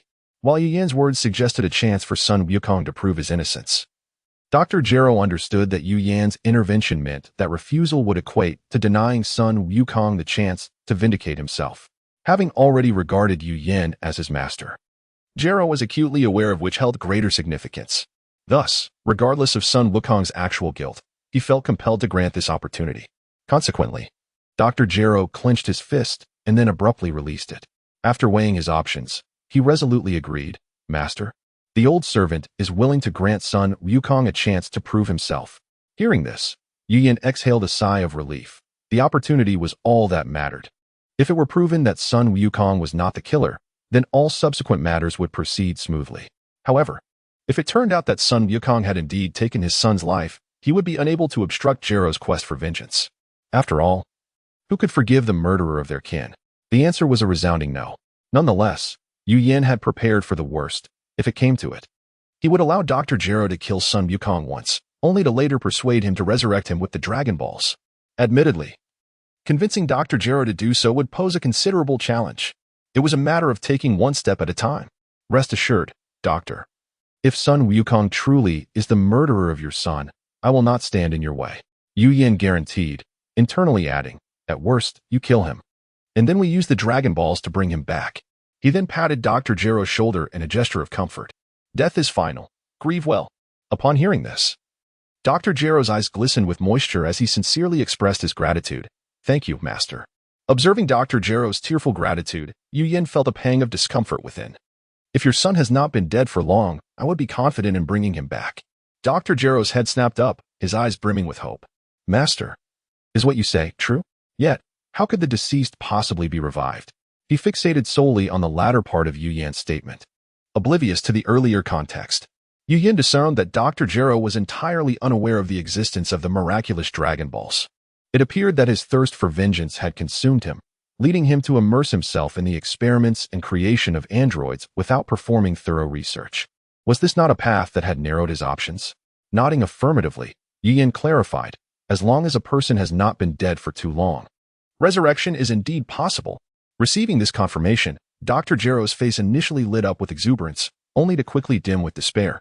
He understood that there was a time constraint on resurrecting the deceased. His son had been gone for many years. Seeing this, Yu Yin offered consolation, "Do not worry. I will first attempt to see if your son can be revived." However, Doctor, you must realize that the duration since your son's passing is considerable. He left the latter part unsaid, knowing that with Dr. Jiro's intelligence, he would grasp the implication of his unfinished thought. Upon hearing Yu Yan's words, Dr. Jiro reignited with hope, and in his excitement, he could not help but kneel before him. The old servant understands. Thank you, Master. This time, Yu Yan did not shy away from the gesture of reverence. Once Dr. Jiro stood, he retrieved 11 Sinza beans from the subspace and instructed, all right. Since that is the case, please help by feeding these Sinza beans to them. It would be troublesome if someone were to perish. After speaking, he handed 10 Sinza beans to Dr. Jiro, keeping one for himself. Yes, Master. As Jiro's servant, he would dutifully execute Yu Yan's instructions. After receiving the Sinza beans, he distributed 5 to Android 16, and they proceeded separately. Meanwhile, Yu Yan approached Sun Wukong and fed in the Sinza bean. Before long, everyone was fully revived. However, upon seeing Dr. Jiro and Android 16, tensions once again escalated. Fortunately, Yu Yan intervened just in time to prevent Vegeta and others from engaging in a reckless confrontation. Although a fight did not ensue, anyone who had been unjustly beaten and nearly killed would understandably be infuriated, especially for the easily agitated Saiyans. Who are you two? Why did you attack us without provocation? Vegeta's eyes burned with fury as he glared at Dr. Jiro and Android 16. The Saiyan prince was exceedingly displeased, bordering on extreme rage. Had he not known he was outmatched, he would have charged at them without hesitation. Yet, he could hardly fathom that there were two individuals on this planet capable of rendering him powerless. His pride as a Saiyan had once again been trampled by Earthlings. As for Dr. Jiro and Android 16, they paid no heed to Vegeta's angry outburst. This, in turn, sent Vegeta into a near fury, prompting him to direct his ire at Yu Yan. Yu Yan, what is going on here? However, in his unwitting inquiry, Vegeta ignited a powder keg.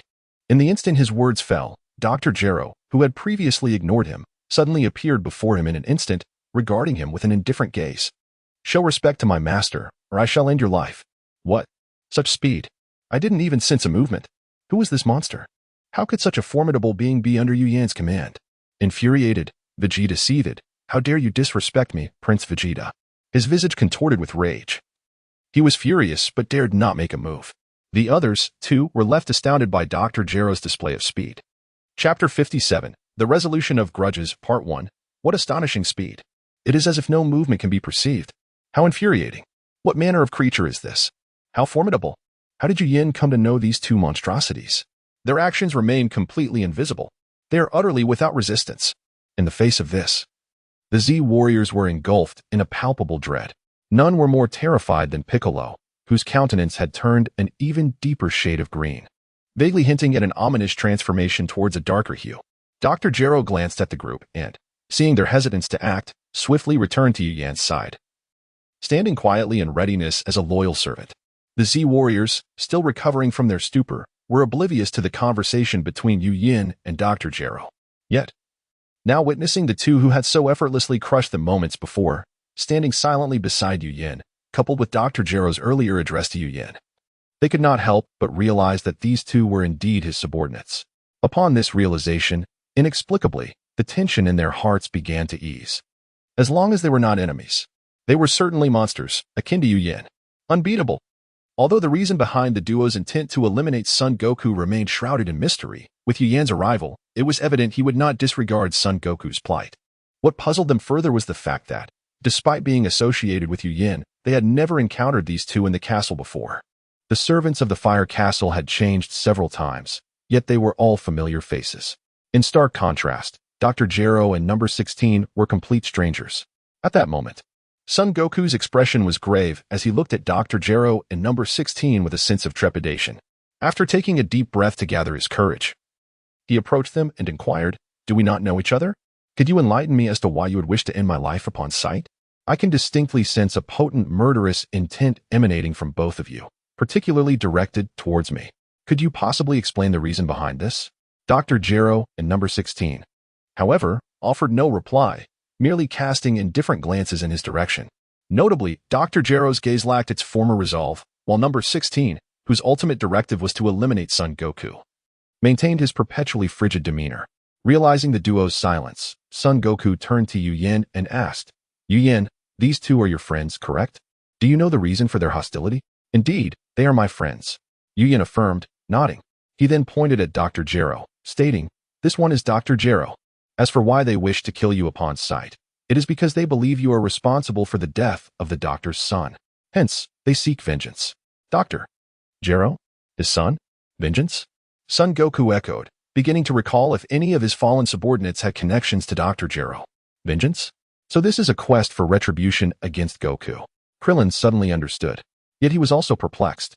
How could Goku have provoked such formidable foes? The others, upon hearing Yu Yan's explanation, also experienced a moment of clarity, though confusion lingered. At Krillin's question, Vegeta scoffed, crossing his arms in irritation. He cast a cold glance at Son Goku, remarking, "This is hardly surprising. It must be that Kakarot inadvertently killed some unfortunate soul years ago. That soul's father, unable to take revenge at the time, has now returned to settle the score. How careless. Not only has he caused trouble for himself, but he has also dragged me into this mess." TCH, Kakarot's penchant for trouble is infuriating. At this moment, Vegeta was already plotting how to reclaim his dignity from Son Goku. He could not allow himself to suffer the consequences of Goku's actions without retribution. Meanwhile, Son Goku racked his brain but could not recall any relevant memory, apologizing. "I'm sorry. I truly have no recollection." Yu Yin had not expected him to remember anything. Merely gesturing towards number 16, saying, "His name is number 16, a robot designed to resemble the doctor's son. Perhaps you could ponder further." Upon hearing this, Son Goku and the other warriors shifted their focus to number 16. Goku earnestly scrutinized number 16, attempting to dredge up any lingering memories. However, Yu Yin was not inclined to wait for him to recollect. Given Goku's memory, it was unlikely he would recall anything significant. What could linger in his memory for so long, aside from martial arts-related matters, would likely involve friends and family. Who he had killed was not guaranteed to be remembered unless, of course, the adversary had provided him with a satisfying challenge. Thus, Yu Yin retrieved the Dragon Balls from the subworld of the system and declared, "Regardless of whether you can recall, I will summon the Dragon Balls now and inquire of Shenron, allowing us to determine whether you indeed killed the doctor's son." With that, he strode over and, with a flourish, placed the 7 shimmering Dragon Balls upon the ground. Those present who had never seen the Dragon Balls, Vegeta, Krillin, and Dr. Jero, gazed curiously at the 7 glowing orbs. So these are the legendary Dragon Balls that can grant wishes? Vegeta's eyes gleamed with desire, yearning to claim them for himself. The others were simply intrigued. What were these 7 golden orbs, known as Dragon Balls? What purpose did they serve? Having set the Dragon Balls in place, Yu Yin stepped back a few paces and called out, "Come forth, Shenron." The moment he spoke, the sky darkened abruptly, transforming the dawn back into night. Simultaneously, the 7 Dragon Balls on the ground emitted a blinding golden light, and a beam shot skyward. As the radiance faded, a colossal dragon with a greenish-blue back, golden belly, and crimson eyes materialized in the sky. Is this the legendary Shenron? The dragon's head descended slowly, and it spoke in human tongue. The fortunate one who has gathered the 7 Dragon Balls may state their wish. Yet, before the Earth Shenron could finish, it noticed that the one making the wish was Yu Yin. Consequently, it lowered its head even further, changing its tone. "Ah, it is you, Master Yu Yin. How do you do? Do you have any inquiries for me to answer?" Having learned from previous experiences, Yu Yin was hesitant to make a wish himself, sensing that there might be hidden secrets involved. Otherwise, it was perplexing to witness Shenron's unusual demeanor. It is known that in the original narrative, the Earth Shenron only exhibited such trepidation upon encountering the god of destruction, Beerus. Yet here he was, merely a mortal of lesser strength.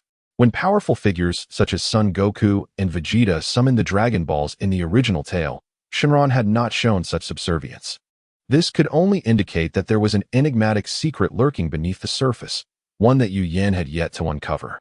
Chapter 58, Resolution of Grievances, Part 2. Thus, Yu Yin had only utilized the Earth's Dragon Balls once within the confines of the system's subworld. The simplistic gaming devices had been conjured through creation skills. Following that, Yu Yin resolved to unveil the hidden mysteries behind it all. Presently, Yu Yin had no intention of employing the Dragon Balls again. At least not until the reasons were elucidated. "Hello, Shenlong, it is delightful to meet you again so soon." Yu Yin greeted politely, then gestured to Dr. Jero, who was not far behind, continuing, "This time, the one making the wish is him." Upon hearing this, the Earth's dragon glanced at the approaching Dr. Jero, nodded slightly at Yu Yin, and ascended slowly, opening its mouth. Instantly, a commanding voice resonated throughout the sky. Now, state your wish. Any wish, I can grant it. The stark contrast in Shenlong's demeanor was evident to all present, leaving them utterly astonished. Hey, this is simply unfathomable. Even Shenlong treats him differently. Krillin murmured. Who exactly is this Yu Yin? Others had gathered closely. Overhearing Krillin's whispers, their curiosity piqued about Yu Yan's identity that could compel Shenlong to show such deference. Surely, there was a secret yet to be uncovered. Meanwhile, Yu Yin and Dr. Gero, standing at the forefront, were oblivious to Krillin's remarks. Observing Dr. Gero's momentary confusion, Yu Yin leaned in to whisper to him. The more Dr. Gero listened, the brighter his eyes became. Once Yu Yin had finished explaining, he eagerly turned to Shenlong. Shenlong, please bring my son back to life. Is that possible? Is that your wish? Shenlong inquired. Dr. Gero's face lit up with joy as he quickly responded, Yes. My wish is to resurrect my son. Shenlong replied, Then, please wait a moment. Subsequently, its crimson eyes began to shimmer. Dr. Gero, hearing this, was filled with ecstatic hope. The fact that Shenlong did not immediately decline indicated that his son might still have a chance at revival. However, disappointment soon ensued. Shenlong's response felt like a plunge into icy despair. I'm sorry. Your son has been dead for too long. He has already been reincarnated. Resurrection is not possible. What? Dr. Gero's eyes widened in disbelief, becoming somewhat dazed as he murmured, How could this be? It shouldn't be like this. The transition from hope to despair was a blow that not everyone could endure. Even if Dr. Gero was a top scientist or a formidable warrior, he found it hard to accept at that moment. Shenlong remained unfazed, continuing, Now, please state your wish. Any wish, I can fulfill it. Witnessing this, the others could not help but disdain Shenlong internally. What do you mean by any wish can be granted? You can't even resurrect someone. Humph. It seems Shenlong is not omnipotent after all. After a brief silence, when Dr. Gero did not speak, Shenlong remarked, If there are no wishes. At this moment, Yu Yin interjected, Shenlong, wait a moment. It was imperative not to let Shenlong depart so easily. The purpose of summoning it had yet to be achieved. Observing Dr. Gero's sorrow, Yu Yin offered some consolation. Doctor, do not forget our objective. Since your son has been reincarnated, once we achieve our goal, why not inquire where he has been reborn? Then we can locate him. Indeed, upon hearing this, Dr. Gero's vacant eyes sparkled with renewed hope. Yes, I understand. Thank you, Master. Seeing that his persuasion had borne fruit, Yu Yin urged, Go on. Quickly find out who was responsible for your son's death. Yes, Master. Dr. Gero, revitalized, turned to Shenlong once more. Shenlong, my wish this time is, who killed my son? Was it Son Goku? Please reveal the truth. This wish is straightforward. I shall answer you now. Shenlong's scarlet eyes flickered again, and it continued, The true culprit behind your son's death is Black. And he was the one who personally ended his life. Your wish has been fulfilled. Farewell. Before Shenlong prepared to depart, it subtly nodded at Yu Yin. This time, Yu Yin intercepted the scattering Dragon Balls and collected them into the subworld, adjusting the time flow to its maximum. It is worth noting that following the integration of the system space and the hyperbolic time chamber, the flow of time was no longer constant but had accelerated, allowing for manipulation. Presently, while a day passed in the outside world, 12 years elapsed within the system subworld, which undoubtedly aided in diminishing the negative energy of the Dragon Balls. What? The one who killed my son was actually Black? Dr. Gero stood frozen, numb. He could hardly fathom that the one delivering the news of his son's demise, Black, was the true murderer. Reflecting on their brotherly bond, the affection he held for Black crumbled in an instant. This is false. All of it is a lie. He bellowed, How could it be him? Why would he do this? Why? Ah! Dr. Gero screamed towards the heavens, venting his boundless fury and resentment, his mind awash in chaos. He and Black were like brothers. Why would he act in such a manner?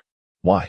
As his rage erupted, an inadvertent tempest emanated from him, growing increasingly fierce, causing the ground to tremble. What? This monster. Its aura is so powerful. This presence. How terrifying. What kind of creature is this? Its power is overwhelming. We must flee. The ground is collapsing. Damn. Yu Yin has such a formidable beast under his command. This creature. Why do I feel it's even stronger than our leader? Hey.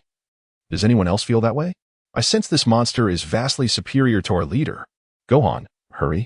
Yes, Uncle Piccolo. Ah. Run. Wait for me. Yajirobe.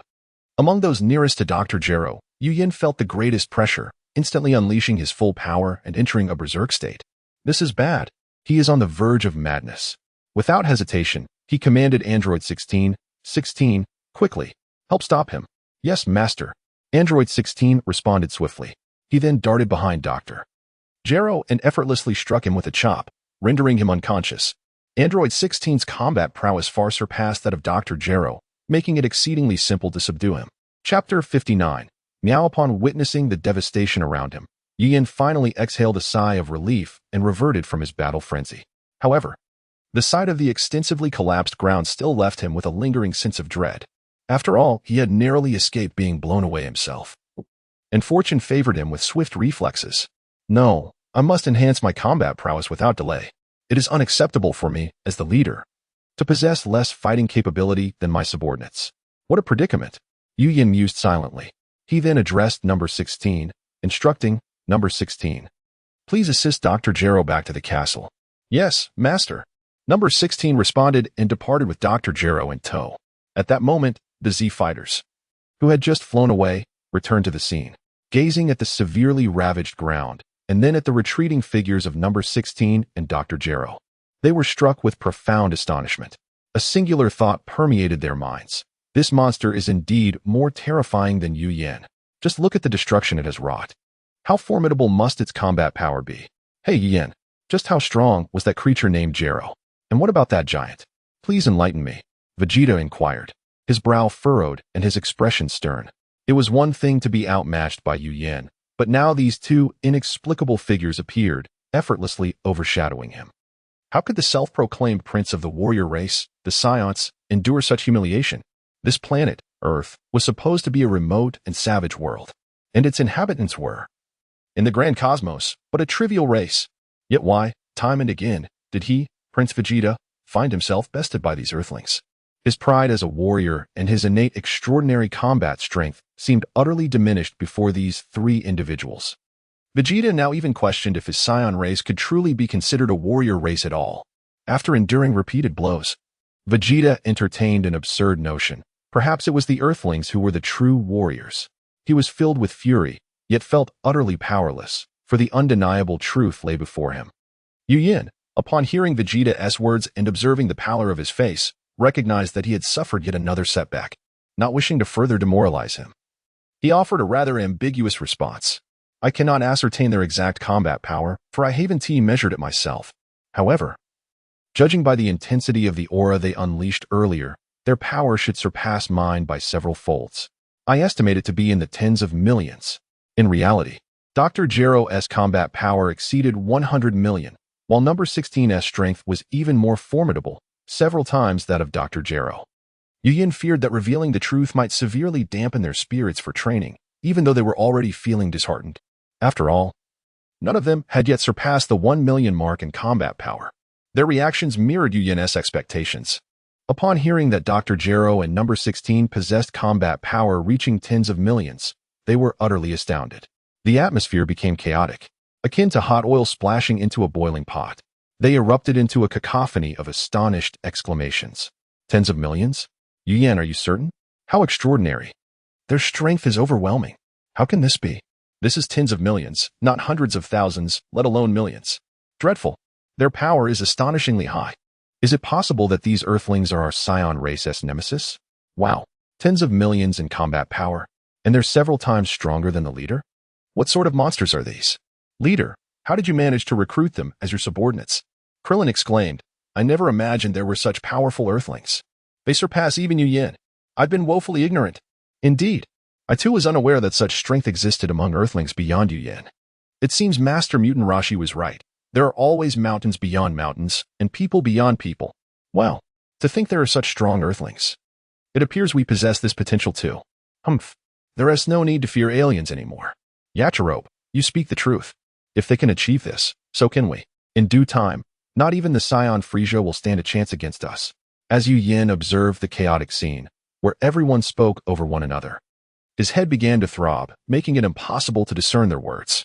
Thus, he drew upon his full energy, releasing it with a commanding shout to silence the tumult. Enough. The moment his voice rang out, the crowd fell silent, their expressions tinged with trepidation, for they could all feel the pressure of Yu Yin's aura. Furrowing his brow, Yu Yin expressed his dissatisfaction with their behavior. What is this? Do you think this is a marketplace? A gaggle of people babbling away makes it impossible to hear anything. Is a combat power of merely tens of millions enough to extinguish your fighting spirit? If you can be so easily disheartened, I might as well find some land for you to cultivate. What need is there for martial training or strengthening your abilities? Look at how pathetic you all are. I can hardly bear to witness it. If you are so frightened by a combat power of tens of millions, how will you fare against Frisia, whose power exceeds 100 million, or against those with billions or even trillions in strength? You must understand that no matter the enemy, your spirit must never falter. The crowd's faces turned pale as they clenched their fists, grinding their teeth in silence, unable to refute his words, for Yu Yin spoke the truth, however harsh it may have been. After a brief silence, two voices finally broke through. These voices belonged to none other than Vegeta and Son Goku. Yu Yin, do not dare to compare me to these spineless fools. This prince does not fear. I am merely indignant and unwilling to accept. Why are all you Earthlings so monstrous? Vegeta declared, filled with defiance. Yu Yin, I feel no fear. Rather, I am exhilarated. I never expected to encounter such powerful beings on Earth. I am eager to engage them in combat. Son Goku added enthusiastically. Some of the others felt shame at being labeled as cowards by Vegeta, yet they refrained from responding. Meanwhile, the prideful Piccolo could not tolerate Vegeta's words, knowing full well that Vegeta himself had shown fear. How could he portray himself as so brave while belittling others? Vegeta, who are you calling spineless? Some of us were terrified just moments ago, yet you refused to admit it out of pride. Such people are the ones I disdain most. Realizing Piccolo's pointed words were directed at him, Vegeta's anger flared, and he shot a furious glare at Piccolo. What did you say? If you have the ability, say it again. While Piccolo recognized that he could not match Vegeta in strength, he felt justified in his stance and met Vegeta's gaze without flinching. Fights may have winners and losers. However, one's spirit must never waver. This is the lesson I gleaned from Yu Yin's words. Disregarding the potential consequences, he resolved to confront Vegeta. Whatever the outcome, he would accept it. Chapter 60. Utterly unfair. Piccolo, unperturbed, slightly lowered his head to meet Vegeta's predatory gaze. What? Afraid to admit it? Vegeta sneered, his teeth clenched, nostrils flaring with agitation. Feeling somewhat uncomfortable with his head tilted back, he thought, humph. So what if he's taller? Vegeta glared at Piccolo. A sudden smirk emerging as a plan took shape in his mind. Turning to Yu Yin, he inquired, Hey, Yu Yin, when does the practical test you mentioned begin? I can hardly wait. As his words hung in the air, everyone present understood his intentions.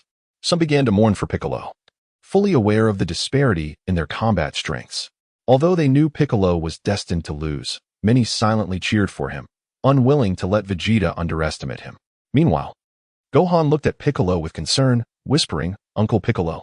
Piccolo clenched his jaw, internally cursing, humph. Life is truly unfair. Why must Saiyans have such intelligence? He thought. Let us just fight. I'm not afraid of you. Yu Yin, too, was aware of Vegeta's intentions but refrained from answering directly. Instead, he turned to the group and asked, Have you all had breakfast? Yes. They chorused. Yu Yin nodded, a glimmer of excitement in his eyes. Then please hold hands. I will lead you into the subworld. Inside, you may unleash your full potential without concern for the surrounding environment. In truth, mere contact was sufficient. Holding hands was unnecessary. The group, filled with curiosity about this subworld, an entity even the Supreme Kai and Goku could not claim as their own, eagerly complied. Yu Yin discreetly adjusted the time flow of the system's subworld to a ratio of 1 year inside to 1 day outside, before resting a hand on Goku's shoulder. Prepare yourselves. It's best to close your eyes, otherwise you may experience dizziness. Except for one individual who dismissed the warning, the others obediently shut their eyes. Humph. Stubborn child. He won't learn until he hits a wall. Very well. Perhaps some hardship will teach him wisdom. Yu Yin decided against further reminders, recognizing that some individuals only remember lessons through experience. With a thought, Yu Yin vanished in an instant. The next moment, they found themselves in the system's subworld. Upon stepping onto the solid ground, the still conscious members of the group gasped in awe. Is this the hyperbolic time chamber? Why is it all white? What hyperbolic time chamber? Yu Yin referred to this as the subworld. The hyperbolic time chamber is merely its name in an unknown state. This is now called the subworld. Do you comprehend? This is the subworld? They echoed. It seems nothing special. Gohan, be careful. The gravity here is indeed 10 times that of Earth. Yes. Uncle Piccolo. Yu Yin. I don't feel any different. It looks just like it did when I entered as a child. Suddenly, from the back of the group, Raditz' panicked voice broke the moment. Huh? Vegeta, what's wrong? Wake up. Everyone turned toward the sound of alarm. Raditz was crouched beside Vegeta, shaking him as he lay on the ground. The group hurried over. Raditz, what happened? Why is Vegeta unconscious? Nappa shouted, appearing somewhat frantic. Raditz shrugged, looking innocent. How would I know? As soon as we entered, he was like this. At that moment, Piccolo interjected, a hint of schadenfreude in his tone. Humph. This fool probably disregarded Yu Yan's advice and kept his eyes open upon entry. Piccolo felt a strange delight at Vegeta's misfortune. Serves him right. Always thinking he has the best. Raditz, feeling helpless, turned to Yu Yan for assistance. Boss. What do we do now? Don't worry about him. He will wake up on his own shortly. Yu Yan replied, feeling inexplicably pleased. Let him learn from his stubbornness. With a casual wave of his hand, Yu Yan conjured a fighting platform, prompting gasps of astonishment from the crowd. Wow, Yu Yan. You can create such a large arena out of thin air. How remarkable. Yu Yan, you're incredible. Is there anything you cannot do? Uncle Yu Yan, you're amazing. Can you do this? Piccolo? Cough. Gohan. I'm just a normal person. Don't compare me to a freak. Oh, to think he could create an arena with a mere wave of his hand. What else could Yu Yan possibly accomplish? Hee hee, Yamcha, I know one thing Yu Yan definitely cannot do. What is that? Have children. Get lost. This is serious business. Quit with the nonsense. Boss, you're too impressive. To conjure a fighting arena like that. Indeed, you truly are remarkable. Feeling slightly embarrassed by the praise, Yu Yan indicated the arena before them. This platform is your battlefield, with an area of 10,000 square meters. Ample space for you to showcase your skills. Remember, hold nothing back. Just ensure your opponent can still breathe. Do not forget the purpose of this practical test. Who wishes to step up first? Yu Yan expected everyone to rush forward eagerly. But only Goku stepped up first. Yu Yan, I'm ready. I'll go first.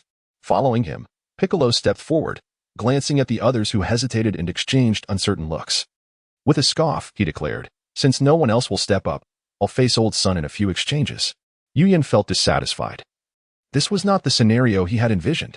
If they were already hesitant in the face of each other, how would they fare against unknown foes? Just as he was about to speak, Vegeta suddenly stirred awake, patting his head to clear his mind, surveying his unfamiliar surroundings.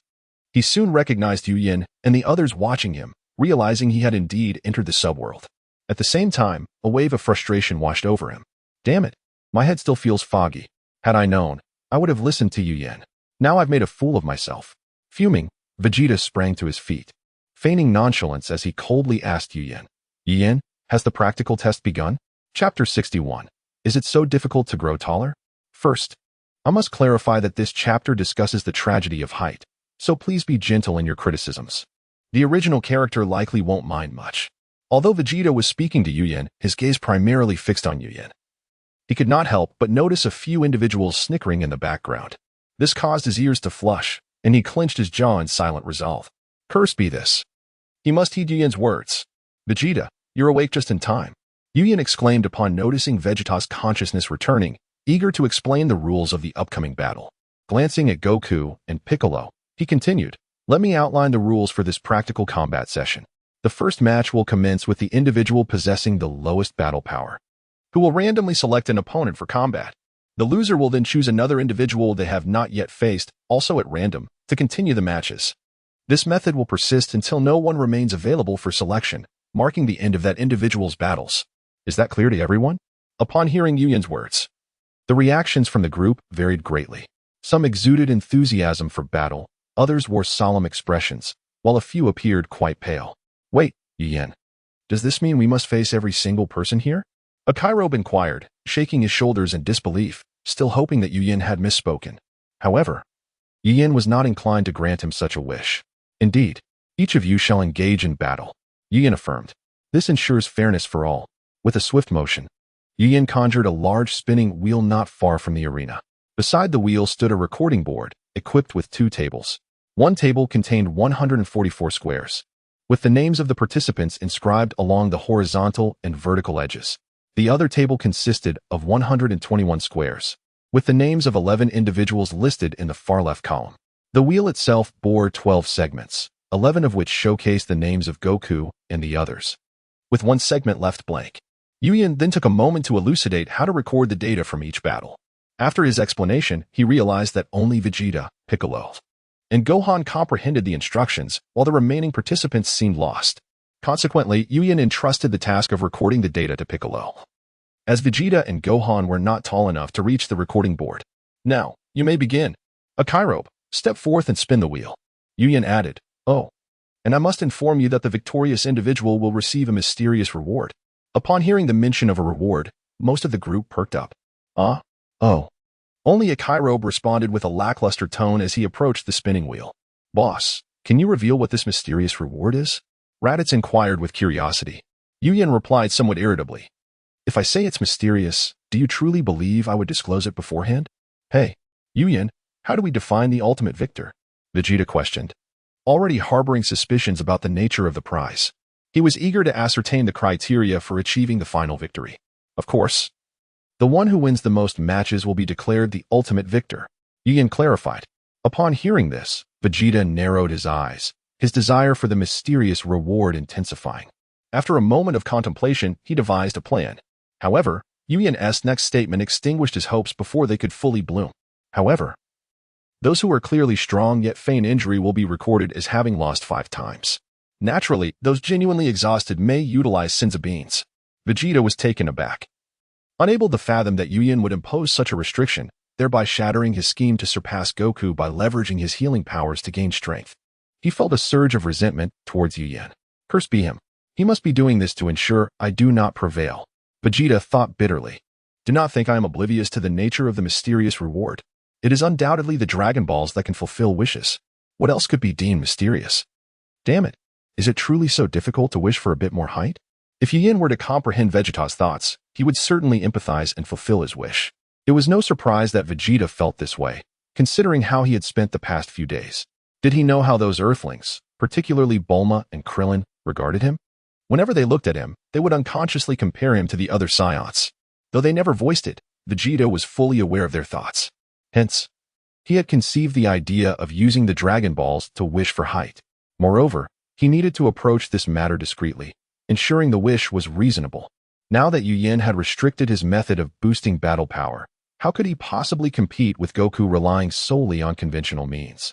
At that moment, Vegeta's gaze inadvertently fell upon Nappa and Raditz, and a sudden idea struck him. Wait, I still possess a trump card. Kakarot cannot utilize it at present, but I can. As for Raditz and Nappa, their transformations into great apes were prone to losing control, making it unlikely they would resort to such tactics. Even if they did, their base power was inferior to his, thus, they would not pose a threat. Splendid.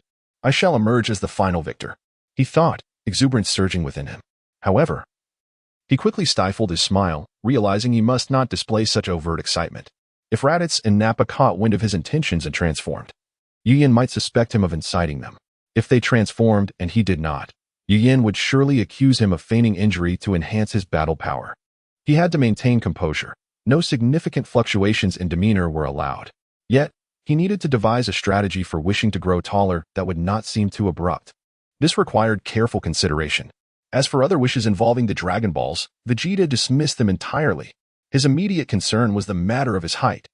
He was determined to see whether, once he had grown taller, anyone would still cast him sideways glances. He had already formulated a plan in his mind. He aimed at least to reach Kakarot's height. No, he desired to be slightly taller than Kakarot. As for Nappa, a mere aberration, he need not concern himself. After all, was Kakarot and Raditz also inferior to Nappa? With this thought, Vegeta felt a sense of balance within himself. While Vegeta's mind was in turmoil, Yu Yan observed that the Saiyans were astute enough not to voice any objections, nodding in approval. Very well, at least there are no dissenting opinions. Yu Yan mused with relief. Now, let us proceed. It is already morning, and I rushed over here without even changing my clothes. Thankfully, no mishaps have occurred. Chapter 62. New system features. Upon hearing Yu Yan's mention of this, even Vegeta could not hide his expression of having survived a calamity. They all expressed deep gratitude towards Yu Yan. Yu Yan, we are immensely grateful for your rescue. Indeed, had you not arrived in time, we would have perished. Boss, I owe you my life. Boss, I won't say much more. Just watch my performance from now on. Yu Yan, thank you for saving me. Uncle Yu Yan, thank you for saving me. Thank you, Yu Yan. Thanks, Yu Yan. I must admit, Yu Yin, I owe you my life. Humph. One day, Yu Yin, I shall return the favor. Yu Yin, I won't say much. Simply, thank you very much. Once they had finished expressing their gratitude, Yu Yin replied, all right. There's no need for such formality between us. We are all on the same side and should help one another. Upon hearing this, the others ceased their chatter, though they all held this sentiment close to their hearts. At that moment, Yu Yin waved his hand and said, all right, I shall take my leave now. You all focus on your training. He then added, by the way, the two individuals who slacked off during the training these past few days will be responsible for washing clothes and cooking for the others for a month. With that, he vanished from sight. The group gazed at the spot where Yu Yin had disappeared, their expressions solemn. Only two individuals wore particularly grim faces. Vegeta, noticing a Kairobe standing motionless by the turntable, could no longer contain his frustration. He shouted at him, a Kairobe, what are you dawdling for? Hurry up and spin the wheel to find an opponent. Startled by Vegeta's outburst, a Kairobe shivered and responded belatedly, oh, right. I'm spinning it now. Yet internally, he grumbled, is this my fault? Yu Yin just left moments ago. It has even been 10 seconds. Ugh. Now I have to help others with laundry and cooking. Yu Yin never mentioned a punishment before. This is outrageous. He must have done this on purpose. Though seething with indignation, a Kairobe did not slacken his actions and began to forcefully spin the turntable. Meanwhile, he vowed to himself, I must train diligently. At the very least, I cannot be the last. Upon exiting, Yu Yin found himself directly inside the castle, having marked a spatial imprint there. As he entered his room, he noticed Bulma's nightgown carelessly strewn across the bed, likely a reflection of her worry upon seeing him in such haste. Consequently, Yu Yin quickly changed his clothes and washed up before setting out to find Bulma. On his way, he casually glanced at the system panel and discovered that his combat power had exceeded 1 million, reaching 275 million. This represented an increase of more than half in his combat strength. It appeared they had sustained severe injuries, but thankfully he had arrived just in time. Yu Yin silently acknowledged his luck. With his combat power surpassing 1 million, the system must have unlocked new features, he mused. What could these functions be? With a thought, he summoned the system panel, disregarding the upper portion, and focused his gaze on the very bottom. As anticipated, the system had indeed unlocked new features. System functions, item retrieval, eye of true sight, optimization and upgrade, transmission of knowledge, unlocked upon exceeding 1 million combat power, upon reading the names of the new functions. Yu Yin speculated, transmission of knowledge? Is this related to imparting teachings? Could it be about instructing disciples? With curiosity and uncertainty, Yu Yin immediately delved into the detailed description of this function. Transmission of knowledge allows the user to directly transfer their own knowledge, techniques, and memories to a target, enabling the target to achieve a preliminary mastery. Each use consumes 10,000 combat power per target. After reviewing the function's description, Yu Yin was elated. What a stroke of luck. I was just pondering how to teach them the new King S-Fist technique. I never expected that this would be the function unlocked after surpassing 1 million combat power. Truly, fortune favors the prepared. Excellent. As long as I can teach them the new King S-Fist technique quickly, I need not worry about my combat power increasing slowly. Moreover, there is also the Super Saiyan transformation to experiment with. If I transform into a Super Saiyan and revert to my normal state, my combat power could diminish. Imagine the possibilities. I can have them practice the Super Saiyan transformation while I accumulate combat power on the side. Before long, I shall be invincible. It is undeniable that using the King S-Fist incurs a drop in combat power. Transformation should follow suit, right? It stands to reason that after using the King S-Fist, I should revert to my normal state without losing power. Yu Yin spoke to himself, that settles it. After breakfast, I shall teach them the new King S-Fist. Though Yu Yin intended to dine with Bulma, he found that she was not present. Upon inquiring with the servant, he learned that Bulma had already eaten but was unaware of her whereabouts. Yu Yin did not press the matter further. Instead, he used his energy sensing to locate Bulma. Every living being possesses a unique energy signature, varying in strength. The ability to sense the energy of ordinary individuals depends on the practitioner's mastery of the energy sensing skill. Yu Yin's energy sensing had reached perfection. Previously, he had tested this in the subworld, where he created 9 avatars using the perfect clone technique and played hide-and-seek. These clones, manifesting from the perfected technique, could employ all the abilities of the original, with proficiency levels matching that of the original, though each clone possessed only 1/5 of the original strength. The clones could suppress their energy signature to the lowest possible level, showing a combat power of 0, yet they could not conceal the faint energy signature they carried. It is worth noting that the energy signature of the clones was merely a fraction of that of the original. Yu Yin could perceive the exact location of the clones with his perfected energy sensing, let alone Bulma, a complete being. It was a trivial task to locate her. Before long, Yu Yin discovered Bulma's whereabouts. Why is she with Dr. Gero? This direction is the laboratory. What could they be doing in the lab? Are they collaborating on something? With curiosity piqued, Yu Yin quickly made his way to the laboratory. At first glance, he did not spot the tall figure of Android 16. As he stepped further inside, he realized Bulma and Dr. Gero were busy repairing Android 16. One was tapping away at the keyboard in front of a computer, while the other was disassembling 16. Both were wholly engrossed in their tasks, completely unaware of Yu Yan's arrival.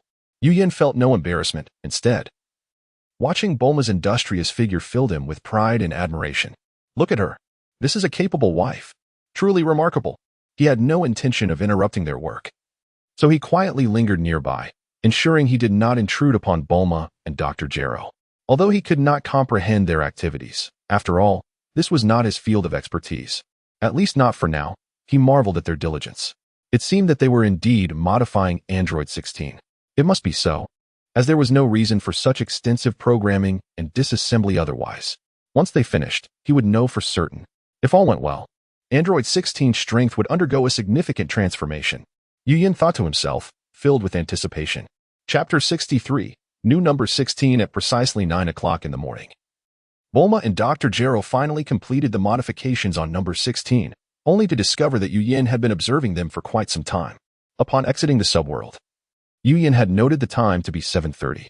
This meant he had been an invisible onlooker for a considerable hour and a half.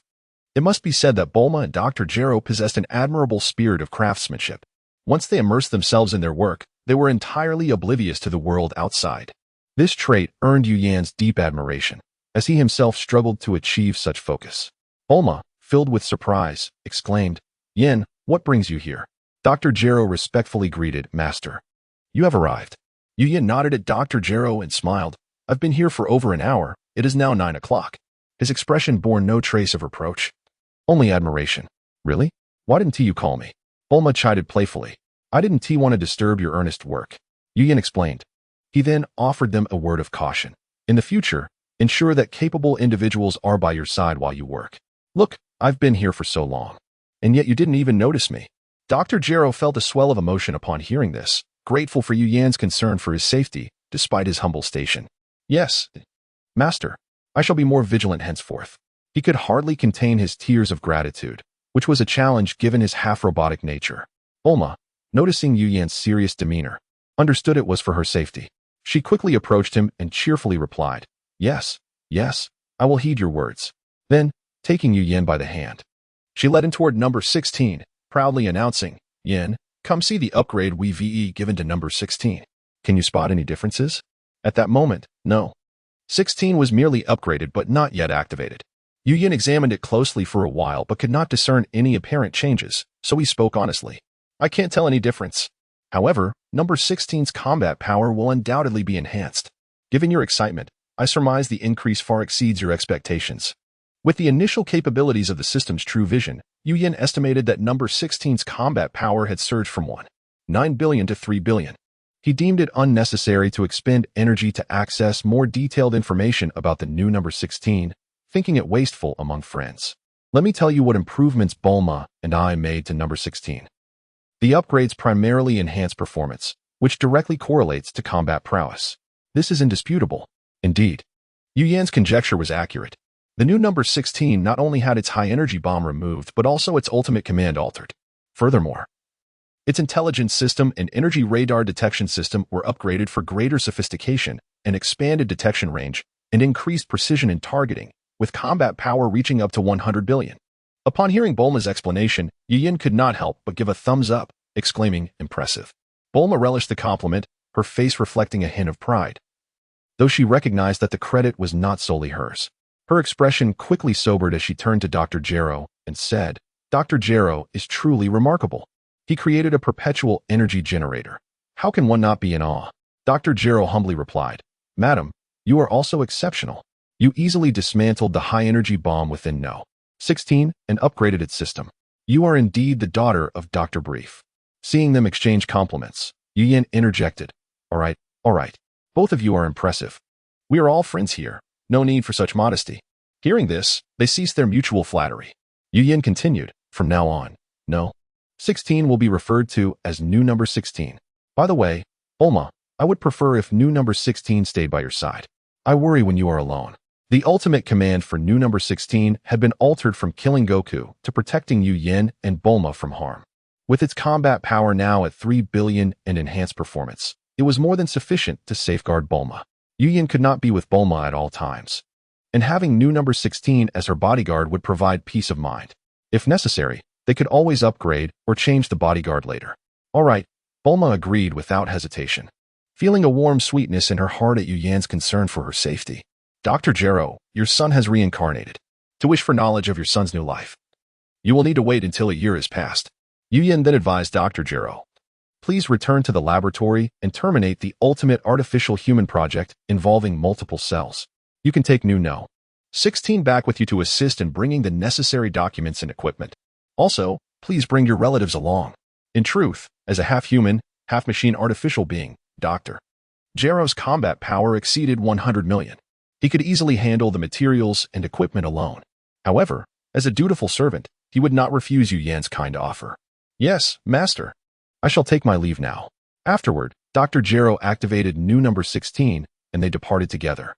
As for bringing his relatives, it served two purposes: to ascertain whether he still had family alive and to facilitate both protection and familial visits. Most importantly, as a leading scientist, Dr. Gero's descendants would likely possess exceptional talents, presenting a splendid opportunity to bolster the scientific team, which Yu Yin was keen to seize. Indeed, Yu Yin intended to elevate the Earthlings. The most effective method in the short term was leveraging Dr. Gero's artificial human technology, allowing him to lead a scientific team in continuous research and improvement. They would select qualified individuals from the billions on Earth for artificial enhancement. Why spend a decade sharpening a sword when one could employ mature artificial human technology? It was hard to believe that Earthlings, even with numerous powerful artificial beings, ranked so low in the cosmic hierarchy. Even if the selected individuals, after undergoing enhancement, proved lacking in martial aptitude, they would still possess several hundred million in combat power. For minor skirmishes, there would be no need for core figures to intervene. Moreover, should they need to participate in the tournament of power, Earth would require a selection of competitors. The thought of such a spectacle was exhilarating. There would be no need for Frisia, that tyrant, to appear. By then, their warriors would likely vie fiercely for a spot in the battle, especially the Saiyans, who relished competition. Chapter 64. No title once Dr. Gero and the new android 16 departed. Bulma expressed her anxiety, saying, Yam, thank goodness you're clever enough to wish for Dr. Gero to be our servant using the Dragon Balls. Do you realize he created a perpetual energy furnace from nothing? The power source for Android 16 relies entirely on this. And theoretically, the energy will never deplete. It's truly remarkable. The monsters he could create with such talent are simply beyond our capabilities. Fortunately, Dr. Gero is now one of us. As she spoke of this, Bulma still felt a twinge of fear and patted her chest. Upon the completion of Android 16's modifications, she had learned not only about the perpetual energy furnace, but also the staggering combat power he possessed. A staggering 3 billion. What an astronomical figure. In contrast, even Vegeta and Goku only boast battle powers of around 100,000. The mightiest among them, Yu Yin, barely exceeds 10 million, it has not even reached 100 million. They are utterly incapable of contending with the new Android 16. Yu Yin smiled and remarked, Dr. Gero is also a tragic figure. Who would have thought his own son would be slain by his own people? And Goku, poor fellow, was wrongfully accused, earning Dr. Gero's resentment. Thankfully, the misunderstanding has been resolved. Bulma, intrigued, eagerly inquired, is that so? Please, tell me more. Well, Yu Yin began to recount the events. He had not anticipated that Dr. Gero would complete Android 16's creation so swiftly. Fortunately, Android 16 was reluctant to take lives and did not heed Dr. Gero's commands very well. Moreover, it was a stroke of luck that Dr. Gero did not opt to recreate Android 16. Otherwise, if he had been remade, by the time he was complete, Goku would have long since passed on and could not have obtained Frisia's power. This fortunate turn of events for Yu Yin was akin to a blind cat stumbling upon a dead mouse. Had it not been for his desire to elevate the advanced combat capabilities on Earth and to enhance the overall strength of the seventh universe, thus improving its standing, he would not have squandered a wish on such a request. This was a last resort. Yu Yin could not conceive of any other means to swiftly augment the combat prowess of Earth and the seventh universe. After much contemplation, the only solution he found was to recruit Dr. Gero. The only method he could devise to accomplish this was through a wish with the Dragon Balls. There were no alternatives. If he had not recruited Dr. Gero, Yu Yin had considered eliminating him once they exited the subworld. After all, harboring such a potential threat was akin to possessing a ticking time bomb. Knowing this, he could not simply ignore the matter. Before using the Dragon Balls to wish for Dr. Gero's allegiance, Yu Yin had worried that such a request might surpass Shinran's capabilities. To his surprise, it succeeded. Prior to making the wish, Yu Yin had contemplated that if he could not secure Dr. Gero's loyalty through the wish, he would settle for acquiring his android technology, allowing Bulma to conduct research and create new advancements. Since the wish was successful, he preferred not to burden Bulma with excessive labor. Having an assistant would be beneficial. I knew there wasn't a decent person among the Red Ribbon Army, burning, killing, looting, committing every conceivable evil act to achieve their goals. They even went so far as to murder Dr. Gero's son to ensnare him, framing Goku in the process. I am certain Dr. Gero was coerced into joining them. Bulma expressed her indignation, her fists clenched in fury. Having sought out the Dragon Balls with Goku in her childhood, she had endured her share of hardships at the hands of the notorious Red Ribbon Army. Bulma now believed that Dr. Gero had no choice but to join the Red Ribbon Army, rather than doing so willingly. My dear, all that is in the past. It is enough that their misunderstanding has been resolved. Yu Yin reassured her, pulling Bulma down to sit beside him while he gently massaged her shoulders. Our most important task now is to elevate the combat prowess of our universe, starting with our Earth. Bulma leaned back, gazing up at Yu Yin, then comfortably closed her eyes, her lips moving as she spoke. Yam, I will contribute as well, don't you worry. Suddenly, she opened her eyes wide, leaned back even further, and urged him with determination, hurry up and practice. Aren't Goku and Vegeta already training in the subworld? Those Saiyans are so formidable. Be careful not to let them surpass you. Bulma did not want to witness Yu Yin being overshadowed by others. She believed that as long as Yu Yin maintained his strength above those Saiyans, it would demonstrate that Earthlings were not inferior to them. Seeing Bulma's understanding nature, Yu Yin couldn't help but cup her face and lean down to kiss her. All right, I shall enter the subworld to train. Don't overexert yourself. Make sure to rest. Bulma felt her cheeks warm from the kiss, relieved there were no others present, or else the heat would have intensified. She suppressed her shyness and turned to give Yu Yin a playful push. Oh, just hurry and go. Don't interrupt my work. Yu Yin chuckled at Bulma's demeanor. This was the real Bulma before him, not the one from the original text. After spending time together, he realized her personality differed slightly from the original portrayal, though she remained unchanged in her interactions with others. Most importantly, he discovered that his previous misconceptions about Bulma were unfounded. He never expected her to be so innocent, without even a backup plan in place. This revelation was entirely unexpected. It was no wonder Yu Yin held such thoughts, considering that in the society of his previous life on Blue Star, most romantic relationships had become distorted. Returning to the matter at hand, just as Yu Yin was about to step into the subworld, he suddenly sensed a surge of malevolent energy approaching Earth. His brow furrowed slightly. Although the aura was not overwhelmingly powerful, it was thick with evil. Who could it be? At this time, there should be no enemies invading Earth. Wait, there are several faint auras nearby. Could it be? No way. Aren't they from the movie? These individuals shouldn't exist in the main timeline. Is it possible that the timeline I have traversed is not the main one? Bulma, I'm heading to train now. Remember to rest. Yu Yin reiterated his warning to her. Got it. Hurry up. Bulma replied without turning back. With a sense of intrigue, Yu Yin exited the laboratory, soared into the sky, and sped toward the source of the malevolent energy. Because he sensed that the enemy's presence was not particularly strong, he deemed it unnecessary to summon Goku and the others. He could easily handle them alone. If his suspicions were correct, he could not only recruit another ally, but also acquire something exceedingly intriguing. It would be a double delight. As Yu Yin set off to pursue the owner of the malevolent energy, the time was 10:08 a.m. Shortly after his departure, his in-laws welcomed a familiar guest, their joy evident upon seeing the visitor. Chapter 65. The onslaught of interstellar pirates. During his journey, Yu Yin did not exert himself fully, resulting in a relatively moderate pace. However, he swiftly located his target, taking merely 10 minutes. From a distance, he spotted the gliding large spacecraft and had a general idea. The individuals aboard could only be foes. As he approached, his perception sharpened, revealing that the sinister presence emanated a wild energy characteristic of a Saiyan.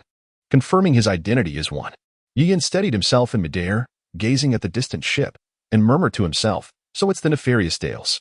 Since he has practically delivered himself to me, I shall reluctantly accept this opportunity. Two monkeys together should prove quite entertaining. I wonder how Sun Wukong and the others will react upon seeing Dales." A mischievous smile crept across Yu Yan's face as he donned a black mask, invoking the wind-riding technique to pursue the ship. Yet, he refrained from flying at full speed, trailing behind the vessel by several hundred meters. While tailing the ship, Yu Yan seized a moment to glance at the system panel. Host, Yu Yan race, Earthling talents, Berserker talent, S-class technique, cultivation talent, Dragon Ball creation, healing talent, telekinesis. Transformation technique, spirit bean cultivation, mental power, 36 combat power, 23, 330, 000. Continuously increasing, techniques, briefly noted. Systems subworld, time flow rate. 1 day in the outside world equals 12 years in the subworld. Gravity, 10 times that of Earth. Other, briefly noted. System functions, item retrieval. True sight, optimization and upgrading, enlightenment, response recruitment, activated at combat power exceeding 10 million. An hour prior, while being invisible in the laboratory, Yu Yan observed the fluctuations in combat power, which had surged explosively, already nearing 10 million. Now, upon revisiting the figures, he noted his combat power had surpassed 20 million. Indeed, the system had unlocked new functionalities, one of which bore a rather appealing name, Response Recruitment. Response Recruitment, basic, consumes corresponding combat power and requires the true name of the target to be called out. If the target responds within 30 seconds with any utterance, they will be forcibly recruited into the host's team, pledging eternal loyalty. Failure to respond within the stipulated time results in a loss of the consumed combat power, which will not be refunded. The amount of combat power consumed is contingent upon the target's strength. If the target's power is lower than or equal to the host's, the minimum consumption is 10 million. If the target's power exceeds the host's, the consumption equals the excess multiplied by 10 million, plus an additional 10 million. Advanced, consumes 100 million combat power. Any utterance within 1 minute will compel the target to join the host's team, with eternal loyalty. Failure to respond results in a loss of combat power, which will not be refunded. What a revelation! Had I known that the system would unlock such a feature after surpassing 10 million in combat power, I would not have wasted a wish on Dragon Balls to recruit Dr. Jero as a servant. While Yu Yan felt a surge of anticipation for the system's new function, he recognized that proceeding with the existing conditions was the prudent course, given the uncertainty of any further enhancements. Thus, he regarded his wish for a servant as somewhat extravagant. With this in mind, he pondered whether surpassing 100 million in combat power would unveil yet another function, though he dismissed the urge to speculate, deciding to wait for the moment to arrive. For now, he aimed to gather a few workers. At that moment, Yu Yan gazed upon the spacecraft ahead with a newfound appreciation, almost imagining it as a delectable cookie. Simultaneously, he resolved to bolster his aerial defenses. Indeed, the individuals aboard the spacecraft were none other than the interstellar bandits led by Dales. Yu Yan recalled that Dales was not a character from the canonical history, leading him to suspect that he had traversed into a timeline that diverged from the main one. Urgently, he needed to recruit Dales and his crew, leaving the task of discerning his current timeline for a later date. Yu Yan vaguely remembered that Dales had come to Earth for the purpose of cultivating the spirit tree's fruit. Prior to this, Dales had dispatched a probe to Earth to relay relevant data back to him, after which he arrived with his subordinates to plant the spirit tree, only to be thwarted and annihilated by Sun Wukong and his companions, a tale of a false Wukong battling for dominion over the Earth. Curiously, despite the size of the spacecraft, there were only 6 individuals aboard. At this moment, one member activated the detection device and soon discovered a small tail following the ship. This individual, the tallest of the group, immediately reported upwards, "Lord Dales, someone is trailing our ship." Upon hearing this, the others swiftly activated their detection devices, confirming that indeed, someone was following them. Who could it be? Surely, it must be a native of Earth. Upon examining the combat power readings, they breathed a sigh of relief. Humph. Only 5,000 combat power. Not a threat at all. Yes, with such low power, either of us, Rize or Lacase, could easily dispatch him. Hey, Lacase, It's my turn to take action this time. Isn't it?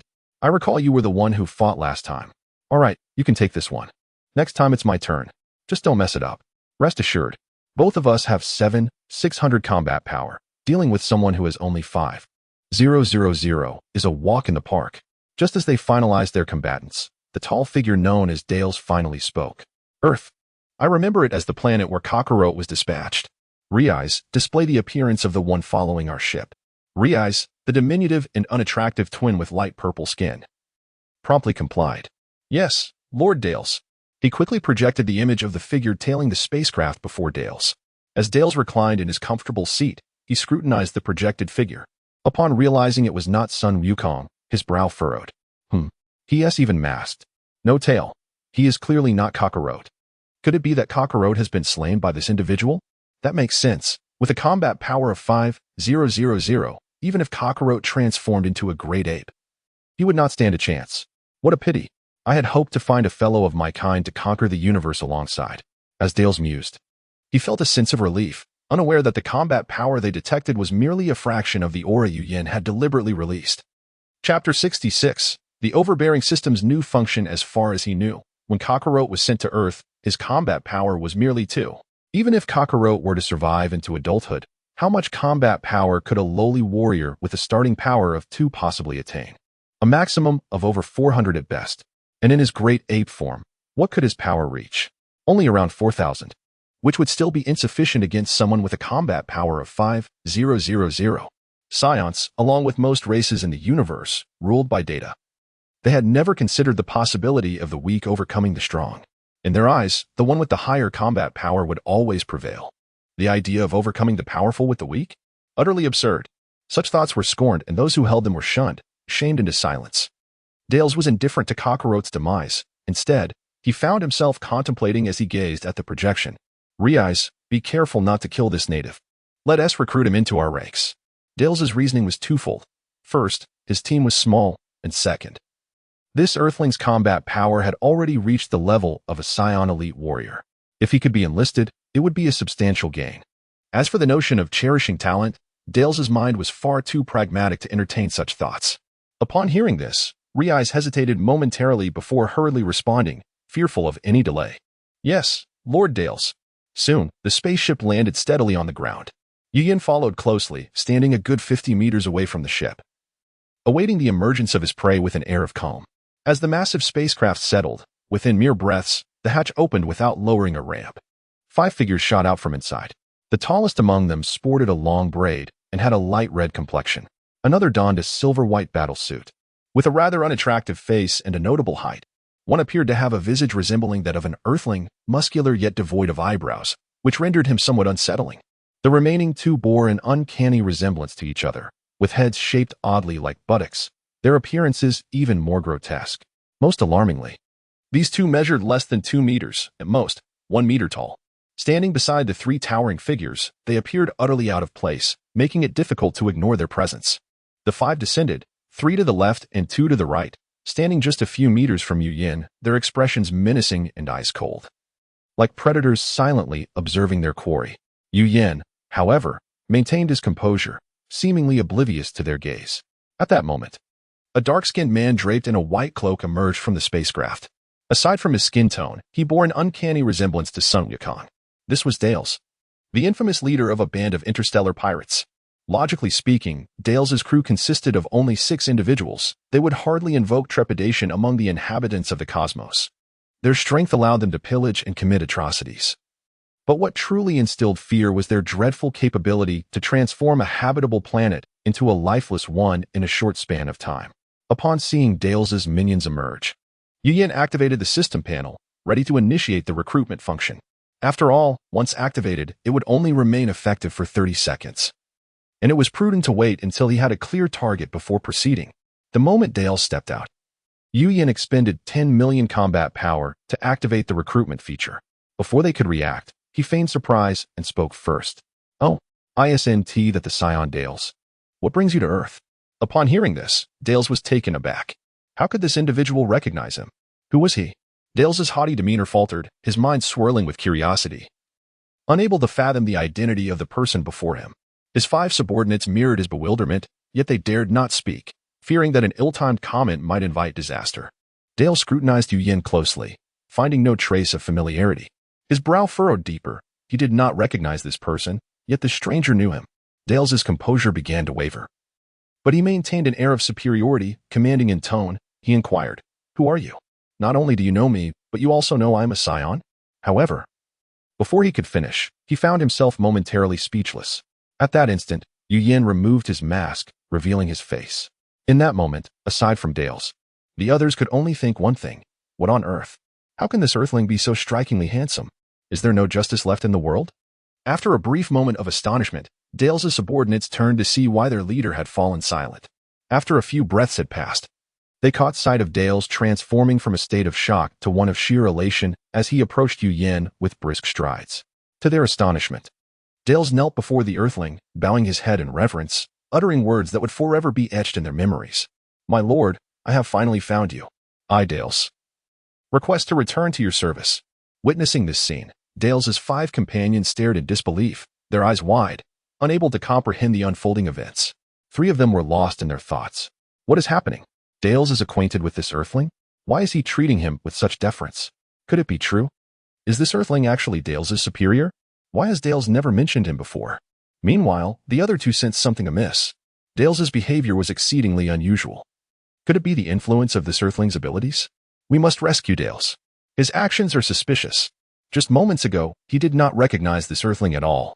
Surely, this Earthling has ensnared him with some trickery. He must be formidable indeed. These 2 were the cleverest among Dale's crew, a pair of twins known as Riais and Lacasse, the last of their kind. The Binchans were renowned for their intellect, their technological advancements celebrated throughout the universe.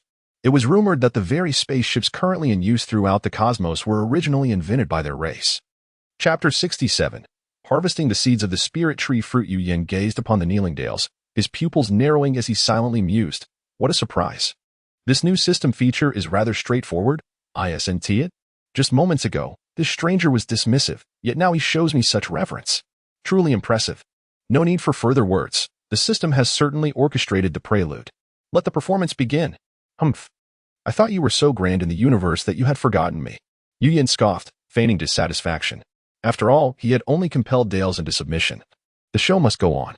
As for the other 5, Yu Yin deemed it unnecessary to squander their combat potential. Each possessed a combat power of 10 million. Not just a few 100,000 or millions.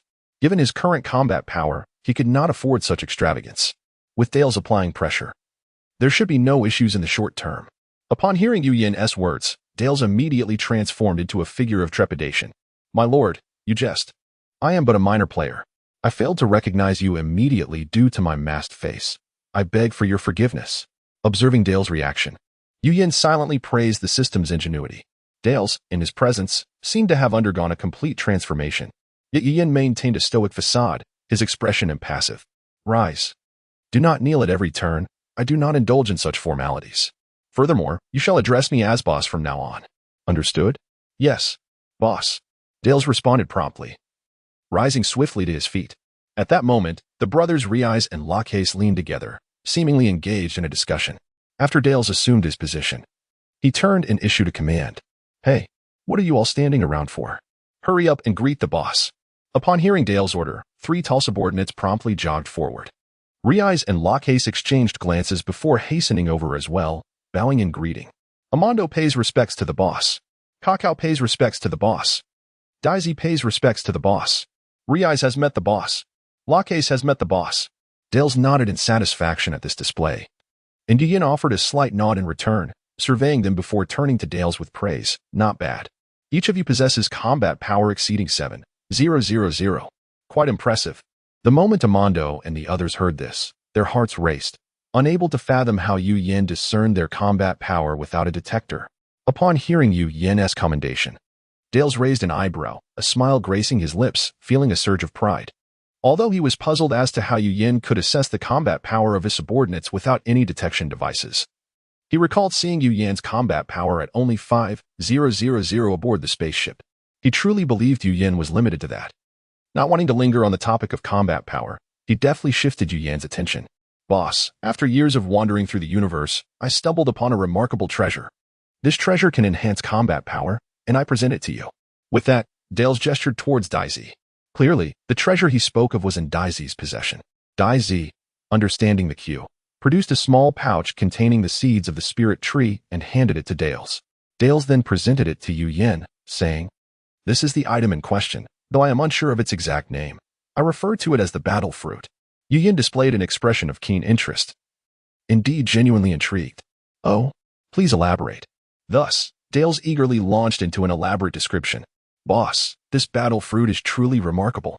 Unbeknownst to Yu Yin and Dales, the expressions of the brothers Riais and Lacasse turned grave. The battle fruit mentioned by Dales was none other than the fruit of the spirit sphere, obtained from a planet called Lingua. The seeds of the spirit tree fruit require specific conditions for cultivation. The more vibrant the life force of a planet, the more suitable its soil is for planting the seeds of the spirit tree fruit, yielding increasingly potent results. According to Dales, the previously encountered life planets had soils ill-suited for cultivating the spirit tree seeds, resulting in fruit of subpar efficacy. Otherwise, Dales would not possess such modest combat power. He should have had millions, if not tens of millions. However, a significant drawback of cultivating the spirit tree seeds is that the planet will transform into a lifeless realm in a remarkably short time. Is it truly so miraculous? Can it genuinely enhance combat power? Yu Yin inquired, shaking the small pouch in his hand, feigning skepticism. Noticing Yu Yan's doubtful demeanor, Dales immediately reassured him. "Boss, you need not worry. My subordinates, whose combat power was merely 2,000 or 3,000, have consumed this battle fruit multiple times, and now each boasts over 7,000. Realizing he should not dwell on the topic of combat power, Dales swiftly redirected the conversation. "Boss, my investigation reveals that this planet's soil is exceptionally conducive to cultivating battle fruit seeds. The resulting fruit will undoubtedly be highly effective. What do you think? Would you like to proceed?" Yu Yin pretended to consider the opportunity. Just then, Riais and Lacasse exchanged discreet glances and suddenly launched an attack against Yu Yin. The two coordinated seamlessly, one targeting the upper body while the other aimed for the lower. At such close quarters, Dales and Amando could hardly react, merely watching helplessly as Riais and Lacasse closed in on their target. As the strike seemed imminent, the two revealed triumphant smiles. However, in the next instant, their expressions froze in disbelief. They felt a searing pain in their abdomens, and in the blink of an eye, they collided and were sent hurtling backward. What? Witnessing this spectacle, Dales and his companions were utterly astonished. They all shared a singular thought. The individual with merely 5,000 combat power had effortlessly crushed two elite warriors boasting 7,600 combat power. Unbelievable. This sentiment extended even to the airborne Riais and Lacasse. Though they were equally shocked, they continued to fly backward at great speed, crashing through numerous sizable trees along their path. Ultimately, the brothers collided with a massive boulder, collapsing to the ground as if rendered liquid, unconscious. Dales and Amando exchanged bewildered glances, unsure of what had transpired. They only knew that Riais and Lacasse had suddenly attacked Yu Yin and then inexplicably found themselves flying away. Indeed, they had completely failed to perceive Yu Yan's movements. Not even Dales, the one among them with the highest combat power, could comprehend the situation. Chapter 68. A stick and a sweet date after undergoing a systematic transformation. Dallas was momentarily taken aback, but soon a surge of fury welled up within him. How dare they launch an attack on the boss right under his nose? It was tantamount to courting death. He cursed loudly. Do these two fools wish to die? With rage burning in his eyes, Dallas commanded Amando and his companions, "Go. Bring me those two worthless beings." "Yes," they replied in unison. Amando and his companions exchanged glances, and promptly, two of them advanced towards the brothers, Riais and Lacasse. Dallas, casting a furtive glance at Yu Yin, noted his calm demeanor, as if nothing had transpired. This only served to heighten Dallas's unease, sometimes. A lack of reaction in a person could signify something far worse. Consequently, his hatred for the two brothers deepened, wishing he could eliminate them immediately. Before long, the unconscious Riais and Lacasse were brought back. To perhaps distance themselves from the incident, they were unceremoniously tossed onto the ground. Without Dallas needing to intervene, Dietz, who had previously refrained from action, opted to clear his name by employing a rather physical method of awakening. Slap, slap. How fair. No one showed favoritism, nor dared to do so. With vigorous swings, each brother received a couple of forceful slaps, imbued with a hint of personal vendetta. Their cheeks swelled almost instantaneously as they began to regain consciousness. Upon awakening, Riaz and Lacoste did not initially feel the excruciating pain throughout their bodies. Rather, they perceived a considerable heaviness in their faces. The only reason they were still alive was due to Yu Yan's mercy. He had chosen not to execute them, perhaps due to a faint recollection of their mechanical expertise, which was indeed valuable. Dietz, noticing that the brothers had regained consciousness, quickly stepped aside. Dallas, towering above them, regarded the two with a sinister glare and icy words. Before you meet your end, can you tell me why you chose to attack the boss? Typically, Dallas would not waste his breath on such inquiries. He would have unleashed a powerful energy wave to eliminate them. However, he was merely fulfilling his obligation to Yu Yan. The system would ensure his loyalty to Yu Yan, but it would not alter his inherent nature. Dallas was a ruthless individual. If someone defied him, he would not hesitate to eliminate them. Riaz and Lacoste were acutely aware of Dallas's character and understood that defying him would lead to only one outcome. Their profound understanding of Dallas's nature allowed them to detect his unusual behavior. Previously, he had never bowed or shown deference to anyone, always maintaining an air of superiority, coupled with ambition and cunning. Thus, they deduced that the Earthling was behind this, yet they possessed no evidence, having not witnessed how Yu Yan achieved it. Faced with Dallas's interrogation, Riaz and Lacoste remained silent, sharing a knowing smile that carried a mix of bitterness, relief, and regret. They understood that, given Dallas's modus operandi, nothing they said could alter their fate. They had once dreamed of soaring through the cosmos alongside Dallas, but now that dream was on the verge of dissolution. It was a pity they could not realize that aspiration. Seeing the brothers' silence, even closing their eyes, Dallas's expression darkened, revealing his ferocity. He growled, "Since you have nothing to say, then prepare to die." With that, he raised his claw-like hand, ready to unleash a devastating attack. At that moment, Yu Yan interjected, "Stop." Dallas turned, puzzled, looking at Yu Yan, seeking clarification. Yu Yan replied calmly, "Give them a chance. If they perform well in the future, they can redeem themselves." Everyone present was momentarily stunned, unable to comprehend Yu Yan's reasoning. Meanwhile, the resigned Riaz and Lacoste suddenly opened their eyes wide upon hearing Yu Yan's words. Their expressions filled with curiosity, as if searching for answers in Yu Yan's gaze. For a moment, they were perplexed by Yu Yan's intentions. However, who would wish for death when life was still an option? A glimmer of relief appeared on their purple faces. Seeing that the boss himself had decided not to hold a grudge, Dallas, with unwavering loyalty, lowered his hand, his face darkening, and uttered a reluctant, "Humph. Consider yourselves fortunate. Since the boss has decided to spare you, I will grant you a reprieve." Still harboring lingering anger, Dallas kicked the two brothers, who lay on the ground. Regretting having previously saved these two worthless beings, which had caused him to lose face before the boss. "Get up and thank the boss." Riaz and Lacoste, unable to voice their indignation, hastily rose to their feet, bowing deeply in gratitude to Yu Yan. "Thank you, boss, for sparing our lives," they exclaimed in unison. Yu Yan did not immediately allow them to rise. Instead, he waited a few breaths before saying, "You may stand." Once they had regained their footing, Yu Yan produced two magical beans from the system's subspace and tossed them to the brothers. "Here, these are magical beans. Consume them, and your injuries will heal instantly." As soon as the words left his lips, Dallas and the others watched in astonishment as their pupils dilated, fixating on the magical beans in Riaz and Lacoste's hands. Their gazes ablaze with fervor. Dallas, believing Yu Yan's words implicitly, was particularly captivated by the prospect. These beans were akin to treasures of immense value. Who would have imagined the boss possessed such remarkable items? The others, while intrigued, remained somewhat skeptical. Riaz and Lacoste exchanged glances, steeling themselves, and promptly consumed the magical beans, chewing hastily before swallowing.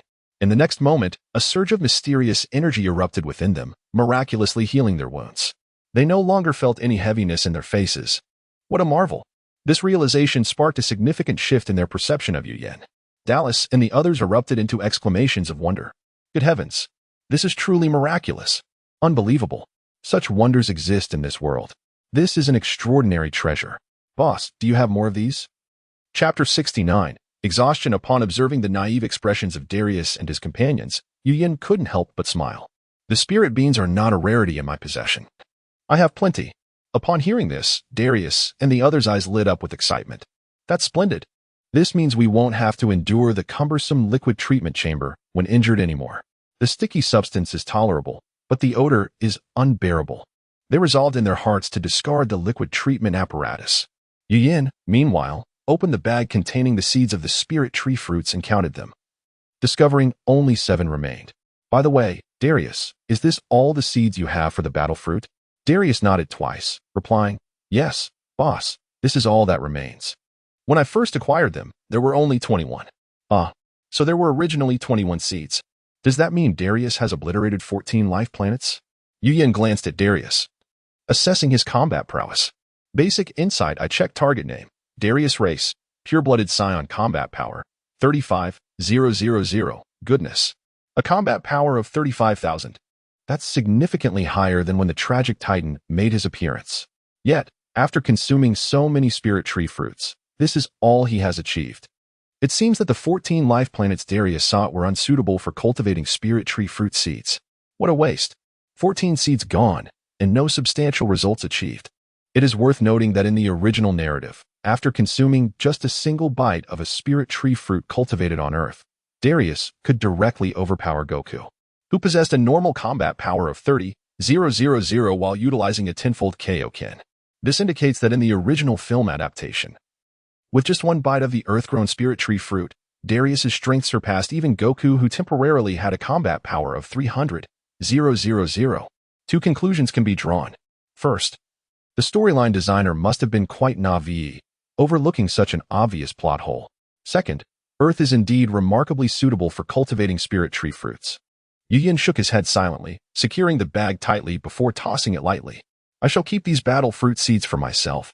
However, upon hearing this, Darius seemed eager to speak, but Yu Yin interrupted him with a wave, indicating for him to remain silent. I know what you wish to say, rest assured. I possess a method to help you enhance your combat power. Darius and the others perked up at this, their ears attentive, fearing they might miss even a single word. Yu Yin continued, I will reveal the specifics once I take you to a certain location, then you will understand.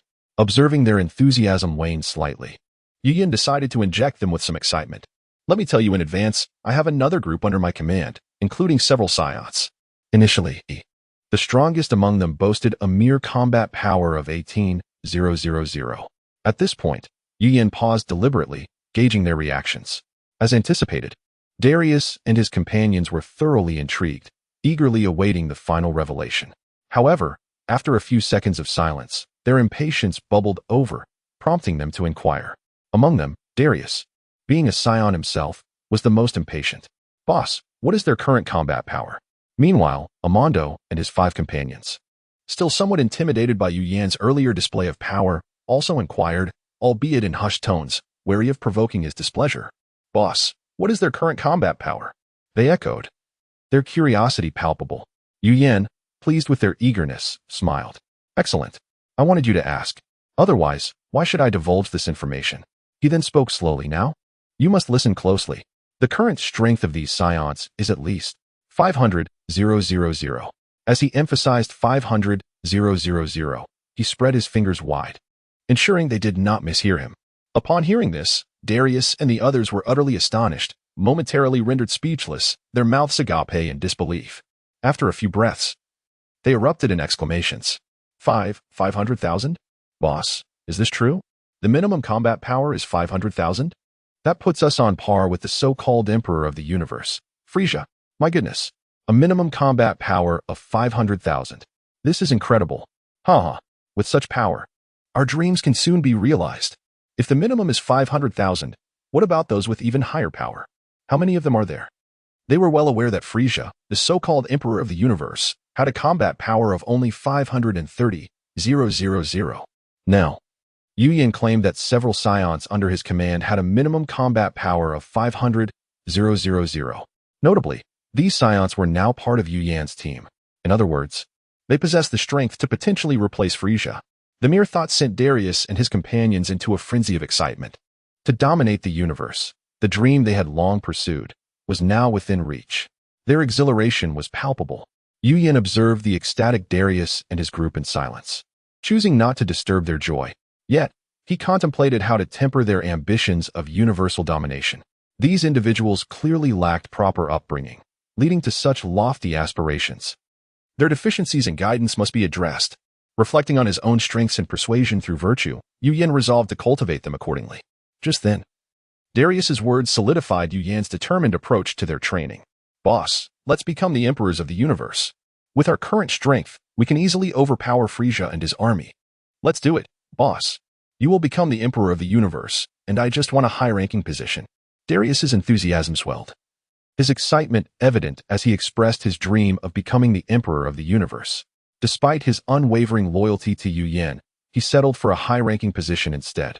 The others, though silent, shared the same fervent glances, their intentions clear. It was time for a change in the cosmic hierarchy. Is that all you aspire to? Yu Yan exclaimed, exasperated. To become a cosmic king brings you such joy? Is that your only ambition? All right, if you become the cosmic emperor, what do you intend to do next? What will you pursue after assuming that title? He gestured toward Darius's companions. You all should contemplate this seriously. The emperorship rotates. Next year, it might be my turn. What is so great about being an emperor? It's an endless cycle of toil and fatigue. Cough. Indeed. What is exhaustion? Chapter 70. The geometry of his value. Darius and his companions observed Yu Yan's serious demeanor, realizing he was not jesting. Perhaps it was the weight of the moment or a genuine contemplation that compelled them to reflect. The question arose, what would one do upon ascending to the throne of the universe? It was indeed a thought-provoking matter. Had it not been for Yu Yan's mention, Darius and the others would never have considered it. Their brows furrowed at times, while at others, they seemed lost in thought, scratching their heads or touching their noses. Exchanging glances. As time passed, just when Yu Yan believed they had nothing to contribute, Darius cautiously spoke up. Well, boss, if we become the universal emperor, we could deal with anyone who opposes us and gather a large entourage, right? The intellectual duo, Riaz and Lacasse, remained silent, like closed books, while the others appeared to be performing for Darius and Yu Yan, understanding that this was not a topic they could engage in.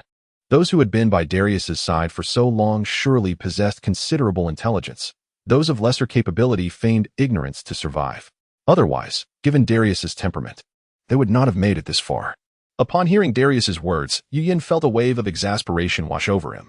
It was clear these fellows had not pondered this matter at all, at least not overtly.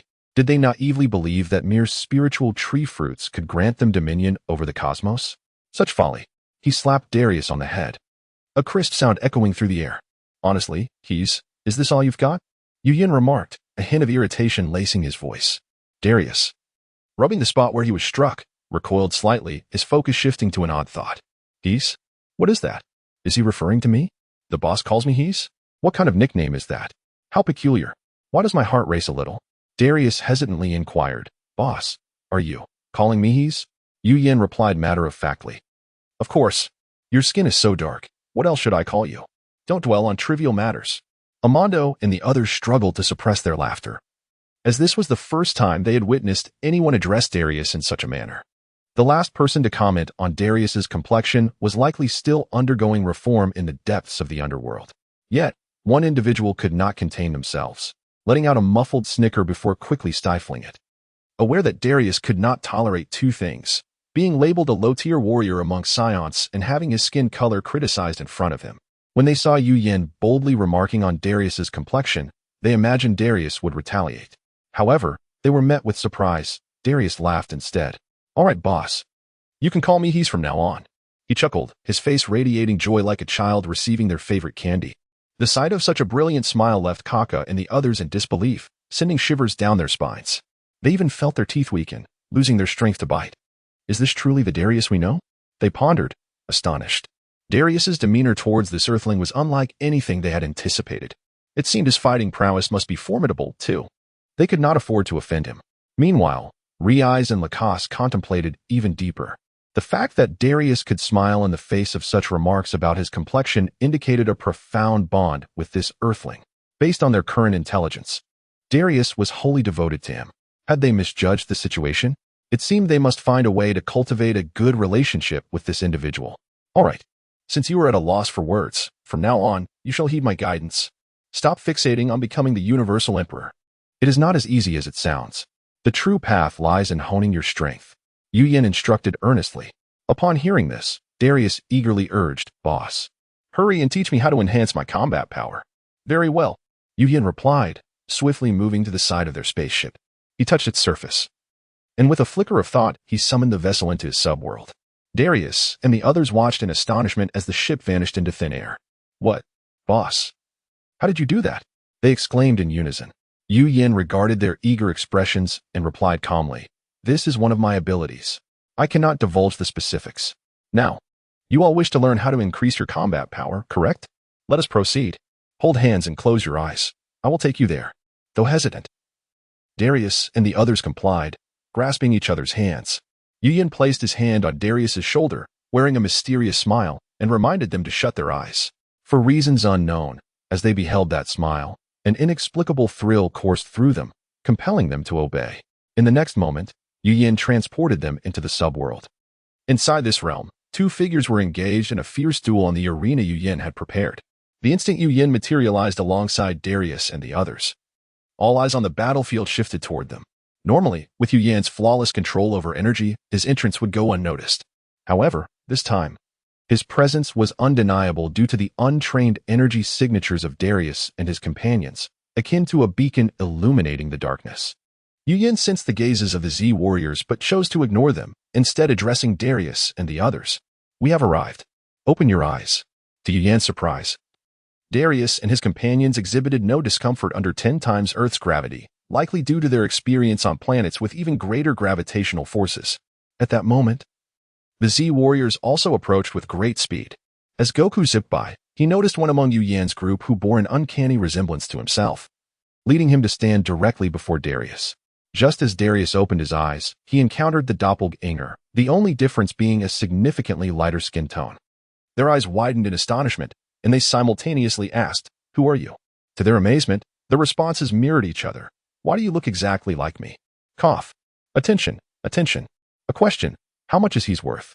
Chapter 71. The true and false Goku of the Dragon Ball version. Upon observing the likeness between Dales and Goku, it became apparent that, aside from Yu Yin, the rest of the assembly remained oblivious to the unfolding circumstances. Dales was merely aware that a being named Kakarot had been exiled to Earth, yet he had no knowledge of his appearance. Saiyans are easily identifiable. One need only check for a tail, a distinctive trait that marks them throughout the cosmos. Raditz recognized his father's visage, and upon seeing Goku, he instantly discerned him as his brother, Kakarot. The onlookers were utterly astonished, both Dale's subordinates and the Z warriors alike. "My heavens! Goku! This person bears an uncanny resemblance to you."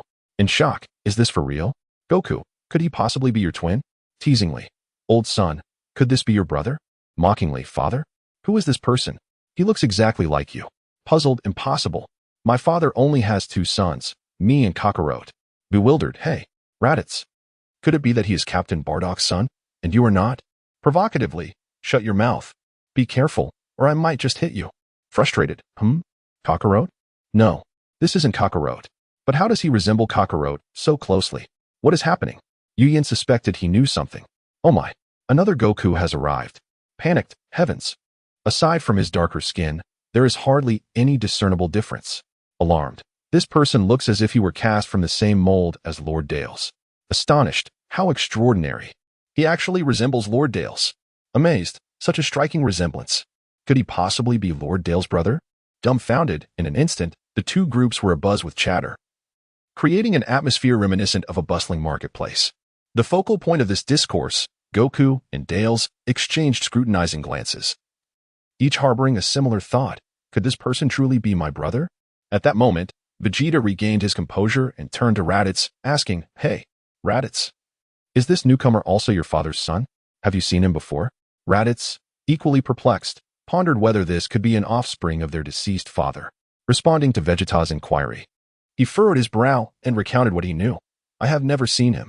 When Kakarot was born, my parents informed me it was a single birth."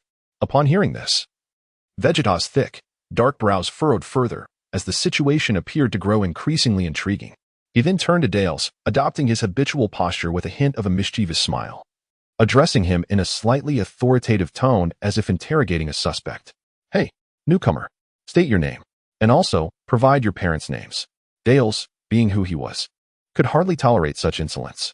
Upon hearing Vegeta's words, he broke the enigmatic gaze with Goku and retorted with equal attitude and tone. "Who are you? Why should I tell you?" Dale's bravado stemmed from his inflated self-importance, combined with the knowledge that his Team S scouters had been operational. revealing the true battle power of the Z warriors. The Z warriors, aware of Vegeta's prowess, exchanged knowing glances, eager for the unfolding spectacle. Particularly, Naba and Raditz felt a surge of anticipation. Raditz mused, "Wow, this newcomer is bold. He doesn't even recognize Prince Vegeta." However, he found it curious that this newcomer was unaware of Vegeta. Naba thought to himself, "This newcomer is quite something. He dares to challenge Vegeta. Huh. This is going to be entertaining." Dales had never encountered Vegeta's true form. He had only heard tales and been indoctrinated with the notion of loyalty to the Saiyan royal family. As a lower-class warrior, he had endured mistreatment from upper-tier fighters, having no opportunity to interact with the Saiyan elite, let alone the prince himself. If he had such an opportunity, he would not have faced such a dismal fate. It can be said that a typical lower-class Saiyan warrior would rarely, if ever, come into contact with members of the royal family, as evidenced by Goku. Beep Vegeta. Witnessing Dale's arrogant demeanor and overhearing his somewhat presumptuous words, felt a surge of anger. Had it not been for Yu Yan's effective education, Vegeta would have unhesitatingly unleashed his energy wave upon anyone daring to act so brazenly before him, even if they were of his own kind. However, he had learned restraint.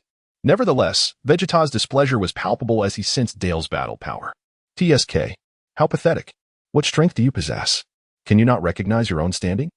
How dare you act so grandly before me?" With a narrowed gaze, an idea to toy with Dale's crossed his mind. He raised an eyebrow, releasing a fraction of his power, and said with a menacing tone, "Listen closely, boy. I am Prince Vegeta, the Saiyan Prince. Bow down and pay your respects."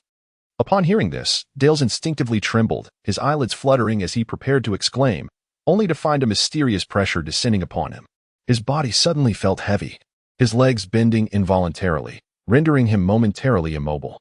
Yu Yan was the first to notice Dale's distress, internally commending, "Impressive, Vegeta. He has truly mastered this technique." Dale's predicament did not go unnoticed by Rize and the others, who were filled with confusion. "Lord Dales, what is happening to you?" The other Z warriors quickly grasped the situation. Vegeta's brow furrowed slightly. It seemed this dark-skinned individual was named Dales. "Curious. Why do I have no recollection of him?" Similarly, Raditz glanced around, wondering, "Dales? This name rings no bells. Could he truly be my brother?" Meanwhile, Dales, unable to respond to his subordinates' inquiries, was struggling against the overwhelming pressure, his mind swirling with turmoil. Vegeta? The Saiyan Prince? How could he be here? Has he been subdued by the boss? Chapter 72. The suppression of false Wukong. Dales felt a tumult of emotions swirling within him, and he sensed the weight upon him growing ever heavier. Simultaneously, he noticed a flurry of energy readings on the detector he wore, with one particular value escalating incessantly. Beep, beep, beep. As he observed the fluctuating battle power readings, Dales' eyelids twitched. Battle power 27,000, 28,000, 29,000. This individual's battle power continued to rise. Could it be that his strength is comparable to mine? What trickery is this? How infuriating. Do not underestimate me. Suddenly, Dales unleashed a thunderous roar, channeling all his might to resist the overwhelming pressure. He would not be crushed. Beep, beep, beep. X5 meanwhile.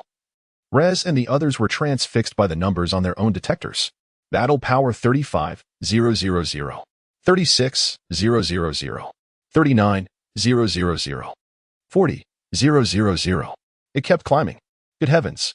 The battle power has reached 43,000. That surpasses Lord Dales by 8,000. And it continues to rise. My word. Could this be one of those individuals the boss mentioned, possessing a battle power of 500,000? At that moment, they were utterly astonished, their gazes collectively fixed upon Vegeta. A shiver ran down their spines, and fear began to seep into their hearts, cold sweat breaking out on their foreheads. A battle power of 500,000. Hearing rumors is one thing, but confronting the reality is another. The highest battle power among the five was just over 10,000. And facing someone with a power in the hundreds of thousands naturally left them trembling. Fortunately, the pressure emitted by Vegeta did not encompass them, otherwise they would have been flattened. Now, Dales' body was gradually straightening, displaying a tendency to stand tall. The energy Vegeta was emanating, as detected, had already reached 60,000. Huh? Upon seeing this, and reflecting on the earlier remarks, Vegeta surmised that his own battle power was nearing 100,000. Unexpectedly, Dales was still holding his own. Vegeta was taken aback to discover that Dales' battle power was several thousand higher than his own when he first arrived on Earth. Contemplating this, a glimmer of appreciation flickered in Vegeta's eyes. Although he was uncertain how Dales achieved such a feat, Vegeta was unwilling to let him off easily. He desired Dales to experience the techniques that Yu Yin had once applied to him. To master this technique, Vegeta had invested considerable effort into honing his control over energy. Meanwhile, his close companion, Son Goku, remained oblivious to Vegeta's mastery of this technique. Among everyone present, aside from Yu Yin, Vegeta was the best at controlling energy. If one were to categorize levels, Vegeta would be classified as proficient, while Goku and the others were merely adept. Of course, Vegeta still fell short of Yu Yin's level. Achieving perfect control over energy is no simple task. Vegeta continued to amplify his energy output, eager to discern Dales' limits.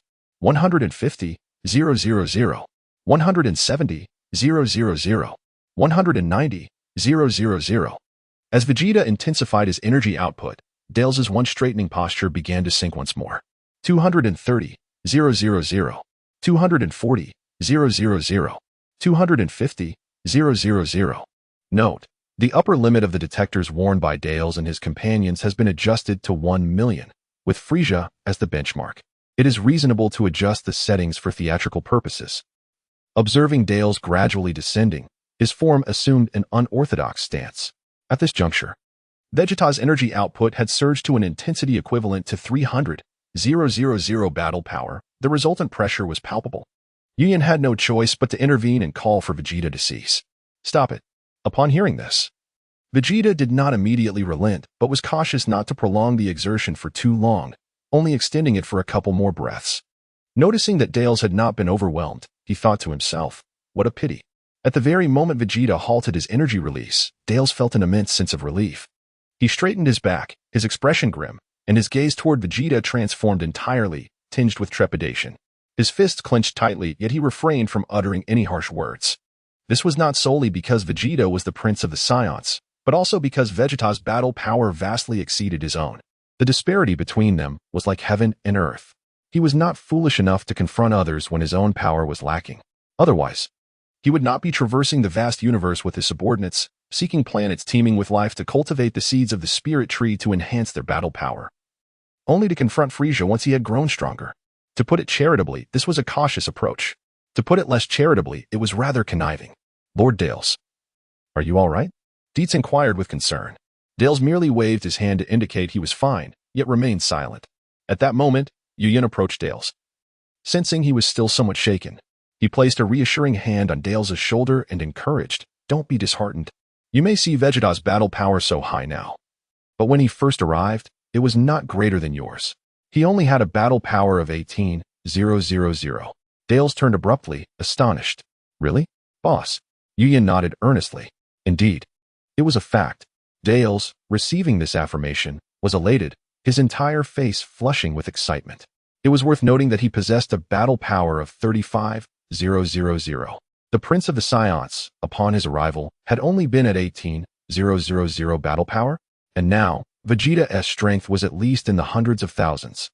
If Dales' battle power was currently superior to what Vegeta had at his arrival, did that not imply that he could surpass Vegeta in the future? The mere thought of this left Dales ecstatic. How could he not feel exhilarated? Just imagine if he, a lowly warrior, were to surpass the most gifted elite warrior of the Saiyans in terms of strength, the sense of achievement, the fulfillment. Surely it would far exceed the satisfaction of becoming the emperor of the universe. The answer was unequivocal. Dales' subordinates, upon hearing Yu Yin's words, also displayed expressions of joy. Humph. Don't celebrate too soon. Vegeta interjected, casting a dampening shadow on their enthusiasm, puzzled as to how Dales could possess such high battle power. He had never heard of another like him among the elite warriors, while he was reluctant to admit that his own battle power at his arrival had not matched Dales's.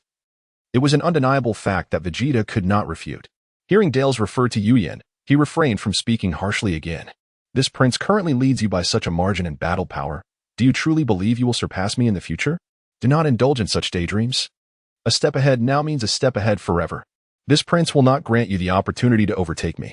It must be said that although Vegeta's words were not harsh, they indeed allowed Dales to gain clarity regarding his current situation. Dales' excitement had significantly quelled. Vegeta continued, Hey, you Dales, right? Now, Can you tell me what your parents' names are?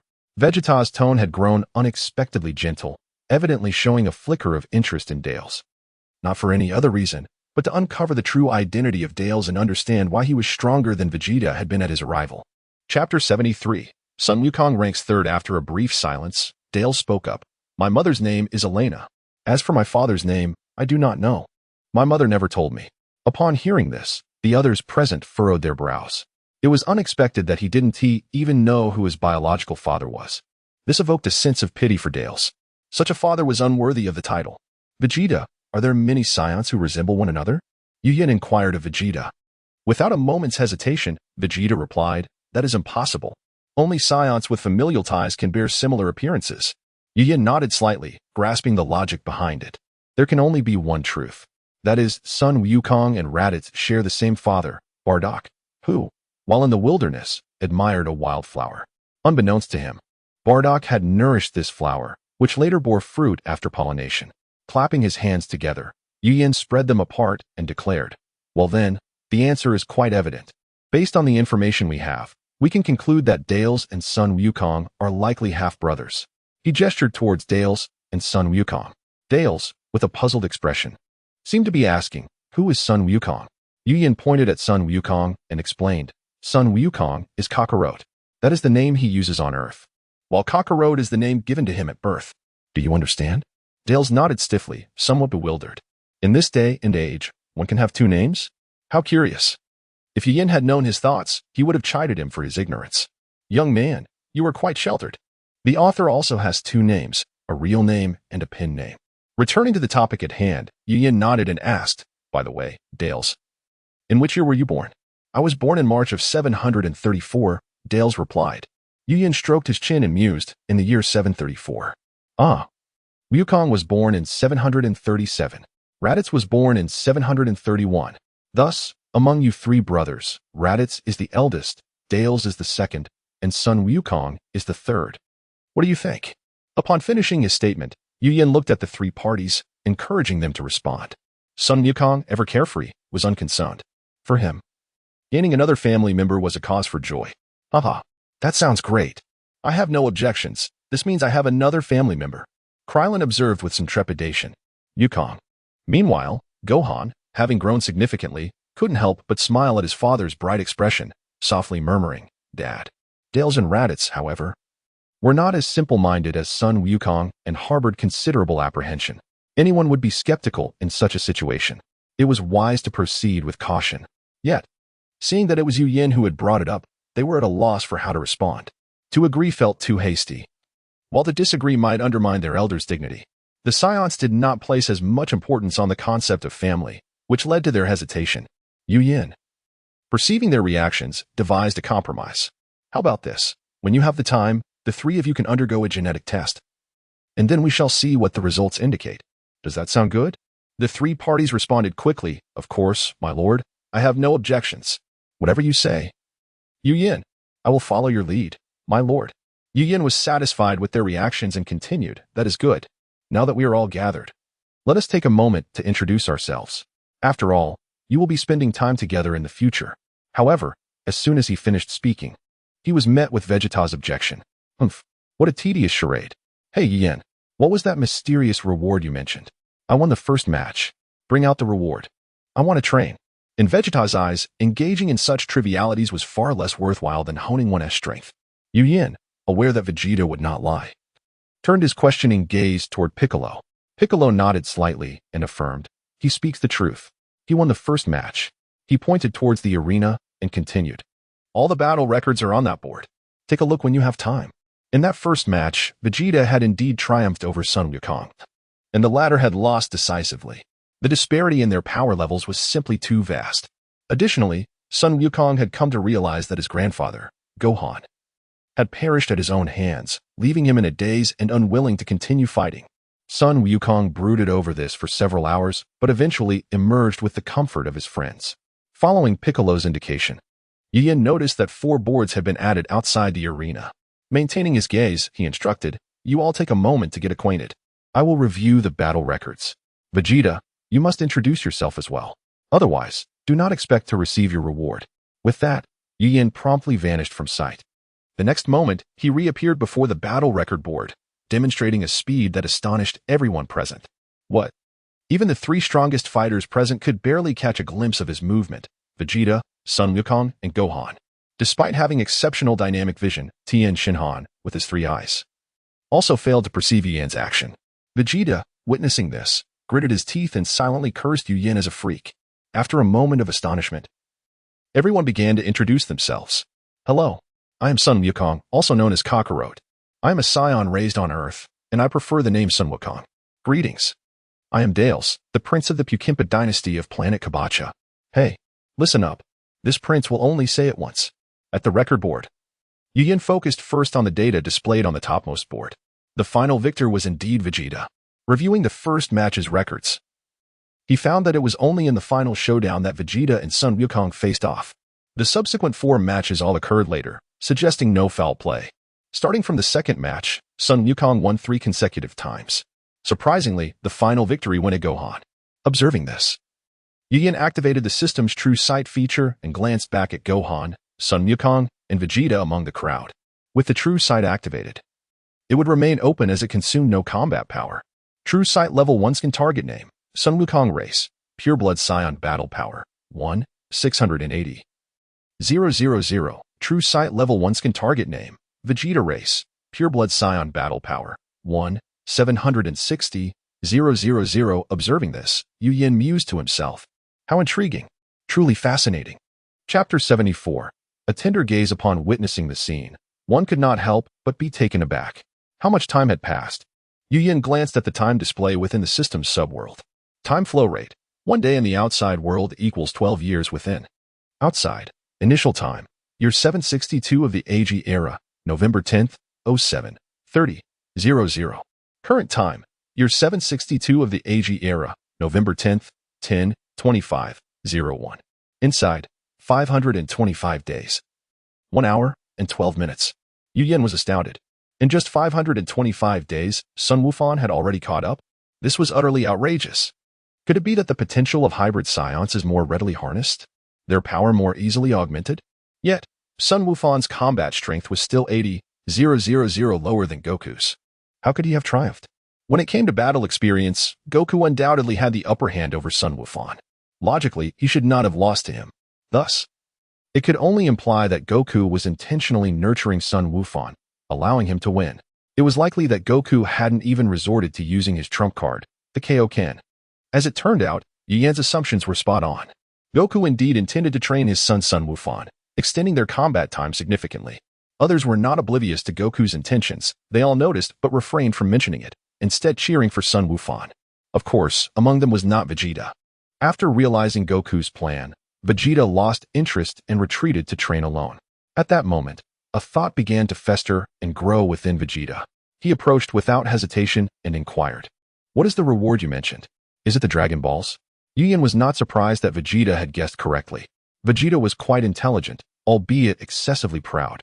Since he had deduced it, Yu Yan decided to acknowledge it, nodding, "Indeed. The reward is a single wish with the Dragon Balls. Have you contemplated what wish you would like to make?" Upon hearing this, Vegeta displayed an expression of realization, a flicker of delight in his eyes. However, as if recalling something, he furrowed his brow and asked with utmost seriousness, "Yu Yan, I wish to ask you a question. Do not evade.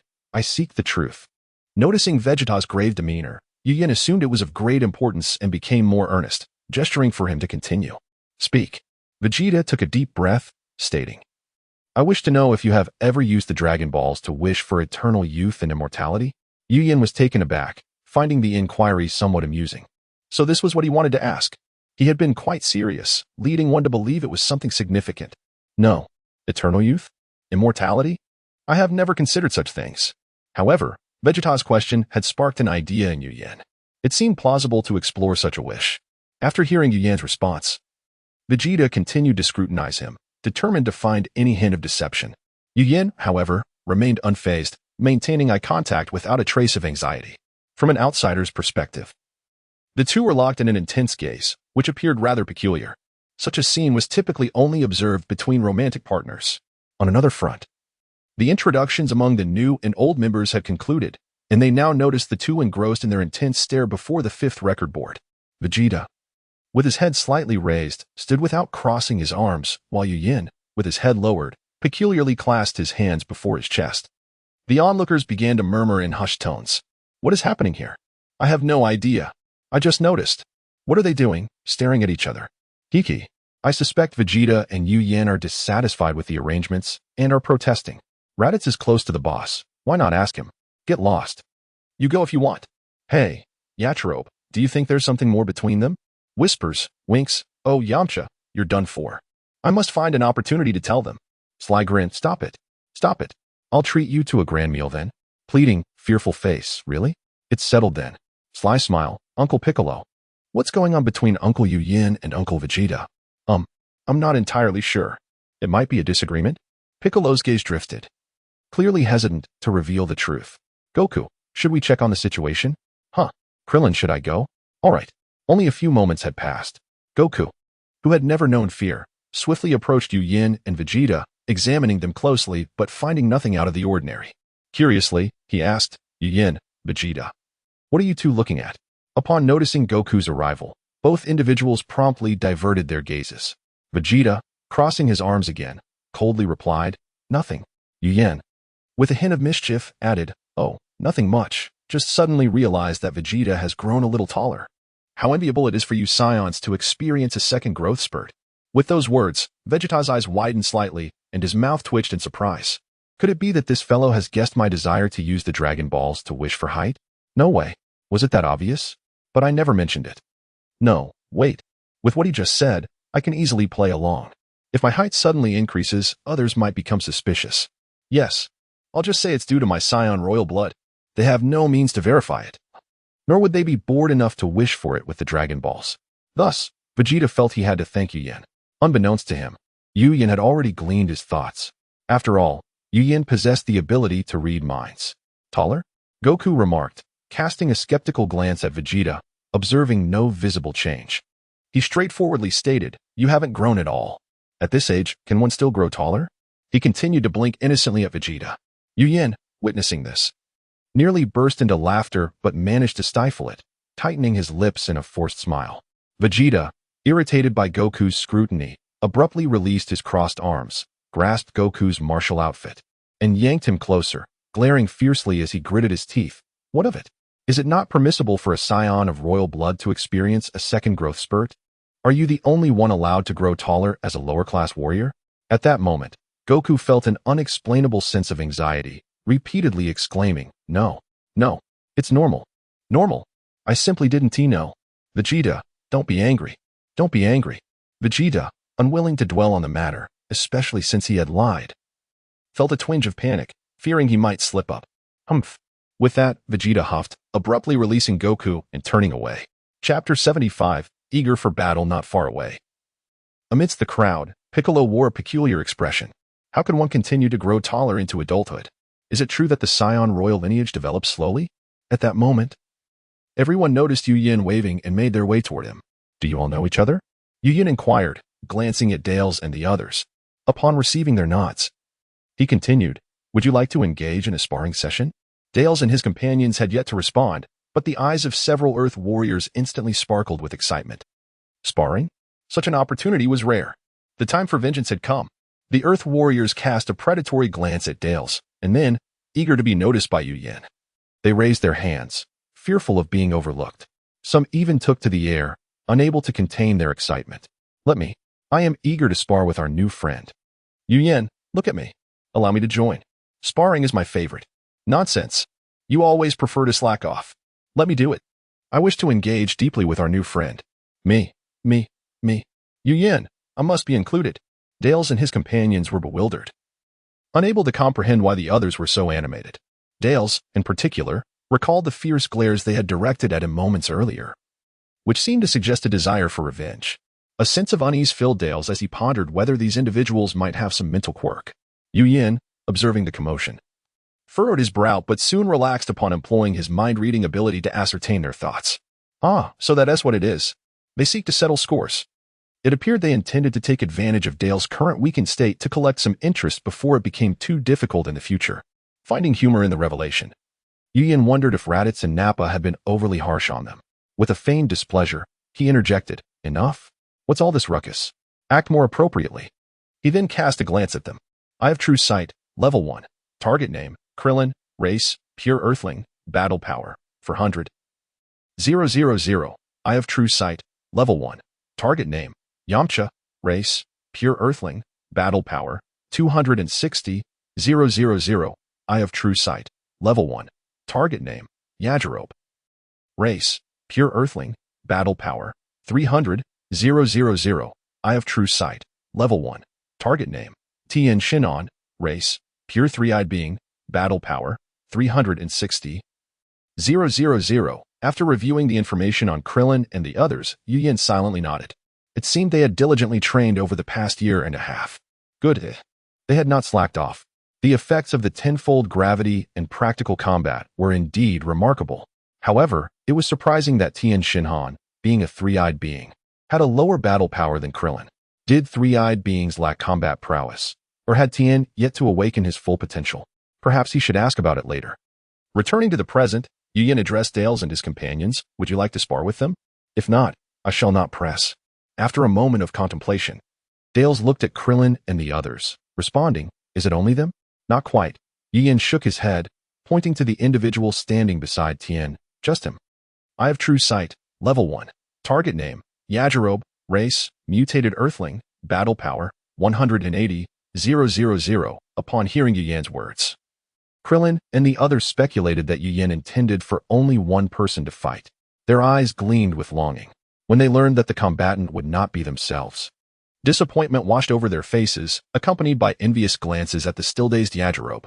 Dales and his companions initially breathed a sigh of relief, but soon realized that Yu Yan's choice of a single opponent implied a lack of respect for their abilities. Who were they? They were a fearsome interstellar pirate crew. When had they ever been so underestimated? Gazing at the diminutive Yajirobe, they questioned his battle power. Furthermore, without a tail, he certainly could not be a Saiyan. What was there to fear? Determined to prove themselves, Dales and his companions clenched their fists, ready to accept the challenge. Boss, I'm good to go? I'm ready too. X4 no problem. Yu Yin was pleased with their enthusiasm. The outcome mattered little, as long as they did not shy away from battle. This was also to temper their spirits, reminding them that there are always greater challenges beyond their current capabilities. Thus, they would cultivate a stronger resolve during their training. However, Yu Yin was taken aback when he viewed Yajirobe's information. A mutated Earthling? Was that due to some latent powers? Though puzzled, he decided to delve deeper into this matter later. He cautioned Dales and his companions, it is best if you all engage together. Yajirobe is no weakling. Not oblivious to the implication, Dales and his comrades understood that Yajirobe's strength must be considerable. Yet, Dales insisted on fighting alone.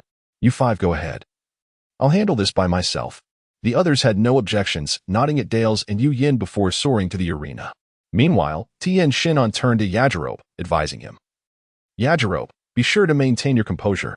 Understand? I got it, Tien, Yajirobe replied. If not for the weight of his words, one might mistake him for being quite considerate. Those unable to compete spoke with an undertone of jealousy. Yajirobe, perform well. Yajirobe, good luck. If things go awry, just concede. Yajirobe, be careful not to get hurt. Yajirobe uniformly responded, I understand. Don't worry. Gradually, he ascended toward the arena. Yu Yin could only shake his head in disbelief. These individuals were practically broadcasting their eagerness on their faces. Was it truly necessary? Did they so relish the idea of bullying the weak? If they had the capability, they should challenge Raditz and his crew instead. Anyone could pick on the easy targets. Recognizing their own shortcomings should inspire them to train harder. At that moment, Vegeta grew impatient. He held no interest in such trivial battles. He had his own endeavors to pursue. With a disdainful huff, Vegeta declared, Humph. I have no interest in this lowly combat. Upon hearing Vegeta's remark, an inexplicable surge of frustration arose among the majority present, who longed to vent their feelings but found themselves powerless. Their expressions turned sour. Vegeta, however, remained unconcerned with their reactions, urging Yu Yin, Hey, Yu Yin, hand over that mysterious reward to me. The Dragon Balls were situated within this subworld, but the location Yu Yin had chosen was quite distant from their current position. Chapter 76. Dumplings 1 against 5 in the subworld. As long as Yu Yin wished for it, a mere thought would transport him to his desired location. He immediately summoned the 7 Dragon Balls from Earth. Focusing his energy, he waved his hand, and 7 resplendent golden Dragon Balls appeared upon the ground. Moreover, It is worth mentioning that the 7-colored sacred Dragon Balls he had created had also been reclaimed from Bulma. While returning to the arena, Yu suddenly recalled that he had forgotten to ask Bulma for the 7-colored Dragon Balls. Thus, with a thought, he exited the subworld and sought out Bulma to retrieve them. After all, keeping them here ensured their utmost safety. Pointing at the Dragon Balls on the ground, Yu cast a meaningful glance at Vegeta and said, "Take them. Remember to go to a distant place. Also, once you have used the Dragon Balls, they will turn to stone, so be sure to collect them and return them to me." Vegeta, feeling the intensity of Yuyan's gaze, had a fleeting thought. Could this fellow truly discern what wish he intended to make? He quickly dismissed this absurd notion. Impossible. Such a person who could peer into the thoughts of others could not possibly exist. Perhaps he was overthinking it. Furrowing his brow, Vegeta glanced at Yu before using his energy to levitate the Earth's Dragon Balls, soaring into the distance. As Yu observed Vegeta's departing figure, a sudden realization struck him. Oh no, I forgot to instruct him on how to use them. It doesn't matter. If he doesn't know how to use them, he will surely return. Yet, upon further reflection, unease crept in.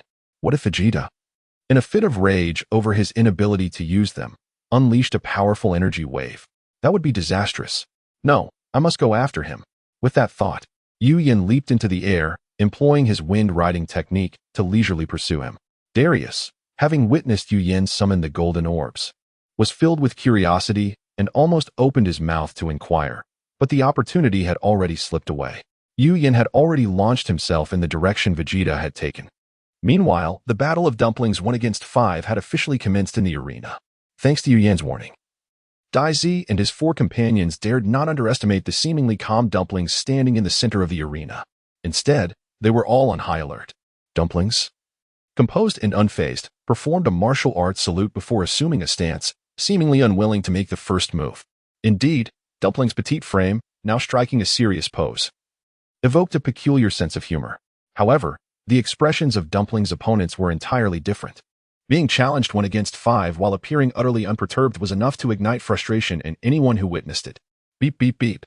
The 5 members of Lam-Z observed the readings on their scouters. The battle power remained unchanged at 5,000. This little one possesses such limited power. Yet he doesn't rush to attack, instead waiting for us to make the first move. Is he out of his mind? Shut up. Don't forget that Lord Darius Master previously displayed a battle power of 5,000, and we were still crushed. Exactly. Use your brains. I'm certain they can freely control their battle power. Only 5,000? Only a fool would believe that. Enough. Let us show them our true abilities so they don't think we're pushovers. Well said. Let them see our prowess. Go. As the words fell, the 2 twin brothers, Lam-Z and La Kasai, launched a simultaneous attack from Dumplings' front and left side. Following closely were Amando and Lam-Z, charging from the rear and right side, effectively encircling Dumplings. They believed that with this petite figure cornered, escape would be impossible, and thus, they could avoid being picked off one by one. They were convinced. With the combined strength of 5, failure was inconceivable. This little one is no Saiyan. How formidable could he possibly be? Among the 5, the most formidable was Kakao, a half-human, half-machine cyborg, designed for combat. Despite the rudimentary nature of the modification technology, his battle power soared to 13,000. Watching his teammates prepare to strike, a grotesque smile crept across Kakao's face. It was time for him to take action. With a sudden rush, Kakao moved from his stationary position to hover directly above Dumplings. The grin on his face widened, though to an onlooker, his expression only became more grotesque. This little one cannot keep up with our speed. We are bound to win. Not just Kakao, but all 4 of them shared this sentiment. They believed that as long as 4 of them restrained Dumplings, it would only be a matter of time before they could dominate and claim victory. However, while their idealism was beautiful, the reality was harsh. As they assumed Dumplings was unable to keep pace, they were utterly oblivious to the fact that from Dumplings' perspective, their movements appeared painfully slow, akin to snails. Excluding lightning snails. Of course, at that moment, Dumplings found the situation rather dull. Just as Lam-Z, La Kasai, Lam-Z, and Amando were about to make contact with his limbs, Dumplings finally made his move. A straight punch. Bang. 1 down. A flurry of punches left and right. Bang. Bang. 2 more dispatched. A spinning kick. Boom. Oh. Another 1 down. A soaring downward strike. Quite serious. No need for misinterpretation. Boom. Thunderous impact. The last one fell. All 5 actions were executed in less than a breath's time, seamlessly flowing without a hint of hesitation. Finished. Landed. Clapped. All done. Not a glance back. Such confidence. In that instant, Dumplings also experienced the exhilaration of overpowering others. That sensation was indescribably delightful. Meanwhile, outside the arena, Darius stared at his 5 incapacitated subordinates with wide eyes. His mouth hung open, capable of swallowing a duck egg. No, it felt like it could fit a goose egg. At this moment, only one thought occupied his mind. This seemingly harmless little figure possesses such formidable strength? What kind of monsters are these individuals under my command? Crucially, he had not even seen Dumplings' movements. Moreover, he had noticed that the numbers on his scouter had spiked to an astonishing 50,000 for a brief moment. Had he not seen the 5 fallen warriors on the arena floor, he might have suspected a malfunction. But with both occurrences combined, he could not help but consider the possibility. As the little one walked from the center of the arena towards the edge, it was highly probable that his battle power was indeed 50,000. With this thought, Darius began to regret agreeing to this so-called sparring match. Was this not simply a quest for torment? However, once the arrow is loosed, there is no turning back. It was now impossible to retract his decision. The bitter fruit of his choices must be consumed with gritted teeth. Darius could only steel himself and venture forth. He could concede defeat, but he could never surrender. Chapter 77. 5 centimeters taller on the other side, Vegeta had been soaring through the skies for a full minute.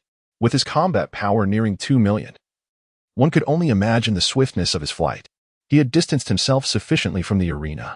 Coming to a halt, he sensed the area behind him and, upon discovering that no one was in pursuit, he breathed a sigh of relief. Excellent. He then descended, placing the Dragon Balls upon the ground. Gazing at the 7 Dragon Balls, which shimmered intermittently with golden light, Vegeta's eyes blazed with intensity. These are the orbs that can grant wishes? Splendid. Heightening his stature was imminent. Each time he encountered Kakarot and his companions, he was forced to look up, a sensation that irked him greatly, especially that freak. Bah, how could he have grown so tall? But fear not, for soon this prince shall also possess a height of normalcy. After all, I am the prince of the Saiyans. How could my height merely be 165 meters? Yet, it must not be too outrageous. Kakarot, Raditz, and the recently arrived Dales all share similar heights. I shall wish to surpass them by 3 centimeters. Perfect. That shall be my wish. After deliberating, Vegeta resolved his intent, yet was soon confronted with a dilemma. How should he articulate his wish? Is it simply a matter of addressing the Dragon Balls directly? Let me give it a try. With this thought, Vegeta fixed his fervent gaze upon the 7 Dragon Balls and proclaimed loudly, Dragon Balls. This prince wishes to elevate his height gradually over the course of a year, ultimately surpassing Kakarot by 3 centimeters. Upon finishing, his eyes brimmed with expectation. However, the atmosphere turned eerily silent. The stillness was palpable. After a few seconds of waiting, Vegeta noticed that the Dragon Balls continued to flicker without any response. In that moment, confusion enveloped him. What is happening? Why is the sky so overcast? Why is there no reaction whatsoever? Surely, the method of wishing must be incorrect. Vegeta, well aware that the sky darkens when the Dragon Balls are summoned, felt a wave of frustration wash over him. How could he have forgotten to inquire about their usage? Returning to ask would surely invite ridicule. Reflecting on this, Vegeta cursed his own ineptitude for neglecting such a fundamental aspect. What now? Should he return to ask? Cursed be my foolishness. With a swift motion, he slapped himself, his fists tightening in determination. The knuckles of his clenched hands turned a mottled hue. Yuan, who had arrived earlier, observed this scene with a hint of admiration for Vegeta's tenacity. Truly, a man of grit. He could even inflict pain upon himself when provoked. Suddenly, Vegeta was overtaken by an inexplicable sense of unease, his eyelids twitching. Years of combat experience had attuned him to the presence of impending danger, and it lurked just behind him. Without a moment's hesitation, he refrained from inquiring about the identity of the newcomer. If they could approach him so stealthily, they were most likely an adversary, and against foes, he would show no mercy. With resolute determination, he struck. Whoosh! Vegeta vanished from his position in an instant. Bang! To his astonishment, he found that his powerful punch had been effortlessly blocked by a single hand. What? Someone managed to deflect my full-force attack with merely one hand? Though astonished, he did not relent.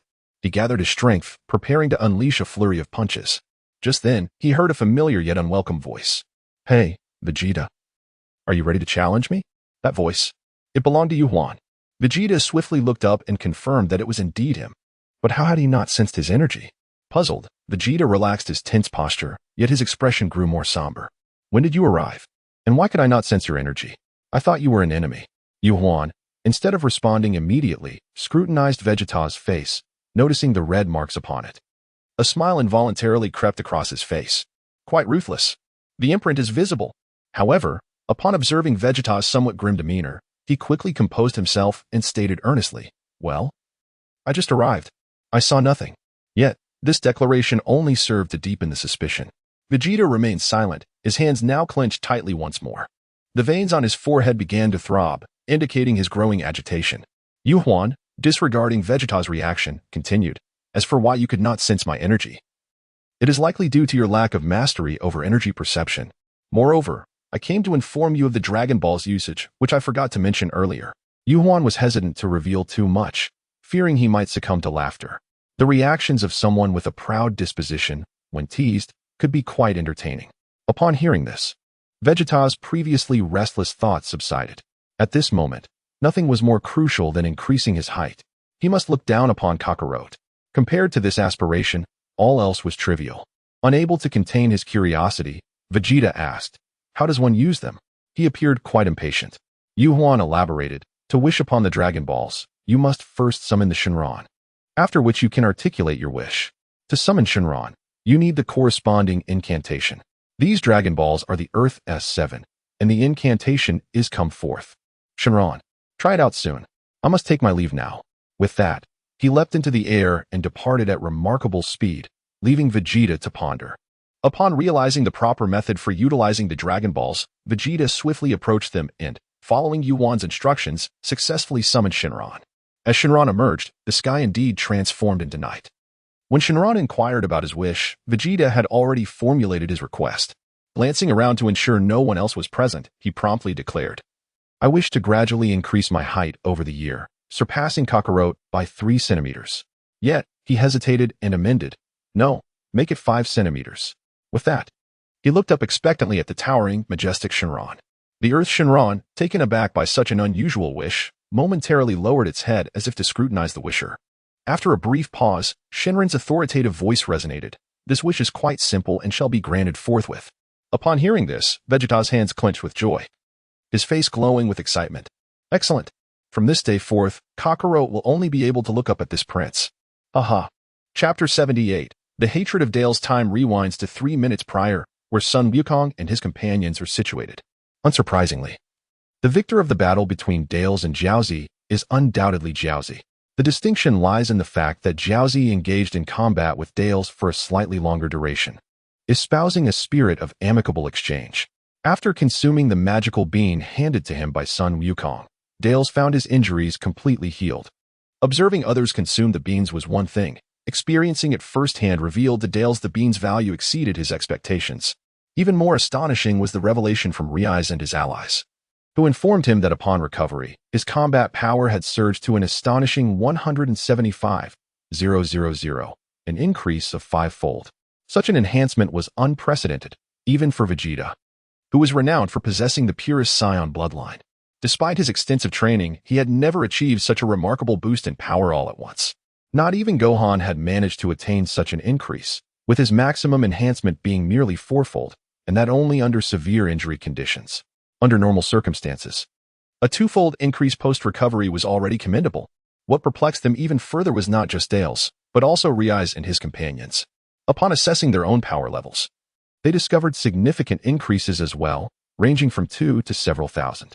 Kakarot's power ascended from 13,000 to 20,000, Armando's from 9,111 to 18,000, Dai's from 8,400 to 15,000, Riaz from 8,600 to 11,000. After being struck by Yu Yen, he gained an additional 1,000, and Lacasse from 8,600 to 11,000. Similarly, the abrupt escalation in combat power left Dales and his companions utterly bewildered.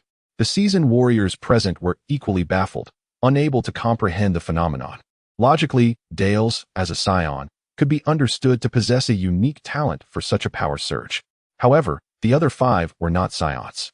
Moreover, They had been swiftly overpowered by Jiaozi without significant effort, merely incapacitating them temporarily. In other words, they had increased their power without any prior training. This was undeniably abnormal. After all, Dales had managed to endure several minutes against Jiaozi. Witnessing Dale's outrageous boost after recovery, the Scions present could no longer remain silent. They eagerly inquired, hoping to glean insights from Dales. After all, as fellow Scions, none wished to be left behind. If others could achieve such feats, they felt justified in doing so as well. Dales, what is the secret behind this? How did your power increase so dramatically after recovery? Hey, Dales, right? Please share your insights. We are all Scions. There is no need for secrecy. Dales, you're incredible. How did you manage this? Dales, taken aback by their inquiries, found himself equally perplexed. He had intended to ask Sun Wukong and the others, only to have them pose questions to him first, further deepening his confusion. I don't know. I wanted to ask you. Additionally, he pondered the notion that Scions might experience an increase in power after healing. Weren't Scions only capable of transforming into great apes? Did they possess such a gift? This notion ignited a fervor within Dales, who was eager to experiment immediately. Simultaneously, his resentment towards the Scion elite, particularly the so-called superior warriors, intensified. Curse those elite warriors. Damn Vegeta. All the high-ranking Scions deserve their fate. How could they withhold such vital information from us lower-ranked warriors? They deserve to be obliterated by meteors. Serves them right.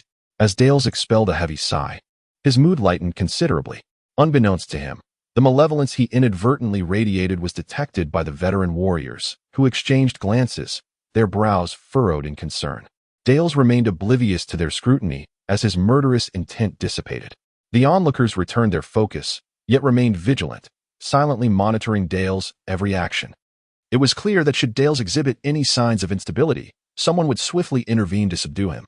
Sun Wukong observed Dales for a moment before breaking into a grin and stating, "We were unaware of this Scion talent until Yu Yin informed us." Dales, skeptical, questioned, "The boss told you? You had no prior knowledge?" "Kakarot, don't deceive me. Is it possible that Vegeta, as the Saiyan Prince, was also in the dark? He is the most gifted elite warrior in Scion history. As the next potential king of the Scions, he wouldn't be unaware, would he? I refuse to believe it." Dale's escalating indignation became evident, culminating in him angrily gesturing towards the direction Vegeta had departed. Observing Dale's emotional upheaval, the others began to speculate. This guy harbors deep-seated animosity towards Vegeta. Could there be a grudge between them? What the heck? Is he about to lose his mind? Does he have a vendetta against Vegeta? Is there a feud between Vegeta and Dales? Oh, this could get interesting. There isn't a single normal Scion among them. Alas, I am doomed to associate with these monsters. Tianjin and Jiaozi remarked, who knows what's wrong with Dale's mind? We should keep our distance. What's this fellow ranting about? If not for following the boss, I would have given him a good thrashing.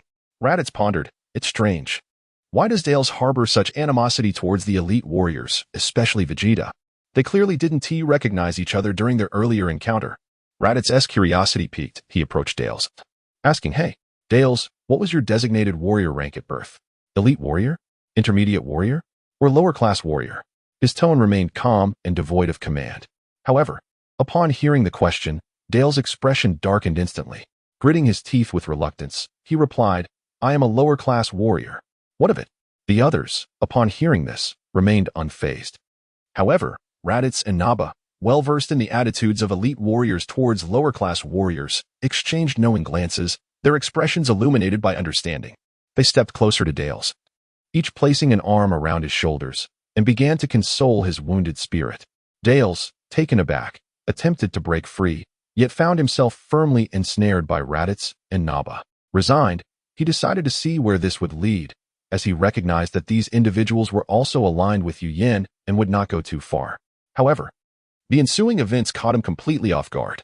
"Hey, Dales, my brother, the past is behind us. We must look forward, understand?" "Indeed, Raditz speaks true. Dales, do not dwell on the past. The key is to move ahead. Look at Kakarot. He was a lower-class warrior like you, yet he can now overpower Vegeta. Indeed, the notion of superior and subordinate warriors is utterly unreliable. In my view, your talents currently surpass those of all the Scions among us." Chapter 79. Little Mountain. When Yu Yin returned to the location of Sun Wukong and the others, Dallas had also returned to normal. his concern for his identity as a low-class Saiyan warrior having diminished significantly. His animosity towards high-class Saiyans and royalty had also weakened considerably. Naturally, it was not possible to let go of everything in an instant. One could only say that the Saiyans who had tormented him had most likely perished along with the destruction of planet Vegeta. Thus, Dallas was able to release the grudges that had burdened his heart. As for why his combat power had increased so dramatically after his recovery, Dallas admitted he was baffled. While Yu Yin was still absent, the darkened sky, which had engulfed most of the subworlds due to Vegeta's wish, did not last long, less than a minute. During that brief moment, Dallas and his companions were naturally curious about the sudden darkness. Sun Wukong provided them with a rough explanation, which left them somewhat bewildered. When the darkness lifted and light returned, Yu Yin happened to reappear at the arena. As the sky brightened, Dallas and the others immediately recognized Yu Yin's return. At first, they were unsure who it was, but upon closer inspection, they realized it was Yu Yin. Most did not delve deeper into this, except for 4 individuals who regarded Yu Yin with grave expressions: Sun Wukong, Piccolo, Sun Gohan, and Chan Jinhan. They had discovered a terrifying truth. They could not sense any aura emanating from Yu Yin. It was as if he were an inanimate object, devoid of life. What was happening? When had Yu Yin returned? Why could they not detect any aura from him? How could Yu Yin possess no aura whatsoever? Was their ability to sense auras malfunctioning? No. They could still perceive the auras of Sun Wukong and Gohan. It was not their issue. Among all those present, only Yu Yin lacked any aura. What could be the reason for this? Uncle Yu Yin, why is there no fluctuation in your aura? Could something be amiss? They pondered. How strange. I can't sense Yu Yin's aura at all. If they had not seen Yu Yin standing alive before them, they would have believed he was dead. This realization sent shivers down their spines. Unlike the newcomers Dallas and his group, they understood how to utilize aura sensing to locate others. They might not claim to have perfected the skill, but they were certainly proficient.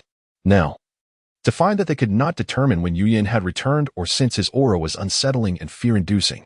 Just as these 4 were about to voice their inquiries, they were preempted by Raditz and Nappa. They decided to observe Yu Yin first, hoping to discern something amiss. Before Yu Yin even touched the ground, Raditz and Nappa approached him. Boss, you've returned just in time. I was about to ask you something. Raditz began. Yu Yin looked puzzled. Had something gone wrong shortly after his departure? Could it be that Lam-Z had lost? Impossible. What is it? He inquired. Raditz recounted the strange occurrences surrounding Dallas. After hearing Raditz's account, Yu Yin had formed several hypotheses in his mind, but refrained from voicing them immediately. Instead, he glanced at Dallas and his companions, using his system True Sight Level 1 to check the information panel. Apart from their increased combat power, nothing else had changed. Yu Yin was particularly concerned about the race category. Any alteration would indicate that they had undergone a transformation due to consuming the fruit of the spirit tree, resulting in a fundamental change. For instance, Lam-Z's Level 1 information panel read: True Sight Level 1 check target name, Lam-Z race, mutated Earthling combat power, 180,000. Since there had been no fundamental change in Dallas and his group, it was possible that their potential had become more easily exploitable. Alternatively, the effects of the spirit tree fruit within them might not have been fully digested yet, regardless of which possibility applied to Dallas and the others. It was evident that they had experienced effects from consuming the spirit tree fruit. With this understanding, Yu Yin confidently stated, I believe this is due to their consumption of a unique fruit. He added silently, indeed, they have consumed a considerable amount of inferior spirit ball fruits. Unique fruit? What kind of extraordinary fruit is this? Are there any more? Nappa inquired curiously. What sort of fruit could be so potent? He wondered. I wish to try it as well. It was not just Nappa who entertained such thoughts. Everyone present who had not consumed the spirit ball fruit shared the same sentiment. Who wouldn't want to enhance their strength with every training session? They all yearned for even a slight increase. Yu Yin, somewhat disdainful, pushed Nappa away, commanding, Nappa, why are you so close? Stand aside. There was no choice. Nappa's height was truly astonishing, almost 2.5 meters. Anyone standing next to him would feel immense pressure. Yu Yin, though standing at 185 meters, felt dwarfed in Nappa's presence, as if he were a mere child compared to a giant. Nappa had long since grown accustomed to this, as few enjoyed standing too close to him unless he was seated. Upon hearing Yu Yin's words, Nappa did not feel offended or embarrassed. Instead, he felt inexplicably pleased, grinning widely, revealing his large front teeth, and silently repositioned himself. The seasoned warriors, having experienced the pressure of towering figures, Couldn't he help but laugh at the scene? It turned out that Yu Yin, like them, felt pressure standing next to Nappa. Once Nappa had distanced himself, Yu Yin felt more at ease and began addressing Nappa's query. Currently, that unique fruit is only available in seed form, and it is unsuitable for ordinary individuals to consume. I will conduct further research before discussing it. Upon hearing this, everyone's eager expressions dimmed. They then turned their gazes towards the direction Vegeta had departed. It's Vegeta, Piccolo remarked. Son Gohan confirmed. Indeed, it is Uncle Vegeta. Son Gohan nodded. It must be Vegeta. I wonder what wish he made with the Dragon Balls. Piccolo glanced at Son Wukong, speaking in a low tone. What else could it be? I suspect his wish was to gain a power that surpasses yours. Old son, do you believe it? Chapter 80. Wait a moment. Son Wukong remained unfazed, his eyes brimming with martial spirit as he boldly declared, who knows? In any case, I shall not easily concede to him. Piccolo admired this trait in Son Wukong, his unwavering resolve in the face of formidable foes, though he also found Son Wukong's shortcomings quite irksome. Just as Son Wukong finished speaking, he noticed a small black dot in the distance of the sky, which was rapidly enlarging. In the blink of an eye, the true form of the dot was revealed to everyone. It was Vegeta, hastily returning. Thud. Vegeta landed squarely on the ground, the impact producing a crisp sound. All could see the vibrant expression on Vegeta's face, igniting curiosity about the wish he had made. He appeared to be in splendid spirits.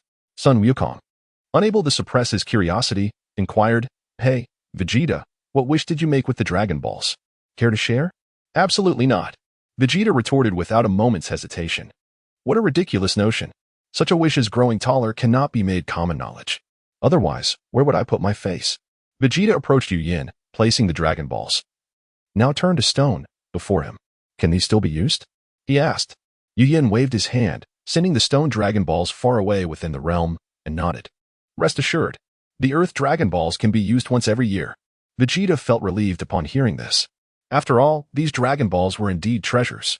In his mind, he was already plotting how to secure victory next time. Yu Yin then turned to Sun Wukong and Sun Wufan, asking, which of you would like to make a wish first? With that, he waved his hand, revealing 7 magnificent Dragon Balls. Indeed, these were the colorful sacred Dragon Balls created by Yu Yin. Although the seasoned warriors had seen the sacred Dragon Balls before, witnessing them again was still awe-inspiring, filling them with admiration for Yu Yin. They silently marveled at Yu Yan's extraordinary capabilities. Those who had never seen the sacred Dragon Balls, including Dales and the others, along with Vegeta and Nappa, gaped in astonishment, their eyes wide as if they might fall out. Wow, these Dragon Balls are significantly larger than the previous ones. And look, the colors of the stars within them are all different. The earlier ones only had red stars. Incredible!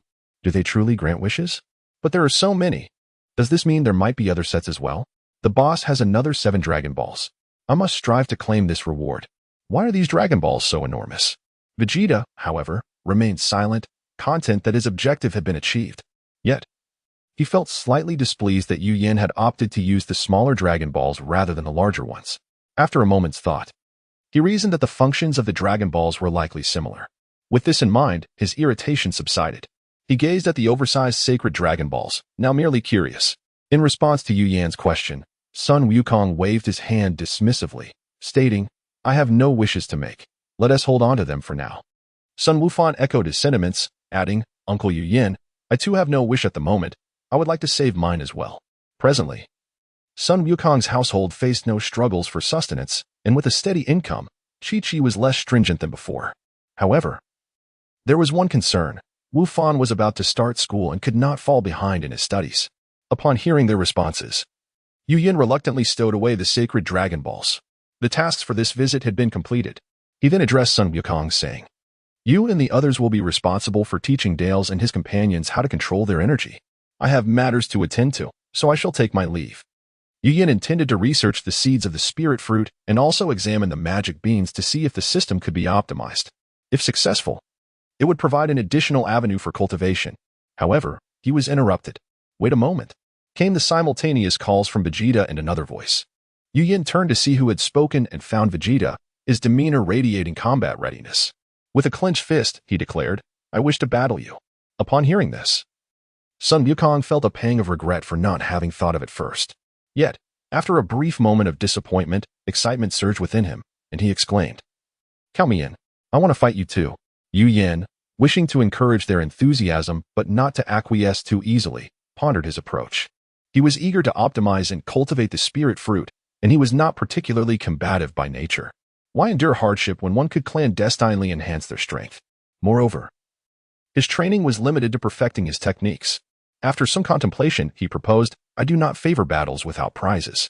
Thus, here is the deal. In future real combat, the ultimate victor shall receive 2 rewards. The first will be the Dragon Balls. The second will be the opportunity to challenge me directly or to enlist my assistance for a reasonable request. He then extended 3 fingers towards Sun Wukong. Sun Wukong, you have 3 chances, which means you may battle me 3 times. As soon as Yu Yan finished speaking, Sun Wukong leapt into the air in sheer exhilaration, resembling a spirited monkey, shouting, "This is fantastic." The others, however, displayed little change in their expressions. Thud. As Sun Wukong landed, he eagerly said, Yu Yan, shall we begin now? In stark contrast to Sun Wukong's exuberance, Vegeta felt a deep sense of frustration, akin to constipation. Damn it. Why did this only come up now? Why didn't I think of it earlier? How can I bear to watch Kakarot gain distance? No. He needed to devise a plan. Despite his height, Vegeta yearned for a confrontation with Yu Yan to truly grasp the extent of their disparity. Hold on. Yu Yan raised his hand, gesturing towards Krillin, who had just spoken. Krillin, what was it you wished to say? Krillin, having interacted with Yu Yan more than most, increasingly found him enigmatic and felt a growing pressure in his presence. Clearing his throat, he finally replied, Yu Yan, I wish to mention that the food supplies here are nearly depleted. Yu Yan's eyes widened in disbelief. Have you consumed everything so quickly? All that food stored in those multifunctional capsules? Yet, recalling the numerous Saiyans present, he swiftly reconciled the situation. No matter. It's a minor issue. I will replenish the supplies shortly. He then turned to Sun Wukong. Let us head to the arena. Sun Wukong enthusiastically responded, all right. Just then, another loud voice echoed, wait a moment. Chapter 81, Challenge Part 1. As Yu Yan turned to follow the sound, he discovered that the speaker was none other than Vegeta, which irked him somewhat. With a slight frown, he inquired, what is it now? Vegeta, noticing Yu Yan's displeasure, felt a flutter of anxiety but steeled himself to declare, Yu Yan, I wish to engage in battle with you. Yu Yan shook his head, replying, but your chances have already been exhausted. Vegeta, hearing this, grew anxious and retorted, Yu Yan, I realize that my strength, alongside Kakarot's, pales in comparison to yours. Surely, you wouldn't want to eliminate all enjoyment from battle, would you? I could team up with Kakarot. Observing Vegeta's flushed face as he pleaded for a chance to fight, Yu Yan suddenly recalled that he had yet to claim the random Saiyan abilities dropped by Vegeta, Nappa, and Son Gohan. Perhaps it would be wise to seize this opportunity to collect them all. Oh, and there was also Darius's. As for the abilities of the 5 from Dai's, they were not worth considering. However, Yu Yan was determined not to let Vegeta join the challengers too easily. He needed to add a touch of difficulty. Son Goku has 3 chances, rather excessive. Time to extract a bit more. With this thought, Yu Yan suggested, including you is not out of the question. Why not ask Son Goku if he would lend you one of his opportunities? Upon hearing this, Vegeta's face brightened with joy. Just as he opened his mouth to approach Son Goku, he was pleasantly surprised to find that Son Goku had already agreed. No problem. Yu Yan knew that Son Goku would not refuse, and seizing the moment, he proclaimed, since you wish for me to experience the thrill of battle, let us arrange it this way. Turning to the crowd, he began to call out names. Gohan, Nappa, Darius, join in as well. Nappa and Darius would count as one opportunity. Son Goku nodded in agreement, signaling his consent. The 3 named fighters were eager to participate, their Saiyan heritage igniting their inherent combativeness, and they responded enthusiastically. Yes, boss. Yes, Uncle Yu Yan. Except for Darius, the other 4 were the mightiest among them, which instilled a sense of confidence. At the very least, they would not be utterly humiliated. Meanwhile, Raditz, who had not been called, wore a look of disappointment but did not voice his concerns to Yu Yan. The Saiyans held a deep-rooted belief in obeying their superiors' orders without questioning their decisions. The others shared no objections either, particularly the 3 Earthlings who lacked fighting spirit. No need to name them, as their identities were obvious. Though Piccolo and Tien Shin'an wished to join the fray, they were self-aware. Firstly, Yu Yan had not called upon them. Secondly, their strength was inferior even to Son Goku's group, let alone Yu Yan. Before long, the 6 of them, Yu Yan and the 5 combatants, flashed onto the arena. Yu Yan gazed at the fervently determined 5, feeling the blood within him begin to boil. Come on, do not fear injuring me. Oh, and Son Goku. You cannot use your Kaioken. As soon as the words left his mouth, Son Goku and the others silently unleashed their full power, striving to elevate their energy to the maximum. Boom. X5 in an instant, a tempest arose, waves of energy cascading in ripples from the arena, each stronger than the last. Those observing from outside instinctively retreated, both the seasoned and the uninitiated alike gasping in awe. Even though they had witnessed such displays numerous times, the spectacle remained breathtaking. Indeed, how enviable it is to be a Saiyan. Be content, Yamcha. Aren't we far stronger now than before? True. I am most impressed by Gohan. Just look at how long he has been training. He is already caught up to Goku and Vegeta. If you ask me, Gohan will soon surpass both Goku and Vegeta. Tien Shinhan, you may very well be right. Piccolo, Gohan's father, beamed with pride as he watched his son channeling his energy on the arena, silently urging, Go, Gohan. Show them your true power. Beep, beep, beep. X6 How could Darius's combat power have reached 175,000?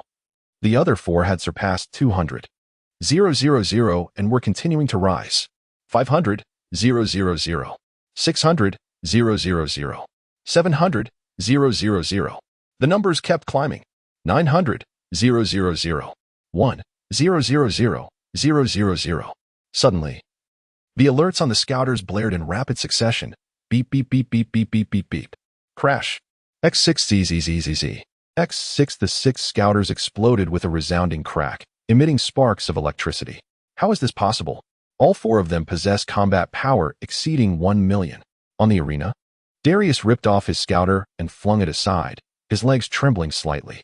Although the energies of Son Goku and the others did not target him, the overwhelming force that swept toward him made it abundantly clear that he was no match for any of the four.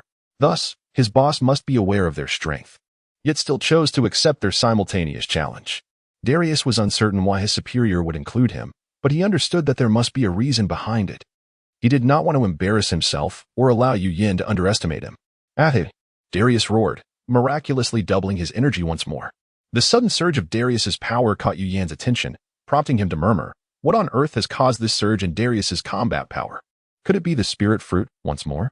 Beginner True Sight. Target name, Darius. Race, Pure Saiyan. Combat power, 400,000. Previously, Darius's combat power had risen to 175,000 while resisting Vegeta's pressure. Yu Yin had not anticipated that Darius's strength could still increase. As Yu Yin pondered this, Son Goku and the others were fully prepared. "Yu Yin, brace yourself," Son Goku shouted as he was the first to charge forward. Vegeta cast a reproachful glance at Son Goku, blaming him for alerting Yu Yin, thereby squandering such an advantageous moment to attack. However, now was not the time for reproach. The instant Son Goku moved, Vegeta followed suit, darting towards Yu Yin while not forgetting to hurl a few scornful remarks at Son Goku. "Kakarot, do not obstruct my assault." "Vegeta, it is you who should refrain from hindering the attack." "Kakarot, spare me your prattle." As they bickered, they reached Yu Yin, unleashing their combined might in a powerful punch aimed at him. Yu Yin regarded his two friends, unperturbed by their assault. He raised both hands, fists clenched, and countered with a forceful strike. Bang! X2 The three fists collided, their energies clashing and generating a formidable shockwave. Boom! The shockwave surged outward in an explosive expansion. Had this battle taken place outside the subworld, the arena would have certainly crumbled, and surrounding structures would have been shattered by the reverberations. Within the confines of the system's subworld, however, the various scenarios conjured by Yu Yan's system privileges were impervious to destruction. Thus, even the most intense battles within this realm would not yield the same level of devastation as those in the outside world. Naturally, the spectacle of energy fireworks remained, as having energy without harm is the quintessential essence of Dragon Ball. Chapter 82. Challenge. Part 2. Sun Wukong and Vegeta were acutely aware that Yu Yin would not allow himself to be struck easily. Upon realizing that their initial strike had been ineffective, they immediately launched a fierce counterattack. The sounds of their blows echoed through the air, thud after thud, a cacophony of combat that filled the battlefield. In mere moments, Yu Yin found himself embroiled in a series of exchanges with the two warriors, the arena shifting from the ground to the skies above. Yet, amidst the aerial chaos, the combatants remained elusive, their forms indistinguishable. Only the whistling of their rapid movements in the resonant clash of fists could be perceived. Each collision reverberated heavily, sending shockwaves that rippled through the surrounding air, causing the observing warriors to weave and dodge to evade the oncoming force. To avoid being caught in the fray, they had no choice but to ascend to greater heights. The newcomers looked on, wide-eyed and speechless, as they struggled to discern the whereabouts of Yu Yin, Son Wukong, and Vegeta. Meanwhile, Dales, Naba, and Son Gohan remained stationary, with Dale scanning the skies intently, attempting to locate the trio. Naba and Son Gohan stood rooted but frequently turned their heads in unison, their eyes darting about in eager anticipation. The seasoned warriors, too, mirrored the movements of Naba and Son Gohan, their eyes and heads moving in perfect synchrony. As excitement surged within them, apprehension also gripped their hearts. What astonishing speed! They could barely keep pace with the unfolding spectacle. I can barely comprehend it. Wukong and his companions are truly formidable. This intensity surpasses anything we've witnessed before. The sheer ferocity of their combat is terrifying. Old Son's power eclipses my own by a substantial margin. Suddenly, Piccolo, noticing that Son Gohan remained stationary, felt a pang of frustration. He shouted towards the arena, "Gohan, what are you doing? Hurry and assist your father." Upon hearing Piccolo's words, Son Gohan jolted, filled with remorse. "Yes, Uncle Piccolo, I'm on my way," he replied, seizing the moment to propel himself upward, racing towards the battlefield where Yu Yin and the others clashed. Yu Yin, too, noticed the approaching Son Gohan, but with his overwhelming strength, he felt no trepidation, even amidst multiple adversaries. He merely diverted a fraction of his attention towards Gohan, as he found himself effortlessly managing the onslaught from Vegeta and Son Wukong. With a combat power in the tens of millions, Yu Yin could stand idly by, allowing them to attack without fear of harm. His purpose in sparring was to draw out the Saiyan potential within them, minimizing their injuries in the process. Otherwise, with Yu Yan's strength, a single punch would suffice to incapacitate each of them. Son Wukong and Vegeta also took note of Gohan's ascent, their reactions markedly different. Son Wukong merely cast a glance before returning his focus. Vegeta, however, yelled amidst his relentless assault, "Hey, Kakarot, tell your son to stay out of this." Clearly, Vegeta was unaware of the extent of Gohan's power. Having faced Son Wukong in their last bout, he had yet to gauge Gohan's capabilities. Son Wukong countered, "Don't be so dismissive, Vegeta. Gohan is quite strong." "Humph, don't know you held back last time," Vegeta retorted, unconvinced. Son Wukong chuckled, tacitly conceding, which only fueled Vegeta's ire. Unexpectedly, as Gohan drew near, he accelerated once more, soaring directly above them. Yu Yin, realizing the potential threat of Gohan's maneuver, thought, "Oh no."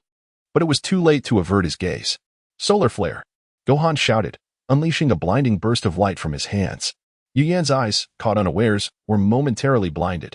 Meanwhile, Son Wukong and Vegeta, engrossed in their own confrontation with Yu Yin, failed to notice Gohan's actions. Though they were momentarily dazzled by the brilliant light, they did not succumb to blindness. Seeing Yu Yin rubbing his eyes, Son Wukong called out, "Gohan, well done. Good job, my boy. You're finally living up to your Saiyan heritage." Seizing the opportunity, both warriors unleashed a flurry of punches, their fists ablur as they mercilessly struck at Yu Yan's midsection. Outside the arena, Piccolo observed Gohan's successful intervention with elation, creating an opening for Son Wukong and Vegeta. "Gohan, well done. Keep it up," he encouraged, filled with pride. There is nothing more gratifying for a father than to witness his son thrive. Others shared in the excitement, exclaiming, "Haha, Yu Yin has been caught off guard. Gohan is truly clever, just like his father. Tien Shinhan, your techniques are still effective." "No, it's mainly due to Gohan's impeccable timing. Otherwise, Yu Yin might not have been caught," they agreed. "Indeed, the combat prowess of Wukong's family is astonishing. How enviable." In the skies above the arena, Gohan, recognizing that Yu Yin was unable to counterattack, refrained from joining the assault.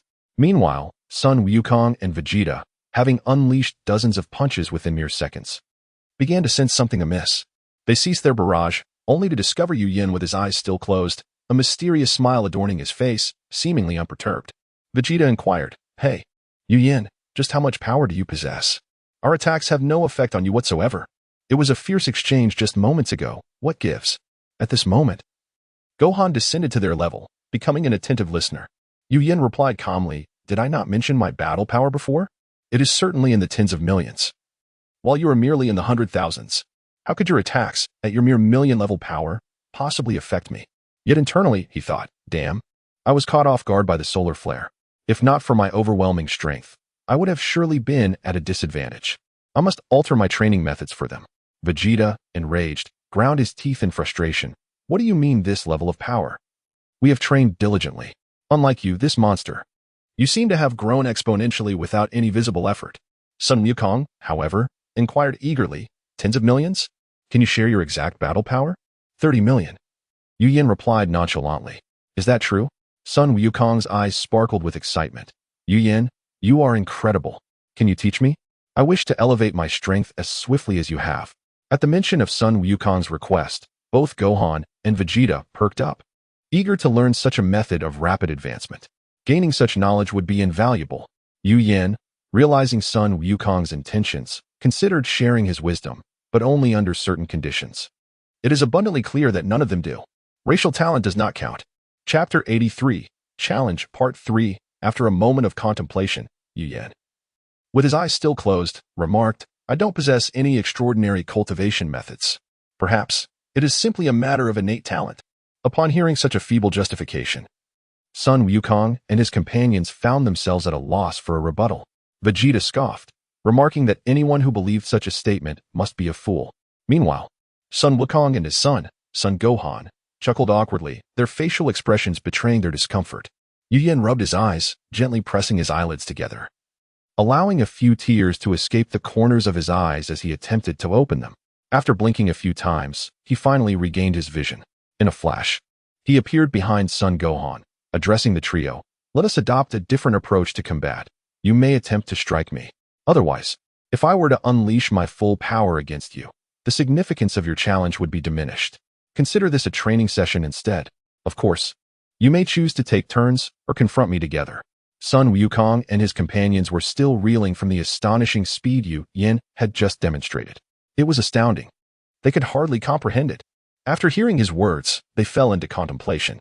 Judging from the previous display, even if everyone here were to attack together, it would have no effect on Yu Yin, rather than be effortlessly eliminated by him, thereby squandering a reward. It would be more beneficial to allow Yu Yin to guide their training.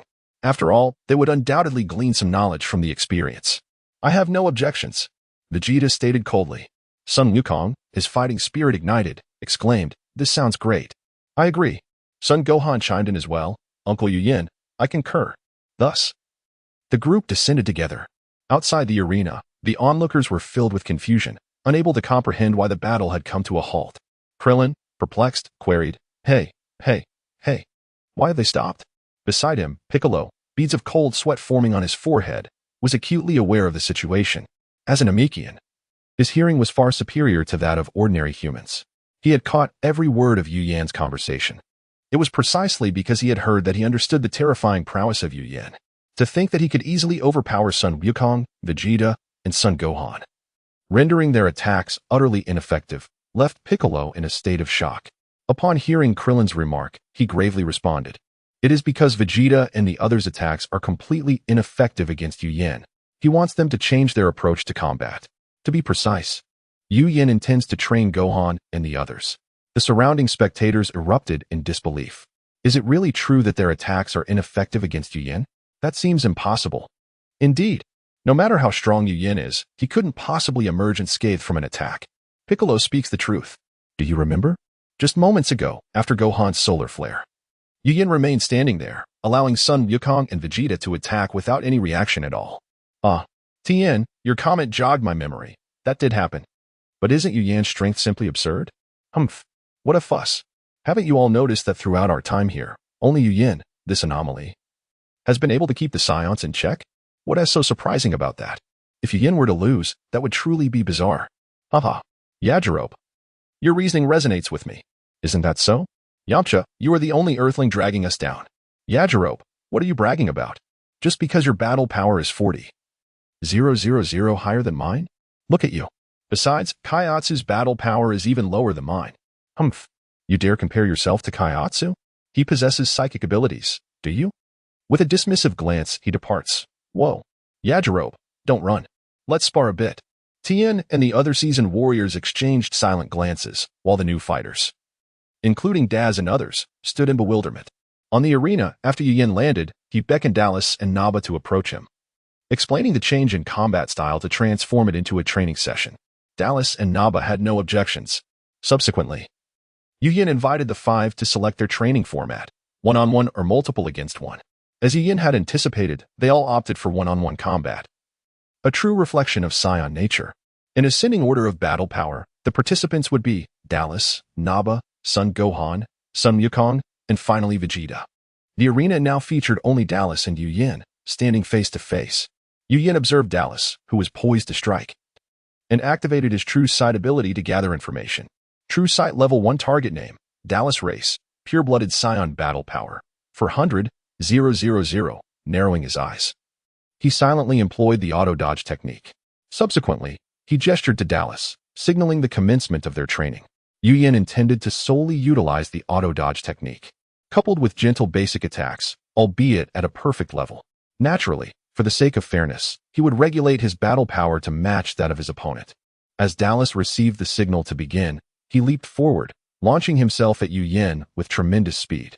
In the blink of an eye, he reached Yu Yan's side, delivering a powerful punch aimed directly at Yu Yan's face. As Dallas saw his fist drawing nearer to Yu Yan's visage, a slight grin crept onto his lips, filled with self-satisfaction, believing he had successfully landed a hit. However, an unexpected turn of events unfolded. Yu Yin, who had previously shown no movement, effortlessly sidestepped while bending down and extending a fist into Dallas's path. Bang! A sudden, intense pain coursed through Dallas's abdomen, eliciting a horrified scream as his eyes widened, blood vessels becoming prominent. A wave of shock washed over him. How could this be? He had been on the verge of striking. Why had he missed? What was this technique his superior was employing? Though he felt the sting of pain from his own forward momentum, it did not incapacitate him.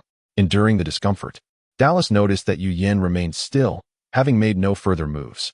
With determination, he resolved to not be outdone. Rising to his feet, he aimed a punch at Yu Yan's skull. Yet again, the same outcome awaited him. He missed. Dallas, refusing to be discouraged, pursued Yu Yin with relentless attacks. However, each time, he fell just short of making contact, always a fraction of a second away. The more he reached for Yu Yin, the more agitated he became. In his frustration, he lost composure. Even when employing his most desperate tactics, Dallas found himself evaded by Yu Yin with ease, who occasionally retaliated with a light strike. Yu Yin strolled around the arena with a sense of leisure, even taking the time to acknowledge the onlookers. Dallas, witnessing this, nearly lost control of his emotions, while the spectators seethed with frustration. Such is the power of Yu Yin. Chapter 84. Strengthening the Spirit Tree Fruit Seeds. Half an hour later, Dales was thoroughly defeated and decisively thrown off the stage. Originally, during the training session, after 20 minutes, Yu Yin had already acquired what he desired. In the subsequent 10 minutes, Yu Yin fully unleashed the destructive and offensive power characteristic of his 400,000 combat strength, mercilessly training Dales, nearly bringing him to the brink of death. This was Dales's first experience of severe injury in his life, and it was an experience worth enduring. After consuming a miraculous bean, he recovered, and his combat strength soared to 2 million, marking a fourfold increase, a remarkable boost of 160,000. At the moment Dales regained his strength, the veteran warriors present were left in utter astonishment. Even Sun Wukong boldly declared that Dales surpassed him, immediately expressing a desire to engage in battle with him. Vegeta harbored similar thoughts upon learning from Raditz and others that Dales was a low-class warrior. He was eager to uncover the mystery behind Dales's transformation. Of course, Yu Yin would not allow them to disrupt his plans and intervene to prevent any interruptions. Vegeta had no choice but to temporarily set aside his curiosity, intending to first battle Yu Yin before inquiring further. Yu Yin speculated that the residual energy from the spirit tree fruit within Dales had been entirely absorbed, resulting in a combat power increase that astonishingly exceeded the typical range associated with Saiyan recovery. Dales's eyes ignited with fervor, as if something within him had awakened. Although he was unaware of his exact combat strength, he felt immensely stronger than ever before. Simultaneously, Dales's 5 subordinates were filled with a mixture of fear and admiration. They were astonished by the Scion's unique talents, yet terrified by the implications of such abilities. Additionally, they harbored a deep envy. Following Dales, Naba, Son Gohan, Sun Wukong, and Vegeta took their turns in the training arena, all experiencing similar outcomes as Dales, being skillfully manipulated by Yu Yin over the course of half an hour. In total, the 5 of them spent 2.5 hours training. Afterward, Yu Yin's overall combat strength reached 55 million. While the combat power of Son Gohan and the others saw significant enhancements, Naba, 3, 456 million Son Gohan, 6, 4 million Son Wukong, 5, 04 million Vegeta, 6, 16 million Yu Yen made an intriguing observation regarding the changes in their combat strength. Although the severity of their injuries was comparable, the increases in their combat power post-recovery varied significantly. Among them, Sun Wukong's enhancement was the least, ranking last with only a twofold increase. Naba followed closely, achieving a twofold increase. Surprisingly, Vegeta, who often found himself in second place, this time experienced a five-fold increase, ranking third. Son Gohan, while not boasting the most substantial increase, achieved a threefold enhancement, officially surpassing both Vegeta and Sun Wukong in combat strength. Moreover, all four reached the minimum combat power requirement for transforming into Super Saiyans, at least 3 million.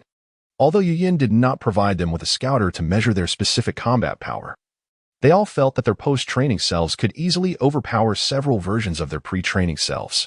This realization filled them with exhilaration, inciting envy from Raditz and igniting jealousy among the non-Saiyans.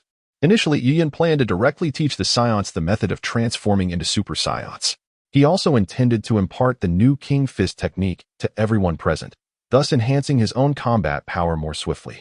However, as soon as the training concluded, Sun Wukong expressed his desire to take a few days off, citing that he had been training in the realm for over a year and that Son Gohan was now of age to attend school.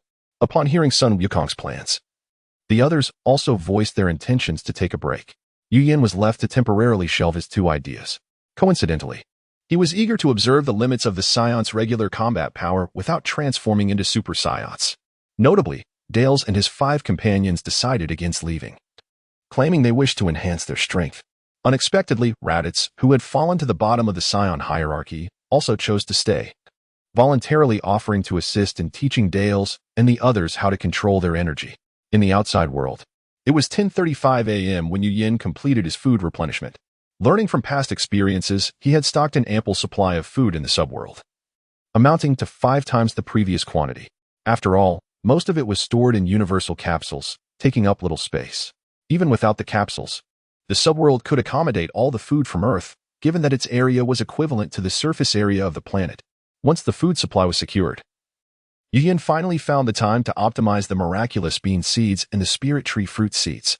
He retrieved the spirit ball fruit seeds, holding them in his hand, and immediately perceived relevant information.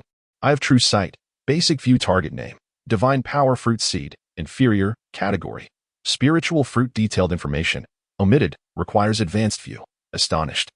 Yu Yin pondered the information. The true name of the spirit tree fruit was actually divine power fruit. What did the term inferior signify? Did it imply low quality? It was intriguing that a higher level of examination was required to discern its specific effects. Given that he currently lacked a deficit in combat power, he decided to expend 10,000 combat strength to investigate further. With determination, he promptly executed his plan, spending 10,000 combat power to unveil the detailed efficacy of the divine power fruit. Eye of true sight, advanced view target name, divine power fruit seed, inferior, category, spiritual fruit detailed information, 1.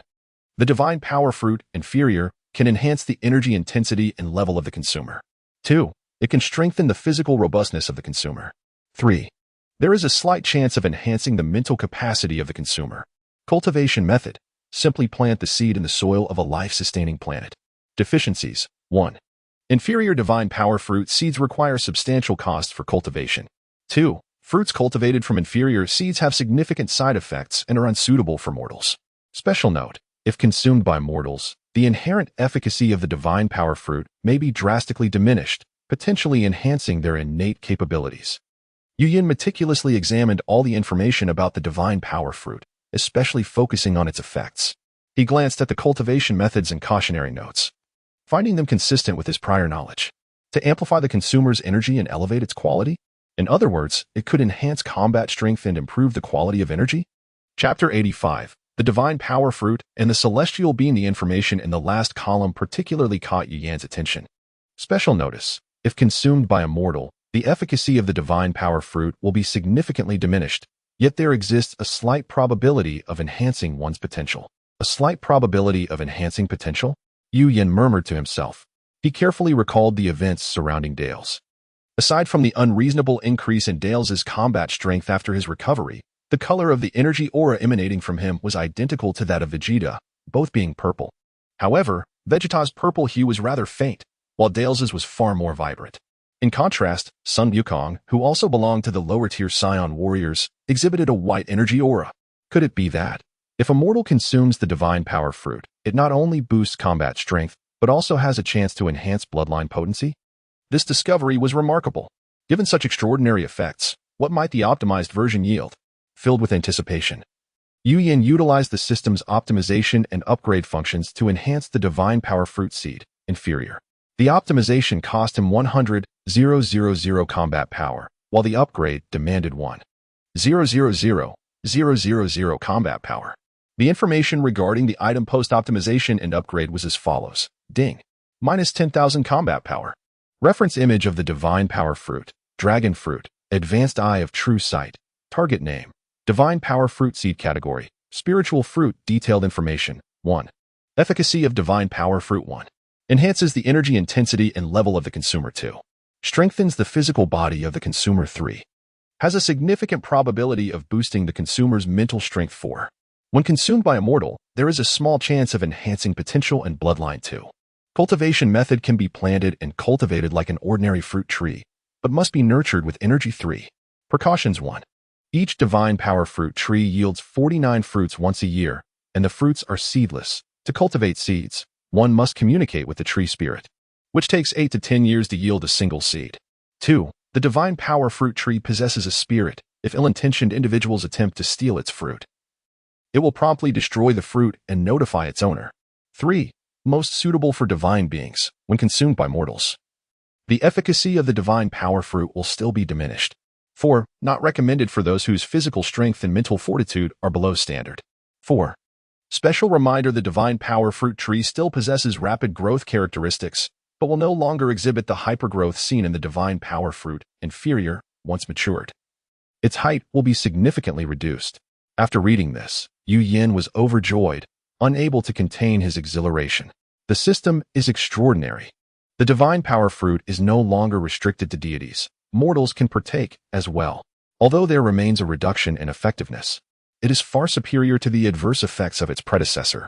While the side effects of the Divine Power Fruit, inferior, were not explicitly stated, the implication of significant drawbacks was evident.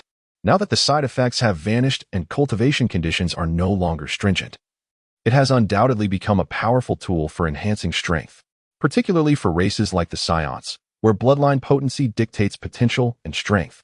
The gap between ordinary individuals and the exceptional will significantly narrow. The vast chasm between lower-tier and upper-tier warriors will no longer render it impossible for the former to surpass the latter. For instance, consider the most outstanding lower-tier Saiyan warrior, Sun Wukong, against the most exceptional upper-tier warrior, Vegeta. Historically, Sun Wukong's raw strength has consistently been inferior to Vegeta's, a reflection of their innate potential. Even with similar racial talents, Vegeta's prowess remains superior. Why is the original Sun Wukong so formidable? Because he excels in combat, and Saiyans grow stronger with each battle. Moreover, Sun Wukong's resilience during fights surpasses that of Vegeta. He becomes increasingly tenacious, refusing to retreat even when hope seems distant. Additionally, Sun Wukong's training is more suited to advancement, resulting in a faster progression compared to Vegeta, thus ensuring his raw strength is initially greater. However, post-tournament, his raw power pales in comparison to Vegeta's.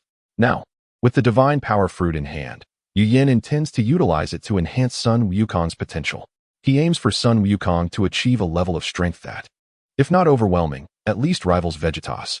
It is crucial to note that Sun Wukong is currently over 1 million combat power behind Vegeta. Without the Kaioken technique, Sun Wukong cannot contend with Vegeta at all. Regaining his focus, Yu Yin optimized and upgraded the remaining 6 Divine Power Fruit Seeds, inferior, expending an additional 6 million combat power. Subsequently, with a sweep of his hand, he gathered all the Divine Power Fruit Seeds, then produced a Celestial Bean Seed with another gesture. The Celestial Bean Seed is akin to corn or peanuts. Observing the Celestial Bean, he exclaimed, "Ding! Minus 10,000 combat power." Reference image of the Celestial Bean, Broad Bean, Advanced Eye of True Sight. Target name, Celestial Bean, Seed. Category. Spiritual fruit. Detailed information. 1. Efficacy. 1. Consuming one grants 10 days without hunger. 2. Possesses immense restorative abilities. As long as one is not deceased, it can instantly restore severely injured individuals to peak condition. Alleviates fatigue. Replenishes physical strength and energy. 2. Cultivation method. Requires specialized cultivation methods. Can only be grown in a unique environment. 3. Precautions. 1. Low yield. Long cultivation time. After each harvest, replanting is necessary. 2. Ineffective against diseases. 3. Energy restoration has no limit, but is subject to the consumer's constraints. Yu Yan's understanding of the celestial bean was clearer than that of the divine power fruit. The information panel aligned closely with his prior knowledge of its functions and limitations. There was no need for hesitation. Thus, he proceeded to optimize and upgrade it. Expending an additional 1 million combat power. Ding. Minus 10,000 combat power. At the moment the optimization upgrade was complete. The color of the celestial bean in Yu Yan's hand remained unchanged, still green. However, the information displayed on the panel transformed. Advanced Eye of True Sight. Target name, Celestial Bean. Seed. Category. Spiritual fruit. Detailed information. 1. Efficacy. 1. Consuming one grants 100 days without hunger. 2. Possesses extraordinary healing powers, as long as one is not deceased. It can instantly restore severely injured or maimed individuals to their original state. 3. Alleviates fatigue, replenishes physical strength, and restores any form of energy. 4. Capable of curing diseases. 2. Cultivation method. Can be cultivated like ordinary crops, but requires energy for nurturing. 3. Precautions. 1. Extremely low yield, long cultivation time. Produces one harvest per year, yielding a maximum of 7 celestial beans per seed, without the need for replanting. 2. Energy restoration has no upper limit, confined only to the consumer. Upon reviewing the panel information, Yu Yan's expression shifted to one of sheer elation, unable to suppress another exclamation. Wow! The system is undeniably remarkable. Just look at the upgraded celestial bean. Oh no, it is now the celestial bean. The potency of its effects is astounding. Satiety has increased tenfold. The restorative ability has transformed into a healing power. Energy restoration is now limitless. Moreover, it can cure diseases. This is unquestionably a weapon of war. In a sense, it is even more precious than the divine power fruit. With it, there is no longer any fear of losing limbs in battle. With it, when facing formidable foes, as long as one is not instantaneously defeated, relying on the beans can wear down the enemy to their demise. With it, it is both suitable and necessary to cultivate a cadre of daring warriors. Chapter 86. Attempting to cultivate divine fruit and celestial beans, Part 1. After the ecstatic moments. Yu Yan hurriedly entered the subworld, eager to experiment with cultivating divine fruit and celestial beans. In the external realm, the time was 10:36 a.m. on November 10th. Yu Yan's figure suddenly materialized in the subworld, specifically in the arena where Sun Wukong and his companions regularly engaged in combat. As before, the remaining members, including Dales and Raditz, were oblivious to Yu Yan's arrival. At that moment, Dales and Raditz were spectating from the sidelines.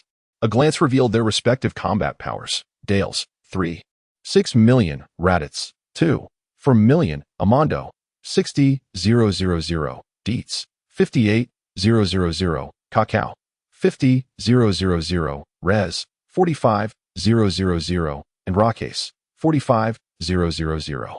In just 11 minutes of external time, a month and 3 days had elapsed within the realm.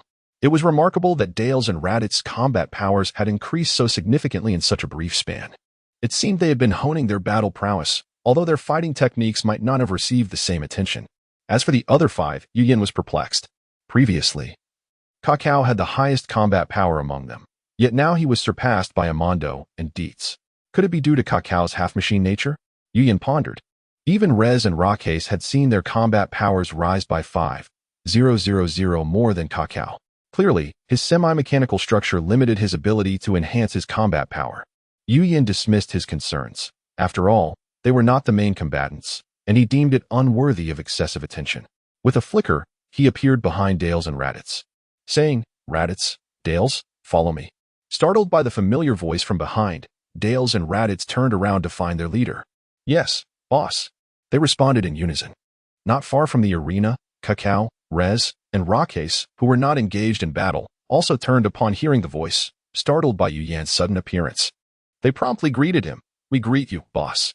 However, they were filled with trepidation, as despite having learned to sense energy, they could not detect Yu Yan's presence, which heightened their anxiety. Yu Yan, with a friendly demeanor, reassured them, "Relax, there's no need to be so tense. And please, no need to be so formal. I have but one request of you, train diligently. Do you understand? Even the smallest mosquito is still flesh. Moreover, once Sun Wukong and the others have recuperated, I will impart the new Realm King Fist to them. When they practice it, their combat powers will surely soar." However, prior to imparting this knowledge, Yu Yan intended to utilize the system's enlistment feature for safety's sake. Although it was not slavery, it bore a semblance to it. Bestowing such valuable knowledge necessitated ensuring their reliability. He also intended to assess their potential, prioritizing those with higher capabilities. After all, Yu Yan's own combat power was still below 100 million. If he summoned them all at once, it would require over 100 million. A daunting prospect given his current combat power of less than 60 million. In response to Yu Yan, Kakao and the others chorused, "Understood, boss." Meanwhile, on the arena, the fierce battle between Dietz and Amando came to a halt as they noticed Yu Yan's presence. They promptly ceased their fighting, swiftly moving to the edge of the arena and bowing respectfully. "We pay our respects, boss. I was too focused on my fight with Amando to notice your arrival. Please forgive me." Amando pays his respects, "Boss. I was too engrossed in my battle with Dietz to greet you in time. Please forgive me." After their apologies, both men appeared anxious, fearing Yu Yan might use their oversight as an excuse to eliminate them. Their apprehension was understandable. They viewed Yu Yan as a formidable opponent, and with their unfamiliarity with him, it was only natural to feel intimidated. Seeing their fearful expressions, Yu Yan was somewhat amused. If he truly intended to eliminate them, he would not have allowed them to remain until now. Focus on training and strive to become competent energy packs. Do not fret so. Do I resemble a villain? There's no need for such fear. My expectations of you are simple. Train hard. Can you manage that? Yu Yan spoke gently. Upon hearing this, Dietz and Amando steadied themselves, standing tall and replying confidently, "Yes, boss. I will train with all my might." "Report, boss." "So will I." Pleased, Yu Yan nodded. "Continue your training." He then turned to the three outside the arena. "Yes, boss." They replied in unison. Subsequently, he led Dales and Raditz away from the arena, a distance of several hundred meters. With a wave of his hand, 7 colorful Dragon Balls appeared on the ground. Yu Yan addressed Dales and Raditz. "Which of you will help me make a wish?" Before he finished speaking, Raditz eagerly interjected, "Boss, I will." "I will." Dales, however, hesitated as he started to speak, but swallowed his words, feeling frustrated.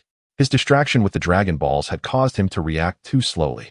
He and Raditz had only heard of the Dragon Balls and seen them once. They had never utilized them. Dales had learned from Raditz that there would be an internal combat assessment every 3 months, with the victor receiving a mysterious reward from Yu Yan. He also discovered that the Dragon Balls were one of the options for the mysterious reward. This was indeed a marvelous opportunity to fulfill a wish. Dales was eager to participate. However, he understood that defeating Vegeta and the other Saiyans would be an immense challenge, almost a forlorn hope. Thus, helping Yu Yan fulfill a wish would mean utilizing the Dragon Balls. Now, facing such a splendid opportunity, he felt even more vexed to see it snatched away by someone else. "All right, Raditz, you go ahead. Let me explain how to make a wish." Consequently, Yu Yan instructed Raditz on how to summon the Eternal Dragon and what wish to make. Raditz listened intently, fearful of missing or mishearing a single word. Beside them, Dales was equally focused, thinking to himself, "Next time, I will be the first to step forward to make a wish for my boss. Now that I've learned, I won't need my boss to teach me again next time. I'm quite clever. Blah, blah, blah. That's enough. Now go summon the Eternal Dragon." Yu Yan concluded, then called out to Dales, "Dales, let's step back a bit." Dales readily replied, "All right, boss." Raditz also stepped back, his eager gaze fixed on the shimmering Dragon Balls as he shouted, "Arise, Eternal Dragon." Chapter 87. Attempting to Cultivate Divine Fruits and Immortal Beings, Part 2. As the voice of Raditz faded, the colorful dragon on the ground emitted a dazzling golden light, instantly enveloping the night. Following this, a brilliant beam of light surged into the sky. The radiant glow was so intense that Yu Yan and his companions found it difficult to open their eyes, especially Raditz, who stood closest. Once the light dissipated, a colossal golden dragon with crimson eyes spiraled majestically in the sky. The onset of night and the appearance of the golden dragon captured the attention of several cultivators on the arena. "Look, what is that magnificent golden creature?" Could it be something created by Lord Dales? I believe this is the divine dragon they mentioned. It's enormous and utterly mesmerizing. What? This is the divine dragon. It appears rather intimidating. So what? I think this dragon is incredibly cool. Just imagine, it can grant wishes. That's utterly fantastic. Whether it's cool or not is beside the point. What matters is that we need to focus on our cultivation. Indeed, our strength is lacking. We were even defeated by a little fellow named Dumpling. It's quite embarrassing. Yes, it is quite humiliating. We should strive to cultivate harder and not let the Earthlings look down on us. Let's work together. Go, go, go. Meanwhile, Yin and Dale stood approximately 50 meters away from the colorful dragon orb. The reason for such distance was that Yin wished to observe the demeanor of the dragon he had created while others made their wishes. Based on the previous wish-granting scenario, Yin speculated that the golden dragon within the orb was likely not a conventional dragon. Although it had behaved quite properly during his last encounter, this time it appeared with a massive cigar in its mouth and a lighter inexplicably in its claws. Click. The lighter ignited the cigar, which promptly vanished. The golden dragon exhaled a thick cloud of smoke towards Raditz and leisurely said, "Lucky brat. Speak your wish. Let me see if I can help you fulfill it." As the five-clawed divine dragon continued to puff out smoke, Raditz, caught off guard, was choked by the dragon's second-hand smoke multiple times. Just a moment ago, he had been marveling at the dragon's wonder. Now, he felt utterly disheartened. Is this the divine dragon my leader spoke of? Surely, this cannot be right. Can it truly grant wishes? In that moment, Raditz's grand image of the divine dragon was completely shattered, leading him to seriously question the reliability of this creature. He stood there, momentarily stunned. Meanwhile, Yin, observing from a distance, could no longer contain his disbelief. What kind of divine dragon have I created? Brat, old man, and smoking a cigar? This demeanor surely resembles that of a gang leader. How utterly cringeworthy. Should I just reforge it? At that moment, Dales, standing nearby, exclaimed, "Wow, leader. Is the divine dragon really this majestic and imposing?" Before Yin could respond, Dales' eyes ignited with fervor as he shouted, "This is just too cool." Yin was left speechless, casting a bewildered glance at the overly enthusiastic Dales. Could it be that Dales is fond of this roguelike demeanor? Is he perhaps naturally suited to be a villain? Dales' exclamation caught the attention of the golden divine dragon, who was leisurely puffing smoke in the sky. Hearing words like divine dragon, majestic, and too cool filled it with delight. Ah, a kindred spirit, it thought, feeling a surge of joy. After taking another puff, the dragon's massive head slightly turned. Exuding an air of calm and pleasure, eager to see which noble human possessed such exquisite taste, it decided to give this individual a singular salute, maintaining its image. However, upon spotting this esteemed companion, the dragon's mood soured. Specifically, upon seeing the tall figure beside this companion, its heart sank. Noticing the dejected expression on that tall figure's face caused the dragon to shudder, and a multitude of dark clouds began to churn. Cough, cough. Just as it was about to leisurely exhale the smoke, it unexpectedly choked and coughed repeatedly. In the next moment, the cigar in its claw vanished, and its head lowered significantly towards Yin, proclaiming, "May you be blessed, my lord. It is good to see you again, on this most splendid of days. I wish you longevity and peace."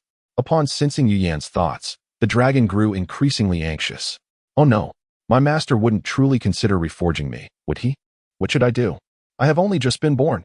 If only I had checked to see if my master was present first. I must be more careful next time. Please, heavens, protect me. I shall tone it down in the future." Dales and Raditz were left astonished by the golden dragon's reaction. Clearly, the stark contrast in the five-clawed dragon's demeanor had temporarily rendered their minds inoperable. It was no surprise that the dragon had not initially recognized Yin upon being summoned. Its focus was solely on the summoner. As for others who did not summon it, it paid them little heed unless the summoner relinquished their wish opportunity. Yin understood this situation. Otherwise, he would not have maintained such a distance. He was reluctant to accept that this creature was indeed his creation. No wonder the earthly divine dragon referred to it as a rogue dragon. Those unaware might even mistake it for a villainous dragon, since it had been discovered. Yin ceased to hide. However, witnessing the five-clawed dragon adopting such a serious demeanor, even offering blessings, he found it amusing. What a swift change of face. "Are you really that fearful?" he mockingly said. "Enough. We all see through the act. And as for longevity, don't think I don't know you just want to live a little longer." Seeing its attitude, Yin dismissed any thoughts of reforging it. Yet, he also chose not to engage further. He called out to Raditz, "Raditz, make your wish quickly. I'm pressed for time." Unbeknownst to him, The five-clawed divine dragon sighed in relief, thinking, thank goodness. My wise and mighty master would never truly consider reforging me. Long live my master. Ah, it seems this time my master is going to wish for something. I must do my utmost. The dragon's gaze swiftly returned to Raditz, and had Yin not shouted, it would have already begun urging Raditz to hasten his wish. Understood, leader. Raditz replied, looking up at the golden dragon. Divine dragon, please transform this space into a planet akin to Earth, one capable of nurturing life. Upon hearing this, the dragon's eyes noticeably narrowed.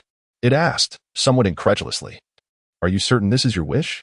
Raditz nodded affirmatively, replying, indeed. It is indeed this wish. Then I shall attempt it. The five-clawed holy dragon raised its majestic head, its eyes glowing crimson. Upon the completion of the wish, the dragon's head descended, not directed towards Raditz, but rather towards Yin. Apologetically, it proclaimed, my lord, this wish cannot be fulfilled by the golden dragon. Please, request another wish. Upon hearing this, Yin nodded. This aligned perfectly with his expectations.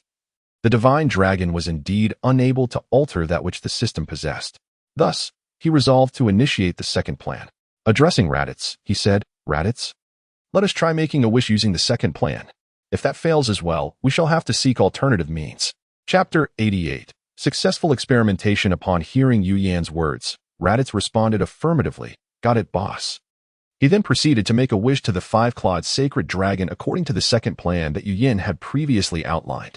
This time, the five-clawed sacred dragon provided an unequivocal answer. This wish is quite simple. It can be realized immediately. With that, its eyes glinted with a red light. Suddenly, a towering, indeterminate object appeared in the distance, stretching as far as the eye could see. This was the manifestation of the second wish. The wish had been fulfilled. And the five-clawed sacred dragon turned its gaze toward Yu Yan. The wish has been granted. The three wishes have now been exhausted. My lord, I wish you all the best. With that, the sacred dragon took its leave.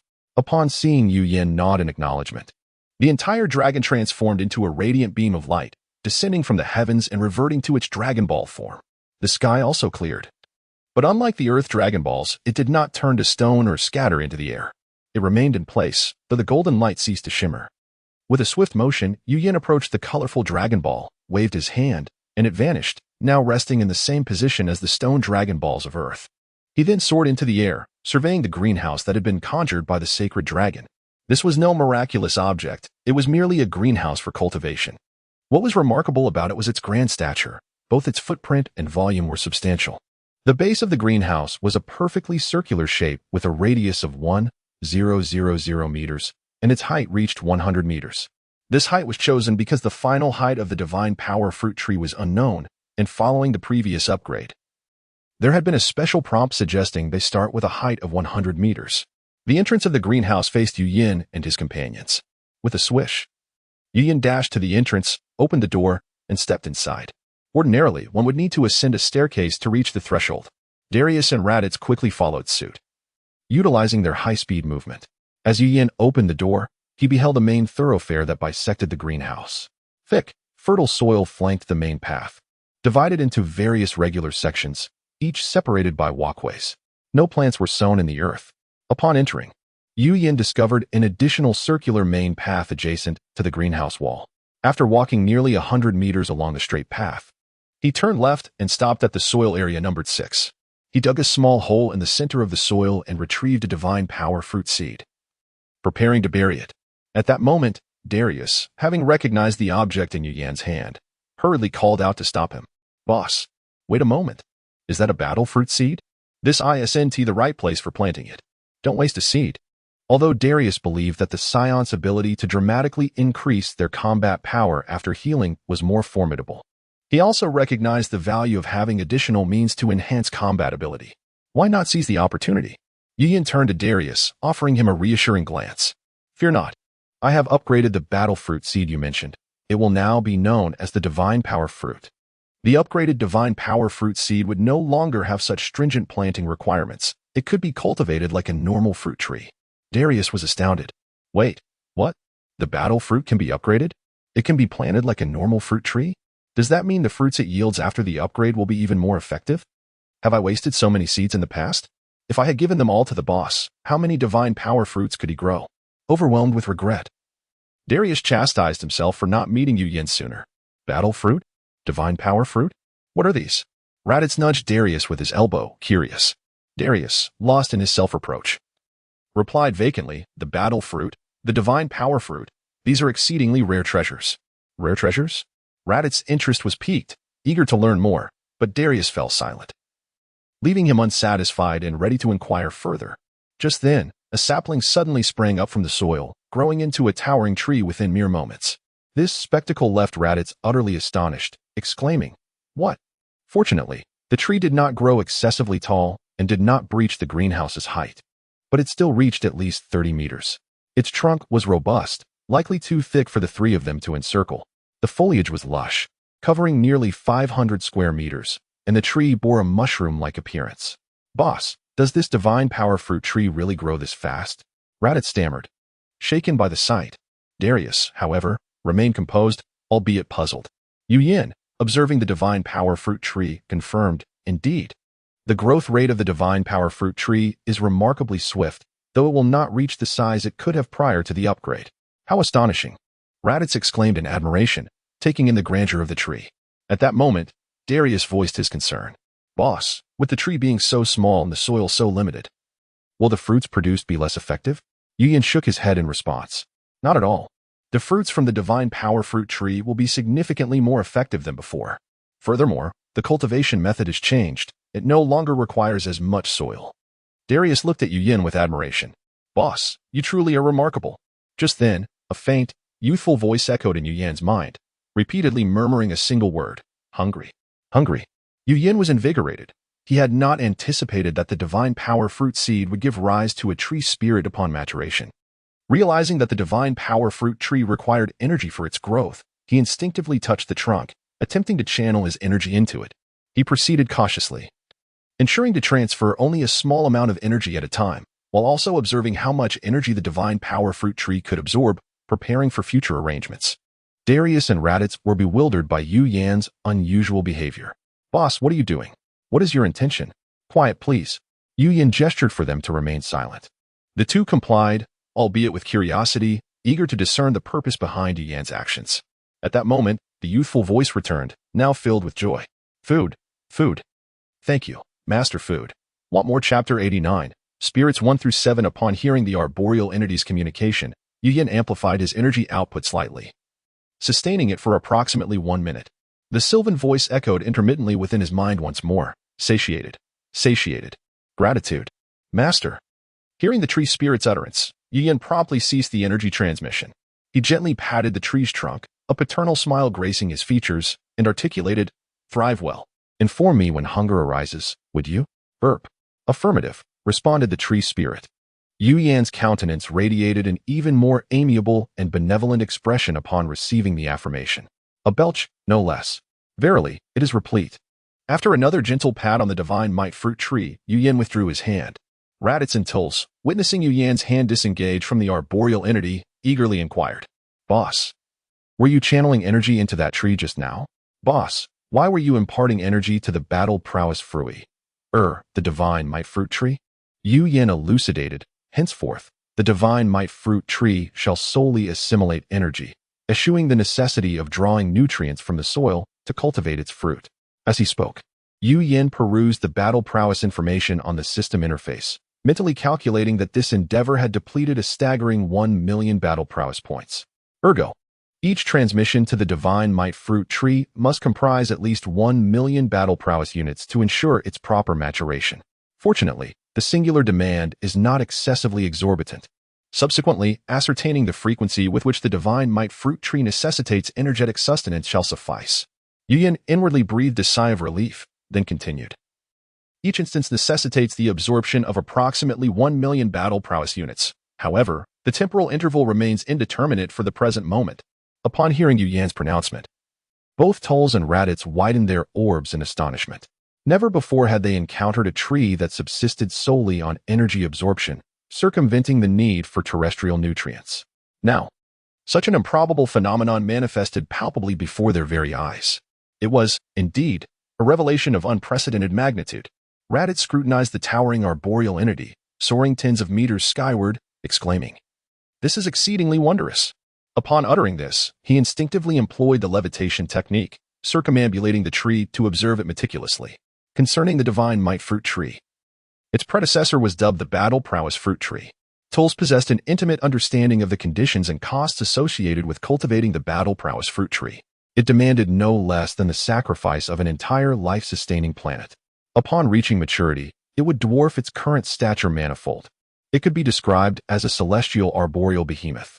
Its altitude would assuredly surpass several kilometers. Its root system would be even more prodigious, permeating the entirety of the planet. Yet, the divine might fruit tree stood merely tens of meters tall, occupying an area of approximately 100 square meters. And it only required the assimilation of energy to bear fruit. Tull's astonishment eclipsed that of Raditz, rendering him utterly dumbfounded. After Raditz initiated his aerial assessment of the divine might fruit tree, Tull's eyes widened like those of a lifeless fish, as he stammered, Boss. It truly only necessitates the absorption of energy, and that suffices?" In his beseeching gaze, Yu Yin serenely affirmed, "Precisely. This is the manifestation of optimization and enhancement. Boss, your capabilities are truly transcendent." Tulls exclaimed with heartfelt admiration. In his estimation, the ability to upgrade and optimize the battle prowess fruit seed to such an extent constituted an unprecedented miracle. It was utterly astounding. Yu Yan's subsequent declaration further cemented his veneration and submission. Furthermore, the present divine might fruit tree possesses sentience. Yu Yan dropped this bombshell, leaving Tull speechless, gazing at Tulls. He continued, "You may endeavor to communicate with it." This revelation rendered Tulls utterly paralyzed. Subsequently, with a trepidatious yet expectant heart, he approached the divine might fruit tree. Placing his hand upon its trunk, after a series of attempts, it became evident, as Yu Yan had foretold, that the divine might fruit tree possessed sentience. Moreover, it could engage in interpersonal communication. It was an utterly preposterous notion.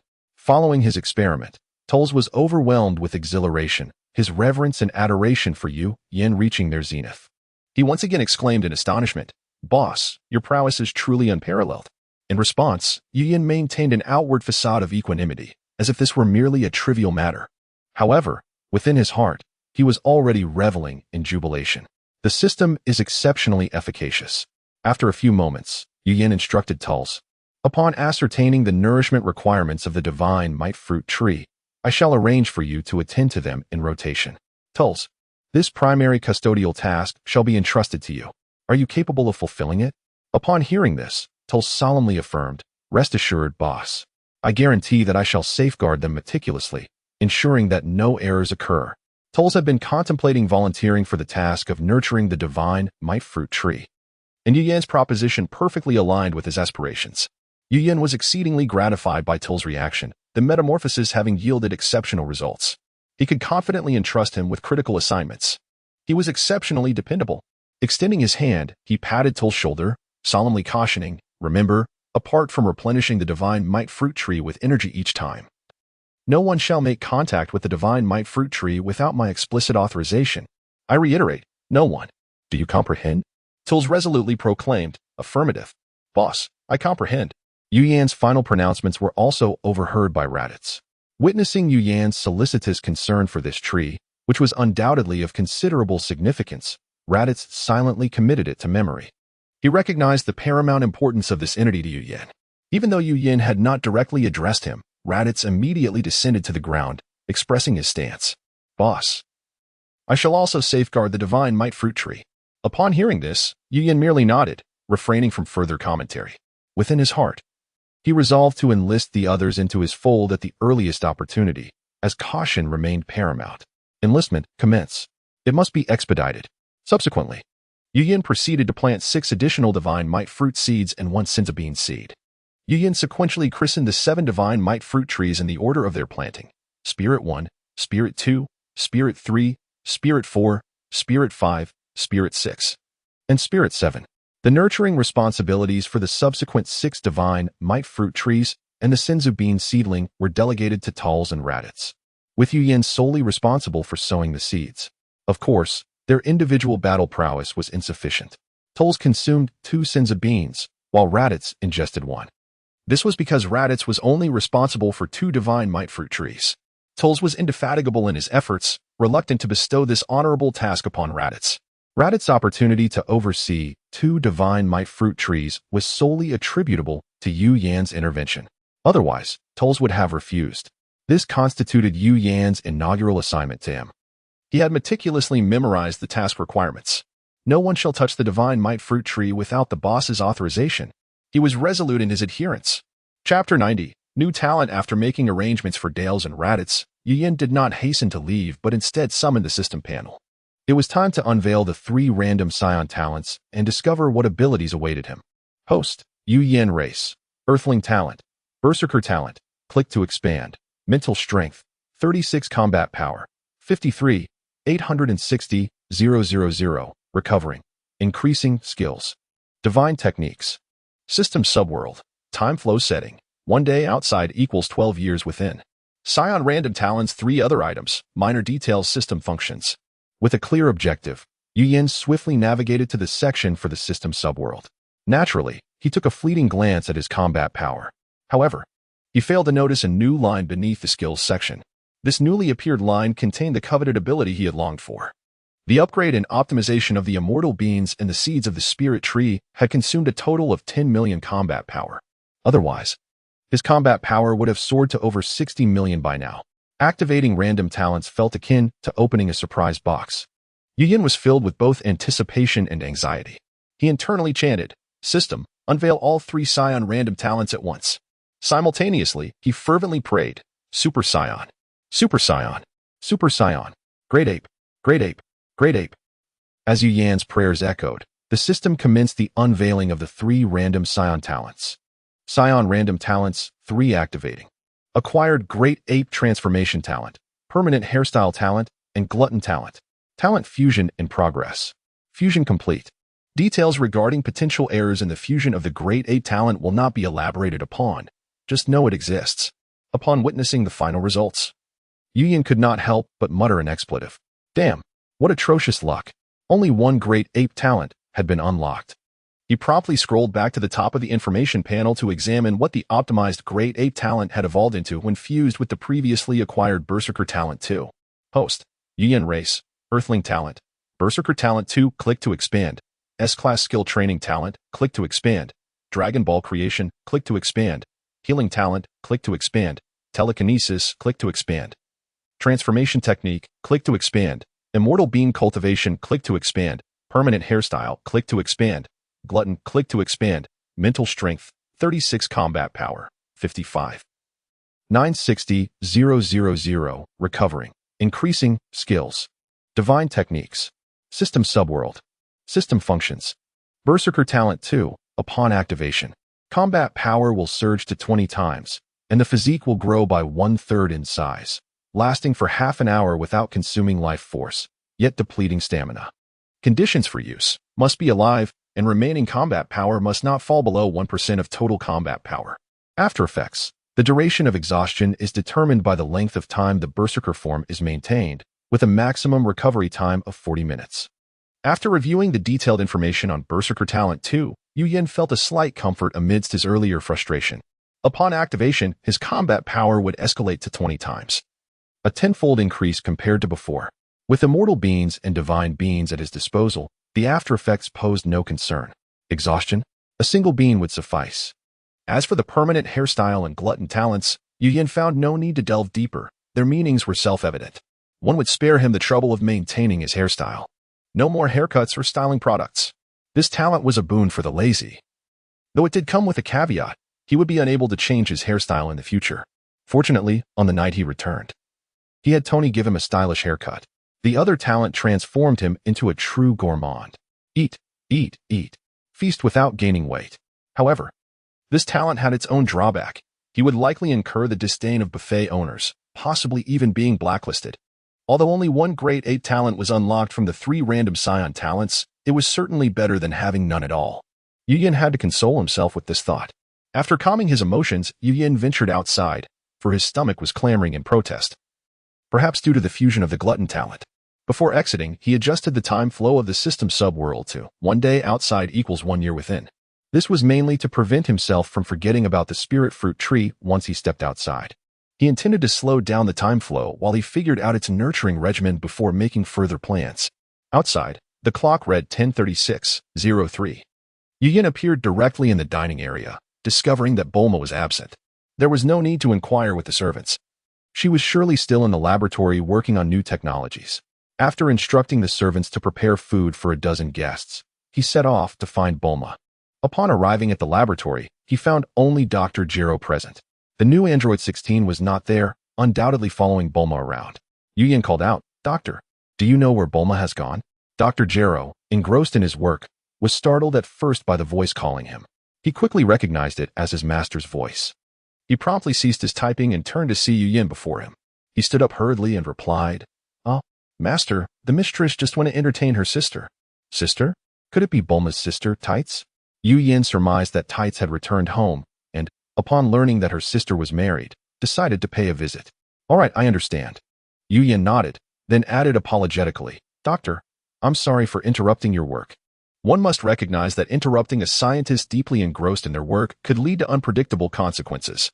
If they were in the midst of a critical moment or had just experienced a breakthrough, the repercussions could be dire. Fortunately, Dr. Gero's current task could be interrupted without any adverse effects. Dr. Gero was taken aback by Yin's apology, feeling greatly honored. His respect for Yin only deepened. He repeatedly assured, "It's nothing. It's nothing. No disturbance at all." Had this been in some fictional tale, he might have exclaimed his willingness to serve his master unto death. Observing Dr. Gero's excitement, Yin couldn't help but reflect, the existence of Dragon Balls truly should not be in this world. Look at how this fine individual had been reduced to a servant. Even the pure robot, Android 16, was not spared. It was utterly ridiculous. Yet, the words he had uttered were indeed pleasing. Yin resolved to refrain from using the Dragon Balls lightly. For he still did not comprehend why there were two sets of Dragon Balls with their respective dragons competing to grant human wishes. Moreover, he pondered why the creators of the Dragon Balls were incapable of wishing for their own desires. With a smile, Yin said, "Then Doctor, please carry on." "Doctor." Gero replied, "Master, take care." Just as Yin turned to leave, he unexpectedly encountered a young man and a young woman. The man was handsome, and the woman was stunningly beautiful. However, the first impression they gave was one of aloofness, suggesting an air of unapproachable coolness. As Yin beheld the visages of the two individuals, he was momentarily taken aback, particularly upon encountering the young lady. Conversely, as the two youths entered and laid eyes on Yin's countenance, they too were momentarily stunned, especially the strikingly beautiful girl. Chapter 91. Lazili and Lapisi. Yin was exceedingly familiar with these two individuals. They were pivotal characters within the Protagonist group. Upon sighting them, brief information about them appeared in Yin's mind. True Vision Eye Level 1. Target Name, Lapisi. Race, Pure Earthling. Combat Power, 8. True Vision Eye Level 1. Target Name, Lazili. Race, Pure Earthling. Combat Power, 7. So it was the brother and sister. Yin momentarily lost his train of thought, but once he regained his composure, he nodded and smiled at them before stepping through the doorway. As he walked, he pondered, hadn't this brother and sister been neither captured nor altered? Why were they accompanying Dr. Gero? How peculiar. Nevertheless, 18 was indeed stunning. No wonder everyone, regardless of gender, adored 18. Such beauty, such grace. Who would not steal a few glances? Humans are inherently drawn to aesthetics, differing only in the refinement of their tastes. Had he not been so ravenous? Yin might have returned to inquire about the situation from Dr. Gero. However, for now, satisfying his hunger took precedence. Meanwhile, Lazili and Lapisi were taken aback by Yin's striking appearance. In their extensive lives, they had never encountered someone of such extraordinary beauty. This was their first encounter. Particularly for Lazili, witnessing the gentle, spring-like smile made her heart skip a beat. Unable to resist, she halted, her gaze lingering on Yin until he vanished from view. When Lazili finally averted her eyes, she heard her brother's teasing voice. Lapisi raised an eyebrow and jested, "No way, sis? Are you smitten?" Having relied on each other for many years, he knew that ordinary individuals hardly captured her interest. He was well aware of Lazili's fondness for flashy attire and her admiration for handsome men. Yet, those she had previously found appealing were quite unremarkable. Whenever he teased her, she would counter with the excuse that looking at handsome men was merely eye candy. But today, her rebuttal was different. This sparked an inexplicable smile in Lapisi's eyes. Lazili felt her earlobes heat up at his words, her brother having seen through her thoughts. Embarrassment and annoyance surged within her, and she threatened, "Lapasai, are you asking for trouble? I'm just looking, is that so wrong? Enough gossiping. Go fetch the items for the doctor." With that, she kicked Lapasai lightly, her irritation fueled by his insufferable expression. Yet, recalling her status dimmed her spirits. Lapasai did not evade her kick, chuckling softly as he headed towards Dr. Gero, retrieving several universal capsules to hand to him. Once Dr. Gero accepted the capsules, Lapasai boldly inquired, "Doctor, who was that person who just left?" Hearing her brother's question, Lazili could not help but deliver another gentle kick, though this time with less force, for she too was curious about the identity of that individual. Casting a glance at her brother and noting that he was not looking at her, her attention shifted to Dr. Gero. Her heart began to race uncontrollably. Dr. Gero observed the brother and sister, his expression grave and his eyes shining with admiration as he spoke. "The one who just left is my master, Yuyin. He is also the lawful husband of my mistress, Bulma. You need not worry about me imposing any unreasonable demands upon you. My only request of you both is to serve my master and mistress well. Should you fulfill this, I will overlook any losses you may have caused. Of course, if my master and mistress are satisfied, we can consider our matters settled. How does that sound?" What Dr. Gero failed to notice was that Lazili's eyes dimmed upon hearing that Yin and Bulma were married, a fact Lapasai did observe.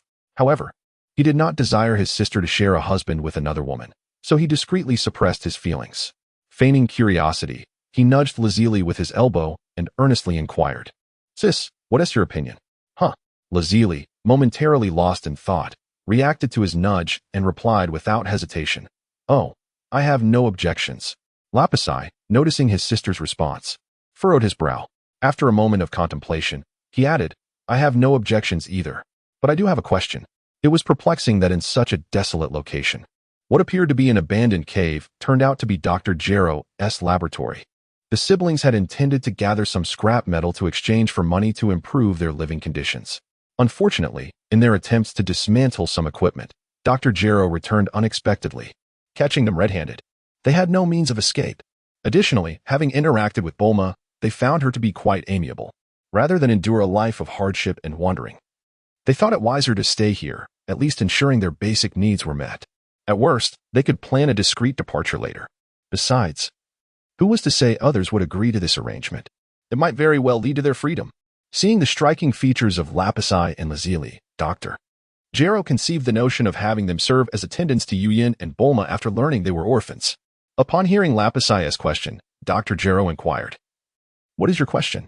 "I need to know how long we must serve them to settle our affairs," Lapasai stated, unwilling to be as distracted as Lazili. No matter how precious the items they had damaged, they must have some approximate value. It was unreasonable to expect them to serve indefinitely. He longed for freedom. His current compliance was merely a necessity. Dr. Gero regarded Lapasai with newfound respect, pondering before responding, "At least 3 years. "Very well, 3 years it is," Lapasai agreed. 3 years was a manageable term.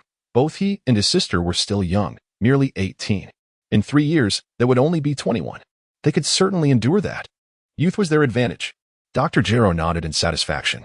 His reasoning for this arrangement stemmed from his previous visit to the castle, where he noted that most of the servants were rather ordinary-looking middle-aged individuals. This would not suffice. He even contemplated replacing the majority of the castle staff with higher-quality attendants, preferably servants. As a servant himself, he understood how to ensure the daily satisfaction of his masters. However, before making any changes, he needed to consult Yuyin and Bulma. For a competent servant should not make unilateral decisions on behalf of their masters. They could only offer timely suggestions. Chapter 92. I can't stand it. My brother-in-law is too handsome. On the first floor, in the reception hall, new number 16 stood at the entrance like a sentinel, surrounded by a multitude of small creatures, birds, squirrels, and even dragonflies and butterflies. Upon spotting Yuyin, new number 16 straightened up, silently acknowledging him, which startled away the little animals.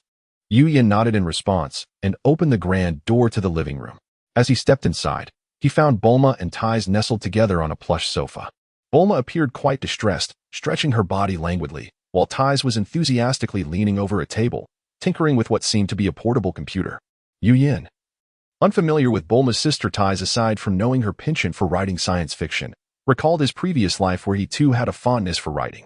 Regrettably, his talent was woefully inadequate, resulting in his works garnering little attention, ultimately leading him to the mundane life of manual labor, where he perished from exhaustion on a construction site.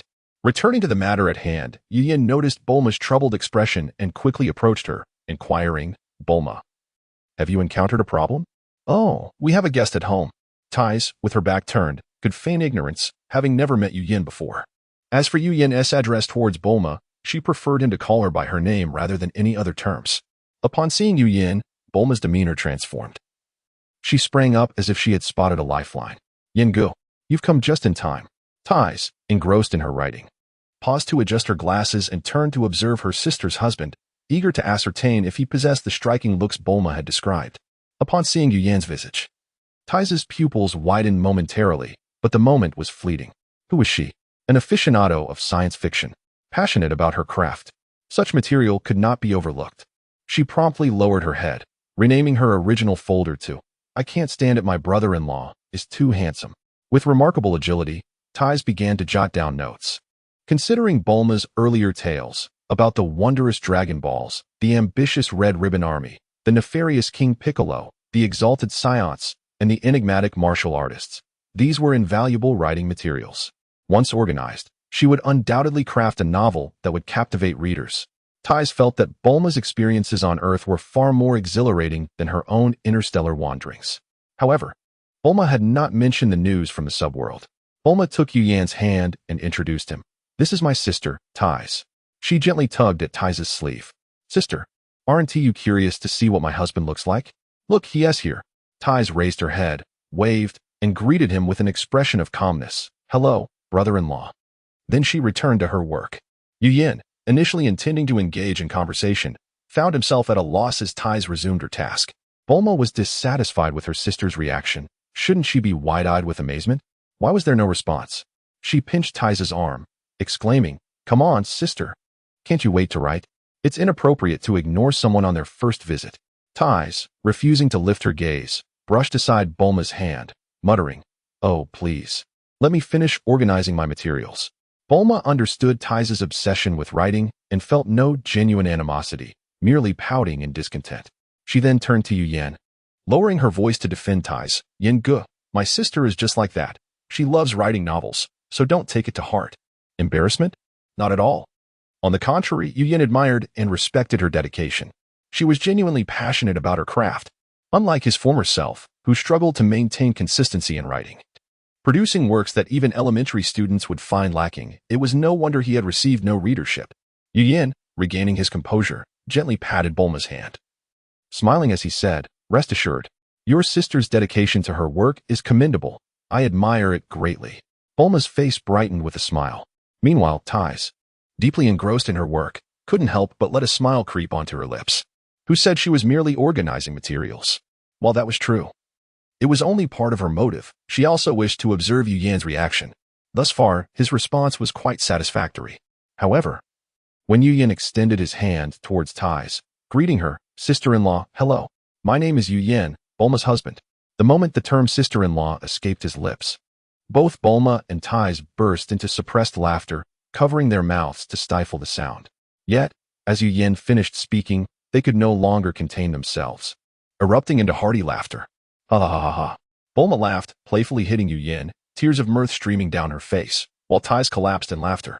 Yin, bewildered by their amusement, looked at the two, puzzled. "What are you two laughing at? Is something wrong?" Upon hearing his question, Bulma and Tais laughed even harder, unable to control themselves. Yin, utterly confused, wondered if he had erred in some way. He reflected, perhaps he should have simply referred to her as sister. Oh no, this was embarrassing. If only he had learned more in his past life. How careless. He now regretted not simply calling her sister from the outset. Yin felt an overwhelming sense of awkwardness, wishing he could vanish from the scene immediately. Chapter 93. A new storm. Yin could only chuckle awkwardly from the sidelines, while Bulma had already rushed over to embrace Tais, seemingly eager to distance herself from him. After a while, the two sisters finally ceased their laughter, not from lack of desire, but rather because their laughter had spiraled out of control. Their facial muscles, overworked, could not bear the strain any longer. They rubbed their cheeks while casting glances of reproach at Yin. After a moment, Tais, still massaging her face, looked at the man before her with an unconventional mindset and inquired, "So, If it were Bulma's brother's wife, how would you address her? At this point, Yu Yin realized that his theoretical basis had faltered. His initial reasoning was clearly incorrect. He had intended to say sister-in-law. But upon seeing the eager expressions on Tai's and Bulma's faces, he altered his response and decided to embrace the folly. Thus, he shrugged his shoulders and boldly declared, "Then I shall call her sister-in-law of the moon. Oh, Earth, let chaos reign. Oh, universe, bring about destruction." He felt socially obliterated. Sister-in-law of the moon. Ha. Ties collapsed in laughter once more. Ha. I can't take it anymore. My mouth is cramping. Bulma chuckled a few times, then pressed her hand back against her cheek to massage it, exclaiming, "But it's just so funny." Eventually, she laughed so hard that she emitted a sound reminiscent of a goose's honk. In this moment, Yu Yin found himself amused by his own antics. Fortunately, there were only 3 of them present. After a brief interlude, the laughter of the trio subsided. At this point, Yu Yin had settled onto the sofa next to Bulma. She turned to him, lightly tapping him with her fingertips, and playfully scolded, "It's all your fault. I laughed so much my mouth is cramping. Who addresses people like that? Just call me sister like everyone else." "All right, sister it is." Yu Yin seized the opportunity, placing both hands gently on Bulma's face to massage it. "Come, let me help you." Bulma discreetly pinched Yu Yan's thigh, shooting a glance at Tai's as if to indicate that they were not alone. Yet, she offered no resistance, her eyes narrowing with warmth. However, at that moment, the brightness of the nearby light bulb grew increasingly intense. Go away. Tai's disdainfully pushed Bulma's shoulder, declaring, "I warned both of you. Refrain from flaunting your affections in front of me." To this, Yu Yin feigned ignorance, while Bulma merely shifted slightly. Tai's, witnessing this scene, could hardly endure the nauseating sweetness of their romance. Rather, the saccharine scent of their affectionate exchanges. "Oh no, this will not do." Tai's shifted from mere nudging to pinching and scratching, employing both hands, one to pinch and the other to scratch. The moment she began, the ticklish Bulma leaped off the sofa, exclaiming, "Ow! Sister, my waist. Focus your gaze." She expressed her displeasure clearly. "You know I am ticklish, yet you still dare to tickle me." "Humph." Tai's rolled her eyes in response, retorting, "Let's see if you dare to flaunt your affection in front of me again." Bulma's face flushed slightly as her eyes darted mischievously, responding, "Well, you could hasten your search for a brother-in-law, couldn't you?" Upon hearing this, Tai shot Bulma a glare, exclaiming, "TCH. Mind your own business. I have stated that I won't engage in a relationship until I write a novel that leaves people in awe. Bulma, my dear sister, do not be like our parents, constantly pressuring me to marry. Otherwise, I shall leave this place at once. Depart from Earth." Seeing Tai's fierce reaction, Bulma quickly leaned closer, teasing, All right. I promise not to pressure you or flaunt my affections in front of you." Tai shot Bulma a sidelong glance, feeling a slight relief, yet old memories resurfaced. Observing this exchange, Yu Yin speculated, "It appears that the eldest sister harbors untold stories. Surely, her desire to pen a captivating science fiction novel is not as simple as it seems. I must find an opportunity to uncover the truth. After all, I've referred to her as sister as well."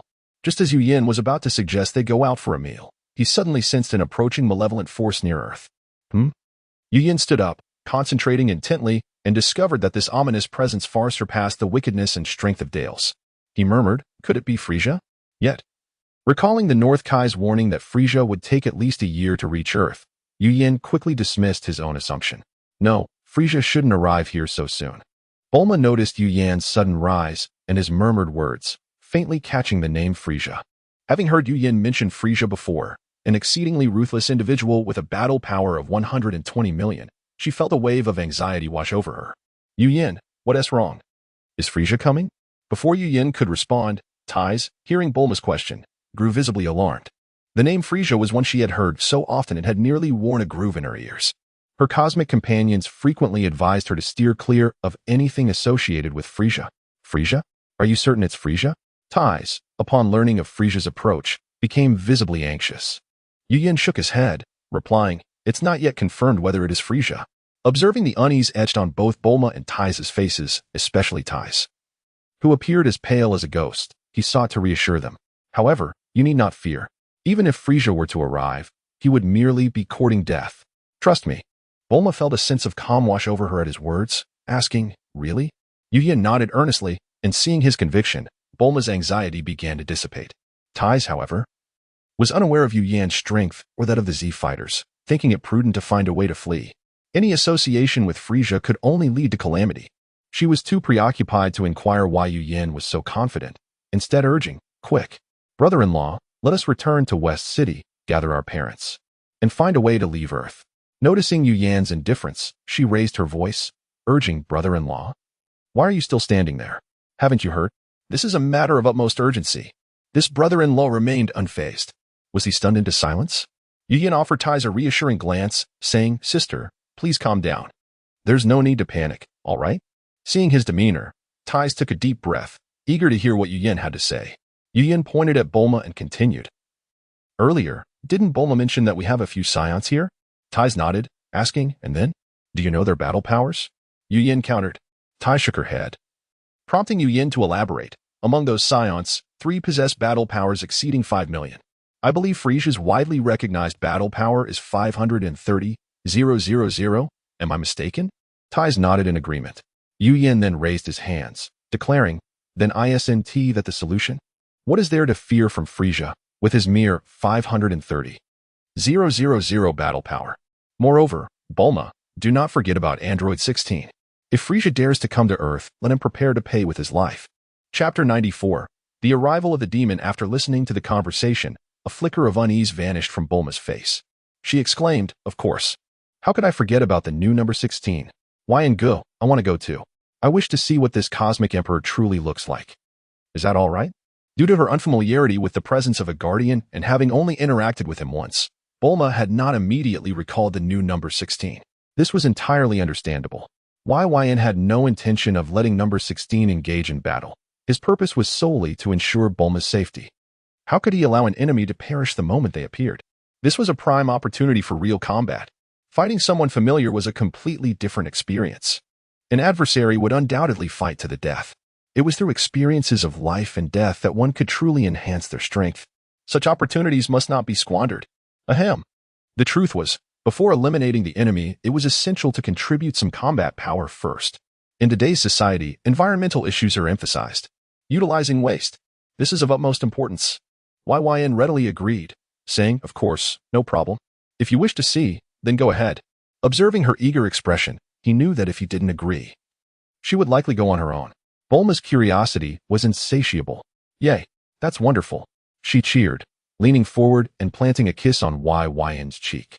At that moment, Tais overlooked Bulma's affectionate gesture, staring at YYN and Bulma with astonishment. "Wait, are you two being so reckless? Come on. That's the cosmic emperor Frisia we're talking about. He possesses a battle power of 530,000. Are you not afraid at all?"